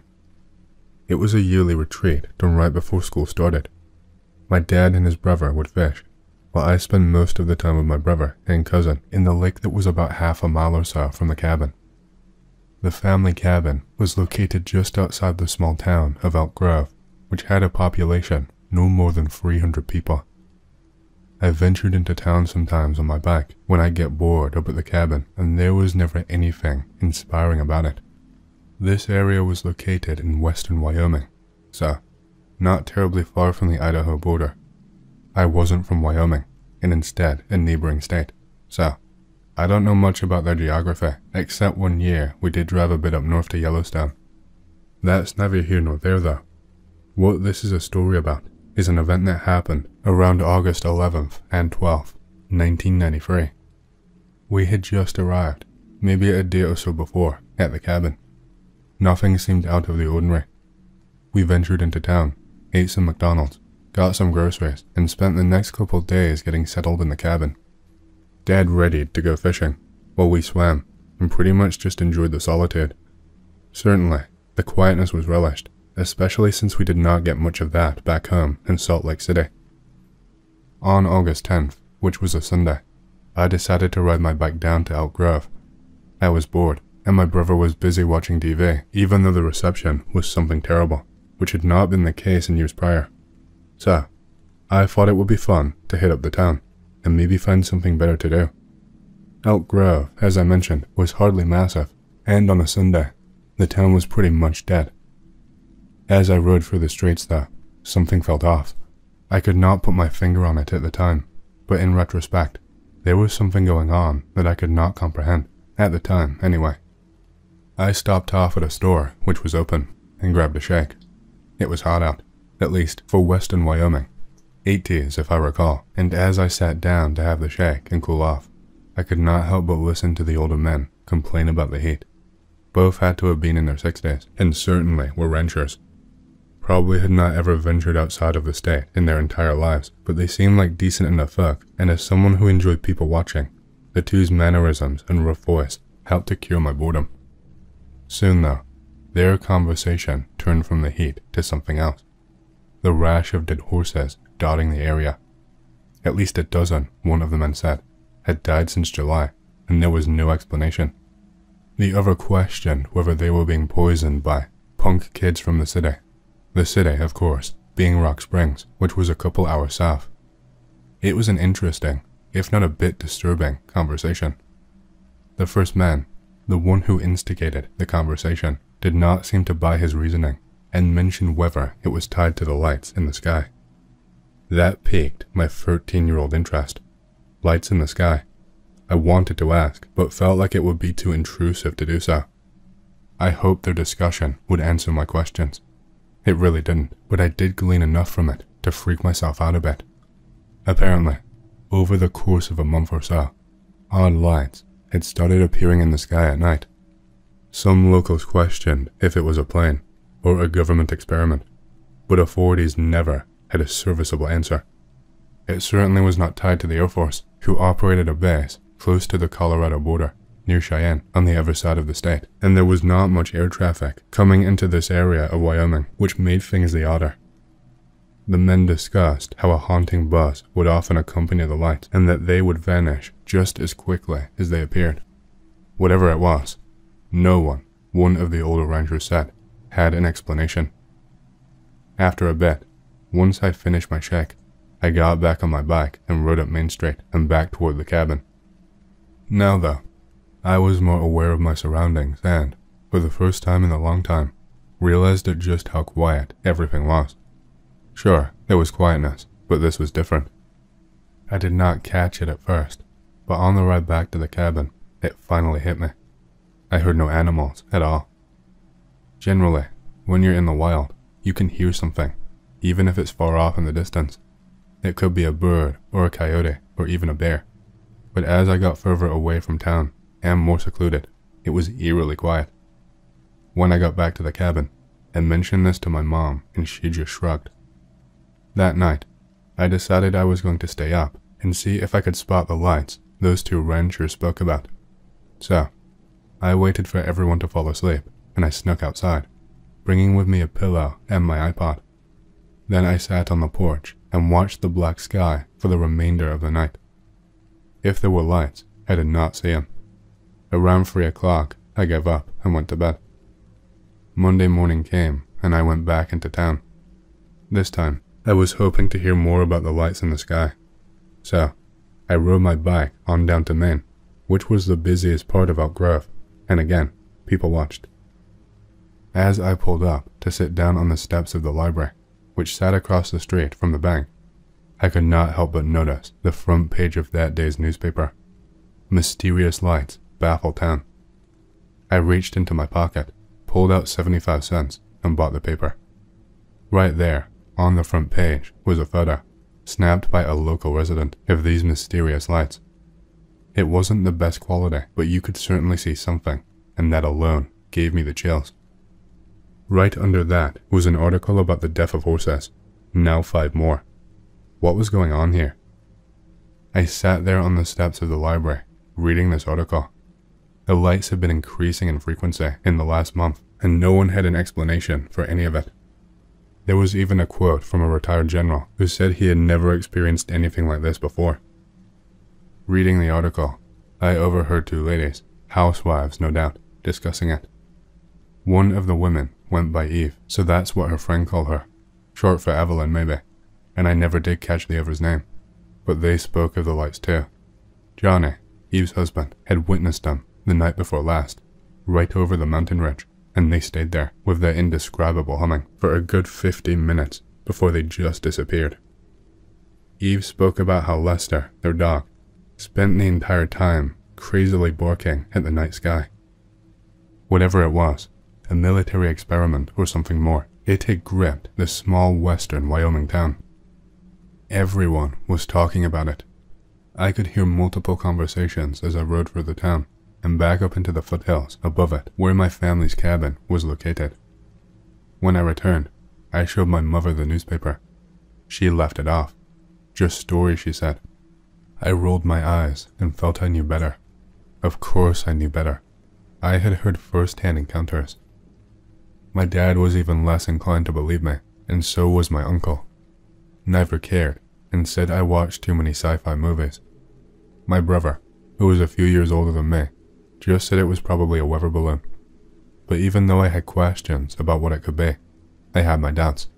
There was something more sinister at play here. That night, we had hot dogs grilled over a fire in the backyard fire pit. They were yummy. Tuesday was the day we were going for a hike up one of the mountains around the cabin, so the family decided to call it a night to better rest for it. My brother and I shared a room. There was a TV in there that normally received good reception, but, as like the TV in the living room, it wasn't now. My brother cursed, not yet ready to go to bed, and fiddled with the antenna before conceding it was useless. Instead, he put on a movie, I think Spider-Man, and passed out about 30 minutes later. I laid there in the quiet cabin, watching the movie, thinking over the day's events. I was surprised no one else in my family thought this odd, and wondered if maybe I was overthinking everything. It was possible, after all. I had quite the imagination as a kid, and my dad was right. I did love sci-fi movies. Maybe it was nothing more than a natural phenomenon, something like an aurora borealis. As I finally started disbelieving my own stories, and closed my eyes to get some sleep, there was a loud rumble, and then a violent shake. It startled both me and my brother as we bolted out of bed. At first, I thought earthquake and shot for the desk in the corner of the room. But as the shaking continued and the rumble turned to a high-pitched and awful buzz, a sharp light cut through the night sky. Within seconds of the initial movement, the light became so bright that it looked like day had returned, filling the window and engulfing the room in it. I could hear my parents screaming to get under a desk or a table or in a doorway, and I was, as my brother shot toward the doorway of the bedroom. But that light, it was trance-inducing. I just stared as it blinded the window, making it impossible to see outside. I remember my brother screaming, "What is that?" and not having any response except a loud yell. 30 or so seconds later, the shaking became less constant, and the light outside the window went from a piercing yellow to a bright red. I still could not see much outside, and the shaking, mostly booms now, happened every 3 to 5 seconds. My parents finally made it into the room, and were frantic about the whole thing. We were all confused, as no one knew exactly what was going on. All we could hear and feel were the rumbles, and whatever was causing that rumble also was painting the sky fire red and orange. I remember the entire family, including my uncle, aunt, and cousin, piling into the living room as this was going on, panicked and confused. My dad, maybe not thinking, opened the front door, and we saw it. The sky was lit up in these oddly shaped lights, and the horizon was a glowing red. You could barely see anything beyond the blistering lights. But there was something out there. There was something terrible out there. My mom, grabbing my dad, yelled at him to shut the door, which he did. Eventually, as abruptly as it started, the rumbling stopped, and whatever was out there passed, but its carnage remained. It was an inferno. The entire sky lit up in fire. Sirens could be heard off in the distance. It was then that I realized whatever had happened occurred right over Elk Grove. I went back into my bedroom and quickly grabbed one of my disposable cameras. I snapped one photo before my mom pulled me back inside the cabin. The lights I captured were gone within seconds. Here is the photo I took. I apologize for the quality. It was done in haste and with a cheap, disposable camera. A short while later, as we watched the fire grow and wondered how we would get out of there, we heard a knock at the door. My dad answered and was called outside by a man I did not see. I tried peering through the window, but my mom hustled me away. All I remember seeing was what looked like a man in a military uniform. My dad was out there for a while, maybe 20 minutes, when he finally came in, looked at my mom and said, "Get your stuff. We gotta go. Now." So we did. We quickly packed up, got into the car, and were escorted out of the area. Eventually, the car my dad, my uncle and his family followed from behind was pulled over and waved my dad on, roughly 30 or so minutes from when we left the area. We then snaked through the western Rockies, up through Jackson, Wyoming, over into Idaho, and down into Utah. A trip home that normally took 3 or so hours now took all night. We eventually arrived back in Salt Lake 6 hours or so later. The entire car ride, no one said anything about what we had seen or what my dad was told. Even today, when I mention the events, my mom changes the subject or passively says it was a major wildfire.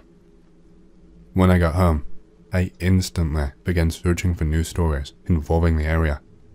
Nothing. Not one story about the town or the fire. Over time, within a couple of weeks, any mention of the town seemed to disappear from the internet. I kept looking and searching, and it was like it never existed. When I brought this attention to my brother, he would just shrug, and my mom told me to let it go.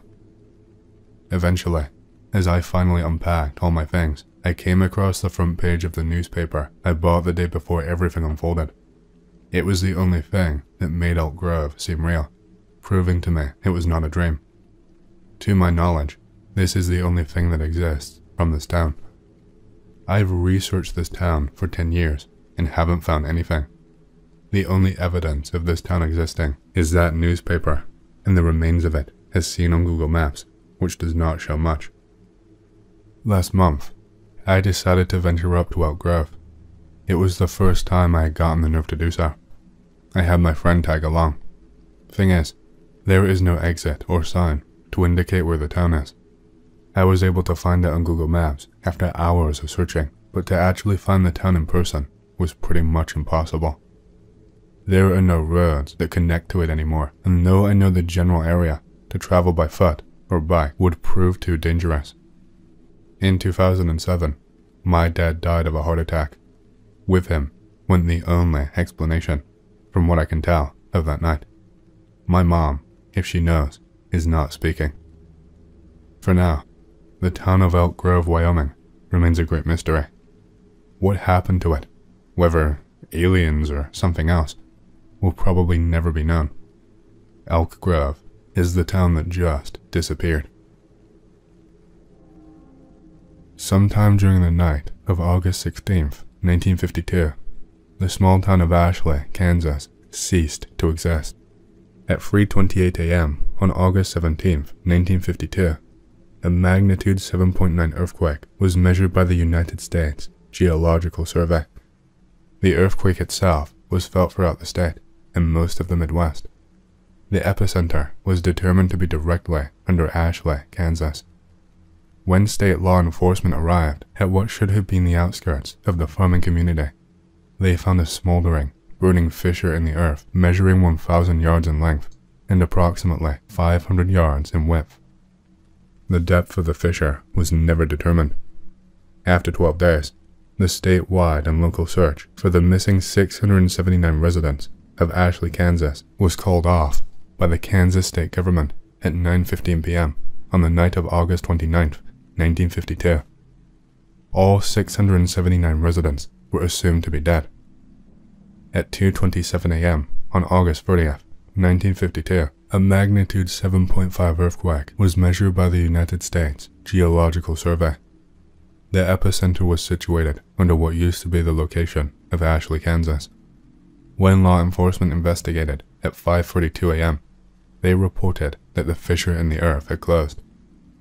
In the 8 days leading up to the disappearance of the town and its 679 residents, bizarre and unexplainable events were reported by dozens of residents in Ashley, Kansas, and law enforcement from the surrounding area. On the evening of August 8th, 1952, at 7:13 p.m., a resident by the name of Gabriel Jonathan reported a strange sight in the sky above Ashley. The town itself, having no official branch of law enforcement, called into the police station of the neighboring town of Gabriel reported what appeared to be a small, black opening in the sky Within the next 15 minutes, the Hayes police station became overwhelmed with dozens of phone calls, all reporting the same phenomenon. The phenomenon was never reported by any neighboring communities. A decision was made to send a trooper to Ashley to investigate the matter the following morning. At 7:54 a.m. on the morning of August 9th, 1952, Hayes police officer Alan Mace radioed the Hayes police station. He reported that, despite following the one-way road leading into Ashley, he had become lost. According to his report, the road continued along its normal path, but somehow ended up back in Hayes. Officer Mace went on to add that the road never curved or bent in any direction. At 9:15 a.m., 7 of the town's 10 police cars were sent to investigate the situation, and all members of the team came to the same conclusion. The only road leading into Ashley stopped leading into Ashley, but instead led back to Hayes. Phone calls continued to pour into the Hayes police station, all reporting that the black opening in the sky continued to grow in size. All callers were advised to remain inside and not travel outside unless absolutely necessary. At 8:17 p.m., Mrs. Elaine Cantor reported her neighbors, Mr. and Mrs. Milton, and their 2 children, Jeffrey and Brooke, missing. According to Mrs. Cantor's phone call, the Miltons attempted to leave town in their family car earlier in the evening. They never returned. Law enforcement officials from Hayes never reported the car or individuals coming up the one-way road. At 7:48 a.m. on the morning of August 10th, 1952, phone calls from Ashley into the Hayes police station reported that the town was in total darkness. The sun had never risen. At 10:15 a.m., at the request of Hayes law enforcement, a helicopter from Topeka, Kansas, flew over the region in which Ashley, Kansas stood. The town was never observed from the air. At 12:43 p.m. on the afternoon of August 11th, 1952, Miss Phoebe Danielewski called into the Hayes police station. She reported that her daughter, Erica, had begun to have conversations with her father, who died 3 years prior in a drunk driving accident. To add to her concern, Miss Danielewski reported that Erica was attempting to go outside into the dark to join them. Over the course of the next 12 hours, a reported 329 phone calls were placed into the Hayes police station, all describing similar phenomena with the children of the town. The following morning of August 12, 1952, the situation became dire. During the middle of the night, all 217 children in the town of Ashley, Kansas, disappeared. A reported 421 phone calls were placed into the Hayes Police Department. Unable to be of any useful assistance, Hayes law enforcement instructed all callers to remain inside and to avoid any and all attempts at finding the missing children. At 5:19 p.m. on the evening of August 14, 1952, Ashley elderly man Scott Luntz reported a growing, distant fire to the south. According to his description, the fire seemed to turn the distant black into bright and orange that seemed to extend high into the sky. Throughout the rest of the day, calls continued in, stating that the fire, in addition to moving north, now seemed to come out of the black sky. No fire was ever witnessed by any of the neighboring communities or law enforcement officials. The reports continued until 12:09 a.m. on the morning of August 14, 1952. The last phone call, placed by a Mr. Benjamin Endicott, reported that the fire in the sky had grown so intense that it began to appear as daytime over the town. The phone call ended abruptly. From the phone call placed by Benjamin Sherman Endicott, "Just hold on, wait." Continued silence. Yeah, I see something. It's to the south, it looks like." End phone call. The next phone call would not be placed until the following evening. The following is the entire transcript of the final phone call to be received by the Hayes Police Department out of the town of Ashley, Kansas. It was placed at 9:46 p.m. on the evening of August 15, 1952. In this recorded phone call, the officer on duty is Officer Peter Welsh. The caller has been identified as Miss April Foster. Begin phone call. Officer Welsh, Hayes Police Department. Muffled static. Hello? Yes, hello. Ma'am, who am I speaking with? My name is April Foster. Please, sir, please help me. What is happening, ma'am?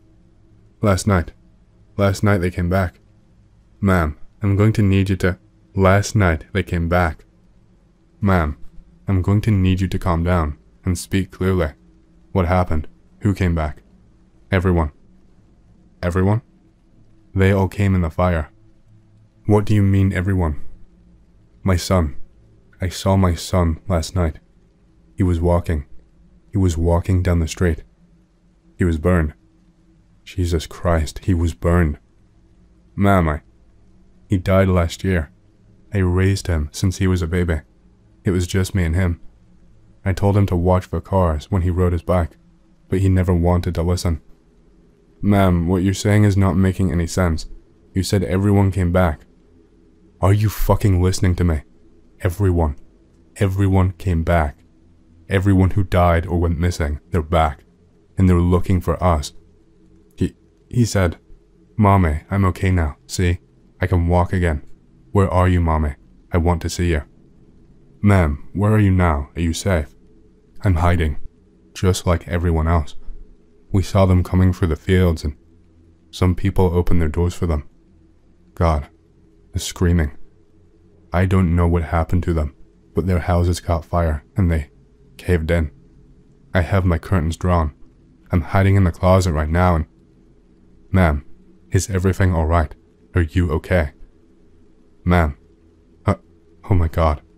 Ma'am. Something just came in. Ma'am, stay as quiet as you can. Don't make a sound. He came inside. Stay absolutely still. Don't leave. Stay quiet. Ma'am. Ma'am. End phone call. The following morning, at 6:55 a.m., the law enforcement officials of the Hayes Police Department arrived at the location of Ashley, Kansas. A smoldering, burning fissure in the earth was all that remained. There are documents kept in Russian monasteries about demonic kidnappings, tracing back to at least the 1800s. Children disappearing out of trace while traveling between villages, etc.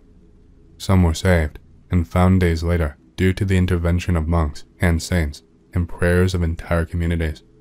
Surviving children reported being taken by entities fast as the wind and taken to cottages deep within woods, where they were chained and fed by some sort of witches. Those that survived refused to eat. Anyhow, these demonic kidnappings were physical and real, reported by entire villages with living witnesses. Worth of mentioning is that those cottages were later not found by villagers. They apparently never existed in physical reality. Reports were kept in monasteries and never published. Some were found and released, but they remain obscure. Some of the stories are more horrifying than any movie, with boys being under demonic control for years, while being presumed dead and missing. They were forced to obey demonic entities and perform various tasks each day and night. But I digress. Point being, these disappearances today could very well be the same, happen in front of everyone's nose, and no one would know.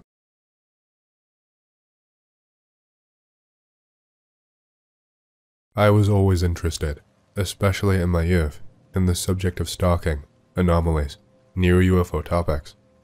Sometimes I read the tabloids just for information about these kinds of mystical and strange things, but everything was just an amateur level of writing, and nothing was ever really convincing.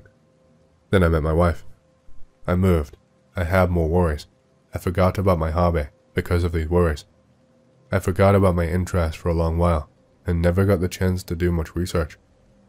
I often visited my parents, and sometimes I would chat with my mother about the above-mentioned topic. She is an ardent fan of the X-Files. Quite by chance, we came to discuss the phenomenon of EG, electronic voices, and she remembered her grandfather on my father's side. She used to tell me to go and visit my grandpa and tell him that my mother told me to ask. She told me he had a lot of insight into the strange and paranormal world. I rarely saw my grandparents, even though we lived practically across the street. My grandfather was a respected man during the Soviet era, a party activist, a house council member, and also a survivor of the siege of Leningrad. After the Great Patriotic War, he lived in Kubyshev for some time, where he also served in the military. He was almost a professional soldier, but due to his health, his lungs were chilled during the siege of Leningrad. He was written off to the reserve, after which he successfully worked in the rocket industry at a local paramilitary production facility. My father, however, like me, who is telling you the story, did not follow in his footsteps.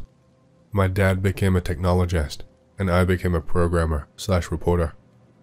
Several weeks have passed since the conversation with my mother about electronic voices. The information I received flew out of my head easily and naturally, and in general, nothing reminded me to make an appearance for a while. That was until my parents kept insisting that I and my wife should pay a visit to my grandfather for his birthday that was coming up shortly. She told me that it would make him happy and that I could finally ask him. The family celebration successfully ended with crockery, and all those gathered began to distribute themselves in groups around the apartment to chew over some of their own topics. My grandfather, dad, and I stayed in the guest room, chatting about life. Actually, it was here that the memory of my mother's words returned. "Grandpa, listen, you served in Kubyshev, didn't you?" My grandfather turned his gaze to me attentively. "I served in communications in Kubyshev. What made you suddenly remember this?" Yes, my mother and I were discussing the phenomenon of electric voices. There was silence in the room. My grandfather and father looked at me attentively. My grandfather asked my father and asked if he had already mentioned something. He mumbled something about the statute of limitations and whether speaking about his service was wise. "What did your mother tell you about my service?" My grandfather adjusted his glasses while he said this to me. "Mom said that you served as a radio operator, so I wanted to ask." "You wanted to ask? Okay, I will tell you then." Visiting Grandpa ended up lasting well past midnight, but overall, it was worth it. I will tell you a few stories, although I don't really believe them to be that scary. Story 1, The Call. My grandfather served in a radio center with the documentary name, Object Number 15. Now, in principle, there is nothing secret about it. It was several high-altitude antennas, bunkers, something else. It was built in 1939 to 1940, and, for those times, it generally had pretty solid capacity. By the time of his service, it was no longer as modern as one would like, but it still functioned. Locals said that it was part of the perimeter system. Someone said that it was connected to a network of underground bunkers under the city itself. In general, a lot of all sorts of rumors and unverified information. My grandfather, who just studied to be a radio technologist, got to the equipment after university. The work was simple. Fix what is broken, and what is not broken, just clean it and wipe it down as best as you can. Well, and keep watch on the air. Listen, transmit, but more often, just listen. The Union, the Cold War, the danger of a global nuclear catastrophe. There was no escape from this. Everything was strict. Sometimes, it happened. We would come across foreign radio stations, listen to the music, understand nothing, and jump to the next frequency. Occasionally, we would pick up broadcasts from the Atlantic and Pacific Oceans. Of course, we would immediately write them down. Suddenly, there was spy information. It was Friday evening. Grandpa came on duty at 1 o'clock, and as usual, began to twist the knobs, press the buttons, listening to the air. Some frequencies were white. There was nothing but noise. There were civil aviation negotiations. The day was boring, dragging on slowly. There was no particular workload. Grandfather was always on call with the technician. That evening, Victor was sitting next to him, tall, thin, as they would say now. He looked like a nerd. He sat completely unperturbed and cold-blooded. He was like a stone-cold rock face, completely emotionless. The clock in the bunker showed 11:15 p.m., or thereabouts, when the green incoming transmission light on the stand began to blink. Grandfather clicked the switches, aimed at the frequency, and turned on the microphone. 15, on the line. Are you receiving me, loud and clear? There's a... Hear who? The noise of the interference interfered with the transmission. 15. On the line. Do you receive me? If a signal has come, the grandfather thought, then the frequency is ours. Someone from the army. Oleska, Oleska, is that you? A chill ran down Grandpa's spine. This is the 15th. Who are you? Are you receiving? Oleska, my good man. Did you pass it on to headquarters? Were you able to? Did you succeed? Over. Who is this? Oleska, it's me. The voice trailed off. Oleska, what's the date? Grandfather glanced at Victor, who nodded. I'm recording all of this on tape, don't worry. This is the 15th. Over. If I understood you correctly, today is May 17th. Who is speaking? There was just white noise covering the airwaves. Oleska, it happened again. You don't remember. You don't know yet. The green incoming signal light went out. Grandfather, after a few seconds of hesitation, dialed the unit commander on the internal phone. Half an hour later, the commander arrived. 6 soldiers and 2 NKVD men. Soviet Union Intelligence Agency. The recording was confiscated and listened to. Victor was sent to the neighboring unit. Grandfather signed a non-disclosure agreement that would last indefinitely. Story 2. Call to the Peninsula. Was probably in the late 70s to 80s. Grandfather served successfully at the facility. Some bigwigs from the Kremlin came to Kubyshev, either for an inspection or for some other reason. It was a quiet, unhurried day. Grandfather Oleg was sitting on the line when the green incoming light signal came on. They called from the north. An excited voice introduced himself as Colonel Shirokov and said that he was calling from the town of Zapolyarny, asking if anyone from the Kremlin had arrived. Wow, the grandfather thought then. Is this real, or is this just something designed to test us? Less than 5 minutes later, the hermetic door creaked open, and the unit commander burst into the communication center. Attention, line up. Grandfather and his partner jumped up, saluting. Some people in the uniform entered. Soldier, did you receive from Zapolyarny? Yes, sir. Connect me. The grandfather turned on the transmitter and asked the addressee. Shirokov.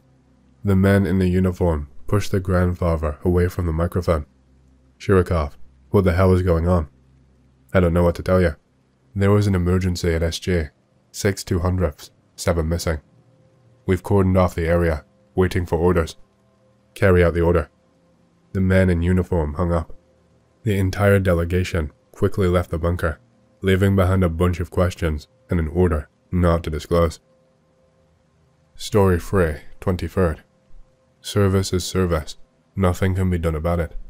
You have to stay calm, even when you should be nervous. Sometimes, there were more questions than answers. It was summer, mid-July, scorching hot.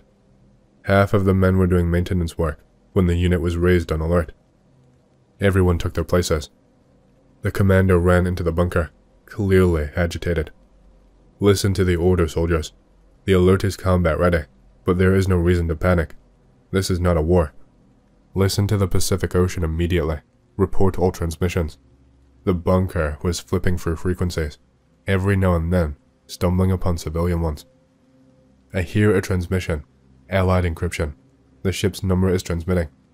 Check the signal. Comrade Commander, the number is not on the list of ships. Listen further. Bring this signal to the speakers. Grandfather turned over his shoulder. A strange order, not according to regulations. There is a stable signal. Everyone be quiet, the commander yelled. The transmission was conducted in pure Russian. The coordinates and a distress signal were broadcast. Over, over. This is Soyuz, engaged in combat, requesting air support. Over, over. This is Soyuz. We have launched missiles. Visual confirmation of warhead detonation. The blast wave arrived 14 seconds after the flash. Thermal damage, minimal, on the starboard side. Crew losses, 12 on the flash side. The commander listened intently. Can anyone hear me? This is the nuclear battleship, Soviet Union. I need help. I'm on... The transmission disappeared in a wave of noise. You may ask what is strange about the story. The battleship of Project 23, Sovietsky Soyuz, did not exist at all. Not only that, but there were certainly no nuclear subs in use anywhere near the area and not by that name. The flash that they were talking about, we have no idea what it was. We were left with only questions. Story 4, no reason. Closer to winter time, my grandfather got pneumonia in his left lung. These were the consequences of the blockade. He was successfully treated in the hospital and was on the mend. Around lunchtime, some kind of commotion began in the corridor. The doctors and the staff were rushing back and forth. My grandfather looked out of the ward and froze. Several soldiers were running along the corridor. One was definitely from the 15th. Behind them, the doctors were rolling a gurney with something or someone. The sheet covering them was crimson with blood. The soldiers were yelling for everyone to leave the corridor. When the delegation ran past the ward, my grandfather saw with horror a blue-gray hand hanging down, with blood flowing like a stream. There was a stir in the wards. Everyone was discussing what had happened. An accident at the shooting range, a brawl with weapons. The door to the ward opened with the head doctor. Comrade vacationers. The chief was a humorous man, but the expression on his face indicated that he was not in the best mood. We are transferring you to the second building, to the trauma ward. Lie down there. Comrade doctor, asked the sergeant with the flu, "Is there some kind of emergency?" "I'm sorry, but you were not supposed to know. They told me that I cannot tell anybody anything." Grandfather was the first to collect his things, get dressed, and go out into the corridor. The floor had already been wiped by the nurse, who was unusually gloomy and nervous. On the way to the exit, there was a T-shaped intersection of corridors, which went into the operating room about 10 meters away. This is where the surprise awaited.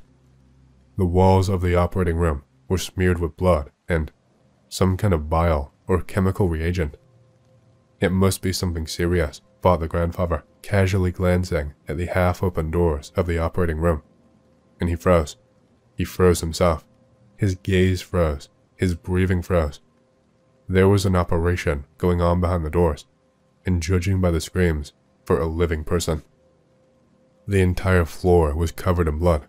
Doctors were running around, but the most important thing that was in front of the doors, a nurse was sitting on a chair and crying loudly, clutching to her chest what was left of her hand. The place where the brush of her right hand should have been was wrapped in gauze or a rag, through which a crimson liquid was oozing. Grandfather stood rooted to the spot until a soldier caught him. The ward, consisting of the grandfather and 3 other soldiers, went out onto the street, where there was an unusual amount of activity. The entrance for the gurneys was covered in blood, and a UAZ with soldiers was on duty nearby. Less than 2 minutes later, screams were heard from the operating rooms, and then shots from an AK. What the hell is going on here? The head doctor jumped out of the central entrance and ran towards the military, muttering under his breath, "You listen to it, you bastards. 5-200s, 5-200s. Grandpa and company were picked up by doctors who had come running from the trauma ward and taken to the building. Everyone was told that there had been an accident. A soldier's sister had died, and he had gone crazy, killed a fellow soldier, and wounded 2. Word of mouth spoke of 9 bags in the unit, 4 in the hospital, and a nurse who died 3 days later. These are the stories Grandfather Oleg summed up, believe it or not. Better yet, go take a couple of pieces of cake with you and go home to sleep. That was the last story he ever told me.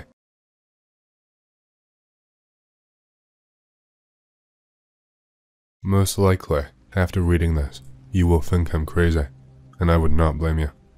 Maybe I am. All I ask is that you take this with a grain of seriousness, because if what I describe is true, we should all be careful, very careful. Let me start from the beginning. My name is Nikita. I'm 19 years old, living in Moscow in a typical Khrushchevka on the 5th floor, with a window overlooking the courtyard. Ever since school, I've been part of the so-called grey mass, meaning I never had many friends. Just 3, to be exact. Whether they considered me a friend is irrelevant. At least I had some sort of social interaction, and that was enough. I won't even mention any girls. You can guess how that went. My best friend was my computer. There, At least, I could talk to people, endlessly if I wanted to, and that is mostly what I did. My mom is no longer around, and my dad works a lot, often traveling to other cities for weeks or even months. The apartment was practically mine, though I only used my room, the kitchen, and the bathroom. After graduating 11th grade, I bombed the Unified State exam, barely scraping 30 points in Russian. I did not bother to try again right away, deciding to retake it the following summer. My dad was not mad, he just told me to prepare, and if I failed, he'd kick me out of the house. Naturally, I did not prepare at all. I spent my days gaming and binge-watching TV shows. No one needed me except my online friends, and I was perfectly fine with that. I barely left the house, maybe once a week to take out the trash and restock the fridge. This could have gone on forever, but then things changed. Now, here is where the story really begins, and I need to explain it in detail so you get the full picture. It was early spring, March. My birthday had just passed, and only my dad and one friend bothered to call. Things were going downhill. I'd had a falling out with my online friends. As I stood making tea, I thought about how humans are social creatures, and we can't survive without some form of connection. I returned to my room, absent-mindedly scrolling through random profiles, listening to light rock, and pondering the meaning of life. I was waiting for someone, anyone, to message me, but nothing. Maybe they weren't really my friends after all. I just said screw them and placed the empty mug on my desk and shut off my computer. It was already 4 in the morning, and I still was not asleep. My eyes burned from exhaustion, and the lack of sleep was starting to show as dark circles formed under my eyes. As I stood up from the chair, I felt something strange, an almost imperceptible lightness. I ignored it and collapsed into my bed, falling asleep instantly. When I woke up, I could not open my eyes at first. It felt like trying to peel your tongue off a frozen pole in winter. After 10 minutes of struggling, I finally managed to open them. That same feeling of lightness hit me again, like I might float up if I stood too quickly, and crash into the ceiling. But that did not happen. I got out of bed slowly and went to the window. The street was completely empty, no one in sight, and everything outside had the strange, white, foggy look. Oddly, the whiteness did not bother me. I turned and headed for the kitchen. It wasn't until I reached the hallway that I began to feel uneasy. Something was off. Something important was missing, but I could not quite place it. It was one of those things you take for granted, so ordinary that it slips your mind, and yet the answer felt so close. I started thinking about breakfast. The fridge was almost empty, and all that remained was an old, dried-up sandwich on the table. My eyes wandered to the clock on the wall, almost by accident.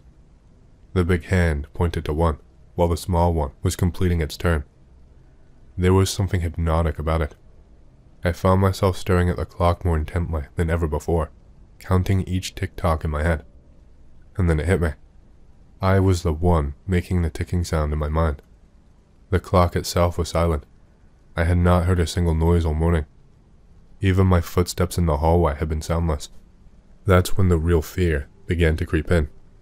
Outside, the same white fog hung in the air, and there were still no people. My thoughts spiraled. I could not find a logical explanation. Had everyone left? But when? Where? And why did my footsteps make no sound?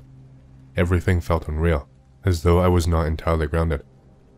The sensation of lightness returned, so intense that it felt like I might actually float away. I was suddenly very thirsty. There was still some water left in the filter, so I grabbed it and started drinking. The water went down, but I did not feel a thing. The fear briefly subsided. Dropping the filter on the floor, I picked up the old sandwich and took a bite. Instantly, it felt like I was chewing on a dry, slimy rag. The nausea hit me hard, and I threw the sandwich out the window, rushing out of the kitchen. But as I did, I slipped on the spilled water, smacked my head on the floor, and blacked out. When I came to, that same feeling of lightness engulfed me again, and once more, I could not open my eyes. This time, It only took about 3 minutes before I managed to pry them open. I immediately checked my watch. It was now free. This time, I could hear the faint ticking of the clock, and for some reason, that tiny sound almost made me happy. It meant I wasn't deaf, and all this was not just in my head. But my head throbbed painfully from the fall, and my thirst had not gone away. Determined, I tried drinking water again, this time straight from the tap. No luck. My first thought was that a person could survive a week without water. I looked outside again. The fog had only thickened, and still, there were no people, no sounds. I began scanning the other windows, hoping to spot something, anything, and that's when the first terrifying thing happened. In one of the windows of the old Soviet building across from mine, on the 7th floor, I saw a silhouette. It was black, with no distinct features, but it looked like a man, tall, probably around 6 feet. He was big, too big. Suddenly, he turned his head toward me. It was hard to see clearly, but I swear he was smiling. They say time slows down when you are scared, and those 6 seconds felt like an eternity. I blinked, and just like that, he vanished, as if he had never been there. I stayed frozen by the window, unsure what to think. I didn't want to dwell on who or what that figure was. It would only make things worse. The situation defied all logic, but one thing was clear. I had to figure out how to get out of this nightmare. I decided to head outside, though the clock seemed to be against me. The hands had crept up to 12, and I had not even noticed how much time had passed. I put off going out until the next day, and headed to my room. Passing a mirror on the way, I caught a glimpse of my reflection. My face looked exhausted, and my bright blue eyes had turned a dull gray. Fatigue washed over me again, and as soon as I reached the bed, I collapsed and passed out instantly. That night, I dreamed of the same eerie events, but this time, I was seeing it from the perspective of the figure across the street. It felt like I was flying. The fog had disappeared, and I was looking at my own terrified face. I looked so pathetic. I knew I was about to blink and wake up. At least I hope so. But what happened was much worse. After the other me blinked and stepped away from the window, I, still in the body of that figure, remained standing. My gaze drifted to the window next to mine. Sitting on the windowsill, just 4 meters away, was something grotesque. It vaguely resembled a huge black dog, but it was not quite right. Its body was massive, its tongue long and disgusting, and its thin, elongated arms hung limply at its sides. Its eyes were small, beady, and unsettling. Then, it smiled before slinking back into the shadows of the apartment. I woke up shaking. For some reason, the dream didn't feel like just a dream, and I had a deep sense that I needed to be cautious. Thankfully, I didn't have to struggle with my eyes this time. The thirst and hunger was still there, gnawing at me, but I had to keep moving. I reached for my phone to check the time, but it was dead. I didn't bother trying to charge it. There was only one reliable option left, the kitchen clock. I got out of bed, and it creaked annoyingly. At least the sounds had returned. Trying to move as quietly as possible, almost crouching, I made my way to the kitchen. The clock hands were frozen at 2. Not a bad time. As I crept back to my room, I realized I had not checked the window. The thought of getting close to it made my skin crawl, but curiosity has a way of overpowering fear. I quietly peered outside. The whiteness had intensified to the point where I could not see anything beyond the reach of my hand. Maybe that was for the best. I dressed quickly, realizing how foolish it would be to go out unarmed. I've never been much of a fighter, always believing in solving problems with words, but this felt different. This needed something else. The best I could find was a dull knife. Grabbing the keys, I was about to unlock the door when I remembered the peephole. In our Khrushchevka, the layout is such that my apartment door is closest to the stairs, with the second apartment in the center and the third at the far end. I looked through the peephole and felt my heart drop. The door to the second apartment, the one where that thing was supposed to be, it was knocked down. A disgusting black trail stretched out from inside. I stared through the peephole for 5 minutes, my mind racing, but nothing moved. Finally, I slipped the keys into the lock and quietly opened the door. I stepped out and approached the black trail. It looked like some kind of slime, and every instinct told me not to touch it or even step near it. I carefully skirted around the trail and headed outside. The whiteness was blinding. I could not see more than a hand's length in front of me. I looked closely and saw that the trail led off to the left, toward the park. I had no idea what was waiting for me there, so I turned the other way, carefully watching my steps to avoid the slime. I walked for what felt like forever. A few things became clear. First, I did not encounter a single living thing, not even a trace of one. Second, the silence was absolute. I could hear my own heartbeat echo in my ears. The whiteness did not thin out. If anything, it seemed to grow thicker. A couple of times, I thought I saw that shadowy figure again. Eventually, I realized I wasn't alone. Listening carefully, I heard something crawling nearby. Not walking, crawling. I could tell from the sound of something dragging its body, one part after another. My first thought was the dog. But then, why had it not attacked me? For reasons I could not explain, I stopped in my tracks. Night was falling. Feeling around, I found a wall and some kind of ledge. I sat down and listened. The crawling continued, but not in my direction. What happened next will stay with me forever, haunting my nightmares. I heard a sound, like something sinking into slime. I did not have to guess what it was. Somewhere in the distance, an inhuman scream tore through the air, followed by wild, unsettling laughter. The noise was so powerful that the whiteness seemed to retreat for a moment, and that's when I saw my companion. It was an old man, around 60. He looked blind, and maybe deaf too. My mind reeled. Were there other people here? Where had he come from? 2 minutes later, I heard something huge rushing toward us. In an instant, I jumped over a low fence and buried myself in the bushes behind it. Soon, a creature from my dream appeared around the corner. In an instant, it grabbed the old man with its disgusting hands and began to devour him. If I had any food in my stomach, I would have thrown up. It fed on him, tearing him apart for what felt like 20 minutes. When it finally finished, the creature started scanning the area. I pressed myself flat against the ground, trying not to make a sound. My eyes flicked toward an iron pole with a red M on top. There was a metro station nearby. The creature didn't seem in a hurry to leave.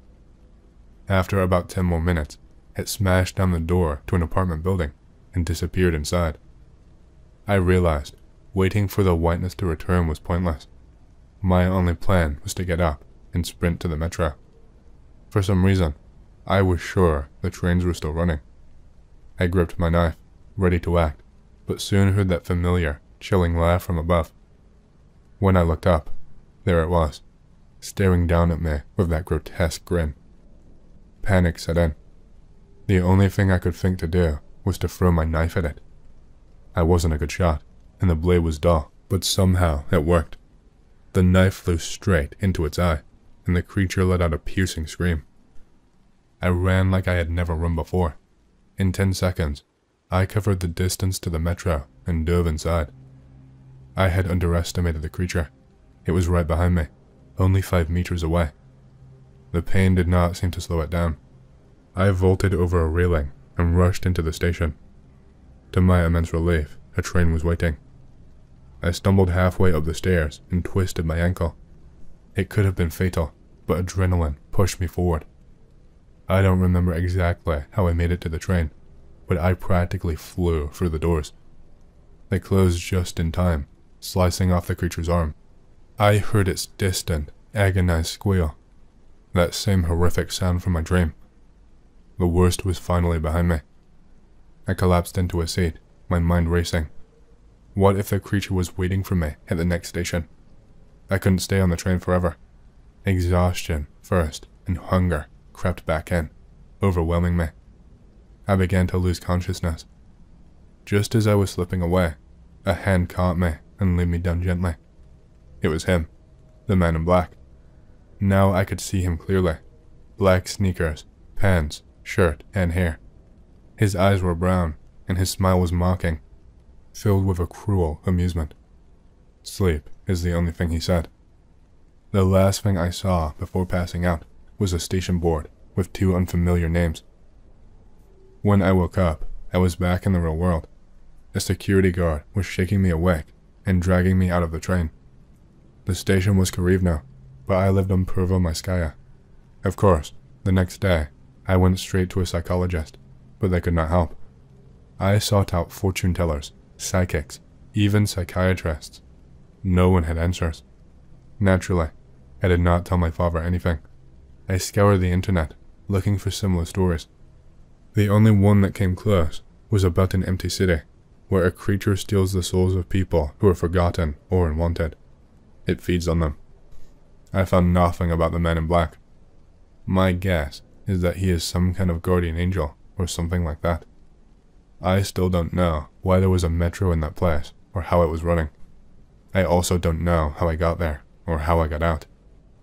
Not much time has passed since then, but my life is different now. I'm actively connecting with people, both online and in real life. My theory is this. Sometimes there is a glitch and people who no one thinks about or remembers end up in that place. There's a way out, maybe more than one, but you have to be careful.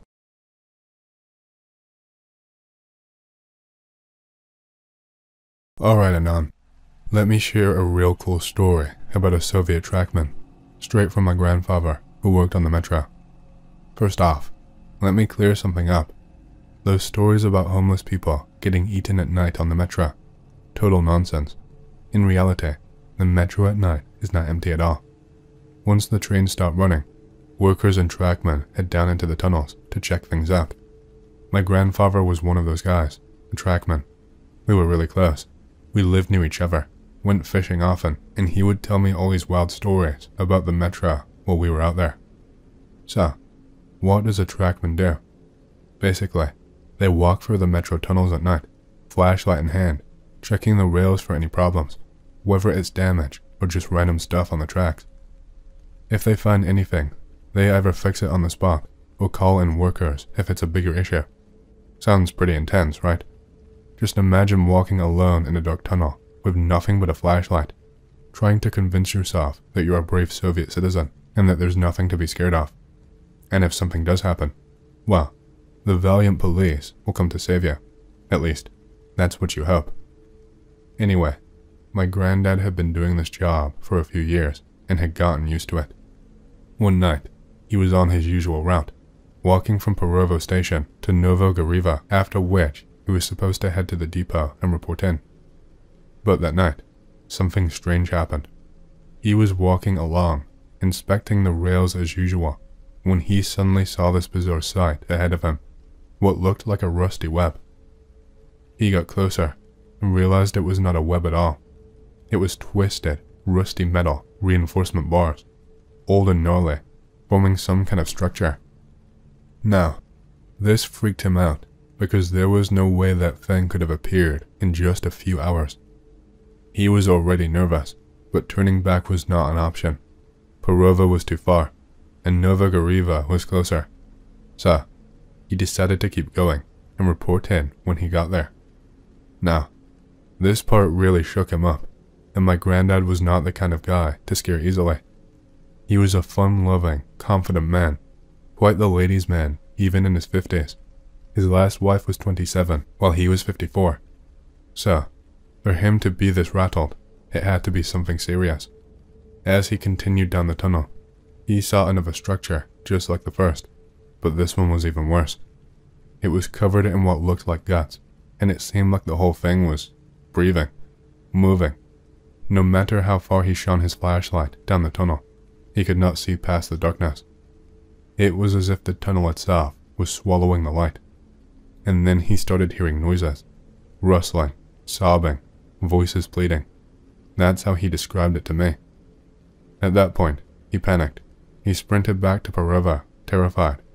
When he got there, he immediately called the dispatcher and told him everything. They brought him into the office, made him retell the whole thing, had him sign a non-disclosure agreement, and then sent him home with almost a week off. So yeah, Anon, that's one of the many crazy stories my grandfather told me about his time working in the metro. Makes you wonder what the hell goes down on there at night, huh? I'll be sharing more stories about him and his colleagues in the future. Here is another chilling tale from my grandfather. He used to say that the section of metro they worked in was not the darkest. Disappearances were rare, and when they did happen, most people were eventually found. However, he warned that if you wandered too far into a passage, you might as well consider that person lost. Searching would be futile. Their shift often communicated with guys from other shifts who had some terrifying stories. The ring road was especially notorious. According to my grandfather, it was a nightmare down there. Some trackmen and workers had even been found hanging. He recounted that sometimes a trackman would stumble upon a piece of rail that seemed to appear out of nowhere across the tracks. When they called the workers to investigate, there would be no response, no greetings. Instead, they would find the workers hanging from hooks nailed to the ceiling of the tunnel.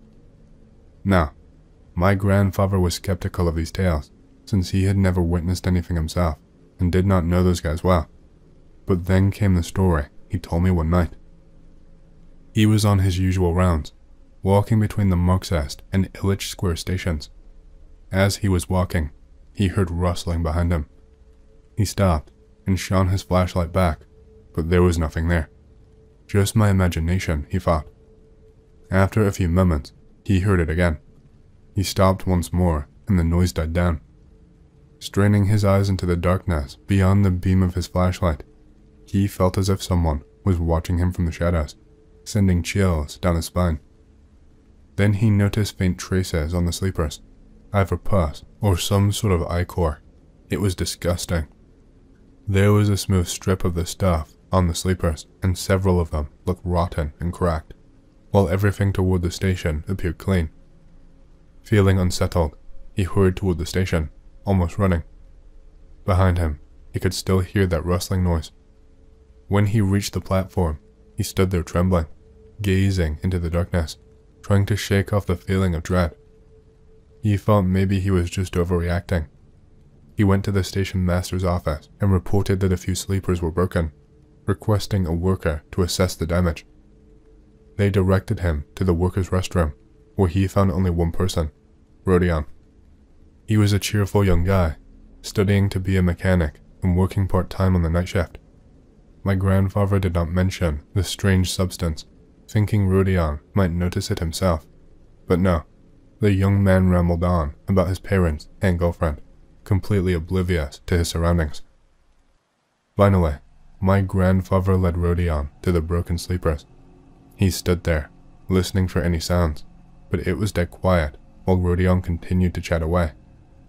Rodion examined the damage and concluded that the sleepers needed replacing, but said he could patch them up for now and would call in a repair crew later. As my grandfather was about to leave, he heard a noise behind him. Not a scream, but something akin to a sob, followed by a dull thud. He turned his flashlight back and saw Rodion's face at the very edge of the light. My grandfather rushed toward him and realized something was dragging Rodion into the tunnel. Rodion did not scream. He just stared at my grandfather silently, terror in his eyes. What horrified my grandfather the most was the sight of Rodion's eyes, bloodshot, as if all the blood vessels had burst. In that moment, a glimmer caught the light of the lantern, and a wheezing sound filled the air. My grandfather could not tell if Rodion was wheezing or if it was coming from whatever was dragging him. Panicking, he sprinted away as fast as he could, feeling a shame that haunted him for years afterward for not helping Rodion.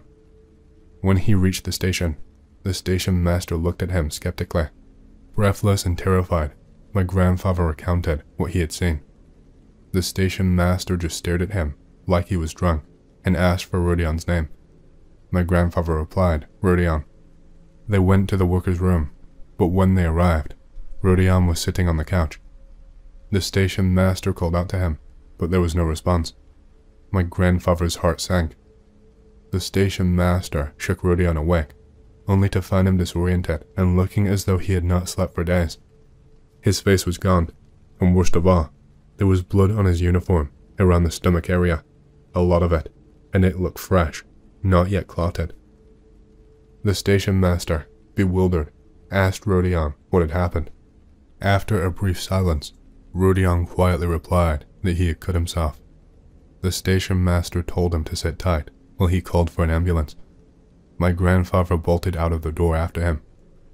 They summoned the chief doctor and the police to the station, who followed the small trail of blood droplets stretching from the workers' room to the tracks. But when they searched the area, Rodion was nowhere to be found. They only discovered a toolbox near the broken sleepers. The police shrugged, unable to make sense of it, and eventually left. The station master then warned my grandfather to keep quiet about the incident, assuring him that he would handle it without involving the KGB. After that night, my grandfather seriously considered changing jobs for the first time. He was terrified by what he had witnessed and the lingering question of what had really happened to Rodion. My grandfather had a treasure trove of stories from his time working in the metro, some of which still send shivers down my spine. He often shared tales from the late night shifts with his team of track walkers. After their rounds, they would gather in the utility room for a couple of glasses of blow and trade stories about their adventures or misadventures on the tracks. Most of the tales were just typical locker room banter, but one of their crew stood out. The guy was a former zoologist or biologist, though nobody could quite figure out how he landed a job in the metro. He was inconspicuous, but a notorious drunkard. When he was not working, he would regale his colleagues with outlandish stories about how the metro was an entirely new ecosystem just waiting to be discovered. My grandfather and the others usually listened half-heartedly, nodding along while rolling their eyes at his absurd theories, which sounded concocted under the influence of more than just alcohol. One night, my grandfather and another trackman decided to stay longer than usual. They did not feel like heading home just yet when the drunken scientist burst into the utility room, launching into another bizarre narrative. He spoke of his nocturnal wanderings along the tracks, investigating dark corners in search of a new branch of evolution, presumably a way to fill the void of his scientific aspirations. Then, the story took a turn. He claimed to have wandered into an abandoned passageway, one that clearly had not seen use in years. At the end of this tunnel, he said he felt paralyzed, as if something was holding him there. A voice from the darkness allegedly beckoned him, demanding that he bring more people to unveil some hidden truth. When pressed for details, he became vague, mentioning something about a web in the darkness, but failing to elaborate on any new evolutionary discoveries. The men exchanged skeptical glances, twirling their fingers at their temples in disbelief, and eventually left for the night. In the days that followed, the scientist approached all of the patrolmen, inviting them to join him on his next patrol. They did not report him to the authorities, thinking he might sober up and return to normal. Then one day, he vanished without a trace, leaving behind no flashlight, jacket, or sign of where he might have gone. After several days of searching, my grandfather's shift was tasked with finding him. Their boss did not want to involve the police. He feared the incident would tarnish their reputation. They scoured the tunnels, hoping to uncover some clue. Eventually, they stumbled upon the men's glasses, abandoned between Shos Enthusiastov and Perova. Next, they found his watch in a side branch. Though it felt eerie, they decided to press on and investigate the area where they found his belongings. However, after just a few minutes of walking, the atmosphere became oppressive. Some of the men reported hearing strange whispers, while others felt as if the walls were closing in on them. My grandfather understood their fear. The beams were rusty and the wood rotting. It was unsettling. In the end, 7 robust men turned back, nearly running to escape the suffocating dread of that passage. After their return, stories began to circulate that someone had seen the missing scientist lingering around that area, or had heard his voice echoing from the shadows. But these were just tales, until 2 months later, when a corpse was discovered on the very same stretch of tracks. What remained was an almost naked skeleton, with clothes folded neatly beside it, containing the man's identification documents. The body had been gnawed on extensively, and the official report attributed his death to a drunken misadventure leading to dehydration. My grandfather, however, was unconvinced. He had seen the corpse and noticed the marks on the bones, which were far too severe for mere rats to inflict. Some bones were ground down to the point of being powdery. Plus, rats wouldn't neatly fold clothing or carry an entire skeleton from one place to another. This chilling tale encapsulates the darkness lurking beneath the surface of the metro, a world filled with hidden dangers and unsettling mysteries. I have not added anything to the story. Every detail comes directly from my grandfather's words. The trackman's grandson is here, ready to share another unsettling tale from my grandfather's time in the metro. This one veers away from the mysticism but still carries a creepy vibe. One day, while doing his scheduled rounds, everything seemed routine. There were no issues with the tracks, but my grandfather could not shake a sense of unease. Just the day before, a fellow trackman from another shift had gone missing. He was lost in thought when he spotted a light flickering in the distance. Confused, he wondered why anyone else would be there. Instinctively, he thought about leaving. His years of experience had taught him that if you see or hear something suspicious, it's best to vacate the area as quickly as possible. As he stood there contemplating, the light drew closer, and a voice called out from the shadows, asking who was there. My grandfather felt a wave of relief when he recognized the voice. It belonged to an older trackman he often saw around the depot. This man had worked for about 15 years, and despite his gruff exterior, he was friendly and frequently dropped by for a drink and some conversation, often lamenting his lack of friends outside of work. When they greeted each other, my grandfather could not help but ask, "Was it you who went missing?"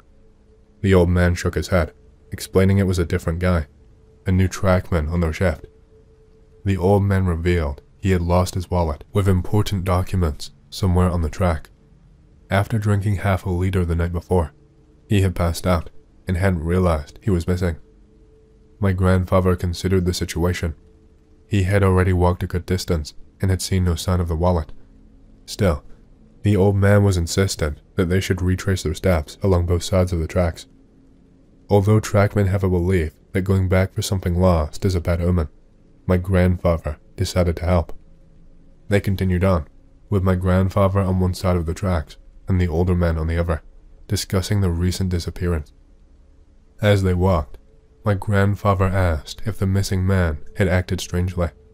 The old trackman shrugged, saying he was just a typical newbie, curious about urban legends, like rats the size of dogs. They shared a laugh, reminiscing about their own initiation into the job. They had passed 2 stations without finding anything when suddenly, a loud crunching noise echoed from the direction of the older man. They froze, listening intently. The sound stopped, only to start again, sending a chill down their spines. Exchanging nervous glances, the old man whispered, "Let's see what it is." My grandfather hesitated, suggesting it might be something wrong with the wiring. Nevertheless, they approached cautiously, shining their lights in the direction of the sound. As they drew closer, the light illuminated a technical passage that sloped downwards. They ventured into the passage, their beams revealing strange chalk drawings on the walls, what looked like stick figures and other bizarre shapes. After a few meters, they both froze in terror. 2 figures emerged from the shadows, hunched over and naked, their emaciated frames covered in skin that clung tightly to their bones. My grandfather later recalled how they resembled humans, but with an unsettling, almost animalistic quality. The figures were bent over something, a grotesque, bloody pile of rags that my grandfather recognized as a subway uniform. When the figures turned to face them, they initially shielded their eyes with their hands, but then locked their gaze onto my grandfather and his companion. My grandfather was captivated, unable to look away. The figures moved slowly toward them, still hunched over, with their eyes devoid of any emotion. It felt as if he were in a trance, paralyzed by fear. Instead of running, he found himself backing away until his back hit the wall of the main tunnel. Beside him, The old man seemed equally entranced. The figures did not pursue them further into the passage. They remained, staring silently. In that moment, my grandfather felt a strange compulsion and thought he might have glimpsed more figures lurking in the shadows, but he could not be sure. Then, something snapped in both men. They turned and bolted down the tunnel, racing toward the station without looking back. They arrived breathless and terrified, making a beeline for the depot. There, still trembling with fear, they did not mention what had happened. Instead, they drank vodka in silence in the kitchen until they passed out at a table.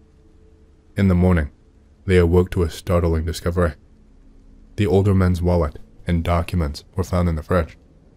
Apparently, in his drunken state the night before, he had put them in there without realizing. This is a story relayed to me by my neighbor, an elderly man who spent over 50 years working in the metro. He began as a driver, but as his health declined, he transitioned to a different role at the station. One fateful day, an incident occurred that still haunts him. A group of typical gopniks boarded a subway car at a station near their neighborhood. They were loud and boisterous, their drunkenness hovering just below the threshold of chaos. Shortly after the train departed, it came to an abrupt halt in the dark tunnel. They waited a few minutes, but the impatience of their nature got the better of them. With a shout of, "What's going on? Fuck," one of them flung open the door and stepped into the tunnel. It's important to note that this was the last car, and the station was only a 5-minute walk away. Undeterred, the gopnik headed down the tracks toward the station. Meanwhile, a concerned passenger alerted the driver, who had seen the doors open and knew something was amiss. They quickly notified the station, shutting off the voltage on the contact rail, and assembled a team to search for the foolhardy gopnik. The team consisted of a couple of cops, a station official, and my neighbor. After 10 minutes of searching without a sign of him, the station management braced themselves for the worst, fearing they would soon recover the scorched remains of the idiot who had touched the contact rail before the voltage was cut. Then, they spotted him in the distance, not far from the station. As they approached, a growing sense of dread hung in the air, but no one could quite put a finger on why. Upon reaching him, the officers' faces turned ashen, and the station master collapsed from a heart attack. The gopnik lay on the tracks, his legs contorted unnaturally, his mouth agape as if he had been screaming. His expression was frozen in a grimace of horror, but what truly horrified them was his condition. He was cut in half, bisected precisely along the rail. It was as if a train had passed over him, leaving him lifeless and mangled, his body grotesquely sprawled across the track.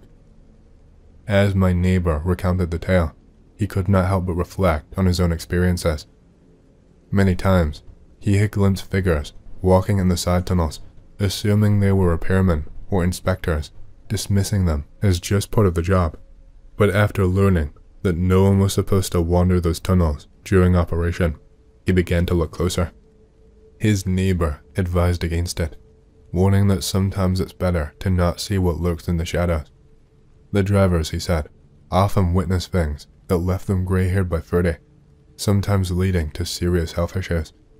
And these were not just urban legends of rats the size of bulldogs. Reality was far more chilling. Take, for instance, the infamous case of a drunken driver who fell out of his cabin while relieving himself. Drivers often spoke of a girl in a white dress walking along the tracks in that area. If she faced the train, it was said that the driver would be fine, but if she was walking toward him, it meant certain doom. Rumors circulated that those drivers would only have 3 days left to live. Some occurrences were not visual at all. In the quiet tunnels, especially early in the morning or late at night when there were fewer passengers, you could sometimes hear light footsteps on the roof of the train. Standing near the doors, one might distinguish scratching or knocking from the other side. And then there were the inexplicable screams heard at the station. Screams that seemed to echo from nowhere, different from any ordinary sound. My neighbor recalled an instance near the Lenin Library, where he had to stop the train for a signal. Out of the corner of his eye, he saw a dark corridor beside the driver's cabin. As he stopped the train, he felt a chill wash over him. There was something unsettling about it, but he forced himself to look away, knowing he had to wait for the signal. Time passed, and when the green light finally illuminated, he bolted out of there as if he had been stung. But an insatiable curiosity compelled him to glance back, and what he saw left him trembling. A translucent face hovering in the air outside the window, with impossibly wide cheekbones and ghostly white eyes. Neither he nor any of the other drivers ever saw that corridor again. So, heed this advice. Don't look too closely at what's passing by the train window. You never know what or who might be looking back at you from the darkness. This tale comes from my grandfather, who spent countless nights working in the metro. One evening, as he walked from his dormitory to the station, he ran into a fellow shift worker returning from either a late stroll or a quick trip to the store. They exchanged pleasantries about how everyone was doing, but the conversation soon shifted to work. The shift worker shared some unsettling news he'd heard from friends about strange happenings on the Filovskaya line, specifically between the Fili and the Bergrashnovskaya stations. The trackmen had been unusually uneasy about that stretch. Open tracks were particularly problematic. They frequently had to clear away sticks, branches, and debris. No one wanted to linger there at night, especially in the biting cold of winter. On top of that, there were rumors of homeless people and other unsavory characters seeking refuge in the tunnels. But that night, things escalated to a new level of dread. 3 workers had already vanished without a trace while checking that station, and no bodies had been found. The air was thick with mystery and unease.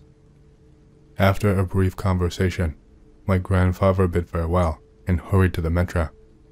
He changed into his uniform and began his shift, first traveling from Novogoriva to Perova without incident. However, things soon took a turn for the strange. As he proceeded through the dark tunnel, a peculiar odor wafted through the air. It was not a stench, but rather a heavy, slightly sweet scent that made him uneasy. Just then, several ordinary-sized rats scurried past him, seemingly indifferent to his presence. He'd seen rats in all sizes during his career, but he had yet to encounter the infamous giant rats that urban legend spoke of. As he continued, he began to hear the sound of rushing water, which puzzled him. Illuminating the tunnel with his flashlight, he followed the noise until he stumbled upon a shocking sight. The water pipes along the wall were ripped from their mounts, the jagged ends bent outward, and water gushed from them. Alarmed, my grandfather wondered what could possibly cause such destruction to thick iron pipes. Despite the fear gnawing at him, he resolved to press on to Shos in Stuziastov station and report the damage, but that is when the real terror began. A sudden warm breeze brushed against the back of his neck, as if someone had exhaled right behind him. Startled, he rushed forward, tripped over a sleeper, and fell hard to the ground. Rolling onto his back, he shone the flashlight into the darkness ahead, searching for anything amiss, but saw nothing out of the ordinary. After a moment of lying there, he calmed himself and started to get up when he heard a rustling sound coming from behind him, followed by laughter. The laughter was distorted, high-pitched, echoing eerily in the tunnel. My grandfather could not tell if it belonged to a man or a woman, but it sent chills down his spine. As he began to back away, shining his light into the darkness, he heard the same laughter. Now it was coming from both in front of him and behind him. Panic surged through him. This was not fear anymore, it was primal horror. He could barely think straight, his body trembling as he searched for an escape. The grinding sounds intensified, and in a moment of sheer desperation, he sat against the tunnel wall, trying to catch his breath and regain his composure. Just then, he spotted a light in the distance. Someone was calling his name. He leaped to his feet and sprinted toward the light, dropping his flashlight in the process. To his immense relief, it was a colleague sent to look for him. The lineman informed my grandfather that he had been missing for 2 hours, prompting a search party. As he listened to his colleague explain the situation, my grandfather felt a wave of relief wash over him, realizing that the strange sounds had ceased. After they finished discussing the burst pipes, the lineman nodded knowingly, his expression grave. My grandfather chose to keep the bizarre occurrences to himself, concocting a story about fatigue and possibly passing out. Together, they made their way back to where he had dropped the flashlight. As he bent down to retrieve it, his gaze fell on the pipes which his flashlight now illuminated. To his horror, he noticed deep scratches running along both sides of the area where he had sat in fear, stretching for about 10 meters in each direction. The air thickened with unspoken tension as he exchanged glances with his colleague, and they nodded in silent understanding. Mystical phenomena was not heard of in the metro, and while such incidents were rare, they happened. Those who experienced them often kept quiet, unwilling to probe into the unknown. My grandfather was immensely grateful for his colleague's timely arrival. Without him, who knew what could have happened? Reflecting on the eerie 2 hours spent in the tunnel, he marveled at how he had not succumbed to madness from fear. That was the nature of working in the depths of the metro, where the line between reality and the supernatural blurred, leaving the mind to ponder the dark secrets lurking just out of sight.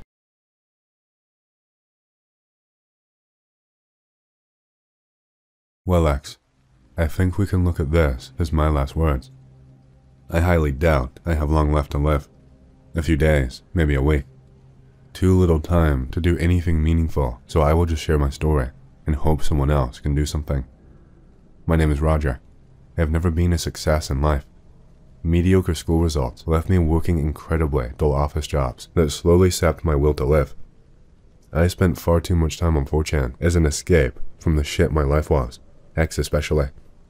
I was pretty much just living because I had no clue what else to do. That all changed when I met a man who called himself Mr. Jones. Obviously a fake name, I know. A very charismatic man who had a knack for getting you to agree with him or do what he wants. He came to me with an offer one day, said he could make all my problems disappear or become meaningless, that he could give me a life where I would no longer worry about society and all its shit, a better existence. Details were light, but there is something about him that makes you trust him without thinking too much about what he's saying, so I agreed. Now, a part of me was thinking, it's going to be some crazy ass cult. What did I get myself into? When this package, containing a few books, documents, and clothing arrived, I was even more convinced I'd gotten myself involved in some batshit insane cult. The only thing that stopped me from throwing it out and forgetting the whole thing was that they were not demanding money or anything, so I figured, why not? Can't be worse than my life was. Of course, I ended up being wrong, but at the time, it seemed like a good idea. The literature they sent was interesting stuff, even if a lot of it was way over my head. Most of it was a detailed analysis of human psychology, pack mentality, human instinctual responses to various stimuli and scenarios, how our social structure is related to our instinctual, pack mentality, etc. I could not understand a lot of it, and I get the feeling you'd need a few degrees to even grasp most of it, but the basics I could get to grips with, which is what the intent seemed to be. I wish I still had that stuff actually, as I could find a scanner and upload it. The last bit of literature was by far the most intriguing though. Unlike the 2 books they sent, that last bit was just a little pamphlet which the letter I got with the package instructed me to read after reading the 2 books first. It laid out what-if scenarios for human evolution, asking what we may have been like if evolution had simply taken a different turn at some point. Took me a few days to get through all this literature, which meant according to the instructions I received, I could now open the sealed envelope I received in the package. The sealed envelope contained a new set of instructions. I was to go to this place in Nevada called Jawbridge. I did not need to bring much with me, as everything I would need would be provided. I figured, screw it, I've got nothing to lose. The place was hard to get to and very remote. When I arrived, I started thinking maybe they'd brought me here to carve me up for organs or something. So I arrived in this town, wearing this plain blue jumpsuit, like I'd been instructed, and went into a store to get a drink. After buying the drink, the one running the store said the people I were looking for would be picking us up at the motel later. That gave me a moment of, what the hell, but it seemed the locals were familiar with whoever had invited me out here. So, I went to this little small town motel to find around 20-odd people, all hanging around, wearing the same jumpsuit I was. After talking to some of them for a bit, I did not get any new information out of them. They knew as much as me, and had all been contacted in the same circumstances. The people there all gave off a very familiar feel, and it took me a while to recognize it. They were all like me, completely unmotivated and with no hopes or dreams. They were here because they had nothing to lose by being here. Generally, all of them had little in the way of friends or family that they stayed in contact with. Out of them all, the only one who broke this rule was a guy named Arthur, cool guy from Germany, but of British descent. He made a point of pointing that one out. Out of all of us, he was the only one who seemed to have any kind of life. He'd come because it seemed like it could be interesting, and he did not have anything better to do with his time, as he was out of work due to the recession. There was this girl named Zoe, who had a bit more life in her, but she was not much of a talker. She just kept pacing around constantly. The rest of them, though, like I said, were really pathetic specimens of humanity, which is something I've often thought of myself as too. By the time it had started to get dark, I started thinking about my sleeping arrangements for the night. As the motel was full, I was thinking I'd have to sleep in my car, but Arthur kindly said I could use the couch in his room instead. Nice guy. Did not come to that though, as this bus pulled up in the motel parking lot, and a very familiar Mr. Jones stepped out of it. Said he was very happy to see us all, and told us that if we truly wished to bid our old miserable lives farewell, then we should board the bus. Took around 10 minutes for everyone to get on the bus, as there was a lot of shrugging and "you first" looks among the crowd. Once we'd all gotten on, the bus pulled out of the parking lot and moved towards its destination, more about which later. During the ride, Mr. Jones stood at the front of the bus and went into this long speech about what we should be doing, and more importantly, why. He was a part of a group who had carefully examined humanity and its social structures. After years of study and decades of accumulated knowledge, they had come to the conclusion that humans are not creatures optimized for living in the social structure we have built. He said that humans are creatures who function correctly only on the tribal level. He claimed this was why things like crime and war exist, so they had decided to find a way to optimize humans for large social structures. We would be a part of these experiments, and if they succeeded, our combined efforts could bring about a new golden age for humanity, where things like crime, war, discrimination, and unnecessary suffering no longer exist. By this point, I was split between, oh crap, crazy scientists, and oh crap, crazy cultists. I mean really, at that point, based on what I knew, they could have fit in either. Or it could be an overtly elaborate scam, or some way to get slave labor or something. When we arrived at our destination though, my fears went into the, oh crap, government conspiracy zone. The bus drove down into an old mineshaft and stopped at what seemed to be a blockage. By this point, there was a fair bit of murmuring among the passengers, and even Arthur looked a little bit worried. Then there was this loud clang and the bus shook. It took us all a minute to realize what was going on. We were going down. The bus had parked on some gigantic cargo elevator hidden in the mineshaft. What I saw was amazing. You remember Evangelion? Yeah, shitty anime I know, but remember that scene where the girl is taking the emo guy down into the underground place for the first time? It was like that. It was an honest to your god geofront. A gigantic underground cavern that had been converted into equal parts dense forest and other environments and a lab complex. From where we were, I could easily see a number of artificial environments, ranging from a dense jungle to some savanna, and even a small patch that looked to be Arctic. There was even a huge lake down there. Most of the cavern floor space was taken up by these artificial environments, with the lab complex being mostly on the walls of the cavern, except for one area, which seemed to serve as an entrance to the other environment's area. The ceiling had a load of gigantic lights, which I could not make out the source of. They were easily as bright as the sun though. By this point, everyone in the bus was shouting in amazement. This just wasn't something that should exist in real life, yet here it was, right in front of us. It was simply amazing. That's all I can really say to describe it. When the elevator stopped, we were herded off the bus into a waiting area, during which I noticed some people in different colored jumpsuits being taken somewhere. It was fairly obvious by the way Mr. Jones and the guards kept trying to keep our attention in a certain direction that we weren't meant to notice them. After a good quarter of an hour standing around like idiots, we were taken into a processing area. We were instructed to hand over any personal possessions that we'd brought with us, as they may contaminate the experimental environment. They made it clear we'd get them back afterwards though, so we did not argue much. The dorm itself looked like it belonged in some sci-fi horror movie. All brushed metal walls and plastic flooring. I mean, who the hell builds walls out of metal? It's idiotic, surely. Concrete would work better, no? We weren't quite sure what time it was when the lights went out, but one person in our group guessed it was around 4 in the morning. Seeing as we had not found a light switch, we eventually all decided to get some sleep. The next day is when things started to get crazy. By crazy I mean, holy shit, insanity index is over 9,000 crazy.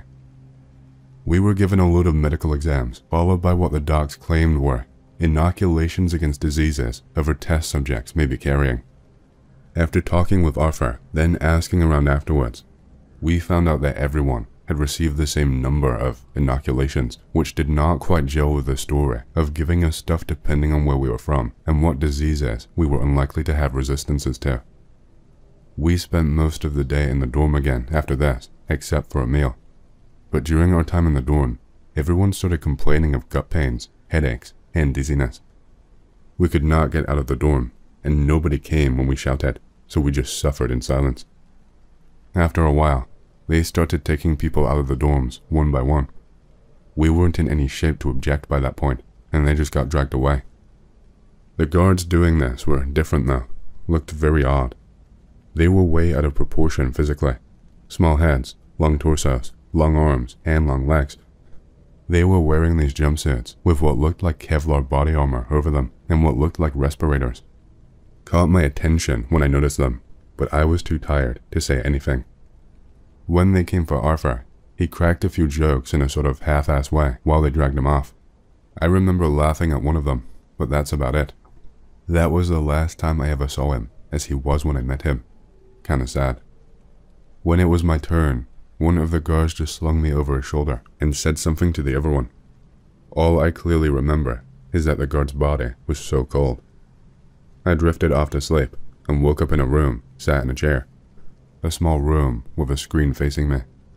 There was that same Mr. Jones sat there, in the same suit as every time I've seen him, quite happily waiting for me to wake up, it seems.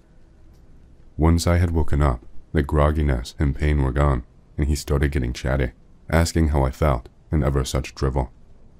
I asked him what was going on, and he said it was all part of the experiments to optimize humanity for large social structures, exactly as I had been told. The things preventing humans from functioning in a large social structure were instinctual. They were a part of our very DNA, and thus not something that could be removed by such crude methods as education or brainwashing. They had to get to the source of the problem. At that point, I figured it out. Okay, he'd spelt it out, but it clicked that they'd messed around with our bodies. I started to feel a bit ill again, and started to panic, at which point he told me I should calm down, as I was in no danger. He went into this spiel about how they were optimizing humans for the future to fix the flaws nature had left us with, that it wasn't something bad or undesirable, and that I was actually rather lucky. Unlike many others, my body had shown a high level of acceptance for the treatment, and I would be in at the very top of the research.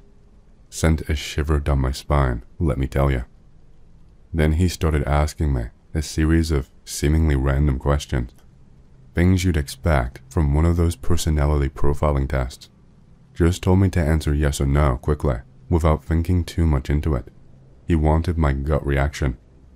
You believe the best decision is one that can be easily changed. It is in your nature to assume responsibility. Things like that. When I finished all his questions, he seemed pretty pleased and asked me to wait a few minutes while he got the results. He came back almost a few seconds later, asking if I'd like anything to drink or eat, which I declined, dreading what they might put into it. It was around that point I noticed he'd left some music on. It was a nice piano piece, the sort you would expect to hear in a high-class bar. Very soothing. No doubt a part of their messed up mind games, but it was nice at the same time. Not quite sure how long I sat there waiting, but eventually, he came back saying things were looking great. Said I was truly a prized research subject due to both my body and mind having the traits they're looking for in their primary research. That I should be proud of myself for all of the good I'll be able to do for humanity. By this point, I was thinking more, I'm going to end up as some kind of bioweapon or something equally crazy, but something about him just made me want to go along with what he was saying. This time, I got put in a private room rather than the dorm. It was nicer. It had a carpet, a shower, and all of the comforts you'd expect of a nice hotel or something. No TV or anything like that, mind. Taking a shower for the first time since arriving there was nice though. By the time I came out of the shower, someone had come in and left a meal on the bed, which at first I was very much against eating, but I gave in after a while due to hunger, which I found very odd at the time, as I've often gone a day or two without eating and never noticed. There were even fresh jumpsuits in the wardrobe, although they were in a variety of sizes. I found one that matched me though. It was at that point my mind turned to escape. There was nothing in the room which could help me escape, and the door was firmly locked. I considered starting the shower again to see if they came in like last time, but figured I'd have to wait before trying that. Wasn't much to do, so I just thought about my situation and looked through the room. No luck or bright ideas though. Now, I said that day had been crazy, but the crazy decided charts were no fun and went straight to the damn moon over the next few months. My days quickly fell into a routine. Start of each day, Mr. Jones would come in and tell me what I would be doing that day. Some days it was lab stuff, where I'd be poked and prodded by scientists until they decided to inject me with something. Other days it was exercise. Through this, I quickly noticed how much my physical endurance and strength had massively increased. Did not take me long to notice it was getting bigger as well. A few days I was just in the room. Meals were taken in my room or in the area used for exercise, depending on my schedule for the day. Despite everything, I never seemed to object. Something about Mr. Jones just made it impossible to disagree with him, and it only got worse the more time I spent around him. At first, it took a brief conversation for him to get me to do what he wanted, and by what I estimated to be the third month, it took only a raised eyebrow for me to stop objecting. By this point as well, my growth had become rather disturbing. I was a lot taller than I used to be, and my limbs had become much longer. But unlike the guards who were fairly scrawny looking, I was more developed, as in I had a healthy layer of fat over my body, along with well-developed muscles, whereas they just had the muscle with no visible body fat. Their arms were a lot longer than mine as well. They reached down their ankles. It was really freaky. My arms only reached a bit past my knees, which with our longer legs and torsos, meant that we had freakishly long arms. When I first noticed these changes, I thought they were turning me into one of those things, but Mr. Jones must have noticed me staring at them one day, and was quite quick to assure me otherwise. Said I was something much greater than they could ever be.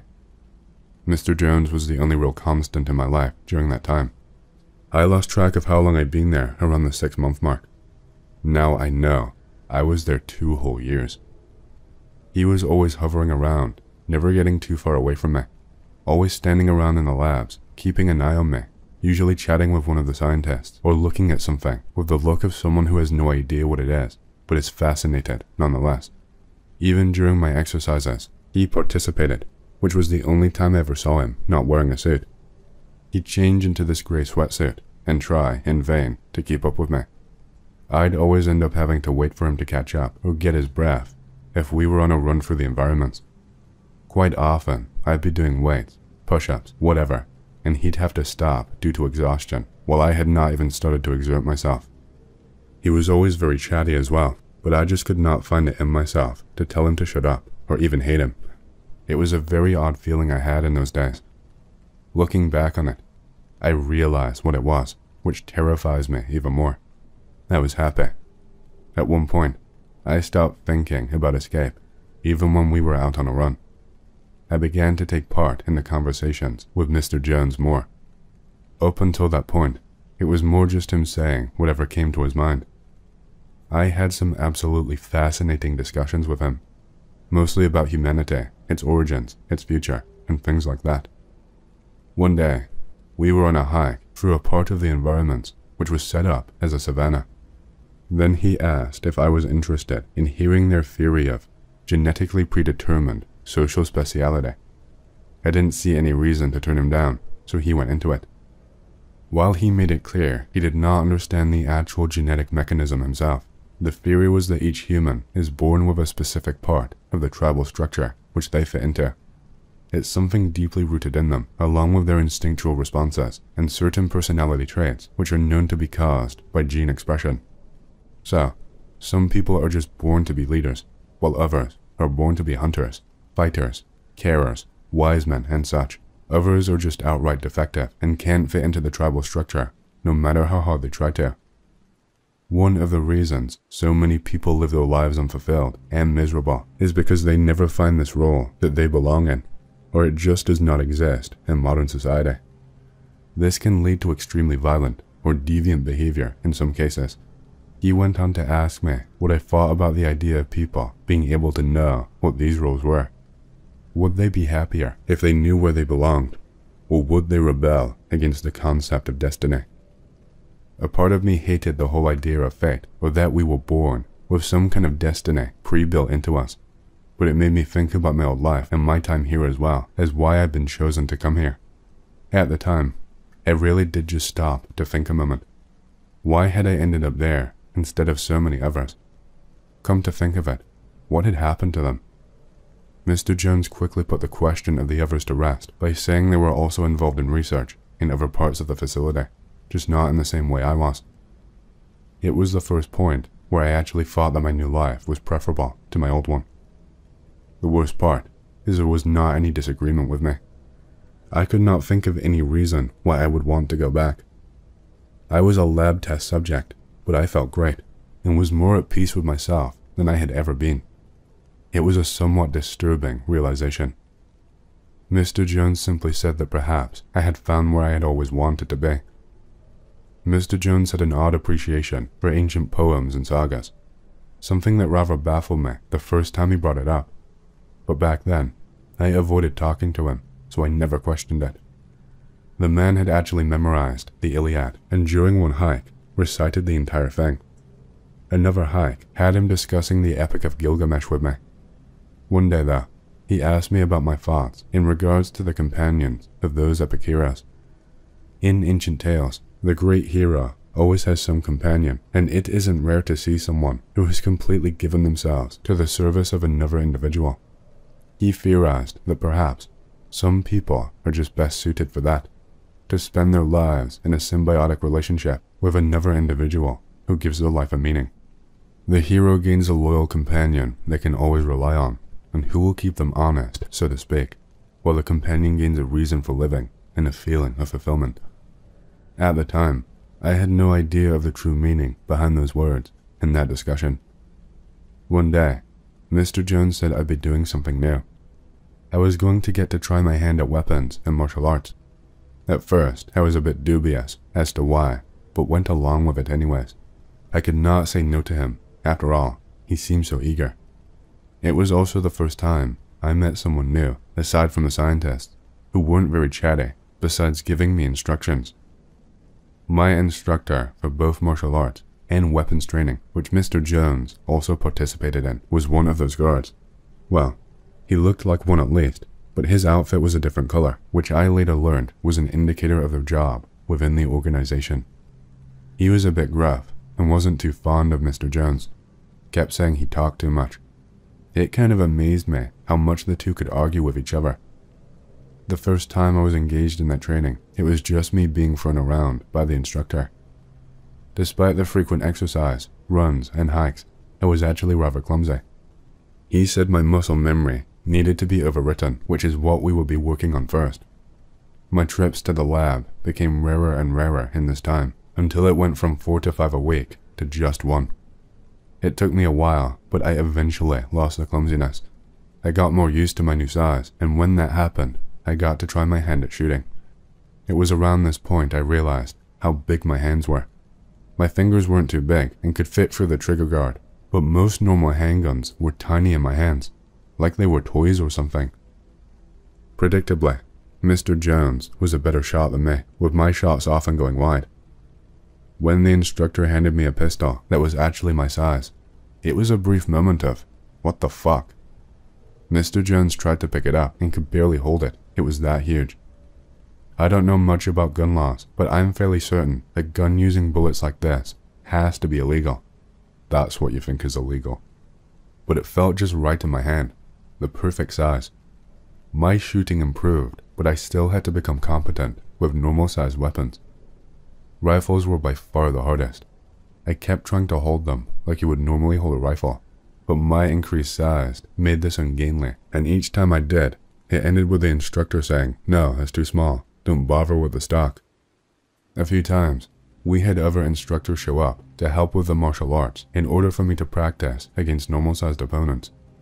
It was around that time I really started to understand how monstrous I was physically. The first time I fought a normal-sized instructor, I broke the guy's arm without even realizing I had. It was a really nasty break too. The arm was at a right angle, and you could clearly see the bone sticking out. I realized I had to be careful not to hurt people. The second time, I got thrown by the new normal instructor because I was being too careful. It was a while after I'd started the combat training that Mr. Jones came in one morning with a new outfit for me. It was a suit, fairly plain, a lot like his in fact. After I actually put it on and looked in the mirror, we both agreed it looked stupid, like a gorilla in a fitted suit, but he said it would have to do. That day, we had work to do. Work consisted of me following him around as he talked to various people, and at one point, carrying a load of stuff for some of the science team. The next day was more of the same, until we went out to what they called the zoo. This was by far the worst moment of all my time there. It was exactly what you would expect. A very large zoo, but it was not full of normal animals. When we got there, Mr. Jones started talking to one of the people in charge there about something. I wasn't really paying attention. I looked into one of the habitats. They were all self-contained and fairly large, and saw something that gave me some really nasty nightmares for a few days afterwards. It was Arthur. Except it wasn't Arthur. Not like I last saw him. His entire body was massively deformed. He looked like someone had tried to turn a human into a horse and had sort of got it right, but you could easily tell it was him by his face, deformed as it was. He was just stood there, chewing on some grass, without a care in the world it seemed. His entire body was covered in a mix of mud and thick long body hair. I just could not believe what I was seeing. It wasn't until Mr. Jones poked me in the side that I snapped out of it and demanded answers. The answer was actually rather depressing and predictable. Not everyone responds as well as I did to the initial treatment. For some reason, which they still don't fully understand, some people undergo changes that are outright bizarre, becoming more like animals or plants than people, so they take care of them and study them, hoping to either fix it or find a way to stop it happening to others. That was what the zoo was built for. A part of me wondered if he was telling the truth, but I'd never known Mr. Jones to actually outright lie. Even though I trusted Mr. Jones, I was still rather shaken by seeing Arthur in such a state.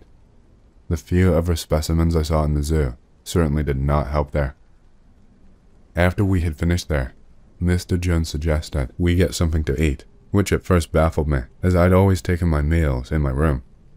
He handed me a keycard, saying it would get me wherever I was authorized to go in the facility, serve as ID, and if I was hungry, I could use it to get food from the dispensers in the cafeteria. He also gave me this PDA/phone thing, which came with a map of the lab complex, which I could use to contact him, and vice versa. When I actually looked at the map on the PDA, I noticed two little flashing dots next to each other on the map, one green and one blue. He explained that he was the green dot, and the blue one was me. The device would let me know where he was, just as he always knew where I was with his. I was shocked, to say the least. I'd never had that much freedom to roam, and suddenly, I get all that, and some cool stuff. The next day, I also got a pistol of my size that I could wear in a holster under my suit. But on the cafeteria, it was automated, but gave me my first decent look at this organization and its people. There was a surprising mix of people who were obviously modified like myself, and normal people, although Mr. Jones was quick to point out that just because it's not obvious does not mean they haven't been modified. I noticed the different kinds of modified had certain habits.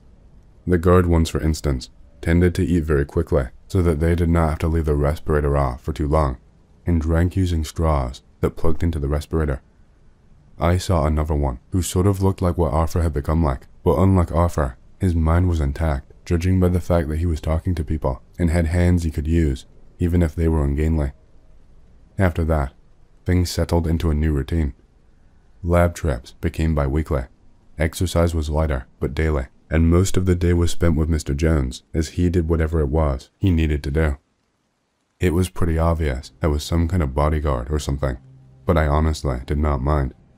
He was a decent guy, so I did not resent being used like that. A bit annoying at times if he got in a really chatty mood and you wanted quiet, but other than that, an all-around great guy.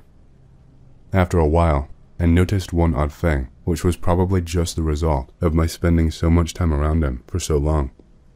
I always seemed to have a good gut feeling of where Mr. Jones was and what he was doing, even if there was quite a distance. Guy was just predictable, I guess. His position in the organization was hard to determine though. Thanks to accompanying him so much, I found out that he was modified, not like me, but somehow. He seemed to be important in the organization, but at the same time, he was also a test subject like me. It was odd trying to figure out where he fit into it. Mostly, he just spent his time making sure things ran smoothly, acting as some kind of administrator. Seemed to be pretty good at it too. Finding out he was modified was probably the biggest headfuck of all time. I'd always figured he was some shadowy government man or something. I asked him who he used to be, but he always shrugged away the questions, saying it was unimportant as he'd found where he belonged. It was a sentiment I could agree with at this point, but I was still curious. Never did find out. One day though, I started to realize just what he was, and in a way, what I was. It started when we had a visitor from another facility, the guy in charge of that one. He was a fairly unimposing man in a suit, who instantly reminded me of Mr. Jones. Introduced himself as Mr. Wilson. I would have just shrugged it off, as men in suits always look alike, but his companion was just like me. Mr. Jones and Mr. Wilson spent a week working through some details regarding research materials and cooperation between the two facilities, which gave me plenty of time to talk to his companion, whose name was James. Nice guy overall. He really helped me figure out what I'd become. His theory was that the people that we had become partnered with were leaders, natural-born leaders, but because there's a tendency for corruption and the like in them, they need someone to keep an eye on them. A conscience, effectively. We exist to make sure that they don't become self-centered bastards by providing an external reason not to be one. At the same time, we also protect them. It made sense and brought to mind the Epic of Gilgamesh, where after the death of Enkidu, he became an all-around bastard, embarking on a quest, ignoring the people he ruled. But I did not resent this. I did not dislike my new life at all. Sure, it could just be I was brainwashed or something, but I honestly felt more fulfilled than I had been in my old life, so it can't be a bad thing, you know. Those were easily the happiest days of my life. Some people will probably say it was a sham of a life, living for someone else, but I liked it. I was happy, which is something I'd never been before. Unfortunately, nothing good lasts forever. While you couldn't exactly class me as human anymore, I know full well what humans are like, especially those who hold power. As with any organization, this one, it seems, had factions, although they kept quiet, and it was mostly arguing over details. Except one. One did not like the idea of entrusting the stewardship of humanity to modified leaders. Felt that normal humans should always be in charge, with modified humans made for use as servants. They did not quite like the idea of modifying the entire human race. Even though it was the best thing to do for humanity, they did not like it. One day, this faction decided to make its move. At the facility, with the largest normal human population, as well as the majority of new test subjects who could be easily swayed to their way of thinking if they pretended to be the good guys. It was very sudden. No warning. They just turned on us. It had been inconceivable that something like this could happen, so we were not prepared for it. They easily overpowered the guards for numbers and tried to block the evacuation routes. I was nowhere near Mr. Jones at the time, however. Perhaps it was planned as such, which prevented me from protecting him. While he wasn't killed outright, he sustained an injury that would kill him without proper medical attention soon. We escaped the complex, heading to the surface with other escaping personnel via the emergency elevator. Unfortunately, there was no way to get help for Mr. Jones, but before he died, he told me a few things about a failsafe built into the both of us. We literally could not live without the other. That is why I was made so well.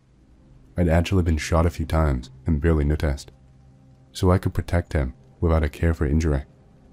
If one of us was to die, then the other would die as well, both to ensure I protect him to the best of my ability, not like it was needed, and to ensure that a leader like him doesn't end up in a situation where he is without his conscience, in order to prevent one of them becoming like Alexander after the death of Hephaestion. He died before we even reached the surface. The first time I had seen the sun in 2 years, and I was holding his corpse in my arms.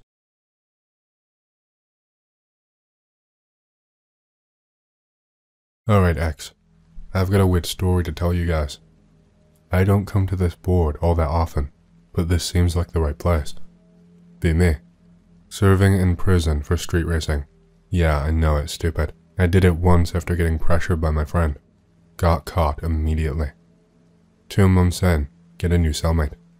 Nice enough guy, but scared of everything. Mumbles to himself. Get to know him. Turns out, he's a paranoid schizophrenic. Wakes up screaming some nights. Tells me about his delusions. He knows he's messed up. Except them men. I know they're not delusions. I'm not crazy. I see those eyes every time I close my eyes. I'm never gonna unsee that red light. Starts rambling about how they come for him at night, and he got himself in prison to stay safe. Won't tell me what he did to get locked up. Dodges the question every time. Fast forward a month, we become friends, and he opens up a little. Tells me how he used to never sleep, because that's when stuff would go down.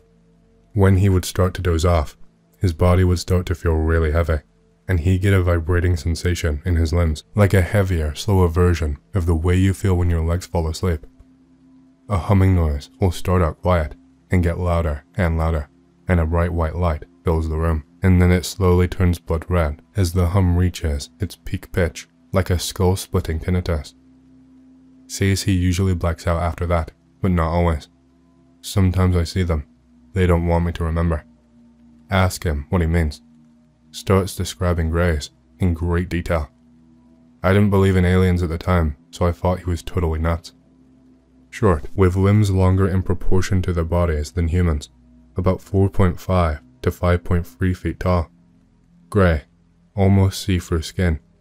He said it looked more like a membrane than it did human skin. Massive black eyes that reflected everything like a mirror. They smelled almost like a burning phone charger. I asked him about the smell, but he just shrugged and said it was hard to describe, that it didn't really smell like burning plastic and wire, but it was the only way he could word it, since he'd never smelled anything quite like it before. Says he's getting uncomfortable, that talking about them for too long makes him anxious, so he goes to sleep. Next day we had art therapy. Yeah, really stupid, right? And he gets all twitchy and starts drawing creepy stuff. We start art therapy. Basically, we do it to let out our feelings because it's supposed to help people be less violent or something. I don't really know. I just start doodling. I'm usually a pretty chill guy, and I didn't really have anything on my mind. Danny, my cellmate, seems to enjoy these sessions for the most part, even though he's not very good. This time it's different. Super anxious. Says he was up nearly all night, even though I was up late, and didn't hear him make a sound. Keeps scratching his neck obsessively, constantly chewing on his forefinger. Looks on the verge of some sort of panic attack. Therapist tells him to try and draw what's upsetting him. Stares at the paper and charcoal for like half the session, and then starts feverishly drawing. Fills the entire page with shades of red. Can barely make anything else out. Looks vaguely like a bedroom. Can see a blurry doorway. What looks like a bed. Maybe a dresser. It's all messy. You can see 3 figures near the bed. Blurry, except for the eyes. Huge, pitch black, almond-shaped eyes. They are surrounding the bed, with a staticky stick figure, Danny, in it, screaming. Therapist asks him to tell him what it is, and he just mumbles about a nightmare. Ask Danny about the art later. Tells me it's usually what happens when he sees the greys, but his therapist tells him it's a nightmare or sleep paralysis. Nightmares don't leave marks. He turns around and shows me the base of his neck. There is a faded scar, small, perfect circle with a triangle of 3 dots in the middle. What the hell? He says he's woken up after nightmares with bruises in strange places on his body, other triangles made from dots. Therapist claimed it was just him self-harming in his sleep, or sleepwalking. That's a load of crap. It's time for lockup. Don't feel like sleeping, so I get in bed to read. On the first page of a new book, when suddenly Danny sits up, freaking the hell out and yelling, "Dude, what?" I ask him what happened. He said they came for him and took him away. Now I know he's nuts. Tells me to look at the time. There is a clock you can see from outside our cell. It's been 4 hours since lockup time. I was reading the same page that I started on 4 hours ago. There's no way I fell asleep or anything. That was one of the creepiest things that ever happened to me. Danny said losing time is common, but that he didn't see me on board. Why the hell would I lose time too? I've got more, don't worry, this is not the end. Get really freaked out. Don't want to believe him. Get checked out by the prison doc and psych just in case I'm losing it, but they say I'm fine. Get cleared, so I just pass it off as dozing off while reading and not realizing it. Couple weeks go by as normal. Going the yard, art therapy once a week, go to the library, etc. Prison starts letting inmates have chalk in their cells, so they can draw or write whatever, and it can't be used as a weapon. Danny starts drawing the faces of the greys again, and drawing odd line symbols that are like dots with lines, kinda like constellations. This is near the end of my stay. Think it was within the last month or 2. Been waking up with headaches, nosebleeds some days. Not exactly strange. They can be side effects of the allergy meds I take. Looking forward to getting out. Danny still has a while to go. Still don't know what it was or for how long. We stay up late one night, drinking crappy prison wine. The idiot who gave it to us messed it up, and it tasted like vinegar and piss, but it got us messed up. Drink till we're on the verge of passing out, when suddenly, Danny freaks out. Crap, crap, crap, do you hear that? Anon, please tell me you don't hear that. It's the humming noise he mentioned. Oh no. The noise gets louder and louder, and a higher whine can be heard over it, and Danny is pounding on the jail cell door, screaming for help. No one comes. No prisoner tells us to shut up. No guard comes to slam their baton into the bars. What the hell is happening? A bright, pulsating white light is filling the prison, searing my eyes. Suddenly turns blood red, and everything goes dead quiet again. So quiet, you can hear the blood rushing in your ears. I try to hide under my bed. Can't move. It's like I'm made of lead. My body is buzzing like it's made of bees. Start to panic. Want to scream for help. Ask Danny if he's okay, but I can't even open my mouth. Get the sudden feeling of being watched. In the glow of the red light, I can see shadows on the wall. Shadows start moving around. Suddenly, I feel a sharp pain in my head and get a mental image of myself frozen in the cell, with Danny a few feet behind me. It was like someone put a camera in the cell and I was watching. Image was gone, but I could sense something was next to me. Everything goes cold, and the vibrating gets worse and more violent, almost as if the cells in my body were being thrown around. I can feel myself being lifted off the ground. Close my eyes, and even though I'm not religious, I start to pray. What else am I going to do? To anything that will listen. The red light is seared into my retinas. I'm screaming inside, but nothing comes out. Suddenly, I'm in a room.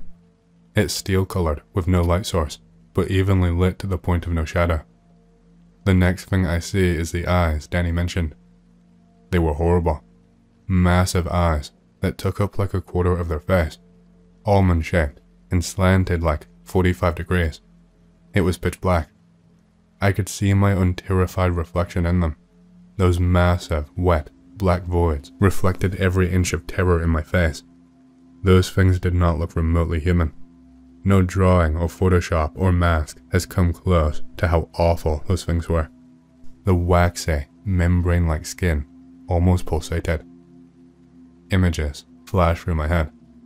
Me and Danny, the aliens, the prison, pictures of planets, organs, stars. It gave me a massive headache. I don't know what it was trying to do. Suddenly I'm in the prison hospital. They found me on the floor of the prison cell, with a blinding headache, lying in a pool of my own vomit and blood pouring from my nose. They found Danny huddled in the corner sobbing, shit in his pants, covered in scratches and bruises. Doctors and guards questioned me. They thought we were fighting, even though no one saw or heard anything. Anything at all. No one heard our screaming, the lights, the humming sound. How the hell? Told them that we got drunk, but we did not fight or anything. I had no idea what happened to Danny. They released me in time for dinner, head still pounding, and my whole body aches, especially my neck. IV helped, but I wanted to get actual food in my body. Danny wasn't in the cafeteria. Didn't see him for another 3 days. Danny tells me they questioned him, asking why I attacked him. He says the wounds were self-inflicted, that he had a nightmare and he clawed himself and hit himself in his sleep. They kept him under observation to make sure he didn't try and hang himself or something. Neither of us want to talk about what happened that night. All he asked was, "You saw them too, didn't you?" I nodded. You know they're not going to let you go now, right? Once they set their eyes on you, you're in their sight for life. Obviously, incredibly creeped out. Neither of us sleep well for the next weeks. Nothing major happens until a few nights before I'm out. Mostly headaches and nosebleeds. Go to sleep. Wake up in the middle of the night to the humming noise and bright red light. Please God, no, not again. I can't take this again. The humming died down and the light fades away. I breathe a sigh of relief. I realized it was probably just sleep paralysis. Used to happen to me as a kid, but I just see the old hag. Fall back asleep. Wake up to the sounds of guards yelling at me and slamming open the door. They tell me to get up and spread up against the wall, hands up. What the hell is going on? Start barraging me with questions. Where did Danny go? How did he get out? Did you help him? What? Keep telling them I did not do anything and know nothing. They bring me to a room to interrogate me more. After a few hours of the same stuff, they let me go. Talked to some other inmates who were in my cell block. They didn't see anything either. A guard who was friendly told me the cameras caught nothing either. It's like Danny up and vanished. Danny was gone for 3 days. Cops put out an APB for him, thinking he escaped. On the last day, some convicts found him in the rec yard, his foot somehow pinched in between weights that were already on a bar. He had to go to the prison hospital for dehydration and some broken ribs, as I found out later. They never found him on footage on any camera, so there was an investigation to see if there was a cop trying to get inmates out. Don't know if anything ever came of that, but I know for a fact this wasn't the cops. There is no way he would vanish without a trace and then reappear, clipped through metal. I never got to see Danny again. I left the day after he came back. He wrote to me a few weeks after I left, telling me the night he vanished, he saw the red lights again, and he hoped it would be the last either of us ever did, but we both kept seeing them. I don't have it happen often, but Danny probably does. Looking for his letters now, he had a few stories. Sorta, A lot of the drawings and pop culture stuff capture the general gist of them. Eyes, stature, head shape, etc. But seeing one in real life is more horrifying than you can imagine. Something about their presence is just wrong. Like they don't belong. Like they should not exist. Kinda like in a Lovecraft way, minus the going mad when you see them. Even if you don't see one, if one is around you, you will know. You won't just have a feeling of being watched. It's like your body reacts to being just near this thing that should not exist. I don't have any bruises or injection sites like Danny does. I have had bruises in the past, but nothing recently. I still talk to Danny on occasion, I'll get to that, and yes, I have had experiences since getting out. I'll look for the letters and art for you. The only signs are the buzzing, lights, and paralysis. Sometimes I hear almost a musical sound in my head. It's not really a tune, or singing, or someone humming. It's almost like it's the idea of music. It's strange. Not sure if it's in my head, or something I actually hear.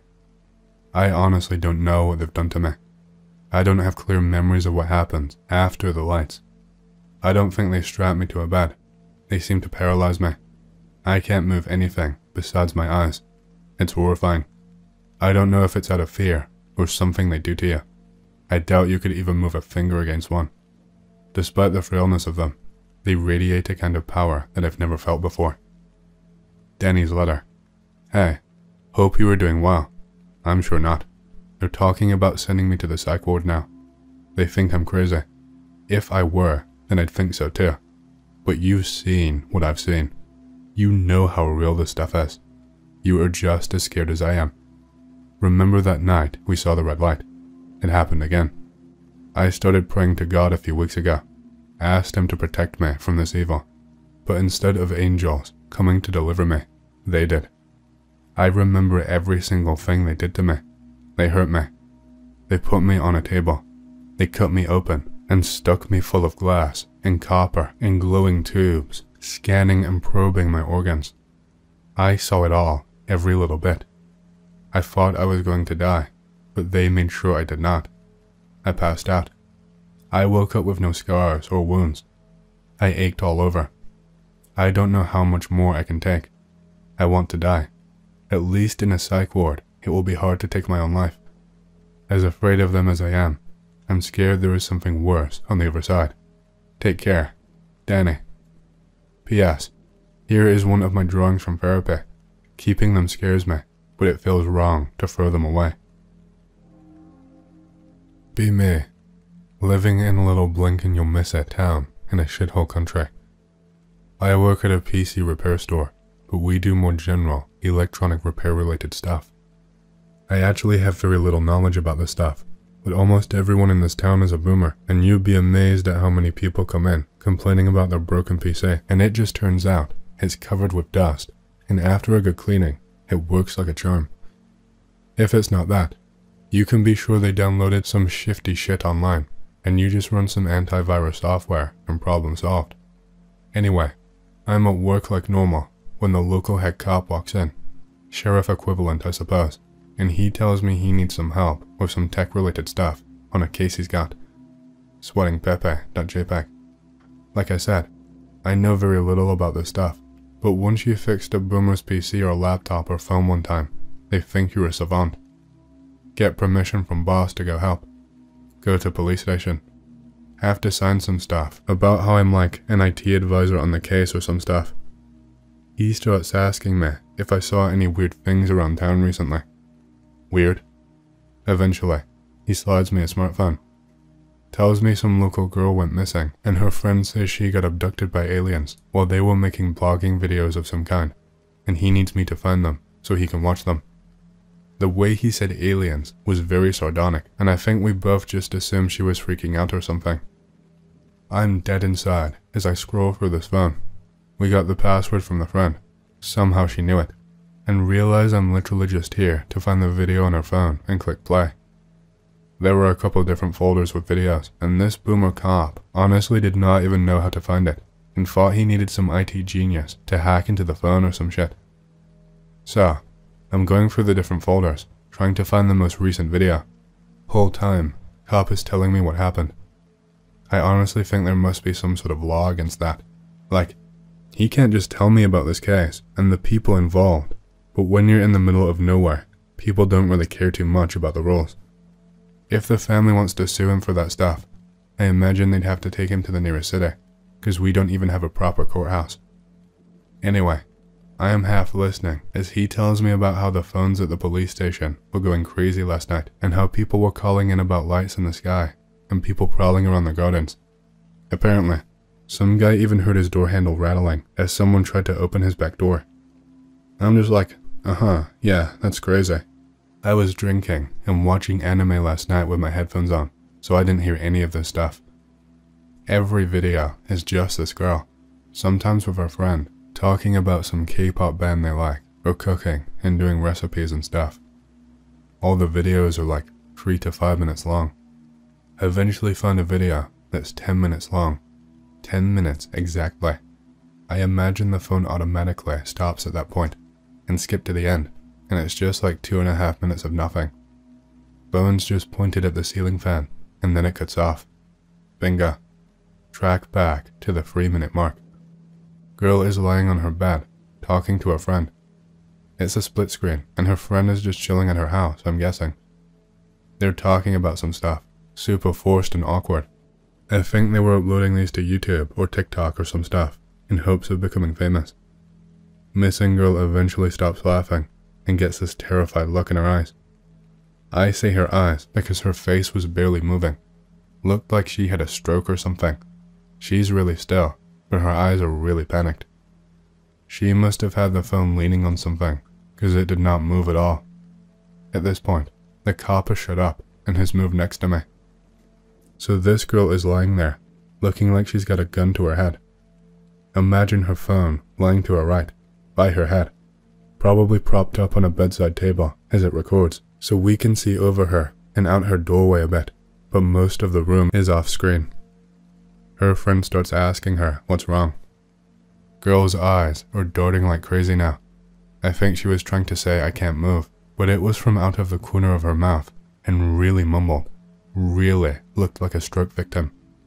Video goes on like this for like 30 seconds. Her friend is clearly scared, but obviously doesn't want to freak out, just in case it's a prank. I would have thought it was a prank, but I notice one little tear run down on her face. This girl is clearly terrified. Eventually hear floorboards creaking outside girl's room. Light from hallway gets a bit dimmer as someone walks in front of it. Oh shit. I'm about to watch some serial killer walk into this room and take this girl. Feels like CSI Miami. Girl's eyes are fixed on her doorway. They are bulging to the point that they look like they're about to pop out. Figure appears in the doorway. Very tall, very dark, quite wide across. Literally needs to turn shoulders to enter through doorway. For some reason, the fact that it looked right first, the wrong way, into the other room, scares me. Like, it just gave it this very human element of searching the rooms for someone. Honestly, was not even thinking at this point. I was just watching this shit like I was completely detached, and like this wasn't even happening. Like when you're dreaming, but you realize it's a dream. There are like 3 of these things, and they enter one after another. The best way I can describe these things is that they look like a mix between an owl and that thing from Spirited Away. No Face is the name, I think. Imagine that thing, but with an owl's head instead of a mask, but it also has a little lipless mouth instead of a beak. They get closer, and I realize that those giant black ovals where the eyes are supposed to be aren't dark feathers, like how an owl tricks you into thinking it has giant eyes. These things actually have massive eyes. The biggest difference between these and normal aliens is how big they were. The heads and eyes were massive, but not really disproportionate to the bodies. Looked like pick related, but they were wearing clothes like No Face. Black shawl looking things. Made it hard to tell what their bodies looked like, cause it was just a solid black mass, but definitely clothes, and clearly the bodies under them were huge. We just sit there, dead silent, as these things walk towards the girl. Her friend has been screaming the whole time. They stand over her, and I notice that she is screaming too, but it's muffled, and coming out the corner of her mouth.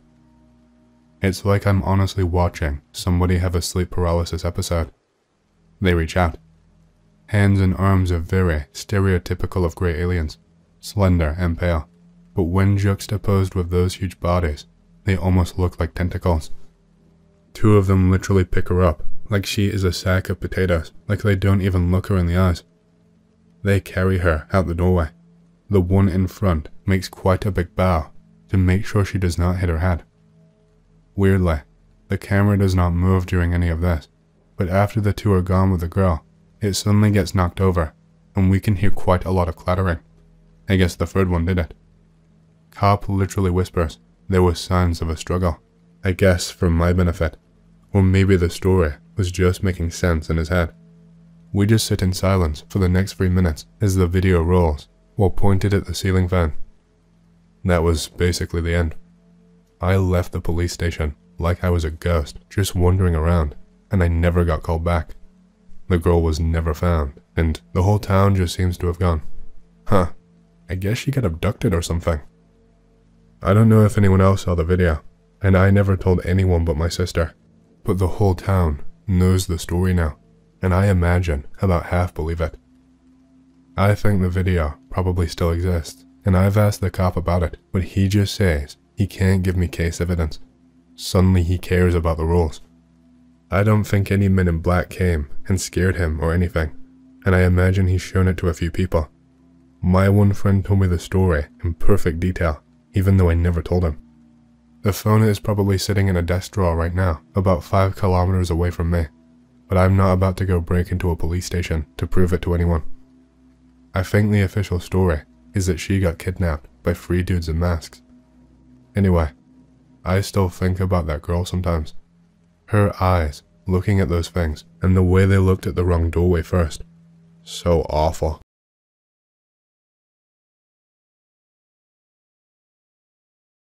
In this thread, dreams that felt so real you think they're from a past life. I'll start. Be me, regular Joe IRL in his early 20s. Had a dream about World War II one night. I was a Marine in a jungle in Asia, and me and my squad were ready to take the fight to the enemy, the Japanese. Walking right into a Japanese ambush, gunfire and stuff everywhere. Couldn't see anything because the vegetation was just too heavy. Order my guys to fire back. It's total chaos. My ears are ringing, and I can't hear anything, despite being in a dream. Guy to my right is hit. See something flying my way. Crap, it's a grenade. Think of my family back home, my wife and my 2 daughters. Wake up in a panic, right as the grenade explodes. But yeah, this dream has always bothered me, because usually when I dream, everything feels really distant, and like it's not me in a dream. This one though felt really personal, and like my very soul was in the dream. I even knew what I looked like. Black hair, 6'11", brown eyes, stocky, without even looking at myself in the mirror or anything like that, and I also knew my rank. I've also always felt emotional when American soldiers die in movies or whatever, and I'm not even from the States. Okay X, your turn. I had something similar, but set in Eastern Front. Be me, 16 back then. Dreamt of being young German paratrooper. Knew it was in Russia, 1944, early summer. Had memories of earlier events, despite not having dreamt of them before, such as me joking with friends in training in previous battle. My regiment had to rotate with a battered one at a poorly dug out defensive position. I have a bad feeling about this. Got posted to a foxhole at the forefront of the defensive line. Everyone else to my back, just me with an SMG and a Panzerfaust, gets bombarded by artillery, with a shell landing in front of me, right outside blast radius. Tanks rushed towards us after artillery stopped, with infantry following behind. Skillfully waited for the tank to get close so I could pop up and kill it with the Panzerfaust. Somehow missed, despite the tank being around 25 meters away. Slight panicking. Get scolded by NCO, and someone else blew up the tank. Climbed back into foxhole and waited for the infantry to close in. Tried to shoot in controlled bursts, but not hitting anyone because skills are terrible as I was used to a bolt action rifle. Oh crap. started to just spray aimlessly with the Russians getting close, throwing a grenade out every now and then. Keep spraying, reloading, and repeat. In my last reload, I heard someone call out to me, someone I thought not to be there, and I looked behind, but I could not see who that was. Suddenly spot something under the tank I failed to destroy earlier, a Russian rifleman with a field cap. I remember distinctly. I tried to pull the trigger, hear a crisp plink, feel something on my forehead, lose all control of my body, and I just slump forward, blacking out, and then I wake up. I never had a dream where I had a memory of that world before.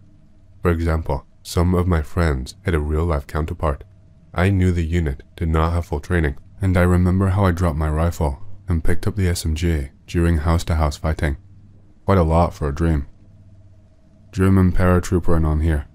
I remember feeling intense deja vu watching some documentary on Discovery Channel 1 or 2 years before the dream.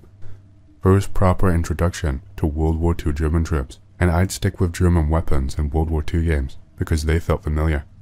Also, I frequently have headaches.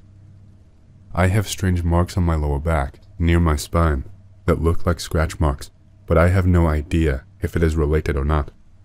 The grenade in my dream exploded on the ground, and I am the only one in my family with loose ligaments in my legs. My knees can dislocate if I don't pay attention, which means I'll never be able to join the military. I think of it as some kind of karmic justice. I have a good one I will always remember. Be me, 5 years old or so. Dream that I'm in a savannah-looking place. In the dream, I am a young boy, maybe 12 years old. I'm in a small circular straw hut, maybe 6 square meters. There's an older person there, an authority figure. Suddenly, feel an oppressive sense of incoming danger, almost as if an enemy army is approaching the hut fast. The older authority person points to a spear on the wall of the straw hut and tells me I need to take it up. I've never handled a spear before, and I'm just a boy. I feel that I need to act, either fight or run fast. Then I grab the spear, and the dream ends. I always will remember this dream. It felt as if that was me in a previous life. When I was very young, I think 4/5, I had a recurring, terrifying nightmare.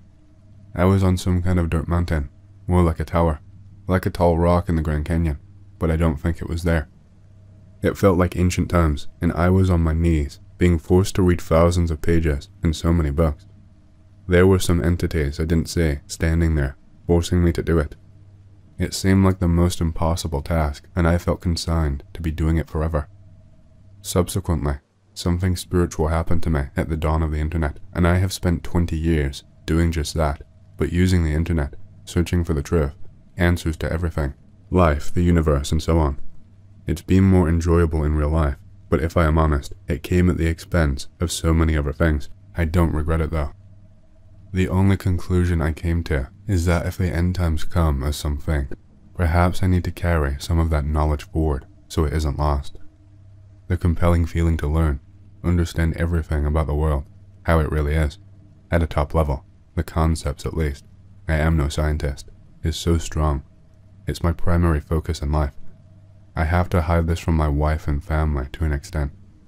I spend at least 5 to 8 hours minimum a day trying to get to the bottom of it all. A lot of these just sound like dreams or musings, inspired by New Age, Spiritism, demonic shit, which leads me to my weird, New Age, Spiritism, demonic shit dreams. I've only had maybe 3 or 4 of them, but they are the closest thing I will consider a lucid or vivid dream, or a false awakening dream, because each starts off seemingly normal, as if I was awake, but within moments, I'll notice an object, say a backpack or a rock, just dangling in the air, as if suspended by something invisible.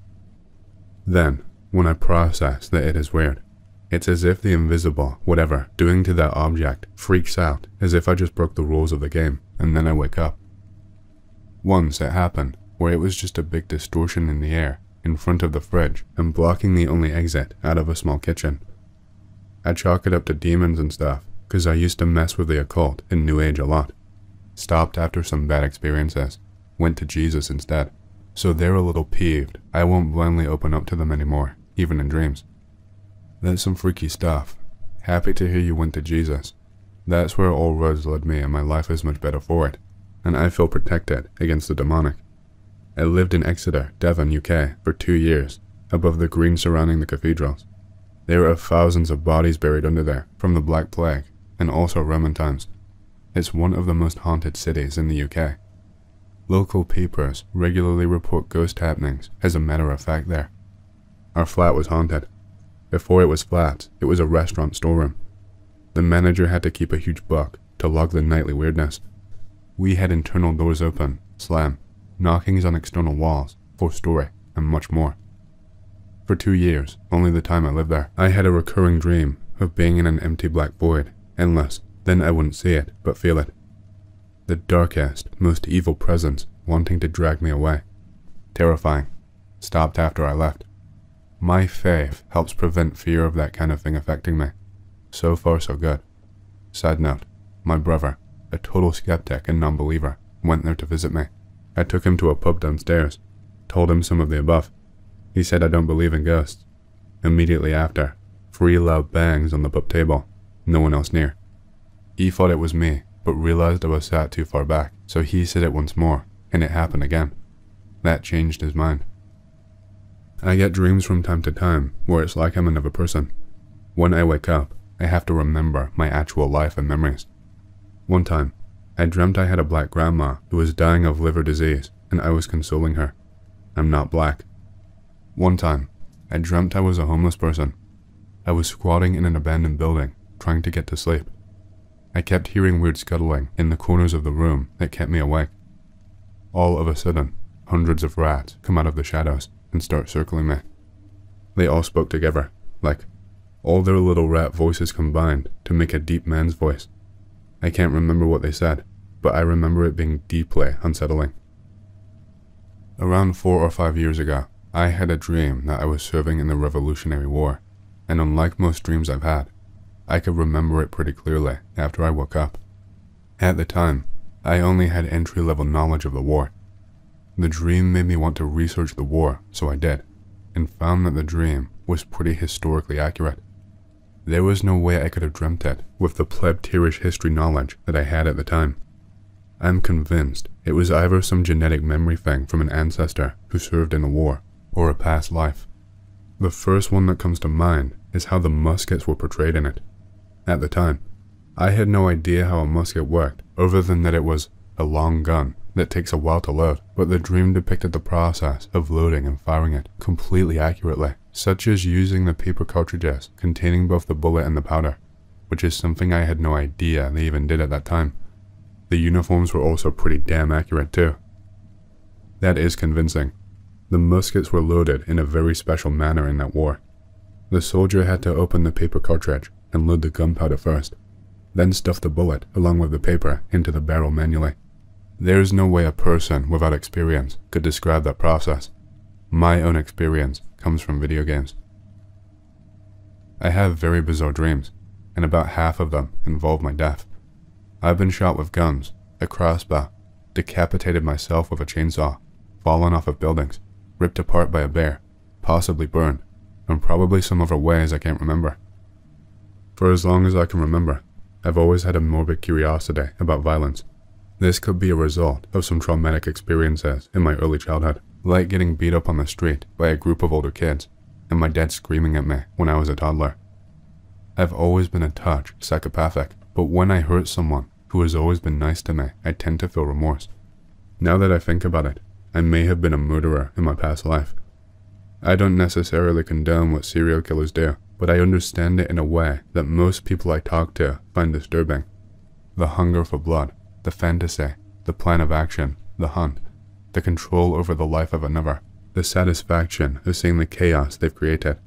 At the same time, I can put myself in the place of the victims and feel what they must have felt once they realized they were going to die. The dread, the panic, the desperation, the fight or flight, the pain and terror, and the light fading into the distance. This has given me the ability to distinguish people who are potential predators from those who are potential prey. Isn't the prevailing theory that most reincarnations occur within the same family lineage, or at the very least, the same race? My sis, who always has really surreal/crazy dreams, had a very detailed dream set in an Italian villa where she spoke to the family matriarch. We are Asian. We also share the same recurring nightmare: black greasy gears / train, an extremely loud engine, furnace, and mechanical noises. She's also had a few AP experiences without any sort of practice, but she does not know what astral projection is in the first place. She is Christian though. I've also astral projected 3 times. 2 were triggered by extreme stress, and the other time was when I randomly did a meditation retreat for like a day. Same here. I actually researched my World War II dream, and the 16th Regiment of the 6th Fallschirmjäger Division was indeed in Russia in summer 1944. The kind that was no longer fully trained, e.g., lower quality and insufficient parachute training, etc.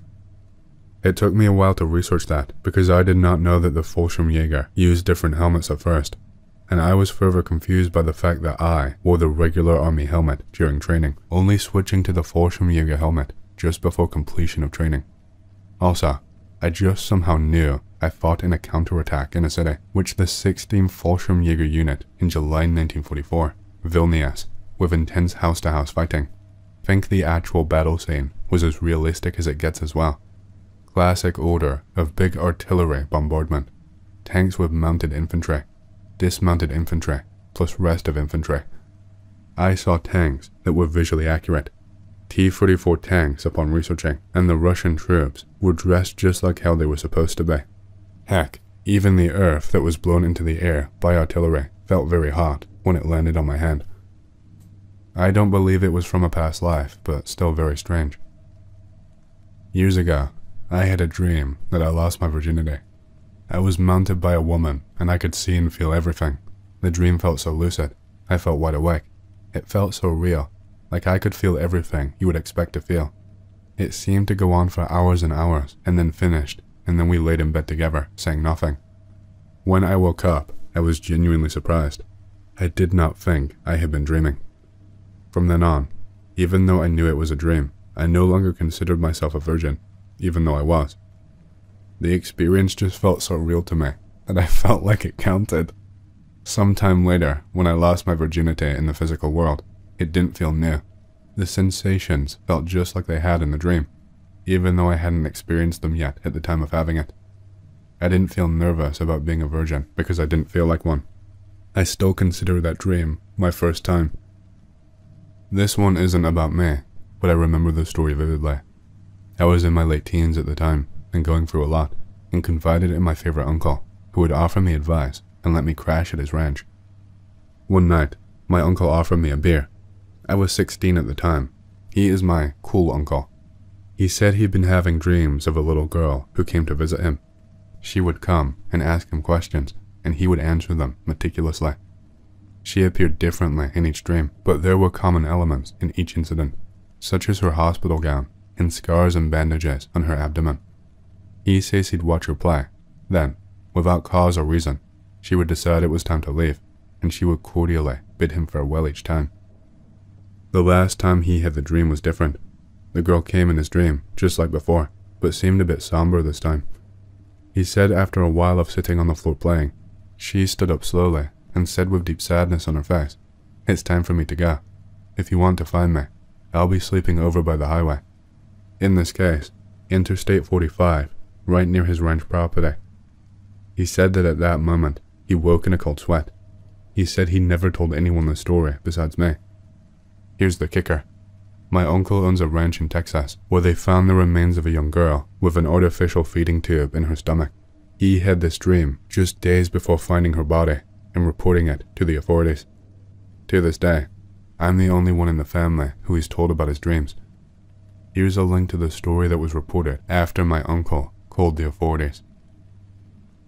I had many dreams growing up of fire bombings, whistles in the sky, melted asphalt all over people. Countless times died with a bomb blowing up in front of me. The problem is, these dreams were happening where I currently lived at the time. As I got older, the dreams warped to quarantine zones in places I have never been, and finally to something like torture chambers.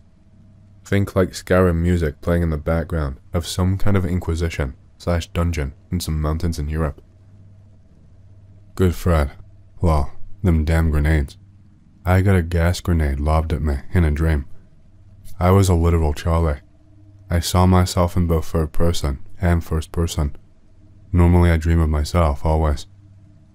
This time, I had ginger hair and a face of someone who I recognized as myself, but not from this lifetime. Was pretty certain / adamant about his name literally being Charlie. He had green uniform, general feel of World War I attire. Was walking towards the trench. Everything else was white like the Matrix. I knew I was dreaming whilst replaying this memory.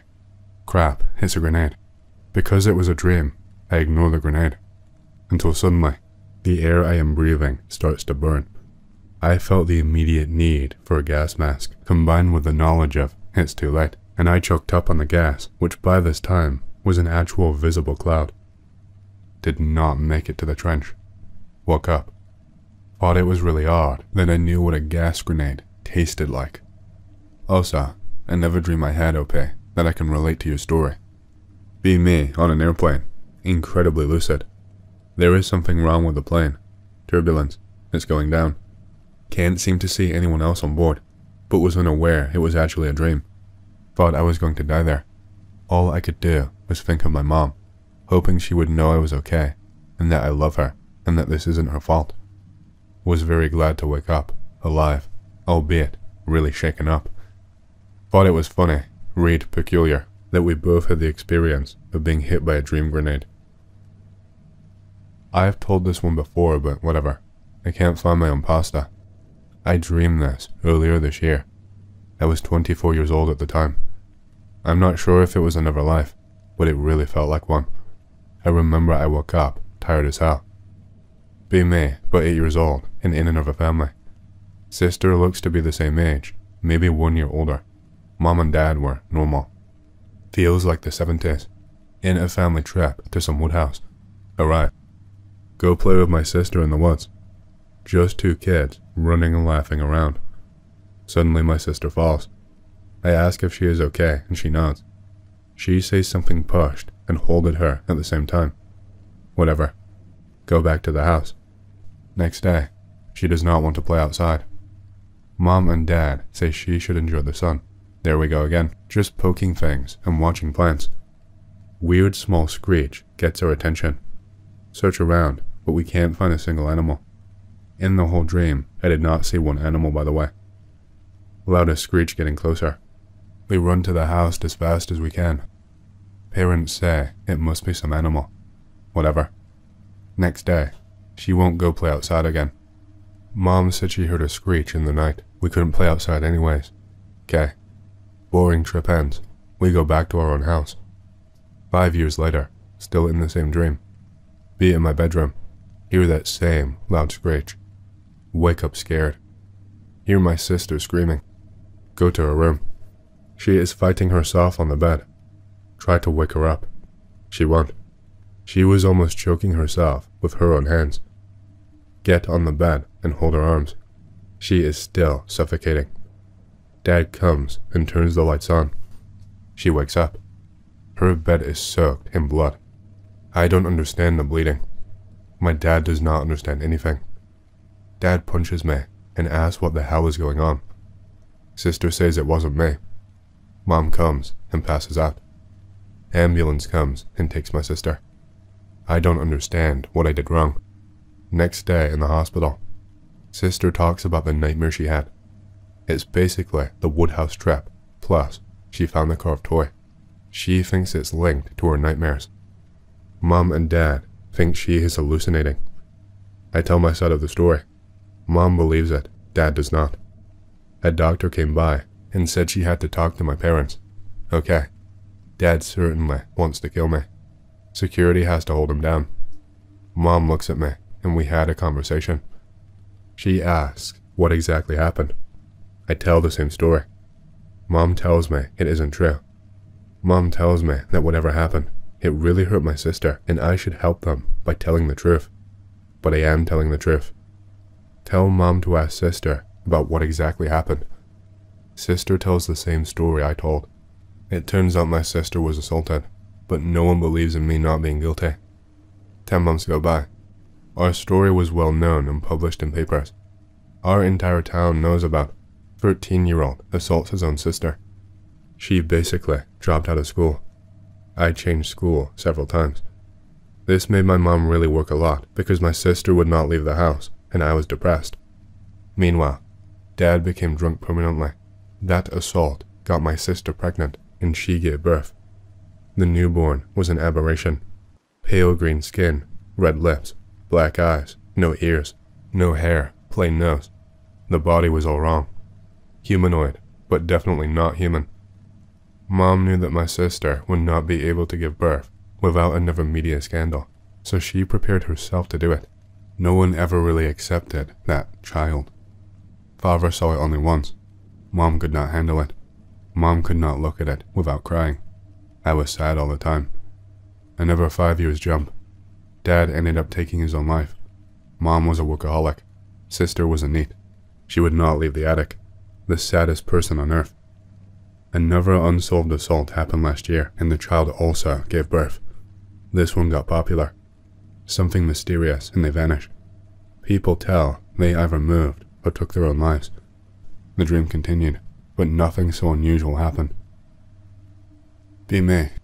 Memory of some previous lives, probably in another universe or something. Have had partial access to them since I was 2 to 3 years old. Clear access since I was 8. Can't speak the language anymore, but the memories contain context, so I still understand them, if that makes sense. Over there, people live thousands of years, and it was kind of like a Xianxia type setting. I never even knew what Xianxia was until I was 25. Can't do any of that stuff here. Frustrating as hell. Not entirely convinced this isn't some kind of pocket dimension. Can't be sure I'm not just crazy though. Spend whole life looking for supernatural stuff here. Find very little. Still got a good 40 or 50 years though, so here's hoping. Tons of stuff we never figured out back there is available here though, like electricity and true flight. Hopefully I can get back there one day and get mad rich and powerful. They knew about magnets too, they just had no idea how to use them. So frustrating. Am I joking? You decide. Interesting. It's the first time someone tells a past life that had such intriguing values. The fact that they were less developed technologically. For some things it didn't matter. They had essentially magic powers at their disposal for lots of stuff, so disease was a poor people thing and civil development was okay. It's just that like, when you can shoot fire from your hands and move super fast and all that kind of other stuff, so long as you're willing to spend way too long training your innate abilities, I guess you just miss stuff. For example, when I say true flight, I mean that people there could fly, but only on a single person basis, and by literally just making themselves lighter until they could jump insane distances. The idea of flying like a bird without energy was ridiculous. They figured you needed wings to do it, and nobody had managed to create artificial ones that worked. Also, not everyone was human. There were tons of skin colors that humans did not have. Strange body proportions, just weird stuff. Not like fantasy, manga animal people or elves, but for example, imagine those guys with the big fang teeth from Mortal Kombat, except they don't have blade arms, and instead, their arms are long enough that they can walk on them while standing upright, and they've got fur everywhere but the face. I have vivid memories of this, and have had them since I was very young, too young to even understand some of it. Did any information you learned from the other dimension ever serve you here? Yes, but not in ways you'd think. When I was introduced to things like math, I just knew them as soon as I saw them. There was no learning involved beyond the initial trigger. It was like the knowledge was just sitting there in my head and waiting for something to touch it. Then it would blossom out, and I'd have a complete, mid-level aptitude within a minute or two. Same thing for fighting. I nearly killed a kid when I was 9 in a schoolyard scrap because my first instinct when it came to blows was to kick out his knee and then crush his throat. Woodworking too. Bows and arrows, a few other things. Sometimes I still have this happen. Most recent one was actually with bread making, but it's rarer these days. It also helped me to comprehend what people around me were doing right and wrong, and avoid many traps like drugs, alcohol, religious vices in general. I come from a pretty crappy area, and I'm about the only person I grew up with who just never had any interest in those sort of things, no matter how bad it got. I have memories of people who fell into that sort of thing, so I knew to avoid it instinctively. That's sort of what I mean by I knew these things before I could understand them. I would remember something as a kid, and it would look one way, like a man going with a woman and then being sad after, but the context was too complex. Then, as an adult, it was clear he was wasting all his money on a woman who did not love him.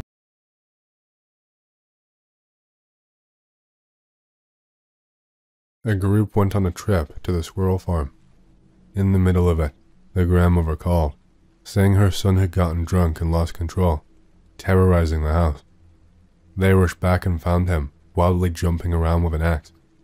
The scene was a complete mess, so they called in 3 detectives, plus the district officer, just to subdue him.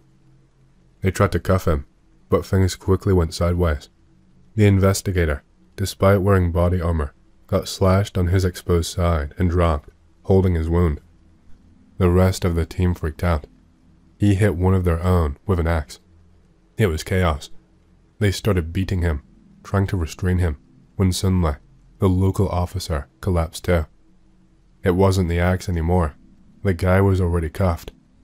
The officer turned around and saw the grandmother standing behind them, stabbing their sides with a knife. She could not bear to see them hurting her son. They restrained her too, but by then, the rest of the team had heard the commotion and come running to help. So yeah, that's the kind of messed up thing that went down. I know it's not exactly scary, but it's what I've got to share. Wow, you brought back a memory. About 5 years ago, I served in the State People's Republic. We got a call about a guy in a hut. Apparently, he had gone crazy, caught his sister out in the middle of nowhere with an axe and hit her right between the eyes. She managed to escape the house in a panic. So, we head over there. The area was not great, kind of like Burden, but not quite. It was violent and unpredictable. You never knew what to expect. We get to the building, but to reach his door, we have to go around the elevator shaft and pass by 3 other apartments. At the door, the guy yells something like, "Open up? Screw you. I will pack you up and throw you out." He was serious too. Now, we weren't looking for any heroics. My partner, Zorik, and I decided to jam the signal, let him panic for a bit. We went down to the car, suited up in heavy gear, helmets and such. Then we realized we'd forgotten the damn battering ram. Back to the car again. Zorik then says, "I left my rifle in the car. I'm sweating in my armor, saying great, let's run a marathon in this heat." Meanwhile, half the building is watching this like a Belmondo action movie. We finally decide to just bust in and figure it out. We head back to the floor, but something is off. The doors to the apartment look completely different. The fig tree on the landing has sprouted ears, and I'm sure it was not like that before. I tell Zorik, something is wrong here. What floor did we go to? He says the 10th.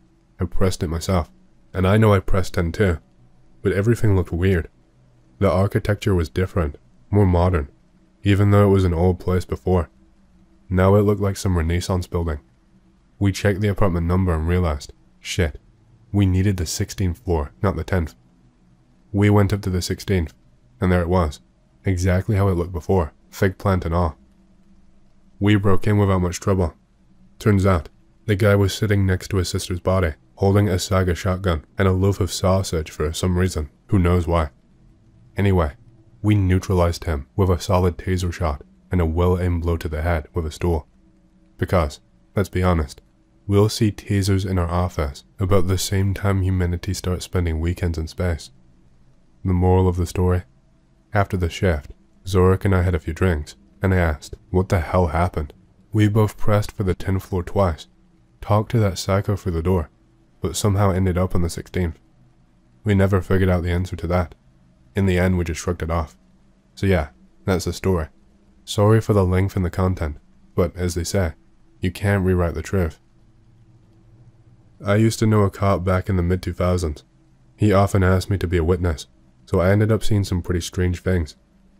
One time, in 2006, a call came in from the private sector. An old lady had been hearing a woman moaning from Uncle Petya's house. He disappeared about 5 years ago. I showed up with the cops, and we brought the old woman along as an attesting witness. We approached the house. It looked abandoned, completely overgrown with weeds and nettles taller than me. The gate barely opened. The path was so overgrown that it was clear that no one had entered in a long time. The cops were skeptical, thinking the old lady had misheard, but she insisted she had been hearing the moans for 2 days while working in her garden. They scolded her for not calling sooner, but she swore no one had gone in or out of the house. The house itself was just as overgrown, and the doors sunk into the ground. The cops circled the house, but found no signs of forced entry. We checked the windows, but they were filthy and covered by curtains. Still, one of the cops noticed for a gap in the curtains that someone was lying on the table inside. It looked like a woman, but the view was unclear. They tried to open the door, but had to break the window instead. The old lady could not climb in, so she stayed outside, mumbling while the cops and I entered the house. We first came into the kitchen, which looked like a typical Soviet-style kitchen, covered in dust and unused for ages. Newspapers lay scattered on the floor, but in the next room, things got strange. The room appeared to be a living room, with a sofa, an old tube TV, and a sideboard. In the center was a table, draped in a spotless white tablecloth, and on the table lay a half-naked woman. She looked like one of today's TikTokers, covered in tattoos, wearing a lace bra, but this was 2006, so she was probably more of an emo or goth type. I was familiar with most of the alternative scene in our city, but I did not recognize her. One of her legs was bent at the knee, but as we approached, we realized she was dead. Then we noticed something even stranger. She was not wearing any underwear, and there was a large, orange object sticking out of her. It was not hollow, but solid, and covered in a texture like sandpaper. Inside, it contained a lead rod, which seemed to be for weight. A small hose was attached to the object, running along her leg, down to the floor, and disappearing between the floorboards. Despite the object, there was hardly any blood on the table, just a small puddle and a few drops. One of the cops stomped on the floor and said it felt hollow, like there might be a basement. We found a hatch in the corner near the sideboard and opened it. There was a wooden staircase leading down. One of the cops ran to the car to get a flashlight, and we descended into the basement. It was empty, except for some shelves with jars, farm tools, and a broken window. The hose from upstairs dangled from the ceiling, and beneath it was a circular imprint as if something had been placed there. Back upstairs, the cops searched the living room and found the woman's shoes behind the sofa. One shoe held her pants, and the other a gold bracelet. No other belongings were found. We checked the second room, likely a bedroom, but it was untouched. As for the investigation, the woman had died about 7 hours before we arrived. She was around 23 to 25 years old, not from the area, and no one ever came forward to claim they were her family. She was buried as an unknown. There were no drugs in her system, and she was otherwise healthy. She died from shock, likely due to the pain caused by that object. It was later described to me by the cop as a ripper and a dilator at the same time. The object had been used in a back and forth motion, simulating sex. The house's owner was eventually found. He had moved away to care for his sick sister and suffered a stroke. He'd been half paralyzed for 3 years and had not been back. He did not recognize the woman in the photo we showed him. There were still many unanswered questions. There were no signs of restraints on the woman's body, and no indications she had struggled. Where were her other clothes? The entire property was searched, even the outhouse, but nothing else was found. The basement window was small enough that only a thin person or a child could fit through it. The woman herself might have been able to, but why would she? And if she had done all this to herself, why drain her own blood? 2 fingerprints were found on the object, but they did not match hers. If she was not local, why would she come to a stranger's house to die in such a bizarre way? 5 years later, a drunk man at a train station was arrested for attacking a cop. It turned out he had been previously imprisoned for the murder of his wife in a ritualistic manner. When questioned, he eventually confessed to the woman's death.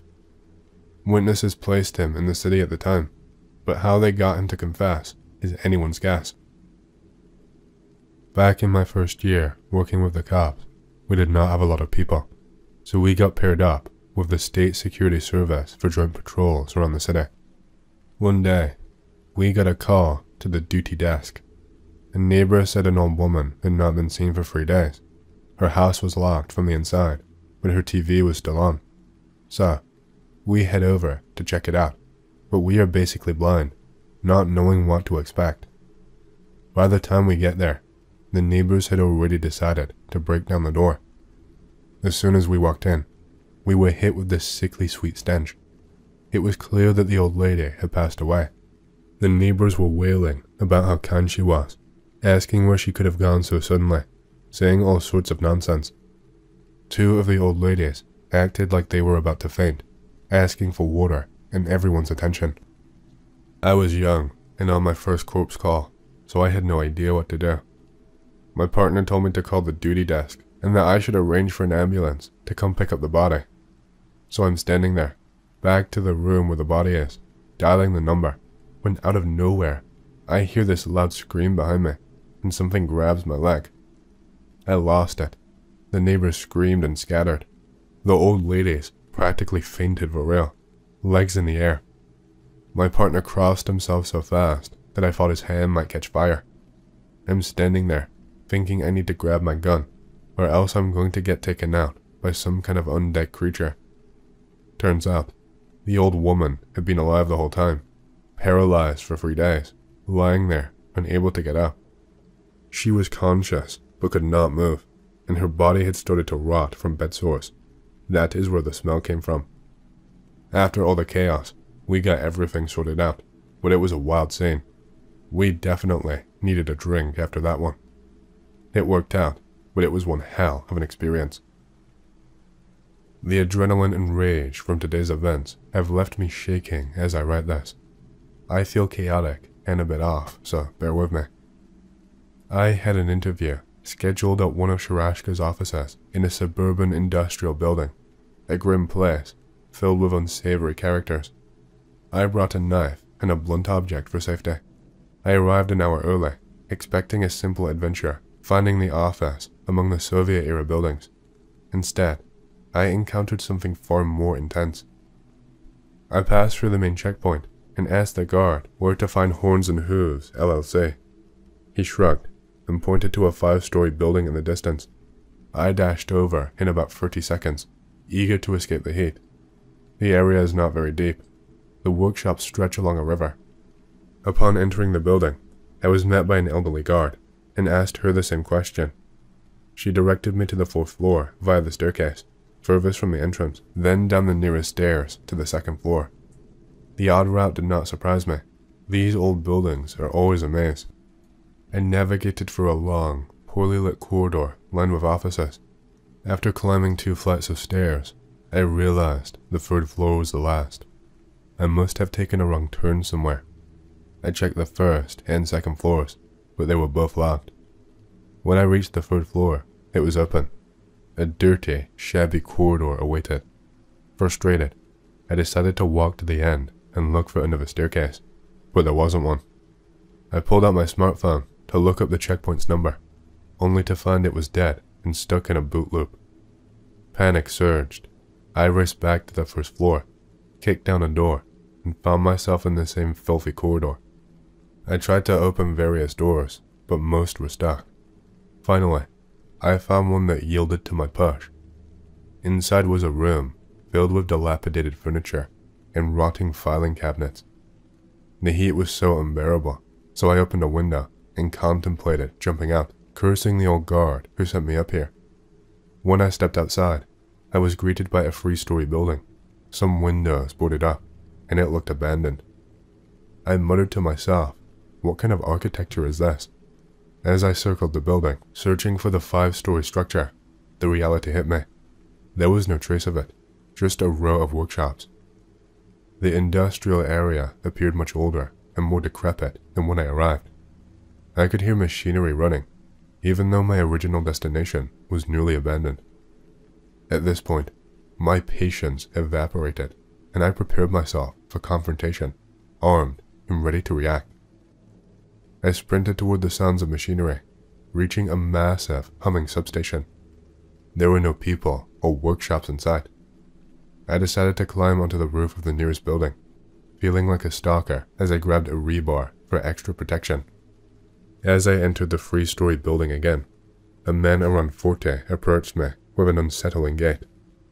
Losing my grip on sanity, I pulled the trigger on my weapon and waved the rebar, shouting, "Where is the portal? I need to get back." He panicked and bolted into a room, moving in an unnatural way. I followed, kicking the door down, ready to confront whatever madness awaited. Instead of the room I expected, I found myself back in the same corridor, holding a rotting piece of iron instead of the rebar. Cursing, I exited, only to find a young man at the checkpoint, staring at me like I was insane. I asked him, "Where is the office of Horns and Hooves LLC, dear demonic gatekeeper?" He seemed just as lost and afraid as I was. After I explained my situation, he revealed that the staircase I sought had not existed for 30 years and had been blocked due to a collapse. He mentioned hearing strange footsteps from that area, noting that many offices were empty and the tenants were shady. Frustrated, I pulled out my working phone, called an Uber, and headed home. Now, here are some strange takeaways from today. 1. The weapon was unloaded. The cartridges were all in the magazine. 2. What felt like a 30 to 40 minute ordeal turned out to be nearly 9 hours. I arrived at 11 a.m. and left at 8 p.m. From the moment I stepped into that corridor, I felt a deep sense of unease. I can't shake the feeling that the old guard sent me on a route that was relevant 30 years ago, now possibly leading to a drug lab or chemical site. Did I breathe in something toxic and pass out, only to wake up in that utility room? The options now seem clear. 1. Return with friends, preferably equipped with gas masks. 2. Contact the employer to clarify my bizarre experience before they hear about my erratic behavior. One of my friends works in the criminal investigation department, focusing on finding missing people, what he calls lost individuals. He shared insights about the harsh realities of police work. In Russia, around 200,000 missing persons reports are filed each year, even in peacetime. About 100,000 of these cases are resolved, meaning the individuals are located, either alive or deceased, identified by relatives or by the missing persons themselves. This leaves a troubling question. Where do the remaining 100,000 go? My friend emphasized that he would only discuss cases involving official complaints filed by relatives or colleagues. I looked up statistics online and found varying numbers. However, he insists all published statistics are false, unreliable, and serve only to satisfy bureaucratic needs. The main categories of missing individuals who are not found include 1. Those who disappear suddenly, without explanation. People who go hunting, fishing, or hiking. Individuals who have a fight with their partner and leave home. Those who leave due to issues like alcoholism, mental illness, or drug addiction, often ending up as unidentified bodies in crematoriums. Runaway children from orphanages. Individuals who disappear under suspicious circumstances, such as deaths or ties to criminal groups. People who vanish during military conflicts or natural disasters. The homeless. Approximately half of the missing persons fall into the first category, those who suddenly vanish without a trace. That means around 50,000 people each year disappear for reasons that remain a mystery. Let's explore some of these cases. One morning, a woman who was a mother of 2 dropped one child off at kindergarten and the other at school before boarding a minibus. She never arrived at work, which was only a minute's walk, about 100 meters away from the bus stop. It was as if she had vanished. Her husband and her family searched everywhere, combing through her phone records and scoured their apartment, yet they found nothing at all. The minibus passengers recalled seeing her get off at the correct stop. She worked as a minor official in the district administration. In another case, a man who seemed to have it all, a wife, a child, a good job, left for work one morning in his Ford Mondeo and never arrived. Days later, his car was discovered parked on the side of the road with no signs of struggle or robbery. The keys were still in the ignition, and his laptop and phone were inside, charging. Despite extensive searches of the area with police dogs, there were no leads. He was just an average manager, not the owner of a business, with no debts except for a car loan. His wife, a doctor, reported no unusual activity on their accounts. Then there's the chilling story of a young mother who went to buy cottage cheese and milk. With her baby under a year old, she usually made quick trips while the child napped. This time, she left and never returned. Despite extensive searches lasting over a year, there were no clues at all. In a more perplexing case, two families on vacation stopped at a roadside hotel. After a night's rest, one man was missing. His wife and kids had been sleeping soundly, unaware. The hotel staff did not see anything unusual, and the door was not locked. Surveillance cameras only monitored the parking lot, and the men's belongings were left behind. It is assumed he went outside for a smoke, but no cigarettes were found. Another case involved a programmer who disappeared during his lunch break. Living with a girlfriend and juggling a car loan, he left for lunch and never returned. His dishes were dirty when she came home, indicating he had been there. His phone went silent an hour after he left work. Perhaps the most startling case is that of a police captain who vanished. He boarded a train for work one morning, but never arrived. Everyone involved was questioned, yet it was as if he had simply disappeared into thin air. These stories are just a glimpse into the thousands of similar cases across the country. Where do these missing individuals go? Here are some theories based on past cases where people were eventually found, alive or dead. 1. Murders. Bodies disposed of in various ways. 2. Kidnapping for forced labor. 3. Organ trafficking. 4. Forced prostitution. 5. Accidental deaths due to unforeseen circumstances. An experienced officer who joined the force in the mid-90s shared that the statistics have remained consistent over the years. He travels for work and finds that the numbers are similar everywhere. He even jokingly expressed a belief in alien abductions, given how inexplicably people vanish without a trace. Each year, around 50,000 individuals, men, women, children, and the elderly, disappear. While this figure may seem small compared to the annual population decline of 1 million in the country, these are real people, relatives and friends left in anguish, searching for answers. First story. My mother works in the police, and since I did not play outside much as a child due to the rough environment, I absorbed her incredible stories from the field. I don't recall every detail, but a few stories have stuck with me. One involved two young thugs, aged 13 to 14, who mercilessly targeted a weaker individual, aged 10, facing no resistance. They lured him to a basement or an abandoned location and began to beat him with whatever they could find, showing no signs of compassion. They even struck him on the head, disregarding his pleas to stop. The victim ended up with a fractured skull, bad enough to leave him alive, but unable to move or speak. What did these two geniuses do next? They left him in that state, returning later with a teaspoon. One of the thugs decided to feed the dying man, but lacking supplies, and given the twisted minds, they opted to feed him his own brains. With the spoon, the thug scooped out part of the victim's cerebral cortex and forced it into his mouth. I honestly can't say whether the man was alive or dead at that moment, but his mother later claimed that he had indeed swallowed the grisly substance.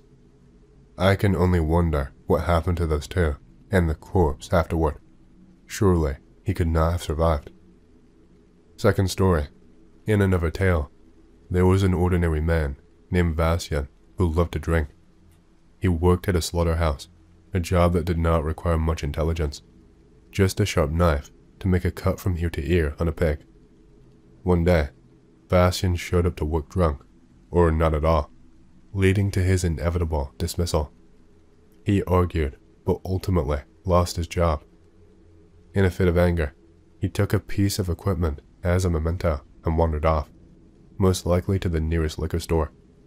After drinking heavily, he headed home. The most sensible choice would have been to take the tram.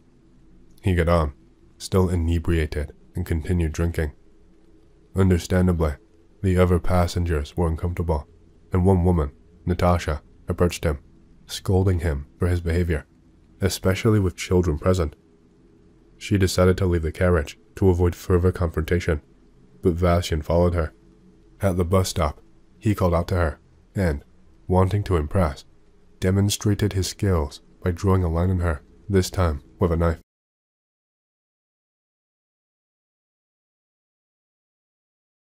Many often ask me why I avoid the Obvodny Canal area, and especially the Volkova River.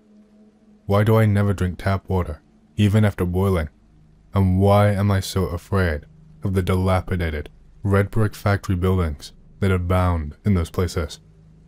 Several years have passed since all of this happened, and I, not without the influence of certain circumstances, found the strength to tell the whole truth as it is. But first things first, perhaps you will consider me crazy. You will think that I have completely lost my mind. You will be partly right. My mental health has indeed seriously deteriorated. But, unfortunately, this was not the cause, but the consequence of everything that I am now firmly committed to tell. It all started on that ill-fated day when I went to a car service station located on the Volkovka embankment. This isn't the first time I've been to that area, but this time I was forced into the depths of these industrial slums. Even though the day was very sunny, it seemed like the light barely reached these dirty little streets. The surrounding landscape produced an infernal impression. The ancient tombstones of the Volkovka cemetery alternated with half-abandoned, crumbling buildings of some workshops and structures built on the site of ancient graves, which were simply razed to the ground for the sake of industrial development. Now all these red brick buildings have long been abandoned, and only in rare places, individual nooks and crannies, parts of something once great, were converted into warehouses, car depots, car service centers, and cemeteries of long abandoned, rotting trucks.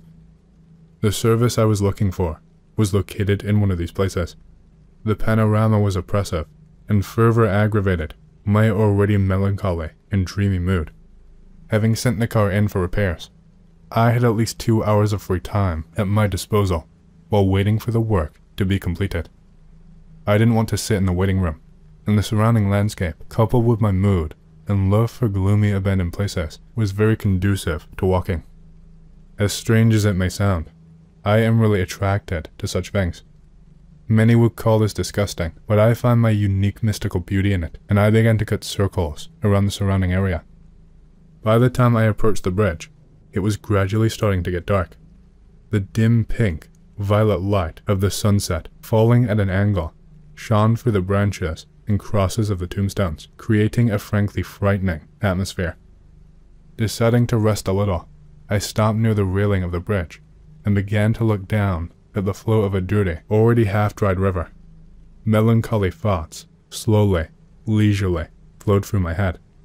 It was as if I had paused my fast and frantic life and was now thinking about everything that was, is, and should be in the future, contemplating. In the muddy, opaque water, some kind of grey-brown mud swirled, dissolving and mixing, completely different from what is usually seen in the water of normal rivers. My thoughts flew into the distance, and now I was imagining that this strange, swirling mud was nothing more than particles of decomposed corpses from the cemetery through which the river flowed. It happens when you look at something for a long time, like fire or clouds. Their intertwining begins to form into some kind of drawings, symbols, and images. Apparently, this happened now. Only the object of observation in my case was the mud seething in the river flow. At some point, it suddenly seemed to me that it had formed into the shape of a human face, and this face floated with the flow, looking at me with its cloudy white eyes without pupils. I jumped up, as if scalded, but as soon as I got scared, the obsession dissipated. One more look, and there was no longer any face, just strangely mixing streams of some small particles in the water. It began to seem to me that this whirlpool was literally drawing my thoughts into itself, having some kind of hypnotic effect, which it probably has for a tired person.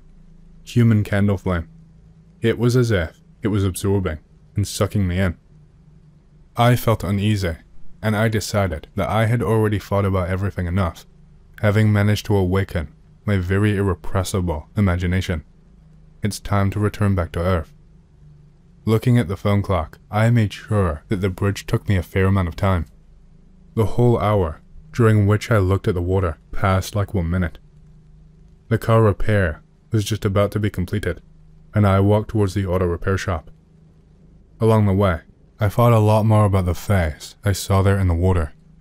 It was very reminiscent of the face of a half-decomposed corpse, and for some time, I even speculated that the river passing through the cemetery could have washed away one of the coastal graves. But soon, I finally established myself in the idea that this was only a momentary obsession caused by my inflamed imagination. This was probably partly true, but now it seems to me that the line between real and imaginary, between reality and a dream, is not as strong as many people think. It is possible that it was my mood and sensitivity that revealed to me something that could never be revealed to a person passing over this bridge on the way to work. A man too driven by the pace of his crazy life to be able to notice what is around him. Probably, this whole story could have ended with this episode, but there must have been something in it that hooked me then. Some small grain that penetrated my mind and never let me go. A drop of poison, poisoning me from the inside, and now changing the form of me beyond recognition. I started having dreams. Almost the entire next week, I dreamed of the muddy water of Volkovka and this bridge. Occasionally, I heard some kind of rhythmic whisper. Every night, peering into the water, I expected to see something in it, something terrible. And at the very moment when it was about to appear, I woke up in a cold sweat. These dreams did not give me peace. I was drawn back to this bridge like a magnet, unable to bear it. The next Thursday, I made time in my busy schedule for this trip. By that time, I had managed to convince myself of the ridiculousness of what was happening, and I arrived at the place, albeit in the evening, but with a fair amount of irony. I expected to quickly look down, and, having made sure that there was nothing supernatural, and also having finally calmed my curiosity, to go home. The water was still cloudy and opaque. Mixed mud was still swirling in the stream, emerging from under the bridge. I looked a little more, and was already looking away, getting ready to leave, when suddenly, I heard something. Some rustling sounds coming from an abandoned industrial area near the bridge. I froze and began to listen. Since there were no cars around, it was very quiet, and the more I listened to this viscous silence, the more clearly the sounds became. Finally, I was able to understand what it was. A human whisper. It gradually became more distinct, and I realized that I had been hearing it for a long time. It was there when I got out of the car, but I only noticed it now. The whisper came from somewhere in front and below, as if from a river, but as its volume increased more and more, the direction to its source became less and less clear to me. It seemed to be coming from all sides, until, finally, at some point, it seemed to sound right in my head. Gradually, I made out more and more details. The same words were constantly repeated by several people, although I could still not even make out the language that they were speaking. They were pronounced rhythmically, constantly repeating in a circle, as if it were some kind of mantra or spell. The sounds of dull blows began to mix with the whispering, as if the whisperers began to hit something on the wooden floor in time with each word. The words were strange, they sounded like names. I remember these words with a shudder. The volume of the whispers grew, and the unknown people began to place more and more emphasis on each word, highlighting and pronouncing them with increasing pressure and confidence. This terrible action was about to reach some kind of apogee which it was striving for with increasing speed. Unable to do anything, I stood spellbound and listened. Now I'm scared to imagine what could have happened if headlights had not suddenly appeared behind me, and the rustling sound of studded tires rolling on the asphalt had not been heard. A truck driving by brought me out of my stupor, and the illusion dissipated. Having come to my senses, I looked at the time. A whole hour had passed. How? It got dark. In a state of extreme confusion, I got into the car and immediately drove away. Perhaps the reason for this was my nervous excitement, lack of sleep, and melancholic mood. This became less and less credible. A little scared and unsettled, I returned home. The dreams did not repeat themselves anymore, but I couldn't just leave it like that. The first thing I did was start looking for history and urban legends about these places, which turned out to be plenty. Looking ahead, I will say that it all began long before the appearance of a modern city here, and even long before large villages. Once upon a time in this place, there was an ancient pagan temple where the Karelians living here practiced very unpleasant cults. Once upon a time, the air here was charged with names that I not only dare not say out loud, but even name on these pages. But then, I didn't know so much. On the internet, I found information about frequent suicides in this area, as well as about the allegedly found ancient burial which was discovered during construction. But what interested me the most was the history of the cemetery. I have read many horror stories about how at night, in this area, you can meet the ghosts of people whose graves were razed to the ground to build roads, factories, and warehouses in their place. Their disturbed souls could not rest since they had nowhere to return to, and so they continued to walk from night to night and look for their final resting place. The bridge I was interested in, as it turned out, is called Grapovsky. Directly next to it, there used to be some kind of woodworking plant, an abandoned bridge across Volkovka equipped with rails which used to transport sawmill materials is visible from my favorite place near the railing. The plant is partially abandoned and partially demolished. A significant part of its territory was occupied by a recently built central substation for 330 kilovolts, from which underground tunnels with high voltage cables go to the south of the city to the 7th thermal power plant. Also nearby is a certain military research and production association for special materials and a skin and venereal disease clinic located in an ancient building of a former almshouse and surrounded on 3 sides by a cemetery. Wikimedia provided even more information. It took me to several water supply facilities located nearby, as well as to the vast territory of the Volkov waterworks. My curiosity is very insatiable, and soon I managed to find a man from the water utility who told me something else. He hinted that the management of water utility knew about something connected with this place, and was possibly involved in some of the events. Having made sure that I could be trusted, he told me that he had once been in a bomb shelter that had fallen into partial disrepair located in the south of the territory of the waterworks.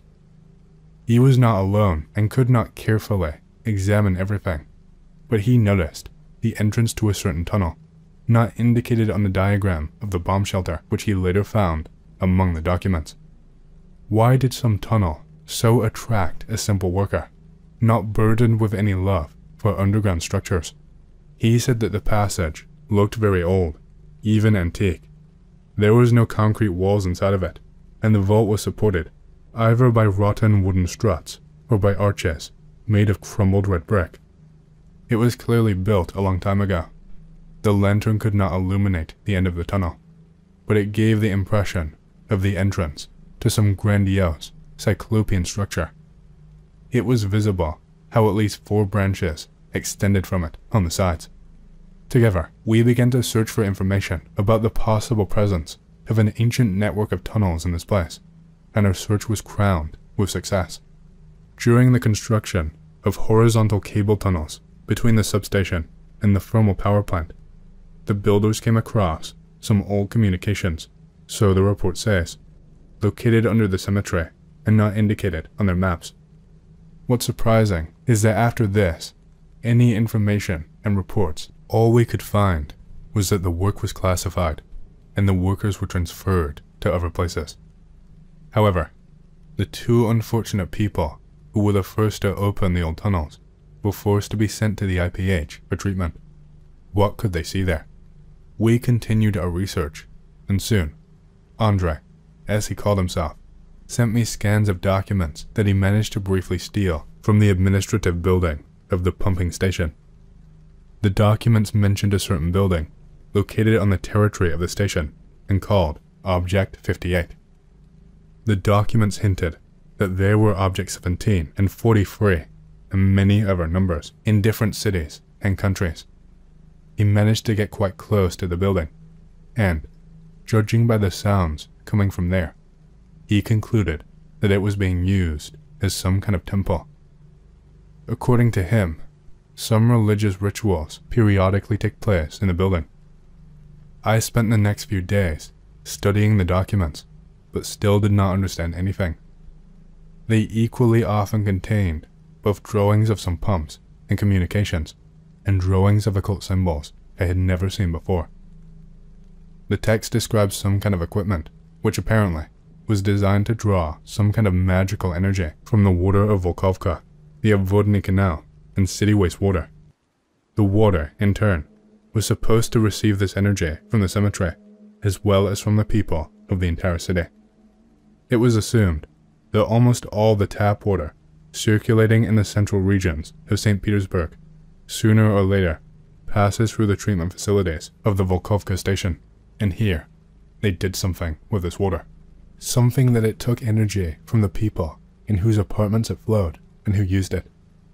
The document said that all this energy should be used to summon some creatures, and in this way, the authors of the documents will be able to create what, according to them, their ancestors could not do. All of this reminded me of sheer nonsense, and I even began to think that Andre had forged documents just to prank me. However, he convinced me otherwise, and then I made up my mind. I remember well how we met that night, and he led me into the station territory through a hole in the fence. I will tell you only one thing: stay as far away from this place as possible. From the inside, it looks like a pumping station, only until you enter a series of rooms that are part of the system, the drawings of which Andre was able to find. In the first of them, I saw the same water from Volkovka with strange, swirling mud inside of it. The mud continually formed into images of the faces of dead people. There was pleading and horror on their faces, but I didn't know how to help them. These souls were destined to become fuel for some truly inhuman purposes. We wandered around the premises for a long time, trying to understand how it all worked, until we found the entrance to the basement. From there, we entered the tunnels.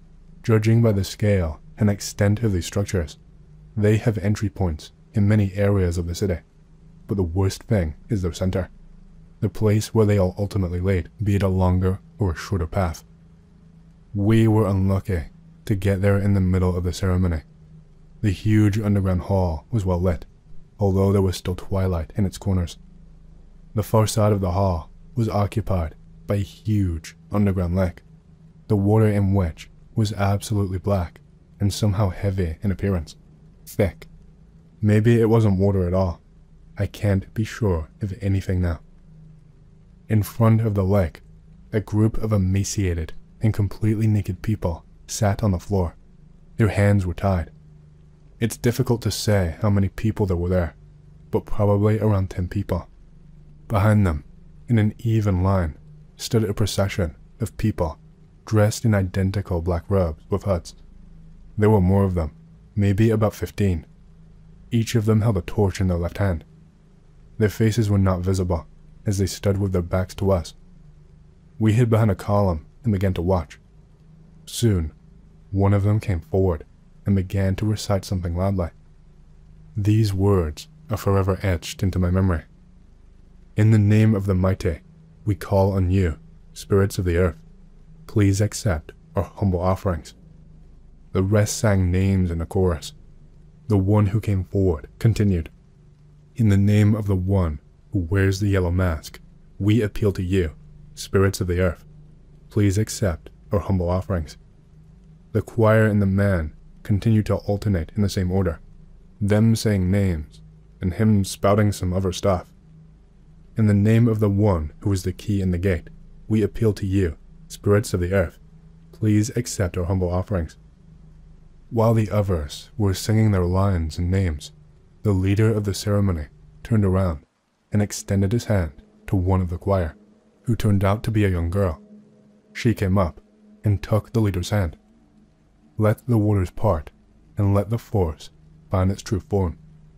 With a shudder, and unable to move so as not to be discovered, we watched as the black abyss of water suddenly began to boil. The leader of the ceremony brought the girl to the very edge of the water of this ungodly lake. She spread her arms to the side, and the robes fell from her shoulders, revealing a completely naked body. Small gray particles, like sand, escaped from the disgusting abyss and soared upward, forming under the ceiling into a terrifying parody of any earthly creature. The next moment, it attacked the girl and swallowed her up in itself. A new speaker suddenly took the place of the previous speaker from somewhere outside our field of vision. He was dressed in a rich robe, decorated with gold and silver ornaments and embroidery. The entire hem of this robe was covered with some kind of signs. He extended his hands to the creatures and said, "I listen to the ancients. I call the true names. Come, spirits of the earth, and accept the gift of the will of these mortals." And then the worst thing began. Although we were watching on the sly, and no one saw us, together with the unfortunate people tied up and left near the shore of the underground lake, we felt that we had lost all ability to control our bodies. Suddenly, our lips began to move by themselves, and I heard my own voice, echoed by the voices of all those gathered, both prisoners and heroes of the occasion. "I give you power over myself, my lord, from now and forever." I remember very vaguely what happened next.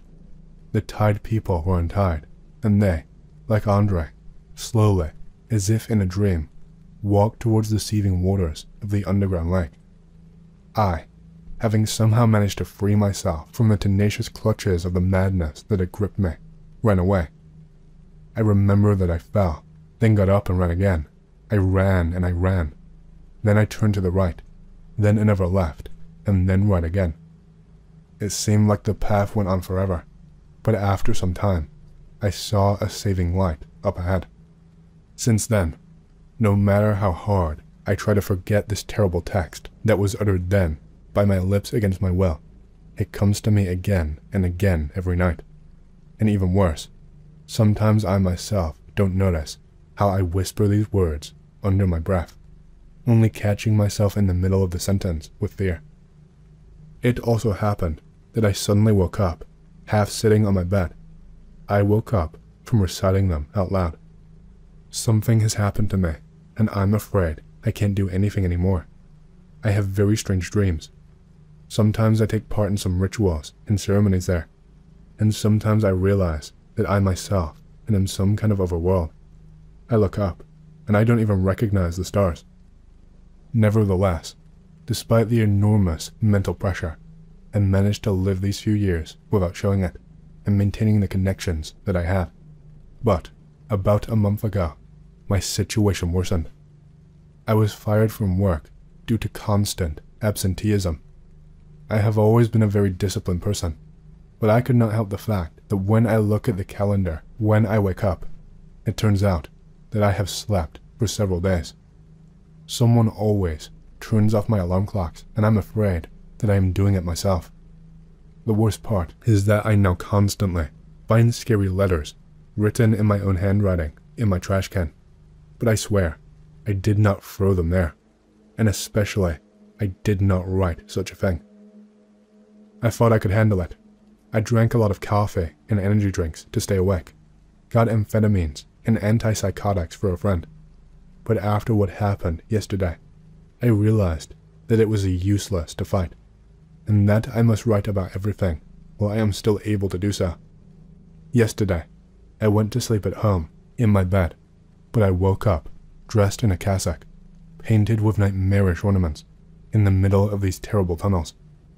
I ran as fast as I could, and I didn't even understand whether I was running from the tunnels or from myself. I was lucky to get up again, but what will happen next time if I end up sleepwalking there again, or wake up somewhere else? I will share my story for the first time, here and now. When I was 14, I had the most traumatic experience of my life. I will never forget it. I was living in a suburb of Minneapolis at the time. It was an extremely hot summer day in August. I was running around with friends in the neighborhood playing tag when I noticed a huge grasshopper or locust clinging to the side of my house. I was an odd teen. I used to capture insects and do experiments on them, so you can understand how excited I was to see such a big insect within my grasp. I captured the thing, and remember thinking it strange how it didn't struggle in my hands. I grabbed my notepad to take some notes, and a bunch of household cleaners we had stored in the cupboard below the sink. I added a bit of bleach or something, and things started going crazy. Note, I added several more chemicals over the next 10 minutes or so, until the creature was dead, at which point I threw it in the toilet, flushed, and watched it swirl down the drain until it disappeared. After I had put the chemicals back into place, I went into my bedroom to place the notepad back in the drawer of my nightstand. The second I entered the room, I saw that damn thing I had just tortured and flushed down the toilet, chilling on my little nightstand. I did a double take. Sure enough, it was still there. I approached slowly to examine the insect. When I grabbed the thing between my index finger and thumb, the weirdest thing happened. Imagine there is a piece of fabric in the palm of your left hand. It represents the fabric of space and time. Now take your right hand and pinch a piece of the fabric between said fingers and then invert it or pull it inside out so that the bottom of the fabric is now on top. When I grabbed that thing, it was as if all of reality had flipped inside out.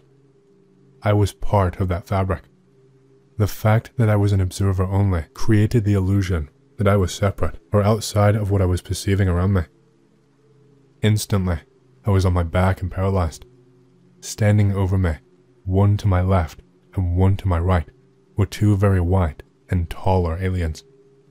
Keep in mind, at that point in my life, I had never seen the classic, stereotypical image of an alien. It wasn't until I was 19 when I saw the cover of a book titled Communion that I realized that what had tormented me that day were aliens. They had the same big head and huge black eyes as the creature on the cover of that book, except they were very tall and very white, and not the little grey aliens most people describe under hypnosis. Anyway, the two ETs or demons or whatever they have placed the palm of their hands over my ribcage, and what I experienced at that moment I can only describe as raw terror. It was absolute terror, electric terror. I couldn't breathe or move or even blink. I could not tell you how long it lasted, or what even happened after. I have no recollection of any of it ending. I didn't come into my bedroom or anywhere for that matter. That was it. What I did later that day, or who I talked with about the experience, is completely unknown to me. All I know is that from that moment on, I have been a different person. It was the defining moment of my life. A year or so ago, I got a little buzzed and called my dad to talk. I asked him something I had wanted to ask him for years, but never dared to do so because I didn't really want to know. I asked him if he or mom ever noticed anything strange about me when I was a child, and if I had said anything about what I was going through, as I had always suffered from what I can only describe as being severe night terrors. I was afraid to go to bed. In fact, it had a severe impact on my youth. What my dad said actually caused me to start hyperventilating, and I had to end the phone call immediately.